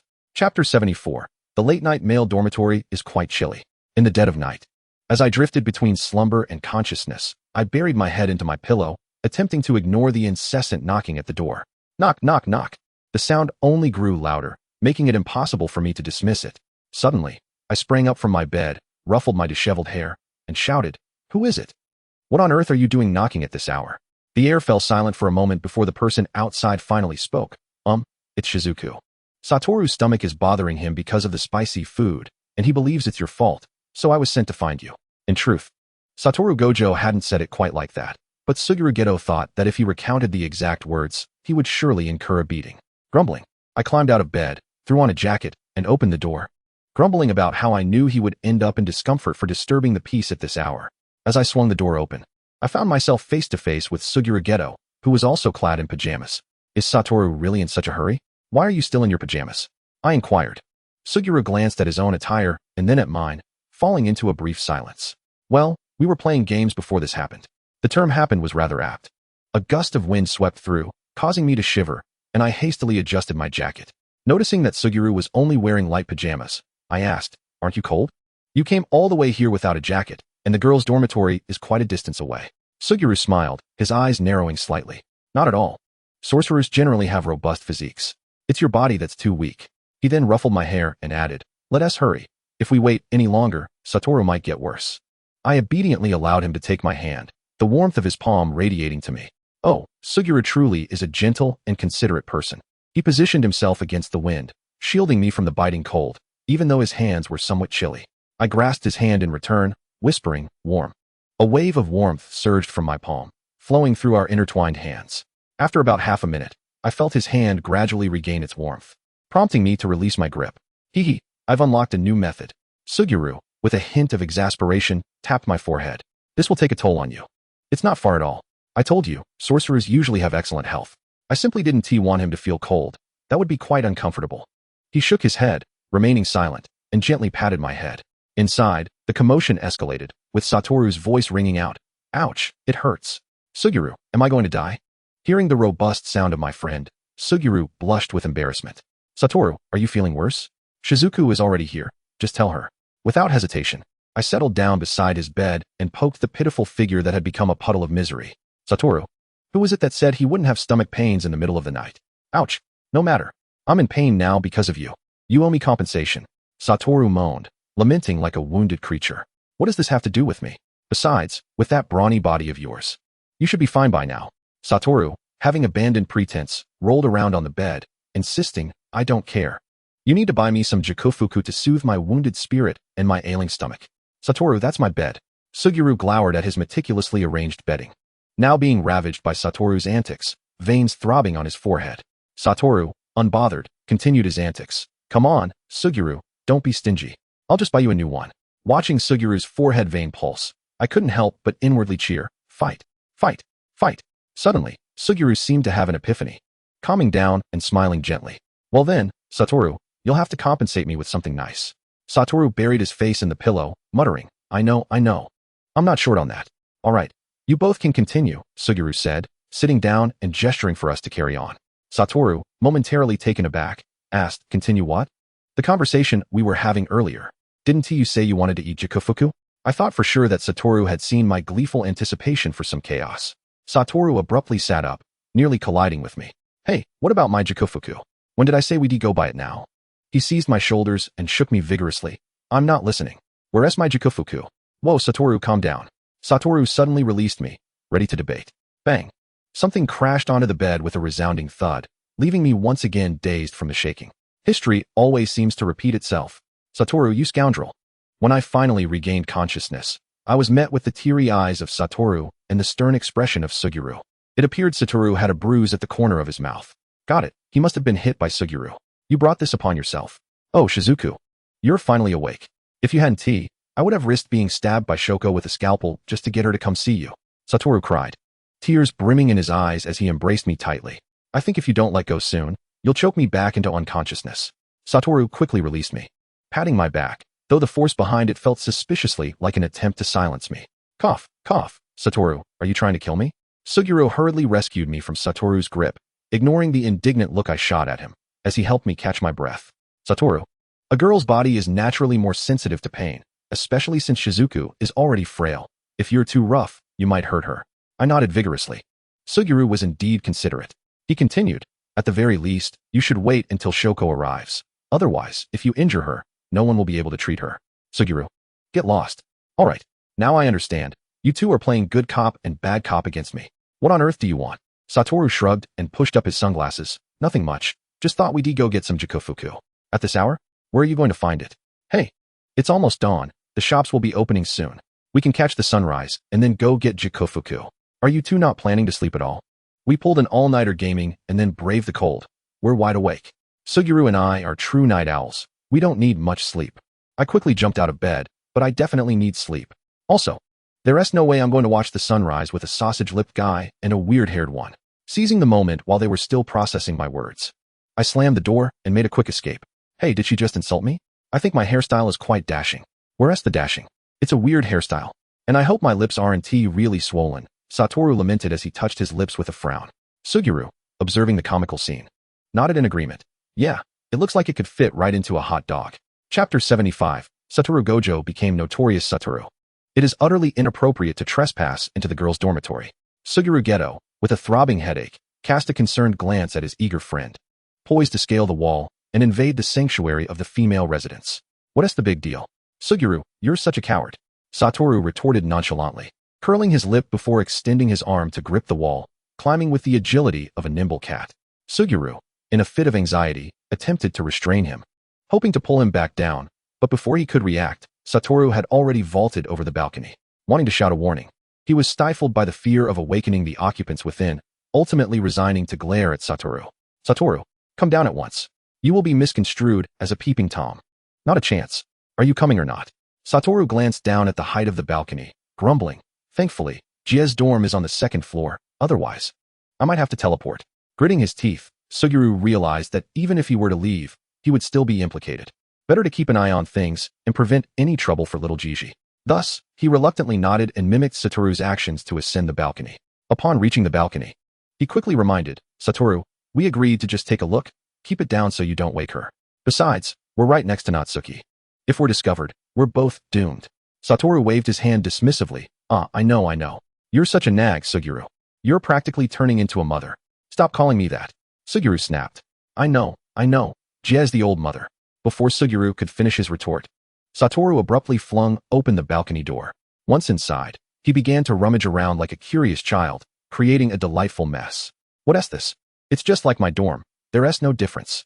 Behind him, Suguru hastily steadied a bottle of skincare products that was teetering on the edge, whispering, Satoru, be careful. These items are precious to girls. Even the most carefree ones would be furious if you touched their skincare. Satoru's attention was successfully diverted to the array of bottles on the table. Picking one up, he scrutinized it, exclaiming, what is this? It looks so ordinary. How is it considered a treasure? Suguru swiftly snatched a bottle that resembled water out of Satoru's hands. This is a girl's skincare product. It's usually quite expensive. Who cares? She'll appreciate me gifting her a whole room full of it. Satoru dismissed the bottle, opting instead for a small round tin. What's inside? It smells delightful. He unscrewed the lid and scooped a generous amount onto his hand. This is how you use it, right? Suguru, momentarily swayed by Satoru's enthusiasm, mused, I suppose that is how it's meant to be used, but I heard this stuff is really pricey. You shouldn't apply so much. Whatever, the more the merrier. Satoru exclaimed, look, Suguru, doesn't my hand look more handsome now? In all honesty, there was no visible change. Satoru frowned, pondering, How can that be? What is this even for? Maybe there's some technique involved? Suguru, hurry and look it up. My hand is way too slippery. The two young men, entirely absorbed in their exploration, failed to notice the occupant of the room had been awakened by their commotion. Whoosh! Bang! Both were abruptly blown out of the balcony door, but fortunately, their quick reflexes allowed them to grasp the railing and clamber back up. Standing at the balcony entrance, the girl glared, hands on her hips. Well, you two have truly outdone yourselves. So this is how you invade my dormitory. You scoundrels. Hey, why am I included in that? The ever-defensive Suguru protested. Gigi, I was coerced into this. Satoru forced me to come along. Do you really expect me to believe that? Well, Gigi, don't move. The scene devolved into a comical spectacle of me applying makeup on the two reluctant boys, as sorcerers seldom had the opportunity to indulge in cosmetics. My technique was rather unrefined, yet to my relief, they remained compliant, not flinching as I applied eyeliner. Hee, Suguru's big-eyed cute girl makeup is done. Now it's Satoru's turn. I grinned, brandishing a skincare product with a wicked smile as I inched closer to Satoru. Satoru, immobilized, could only stare at me with wide eyes that screamed, don't come any closer. His tiny sunglasses threatened to slip off. I drew near, pouring some moisturizer into my palm, and after rubbing my hands together, I rather forcefully patted Satoru's face. To my surprise, his cheeks began to redden. I quickly withdrew my hands. Satoru, are you unwell? Why are you so hot? Unbeknownst to me, having lost the cover of his sunglasses and with our proximity, Satoru could see every fine detail of my face, the delicate hairs, the nuances of my expressions, the rhythm of my breaths. each aspect captured in his gaze. He found every feature of mine enchanting, feeling no inferiority in comparison to himself. Lost in this moment, his eyes inadvertently drifted to my sleepwear, particularly the exposed nape of my neck and the ivory collarbone. Though it was merely a mundane garment, he felt as though he had been scorched, his breath hitching, accompanied by the thunderous sound of his own heartbeat. He found this sensation peculiar, yet not unwelcome. What was happening to him? Damn, I feel dizzy. Is my brain overloaded again? Wow, Satoru is getting redder. Aside from his hair and eyes, he is practically blushing all over. I began to panic, hastily dispelling the spells on both of them, catching the fainting Satoru in my arms, urgently exclaiming, Suguru, is he running a fever? We need to take him to Natsuki right away. One person forgot that they could also reverse the spell. Suguru rushed over to assist, shouldering Satoru's weight. He burning up. Could he really be feverish? Satoru? Satoru? Receiving no response, he turned to me. Gigi, it seems he lost consciousness. Oh no, what should we do? Should we find Natsuki for? By the way, can reversing the spell cure a fever? Suguru hoisted Satoru onto his back, declaring, no time to waste, let us get him there. I quickly opened the door. At the threshold, he suddenly paused. Gigi, first wipe off my makeup, otherwise, the whole school will know by afternoon. I nodded. Cleanse. Make sure to touch it up later. You and Satoru, I added, following behind as I closed the door. Suguru halted for a moment. Epilogue. The Princess Satoru in the tower long ago, deep within the forest, there stood a high tower housing a beautiful princess. She possessed long, snow-white hair, skin as pale as blood, honey-hued lips, and eyes as clear and blue as the sky. Anyone who beheld this princess was utterly captivated, yet she remained confined within her lofty tower, unseen by the world. Nonetheless, rumors spread that she was an exceedingly gentle and graceful princess, whose melodious voice could often be heard singing from the tower, enchanting all who wandered through the depths of the forest. One day, a dashing knight rode past the tower. With her sharp black bob, striking brows, and a proud nose, her dark green eyes were as deep and mysterious as the forest itself, radiating a unique allure. Gigi, why are you lingering? King J is waiting for our report. A knight with chestnut hair pulled back to her ears arrived on horseback, stopping beside me. Reaching out to pat my shoulder, I raised my finger, swiftly halting my friend's actions. Hush, do not make a sound, listen. It seems that enchanting and mysterious princess is singing. The melody drifting through the twilight was as warm as the afterglow of the setting sun, intoxicating in its beauty. The knight, X, promptly pricked up his ears. Little branch, is your hearing intact? This is clearly a wail of despair. Your ears. I felt a flush of embarrassment and attempted to defend myself. Well, actually, the princess's singing is, However, before I could finish, the previous semblance of song morphed into a heart-wrenching howl. You are right, let us depart. King J cannot wait any longer. I coldly turned my horse around.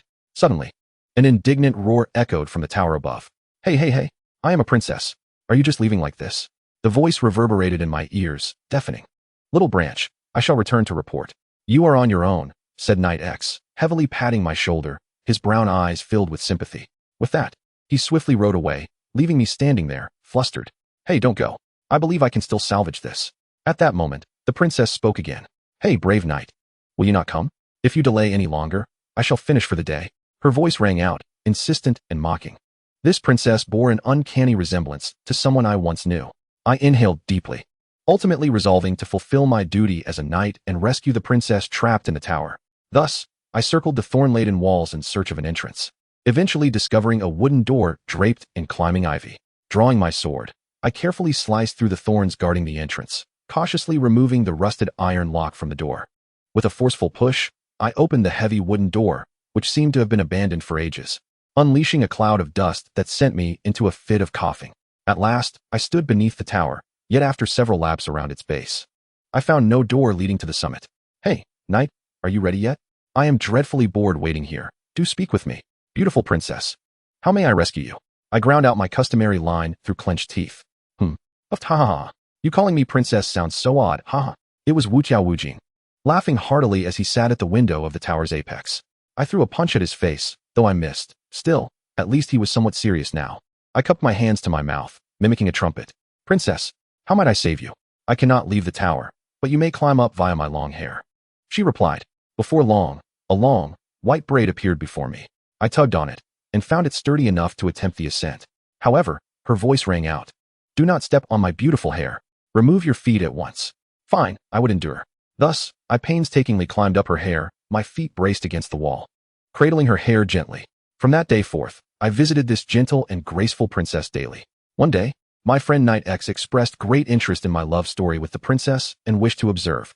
I confidently approached the base of the tower and shouted, "Beautiful Princess Wu Tiao, please lower your hair so your knight may ascend to meet you." As expected, the white braid was lowered, but just as I reached out to grasp it, it was abruptly pulled back, leaving me empty-handed. Ha ha ha, I just wanted to show you how beautiful my hair is. You thought you could catch it? Not a chance. The mocking taunts reached my ears. Little branch, I told you that you and this princess are ill-suited. See? She is unwilling to lower her hair for you.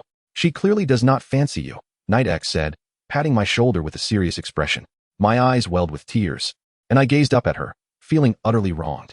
X-Knight, I think you are right. She won't even lower her hair. She must not want to see me. X-Knight quickly embraced me, gently patting my head. Do not cry, do not cry. I will introduce you to a few others, although they may be scoundrels. At least that golden-haired junior is reliable. The voice from the tower suddenly grew frantic. Hey, do not make arbitrary introductions. That is mine. Her surname is Wu Tiao. I wiped my tears. X-Knight, let us go. Grasping my hand, Knight X replied, All right, we shall depart. Let us not concern ourselves with that deceitful princess. Surely there are others worth our while. I remarked, though King J is also a scoundrel, he is far more considerate than Princess Wu Tiao. Prime Minister N is decent as well. He is reliable and possesses integrity. As we conversed, we walked further away. Hey, are you just leaving like this? What about me? I waved my hand dismissively. My family has arranged a marriage for me. I shall return to wed. Farewell, princess. Finally, the person atop the tower could no longer contain themselves, suddenly appearing before me, seizing my wrist with one hand while awkwardly clutching their own braided hair with the other. Their eyes misty and red. You truly will abandon me? You dare to leave me? They nearly shouted, their voice choked with emotion. Huh. I raised my hand in a somewhat flustered manner, glancing at Shizuko beside me. Wu Tiao Wujin misinterpreted this as my guilt and sought Shizuko's help to lead me away. No, I will not allow it. They used their braid to bind me, only to find themselves more aggrieved, tears streaming down like pearls from a broken string. At this point, I was genuinely flustered, unable to withstand the sight of their weeping. Hey, why are you crying? I am the one who is bound. They said nothing, merely tying me up before enveloping me in their embrace, burying their head in my neck, just as they had done countless times before. The warmth of their tears ignited a pang in my heart, leaving me with nothing but sympathy. Shizuko shot me a knowing glance before fleeing. Are you still watching, Shizuko? The person in my arms immediately sensed my distraction, their eyes narrowing like an angry kitten. They held their braid up to my face. Look at this. This is what you styled for me this morning. You praised my beauty, and now you turn your back so quickly. They threatened to cry again. Desperately, I spoke, Wu Tiao. I have not turned my back. I do not dislike you. You are my favorite. Wu Tiao's tears subsided as they held me tightly, their eyes still glistening. I do not believe you. You are merely trying to placate me. Wu Tiao, I am sincere.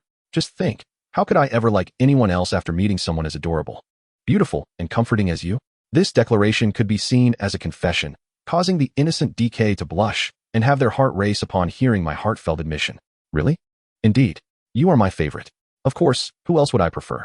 Why, the Wu Tiao of the past and the Wu Tiao of the future. Now may I be released? I can hardly breathe, Wu Tiao. I knew it. You were merely trying to trick me into letting you go so you could find someone else, weren't you? I am truly fond of Gojo, but how can he be convinced of my sincerity? He must utter those words every single day? What words? Are you referring to my struggle to breathe? No, it's something more recent. So, am I the one who is bound? You. Oh, that's not right. I adore Gojo the most, and we shall be together forever. In the tale's conclusion, the knight successfully reassured his princess, and the two resolved their misunderstandings, embarking on a life filled with happiness together. The knight indeed fulfilled his promise, eternally loving his princess. However, many years later, on a certain day, Gojo, what's wrong, my dear Gojo's beloved wife? Spare me the dramatics. Why didn't you let your hair down back then? Well, my dear wife actually remembers, as Gojo stealthily concealed the daifuku behind him. Wait, Gojo, did you steal my limited edition daifuku again? Hey. Jijang, let me explain. It was the daifuku that made the first move. Chapter 76. Incurable, prepare for death. Knock. I banged on the door with great force. Shoko, Gojo has a fever, and he has lost consciousness. You must come quickly. After Sayuri spoke, he discreetly stepped back while the girl continued to pound on the door. Sure enough, the door was suddenly flung open from within, nearly casting me aside with its force. Jijang Shoko appeared, her expression fraught with annoyance, hair tousled, clearly having just crawled out of bed. Sayuri, What do you want at this early hour? Fortunately, she quickly regained her composure and caught me before I could be flung away by the door. Little branch, did you not fall? Why are you in such a rush this early? Sayuri breathed a sigh of relief, thinking, it's not that he doesn't want to help you. It's just that Shoko might genuinely use a scalpel on both him and Gojo at this hour. I steadied myself and pointed to Sayuri hiding behind me, along with Gojo on his back. No, I'm fine. It's just that Gojo seems to have a severe fever. And since you're the only doctor at Jujutsu High, I had no choice but to seek your help. I sincerely apologize for bothering you at this hour. Hiss, fine. Come in. Shoko stepped aside. As Sayuri prepared to place Gojo on the bed, Shoko hurriedly interjected, wait a moment. Don't let that guy sleep on my bed. I just changed the sheets. Let him use this. She produced a folding bed. I was taken aback at the sight of the folding bed, just right for Gojo. Shoko, why on earth do you have a folding bed in your room? Sometimes, in emergencies, a sorcerer must treat on site, so I simply kept one here for convenience. After explaining, she swatted Sayuri's hands away from the bed. All right, let me take a look. Before long, she said, there's no saving him. Prepare for death. Ah. Shocked, the strongest is succumbing to a fever. Sayuri sighed in resignation. Shoko, please take a good look. Today is certainly not intentional. Little Branch is still in her pajamas, and if I'm not mistaken, you both came from her dormitory, right? You scoundrels. Shoko, this is all a misunderstanding. Sayuri maintained his composure. All right. As a courtesy for our pitiful camaraderie, allow me to advise you. This is due to a chill combined with overexertion of the mind. And it's incurable. Shoko collapsed onto the bed. I'm going back to sleep. You two go to the infirmary to fetch something to reduce his fever and give him some medicine. Let him recover on his own after that. By the way, take him away. Sayuri lifted Gojo, glancing at me with some concern. Little Branch, it seems Gojo can't be exposed to the wind any longer. I placed my hand on his arm. Oh, that's simple. I'll teleport you both. Sayuri, hold on tight. Good night, Shoko. No, I mean good morning. In the next moment, everything went black, and when my vision returned, we had already arrived at the infirmary. Sayuri laid Gojo on the infirmary bed. Little Branch, I'll go find some ice. Please keep an eye on Gojo. Don't worry, I'm quite magnanimous. I hold no grudges. Sayuri observed the girl who was fervently poking the patient's cheek and nodded with difficulty. The consequence of tormenting the patient was that, after Sayuri left, Gojo, who had been in a deep stupor, suddenly opened his eyes. Just as I was engrossed in my antics, my wrist was suddenly seized, causing me to instinctively scream. Ah! My gaze met his, those icy eyes reminiscent of Winter's lake. However, in the next instant, his expression cleared. Cough, cough, cough. Branch, what are you doing? His voice was hoarse from waking after being ill, making speech laborious. Gojo, didn't T.I. and Sayuri inform you? Cough what? Your mouth has truly transformed into a sausage shape. With that, I eagerly moved a mirror from the wall in front of Gojo, allowing him to see his current appearance clearly. Before him was indeed a small figure with a sausage-like mouth, his entire body flushed. If it weren't for that face, who would dare believe this is the good-looking Gojo? Branch. Gojo, furious, seemed to smoke with rage, disregarding his frail state, attempting to rise from the bed to duel with me. I thought, this is not good. I mustn't truly anger him into illness. Just as I was about to appease him, Sayuri arrived with an ice pack. He directly slapped the ice pack on a Gojo's face, causing Gojo to shiver. Gojo, you're awake. Why do you seem even hotter? We need to cool you down. He smiled gently, his eyes squinting. Yet the sight made both of us tremble, one from the cold, the other from fear. Gojo mercilessly sneezed on Sayuri's hand. Clearly weak, yet still unable to hold back his tongue. Achoo! Sayuri, are you trying to freeze me to death? Sayuri chuckled, tightening his grip on the ice pack, which crunched audibly. Gojo, you're the weak one now, so I want to fight with you. Huh. There's no way I'm. Cough, cough. You cough, cough, cough. Or the cough, weak one. Cough, cough, cough, cough, cough. I hastily intervened. All right. Neither of you is weak. Be quiet, be quiet. Even though there's no one else here, we mustn't disturb others. Branch, is that thing on your neck all right? There's no one else here to disturb. I punched him lightly on the head. I said you're disturbing me. Do you understand? Hiss, that was quite a hit. Gojo, unable to retaliate due to his illness, was forced to endure the blow. Perhaps because the sick are inherently more vulnerable, I noticed a hint of grievance on his face. Chapter 77. Inquiry. How to care for a sick cat. It must be an illusion. How could Gojo, at any stage, possibly display such an expression? Yet, in the next moment, my perception was shattered. As Gojo truly Branch, why are you so fierce? I'm a patient right now. He hung his head. A picture of dejection, carefully tugging at my sleeve, his eyes peering through his disheveled hair, filled with pleading. Hiss, I can't handle the pitiful, drenched kitten version of Gojo. I find his usual bravado much more appealing. Hiss, have I developed some inexplicable penchant for this? Never mind, I immediately softened, radiating a maternal aura, and gently coaxed. I'm sorry, I forgot that Gojo is a patient now. Still averting his gaze, Gojo exchanged a triumphant glance with Sayuri behind me, his lips forming the words, see, I found his weakness in no time. Sukuna's eyes darkened momentarily, and he retreated a couple of steps, leaning helplessly against the wall. Noticing that Satoru was unusually quiet, I felt a pang of concern. Satoru, are you in discomfort again? Where does it hurt? Do you need some medicine? Satoru, who had been reveling in his triumph, quickly suppressed his slightly unhinged expression, raising his head to fix me with a pitiful gaze, wordlessly pointing to his throat.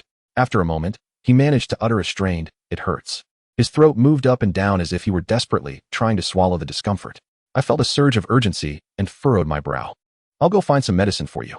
As I turned to leave, Satoru grabbed my wrist, his hoarse voice struggling to command, "Don't go.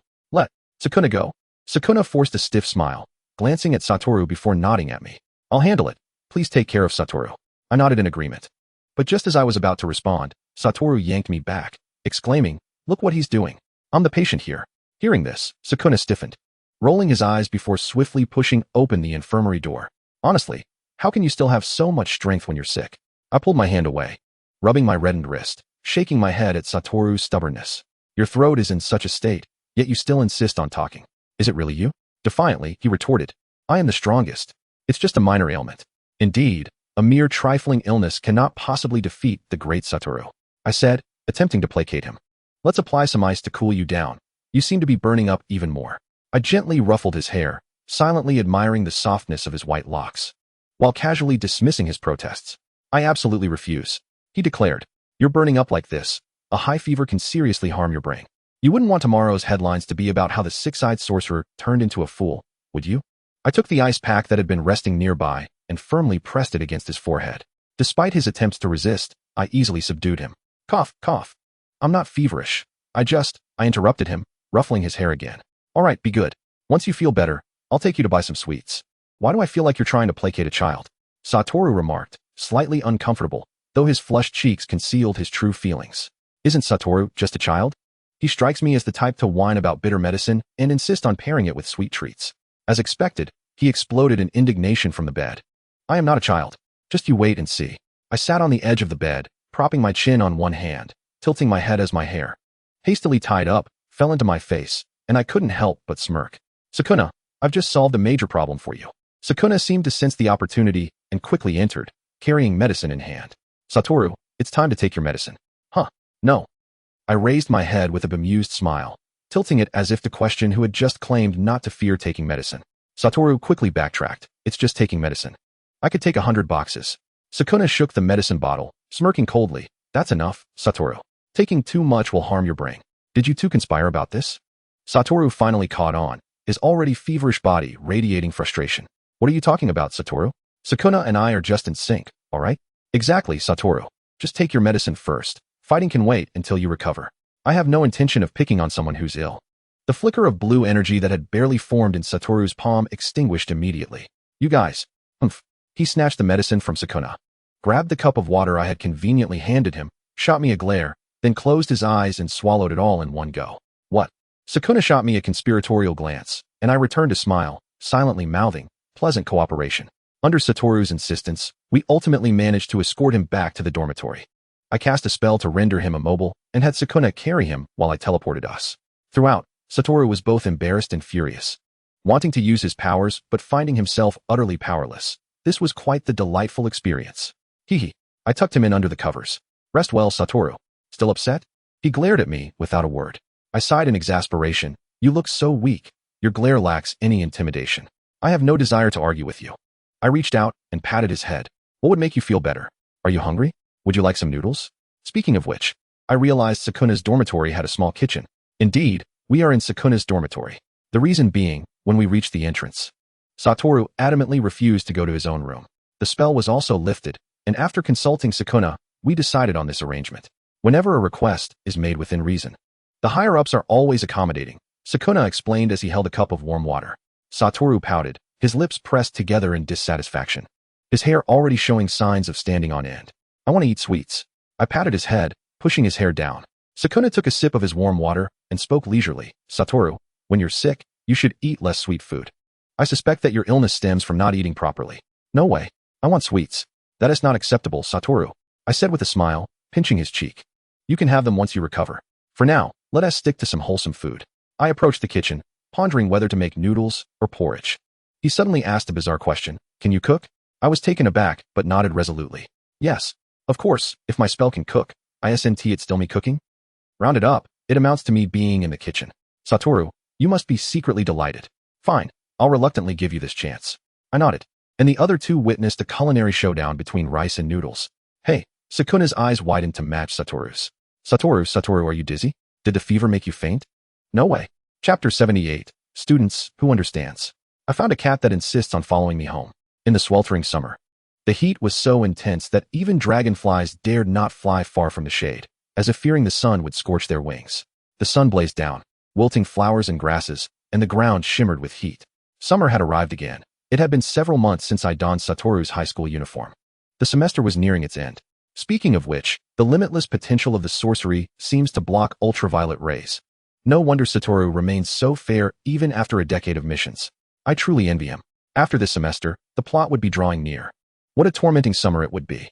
With this thought, I kicked a small stone by the roadside in frustration, muttering complaints about Satoru's whereabouts. Where did that guy run off to?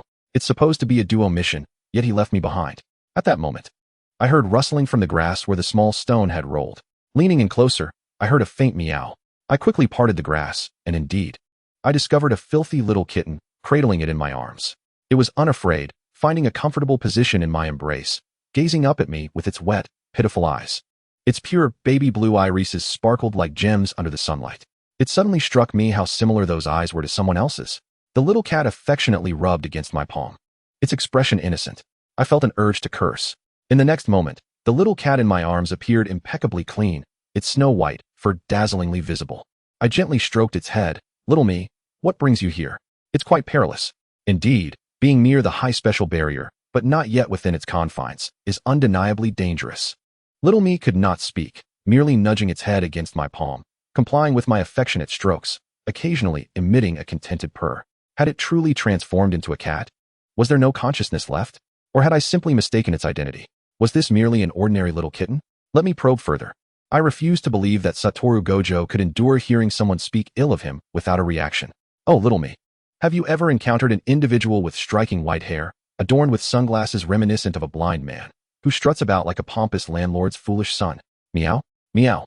Little me's fur bristled instantly, evading my outstretched hand. Oh no, it was Woomy. Confirmed, it must be Satoru Gojo. I swiftly clasped it in my embrace and hurried towards the high special institution. What? You wish to accompany me home? Very well, I shall begrudgingly take you along. Woomy struggled vehemently, its ears flopping in alarm, meowing no. I don't want to return to the high special. If Nagi and that sly-eyed Jie discover me, I will surely be mercilessly mocked. It seemed I possessed a kind of telepathy, understanding its thoughts. Little me, you should obediently listen, for the outside world is perilous for a little kitten like you. As I spoke, I extended a finger to caress Woomy's brow, stroking in the direction of its fur. Soon, the little Woomy succumbed to my adept petting, quietly closing its eyes and nestling into my arms, savoring the luxury of my attention. However, the perceptive Woomy caught a whiff of blood, cautiously opening one eye to discover 3 delicate scratches upon my pale, ivory-like hand. The stark contrast of those minor wounds against my skin was indeed alarming. It recognized its own scent lingering at the site of the injury, a result of its recent misstep. Noticing little me's gaze, I lowered my eyes, feigning nonchalance as I casually tucked a stray hair behind my ear, tightening my embrace around the little one to prevent it from looking up. I intended to utilize a reversal technique for healing, yet discovered I was unable to do so. Upon accessing my personal panel, I noticed a note beside the reversal technique indicating a temporary seal. Xiaoba, what is going on? My dear, it's because you currently exist in a spiritual state. To conserve energy, it has been sealed. Fortunately, Nagi is present. Have you been speaking less recently to conserve energy as well? Not entirely, Xiaoji. Upon entering this world, I have been consuming system points to convert into energy, thus entering standby mode. Alright, then our Xiaoba's upgrade is imminent. Indeed, my darling shall protect you once I emerge. Fearing that Woomy, transformed into a cat, might struggle with teleportation, I opted to walk back to the dormitory. Thankfully, the journey was short. Throughout the walk, Woomy remained tightly nestled, allowing me to nearly forget its presence. Finally, after being firmly restrained and unable to lift its head, Wumi managed to extract its head from my arm and awkwardly shifted its position, meowing. Instinctively, I placed my hand atop its head, unable to resist the urge to pet it. What is the matter? It wriggled free from my grasp, apologetically licking my wound. I abruptly withdrew my hand, turning away. Oh no, I forgot my hand remains unhealed. Glancing at the dejected Wumi, on the verge of tears, my heart softened, and I instinctively sought to console it. Was Wumi apologizing? It's all right, merely a minor scratch. Oh dear, I inadvertently voiced my thoughts. I quickly added, from now on, you shall be called Wumi. You remind me of my peer, with your similarly white fur and blue eyes. I imagine if he were to transform into a cat, he would resemble you. Wumi, appearing somewhat guilty, buried its head back into my arm, this time unresponsive to my calls. Upon reaching the dormitory, I placed it on the bed. All right, tonight you shall sleep here with me. Stay put while I fetch you a cozy nest. Once set upon the bed, Wumi assumed the demeanor of a king surveying its domain, head held high, tail erect, gracefully circling the bed.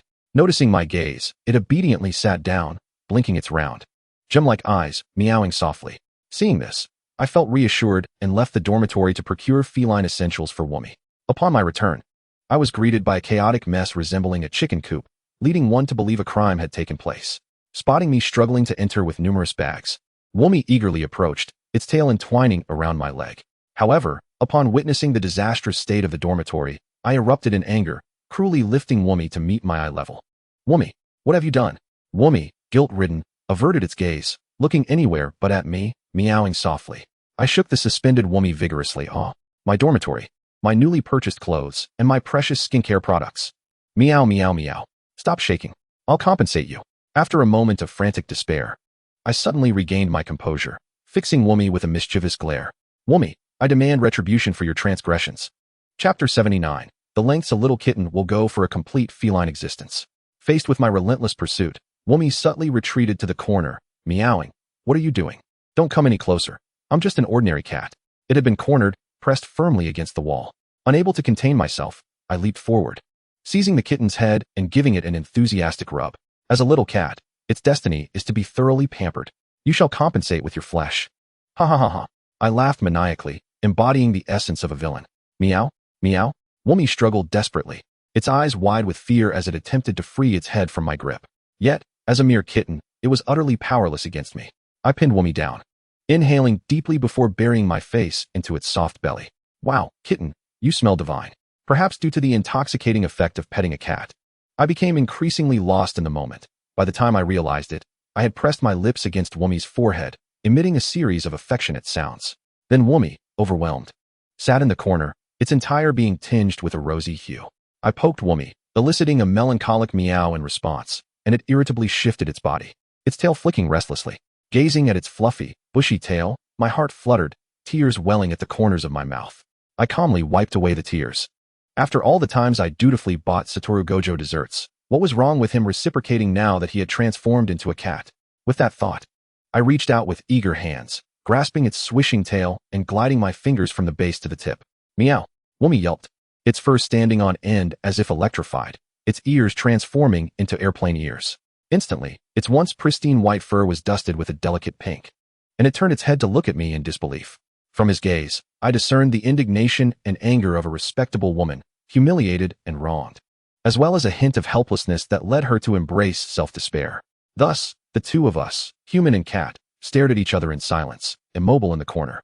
After a while, Wumi seemed to arrive at a certain resolution. He lay down on the ground, exposing his soft belly, and stealthily hooked my hand with his tail from behind. Noticing my dazed expression, he emitted a discontented purr, followed by a distinctive meow, akin to the winding paths of a mountain road. Had the transformation of Wu Tiao Wu into a cat affected his intellect? Perhaps I should take him for an examination by Shoko later. My attention then shifted entirely to this adorable little cat, who was yearning for affection. Forget Wu Tiao Wu. I was only acquainted with this charming little Wumi. As we exited the dormitory, one of us walked with a light step, a satisfied grin plastered across my face, while the other lay soft as a pancake, instinctively exposing his belly and forgetting to retract his tongue. I cradled the still recovering Wumi as we made our way to the classroom. Approaching the classroom door, Wumi seemed to awaken suddenly. With a jolt, he flipped over and began to meow at me frantically. Meow? I refused to go. I don't want to be mocked by GA and the others. Fully aware of Wumi's thoughts, I maintained a facade of ignorance, inquiring, "What's the matter, little me?" while tightening my grip on him. Wumi initially sought to resist desperately, but recalled that the girl had recently scratched him, and he had yet to seek Shoko's reversal technique, compelling him to settle down and bury his head in the crook of my arm, hoping that Suguru and the others would not notice. The moment we entered the classroom, Kaijuru Shoko's gaze was drawn to the fluffy cat cradled in my arms. Xiaoji, is this your cat? So adorable. May I pet him? Her hand was already reaching out eagerly. I extended Wumi toward her, saying, Go ahead, go ahead. I found him at the entrance of the school after returning from a mission. But I wonder, if you knew this was Wu Tiao Wu in cat form, would you still be so enamored? As Shoko reached out to take Wumi, he began to kick and meow furiously, as if scolding her. Why do I feel like this cat is cursing at me? Observing Wumi's remarkably anthropomorphic actions, Suguru's eyes narrowed in contemplation. Xiaoji, wasn't Wu Tiao with you on the mission? Why is he late again? Oh, that. I haven't seen him since I completed my mission. Perhaps he is off playing somewhere. I responded nonchalantly. Indeed. Wumi and Wu Tiao Wu were entirely unrelated. I see, Suguru said, eyeing the serene white cat with blue eyes nestled in the girl's embrace. Are you planning to adopt him? As a sorcerer, you probably won't have much time to devote to him. Pets require their owner's companionship. Though Suguru's point was valid, I couldn't possibly let Wu Tiao Wu roam the streets. After some thought, I concluded, I believe little me will be well behaved at the Jujutsu High. After all, I found him right at the entrance. Perhaps it's fate. Suguru was soon convinced, nodding in agreement. However, just as I and the still recovering Wumi breathed a sigh of relief, he casually remarked, When shall we arrange to have him neutered? He's a male cat, and I've heard it's better for pets to be neutered. Ah, meow. Both cat and I were taken aback in shock. Shoko even pulled out a surgical knife, eager to try her hand at it, exclaiming, I'm currently preparing for my medical license. Let me practice on him. I retreated in astonishment, holding Wumi tightly. Wait, Shoko, where did you get that surgical knife? And since when do you need a veterinary license? Shoko pondered, waving the surgical knife playfully. It's not necessary. But I am the only doctor at Jujutsu High. It might come in handy someday, and now seems a perfect opportunity. Can you tone down your enthusiasm? I genuinely suspect you're plotting revenge. Though I secretly agreed with her sentiment, I felt a bit ashamed, clutching the trembling cat tightly. Well, I think I finally conjured a reason after much contemplation. Let us wait until little me matures. There's no rush in neutering him. Assuming I would offer a sensible justification. Wumi, Wu Tiao Wu, observed the slight softening of their expressions. I quickly signaled him with my eyes, urging him to be adorable. Do you still want a complete cat life? Perhaps spurred by his instinct for survival, Wu Tiao Wu truly grasped the meaning behind my gaze. With a leap, Wumi jumped from my arms onto the table, actively rubbing his head against their palms, and then blinked innocently, as if to say, Would you really harm this little kitty? His meow was delicate and quivering, reminiscent of a fragile flower struggling against a storm. At that moment, Shoko, Suguru, and I fell into silence, captivated by the cat's earnest display of cuteness. Woo, you're trying too hard. Just then, Yaga entered, prompting us to disperse and settle into our seats, with Wumi being placed on Wu Tiao Wu's desk. Yaga surveyed the room, as usual, failing to spot the elusive white figure. He frowned at me and asked, Qianji, is Wu late again? His tone was more accusatory than inquisitive. Feeling a bit flustered, I was about to concoct a response when I saw Wumi leap onto the table, looking up at Yaga and meowing. Is this Wu Tiao's? I swiftly scooped up the restless Wumi and pressed him against my chest. Ah, well, not exactly. I just found him today and was planning to adopt him. Shoko, sucking on a lollipop, leaned back in her chair. Yaga-sensei, why do you think this is Wu Tiao's? Given his temperament, he wouldn't be capable of taking care of a pet. She had no qualms about disparaging him in front of his face. Because this cat bears an uncanny resemblance to Wu, Yaga replied, shaking his head as he straightened up the podium. We'll wait 10 more minutes. If Wu hasn't arrived by then, we'll commence the lesson. And he'll be assigned a 2,000-word reflection. A 2,000-word reflection? Wumi and I both flinched at the thought. Teacher, I suspect Wu Tiao will be missing classes for a while. True to my words, 10 minutes later, Wu Tiao Wu still had not arrived, and we could sense Yaga's righteous iron fist itching to strike. Taking a deep breath, Yaga declared, Let us begin the lesson now. Then turned to me. Qianji, since he is your brother, you'll supervise him in writing his reflection. Teacher, is it too late for me to change my surname? I think Kaijuru Qianji or Suguru Qianji sounds quite lovely. Meow. Not until the class ended did Yaga manage to catch a glimpse of Wu Tiao Wu. Just before we exited the classroom, he paused, turned to me, and said, Qianji, tell Wu that he now has to write 4 reflections. Also, that cat is nice. Remember to take good care of it, ensuring a balanced diet. I jolted awake from my stupor, sitting up straight. Ah yes, teacher. Wumi jumped onto the table and nuzzled my face, meowing. After class, the 3 of us, human and cat, strolled leisurely through the campus. Feeling a bit parched, I was delighted to spot a vending machine. Look, a vending machine. Let us see what drinks they have, I exclaimed, sprinting toward it. The two humans and the cat nodded in agreement and followed suit, while Wumi, having recently been deemed too warm to hold, was now set down to walk on her own. I had been pondering in front of the vending machine for a while and quickly called out, Natsuko, Jia, what would you like to drink? Wumi also came over, appearing somewhat disgruntled that I only asked Natsuko and Jia, meowing to attract my attention. I glanced down at the warm bundle rubbing against my calf, realizing that little Wumi must be thirsty too. How about some ice water? Meow? No way, I want soda. That's not permissible. As a little kitty, you can't drink soda. In fact, even ice water isn't suitable for you. Meow meow meow. I don't care, I want soda. I'm not really a cat. Watching Wumi frantically circling my legs, I felt a sense of helplessness akin to dealing with a mischievous child. Alright then, how about some yogurt? A little yogurt is good for a kitty's digestion. With that, I pressed a button for a can of yogurt. Meow? I don't want yogurt. I persistently attempted to reason with her. You are a little kitty, after all. Observing the seamless communication between the human and the cat, Natsuko stood frozen in place, her jaw nearly dropping in astonishment. How are they managing this? Jia, equally astonished, pondered for a moment before responding. Perhaps they share a special bond. Ultimately, under the pressure of my insistence that I would give Wumi to Jia if she continued to be disobedient, Wumi reluctantly conceded, lowering her head to lick the yogurt from the opened can. Jia chuckled. You know, I don't just take in anything. I shrugged, feigning ignorance, and promptly turned back to examine the vending machine. With Jia having no outlet for his frustration, he turned his amused gaze to Natsuko, who was watching the scene unfold while holding a straw. You know, I suddenly feel that letting her take the surname Gojo was a rather astute choice. Just as infuriating. Yet she hides it well. If she had taken the surname Suguru, I shuddered to think of having a sister who appeared reliable but was truly a source of worry. Upon Jia speaking to her, Natsuko nodded dismissively. There's a saying that goes, those who aren't family don't enter the same door. Just as Jia was about to agree, she added, actually, Keiichi sounds quite nice too. What do you think my chances are of competing with the Gojo family? Jia felt genuinely fatigued.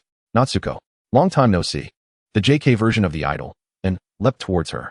Natsuko caught the flying in, then turned to greet Mimi, Senpai, and Senpai, it's good to see you. Jia also nodded. And Senpai, Mimi Senpai. He then turned around and dragged me, who was still bickering with Gojo Satoru, over. This isn't Senpai and Mimi Senpai. And this is Gojo Chie. Still dazed from being hoisted like a monkey, I instinctively greeted. Nice to meet you, Senpais. Anne's eyes sparkled, her hands clasped beside her face. Oh, what an adorable junior. Mimi swiftly grabbed him by the collar, somewhat exasperated. And you'll scare the lovely junior like this. She then turned to me. I apologize for the sudden encounter. We weren't prepared with a welcome gift. Wait, there's a welcome gift? I dismissed it. No worries, both of you are beautiful. I like it. I'm used that dragging someone by the collar must be a tradition at the academy. At that moment, and was finally set down and promptly grasped my hand. Why is such a lovely junior related to that scoundrel Gojo? Suddenly overwhelmed with emotion, she clutched my hand tightly. Chia, please don't become a scoundrel like him. Meow. A furious cat's cry erupted, followed by a flash of white fur darting past. I then heard an startled scream. Quickly, I caught the falling in, and Senpai, seeing me intervene, the white figure halted, and I finally discerned it was the irate Wumi. Her fur bristled in fury. Oh no, I had been caught in the act of speaking ill of the temperamental main character. But I couldn't just retaliate. After all, she was the lovely Senpai who would join me in confronting Gojo. I shot a glare at the unrepentant Wumi, shoved her into Jia's arms, and hastily checked on Anne's injuries. Fortunately, Anne had only suffered a tear in her clothing and was unharmed.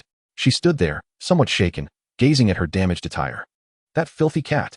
I quickly intervened. Senpai, please calm down. Meow. Wumi hopped onto a nearby chair, disdainfully licking her paw, and could no longer contain herself and rushed out.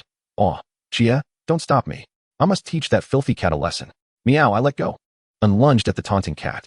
In the end, and returned with a mouthful of cat fur and some stuck in her hair. And Senpai, are you alright? I reached out to help her remove the fur, feeling as if I were dealing with my own disobedient cat that had run amok. Mimi glanced at her phone before looking up helplessly at Anne, who was still clearly fuming. It's just a cat. Natsuko sat nearby, using reverse techniques to heal the scratches on Anne's arm. Upon turning her head, she noticed I had scratches too. Chia, you were scratched as well? Please help me heal it. Wumi struggled quite a bit when I picked her up from school, and I accidentally got scratched. Huh, no wonder you resemble Gojo so much. Equally troublesome, and exclaimed, spitting out a mouthful of cat fur, which only made her more irate. On the other side, Jia was stroking the head of the cat, who was busy grooming itself. Woomy, how much longer will you remain like this? If you don't transform back soon, you might end up writing 20 reflection papers. The cat, struggling to untangle its matted fur, paused momentarily before resuming its grooming, feigning indifference. Jia sighed, Woomy, stop pretending. Your thoughts and behavior have clearly been affected since you turned into a cat. Meow. An irritated kick was delivered from the disgruntled feline. Jia gripped the scruff of Woomy's neck, allowing her to flail her limbs in frustration. Woomy, how much longer until you turn back? If it's yes, meow once. If it's no, meow twice. The cat ceased its movements. Silence means you agree. 1 day? Meow. 3 days? Meow. Jia's expression soured. Woomy, stop squirming. It's disgusting. Have you really turned into a cat? Woomy grumbled. Meow, meow, meow. I don't want to. I can't control it. Jia, expressionless, delivered a light smack to Woomy's head. If you can't understand, then it's pointless to complain.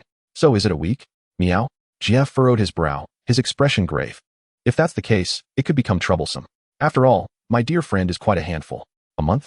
Is it the technique of a special grade cursed spirit? Meow. None of those. Or do you not know? Meow. Jia smirked coldly, tossing his friend aside. You're not allowed to take advantage of being a cat. In the evening, I found myself engaged in a silent stare-off with Woomy, who had audaciously claimed my pillow as his own. Little me, your nest is over there. I pointed towards the pet house on the floor, which boasted an oversized cat bed. Meow. Woomy blinked, his eyes glistening with moisture, his tail swaying gently. No, I've already prepared your nest for you. Meow. Woomy tilted his head, confusion evident in his gaze as he licked his paw. A sudden sense of foreboding washed over me, and before I knew it, he leaped off the bed, landing forcefully on the cat house. In the next moment, the house collapsed. Woomy lay amidst the wreckage, his expression innocent, tail held high. Meow. He seemed to leap onto the bed in a show of triumph. Rubbing against my palm, Woomy was promptly scooped up by a hand. Bang. He was unceremoniously tossed outside the door, watching helplessly as it closed behind him. Meow, meow. He scratched at the door, attempting to elicit sympathy from those within. Bang. The sound of something heavy hitting the door echoed. Woomy fell silent. But it was of no concern. He could always climb to the balcony. A minute later, meow, meow. The balcony door was also shut, and Woomy gazed with teary eyes at the tightly sealed door and windows. In the dead of night, under the watchful gaze of the full moon and a sprinkling of stars, the cool evening breeze caressed the air, deepening the night's tranquility, while the little cat shed tears. Meow. Realizing that the person inside was truly asleep and had forgotten him, Woomy felt a twinge of regret, wishing he had snuck onto the bed while I was asleep. The night wind rustled the leaves softly, producing a gentle whisper. Woomy shivered. Could he truly be left to sleep on the open balcony tonight? He scratched at the door, his cries resonating with a sorrow akin to that of someone enduring domestic strife. Meow, meow. Finally, it seemed the occupant of the room remembered the cat left outside. Hastily getting out of bed, barefoot, and without time to put on shoes, rushing to the balcony to open the door. As I swung the door open, the evening breeze chilled me to the bone, and I quickly gathered the little cat into my arms, apologizing. Sorry, Mimi. I forgot you the moment I relaxed. Meow. Nestled in my embrace, Woomy extended his damp tongue to lick my arm. I held the fluffy, long-haired Woomy closer, asking, would you like some canned food? Even though I suspect you are no ordinary cat, the shopkeeper insisted I let you try it. I crouched down to open a can. Woomy was smushed into a cat pancake, his little body tinged with a faint pink hue. He squeezed out of my arms, hopping to the floor, making his way to the refrigerator, struggling to reach the handle. Understanding his intent, I approached to assist him in opening the fridge, cautioning, help yourself. But don't eat too much. Even with a litter box, I worry about you having an upset stomach.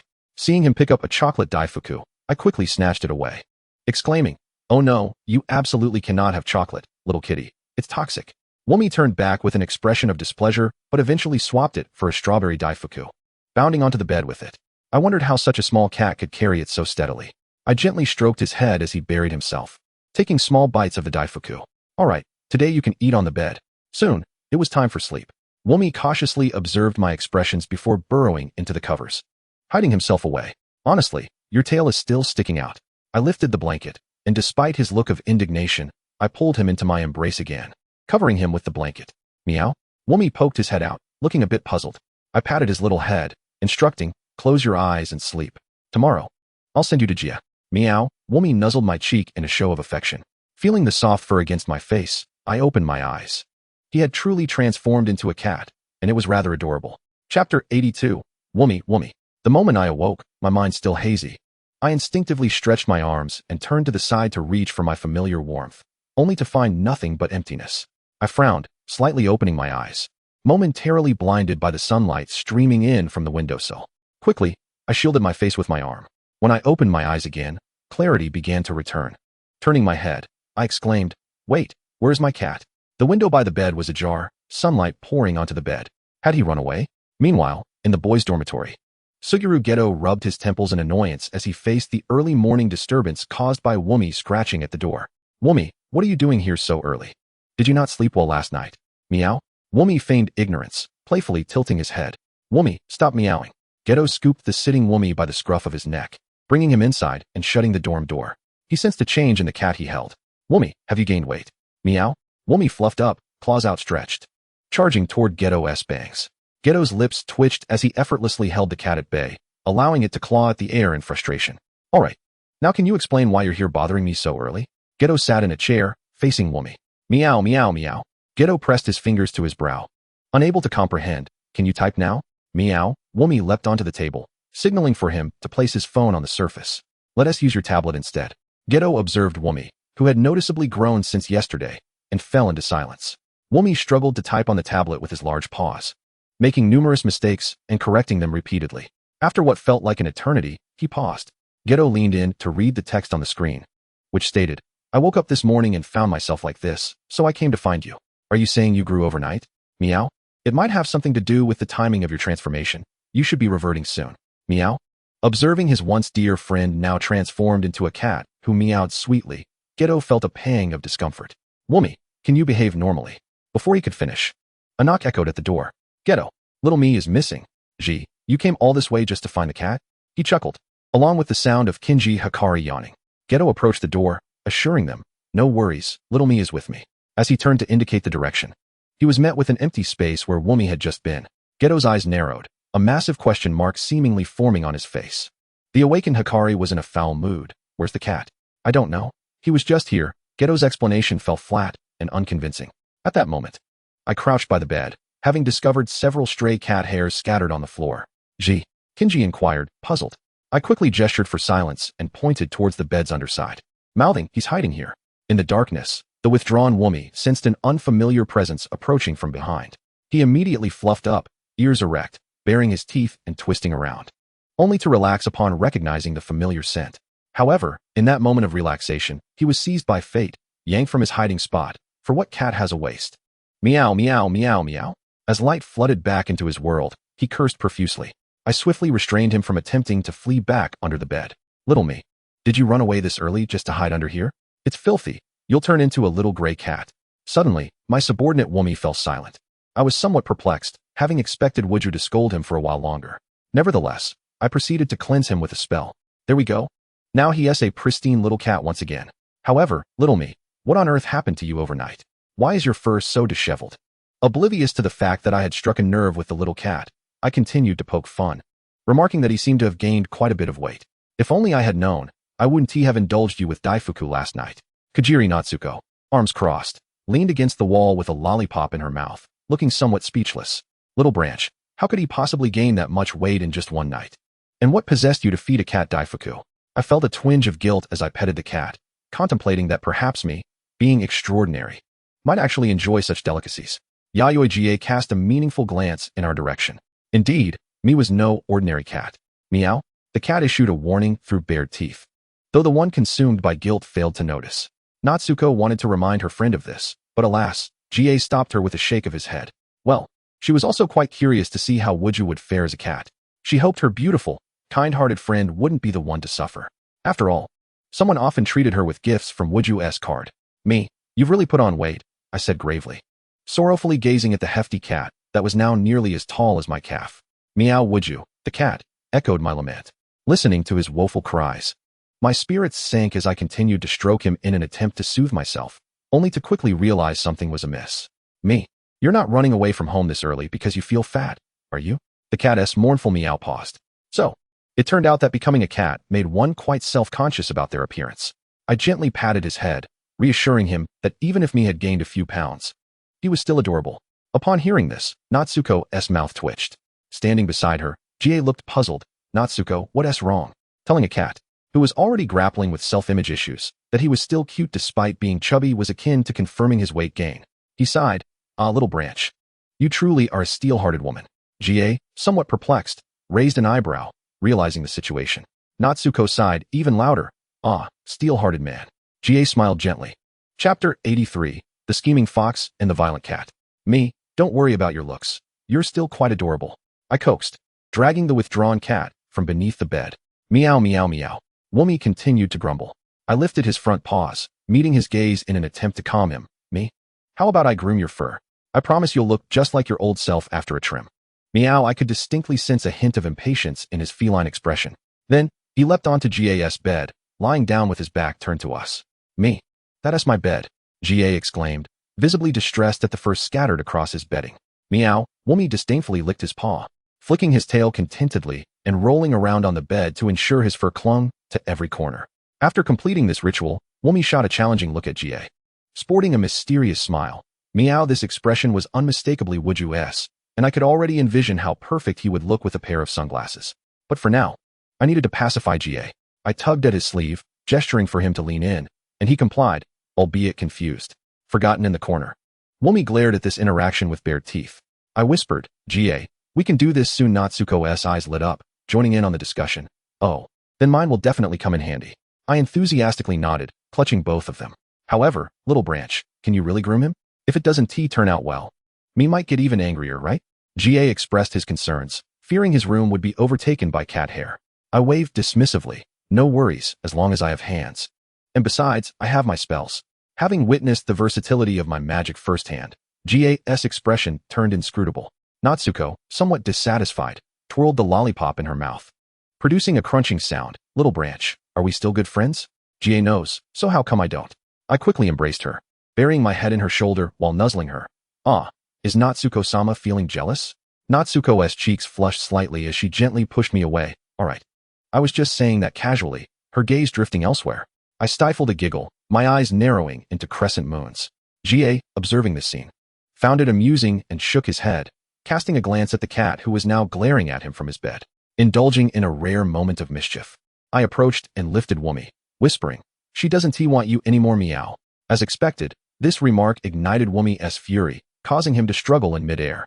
I turned, drawn by the commotion, and curiously asked, GA, what is wrong with me? GA, looking somewhat dejected, let his gaze drop, his previously defiant bangs now hanging limply, exuding a sense of despair. Perhaps me doesn't like me. Every time I approach, he reacts this way. I furrowed my brow in skepticism. It made no sense for Wujuu to reject his close friend just because he had turned into a cat. Yet, GA's demeanor didn't suggest he was lying. A glimmer of amusement flickered in GA's eyes as he prepared to continue his playful banter, but Woomy seized the moment, launching a surprise attack. Meow meow meow. Woomy seemed to ignite, fur bristling, extending his claws to swipe at the defenseless GA. You scheming, squinty-eyed cat. I'll make you pay. Seeing Woomy's aggression towards the seemingly vulnerable GA, I was convinced of the situation and rushed to separate the two. Me, calm down. You can't direct your claws at those nearby.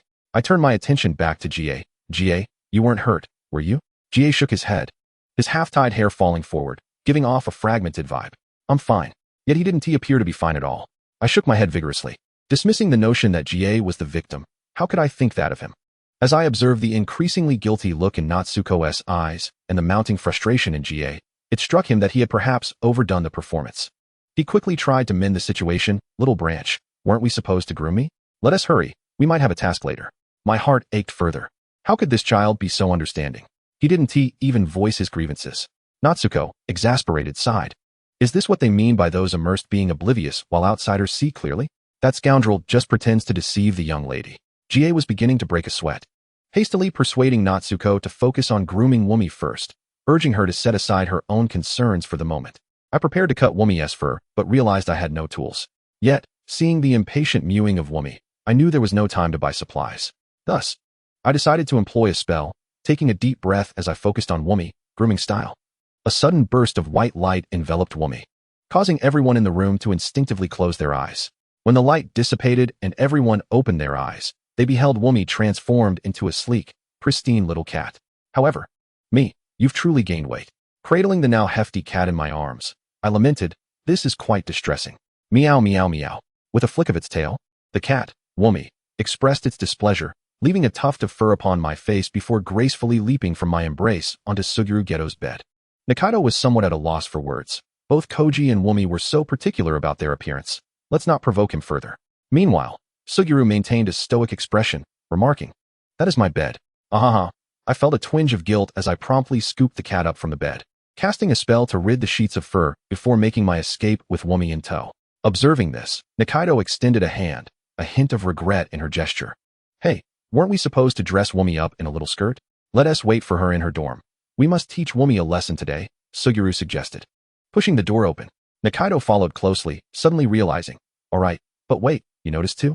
"Of course, Wumi and I are the strongest," I replied. "Haven't you both never faced Koji? We three are the strongest." Upon returning to the dormitory, I found them waiting at my door. What brings you here?" Nikaido pulled another lollipop from her pocket, popping it into her mouth. "Weren't we supposed to dress Wumi up? Why did Koji leave first?" "Ahaha, I completely forgot. I was in such a rush that it slipped my mind. I hurriedly changed the subject as I opened the door. Koji isn't feeling well.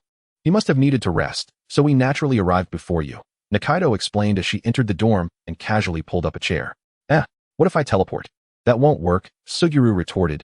"You usually forget to use your teleportation, especially when you're feeling guilty." My face flushed. "Suguru, do you have to know me so well?" He chuckled lightly, covering his mouth with his fist to cough discreetly. "After all, I've witnessed Koji's memory firsthand.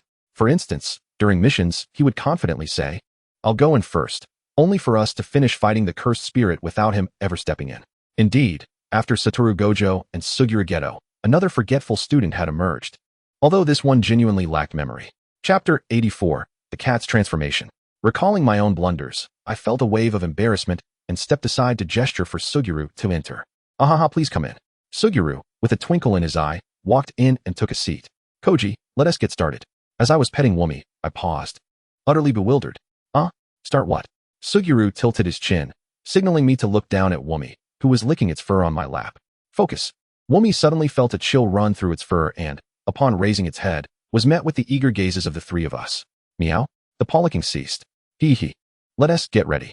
"Meow, meow, meow. What are you doing?" "Let me go. Don't come any closer." After a persuasive discussion, Wumi, with tears in its eyes, lost its feline dignity. "Nikaido, look. Wumi looks adorable in this pink skirt. Who would guess it's a boy? It seems my taste is indeed commendable. Here, let us try this little bell, also pink." Nikaido nodded in satisfaction at her handiwork, holding up another bell. Wumi wore a pink skirt, enhancing its already adorable figure with a touch of sweetness. However, the long, glossy fur was tightly compressed by the skirt, leaving it in a state of agitation. Its eyes, resembling the finest, purest sapphires, shone brightly, even dressed in something so mismatched with its essence. Its delicate face exuded an air of authority. Upon noticing my gaze, it turned to glare at me, a sense of pride radiating from its expression, as if to say, "What? Have you finally acknowledged my charm?" I quickly shook my head, attempting to rid myself of the incessant thoughts echoing in my mind. After all, Wumi was just a cat, no need to dampen my own spirits. Nikaido struggled to hold down the increasingly frantic Wumi. "Koji, what are you waiting for? Help me hold Wumi down so we can change its clothes." I had been lost in thought, but immediately halted and reached out to assist. Wumi, seeing the hands approaching with the skirt, let out a terrified cry. "Meow." The shrill, disbelieving sound left everyone stunned, questioning how such a small cat could produce it, causing Nikaido to instinctively loosen her grip. The moment Wumi was freed, it swiftly darted to Suguru's feet, leaping into his embrace with a powerful spring. Suguru, feeling the weight of their gazes upon him, quickly raised his hands in a gesture of innocence. Yet, upon seeing his trembling friend, he decided to take a stand. "How about I help Wumi change? He's a boy, he'll surely be shy." "Meow, meow, meow." Wumi's large tail began to thrash wildly, indicating his displeasure. Nikaido, seeing through it all, pulled out another lollipop and popped it into her mouth.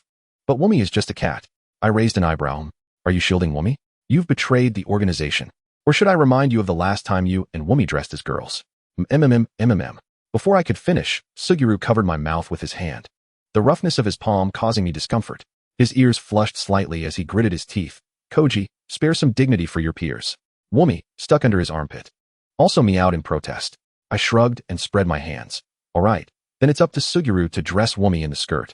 Grabbing Nikaido, I led her to the balcony. "Let us go. Nikaido, this is a boy's private space." "Suguru, remember to close the curtains." On the balcony, I eyed Nikaido's lollipop with great interest. "Nikaido, I want one too." I clung to her arm, shaking it and batting my eyes adorably. With an expressionless face, Nikaido pulled a lollipop from her pocket and handed it to me.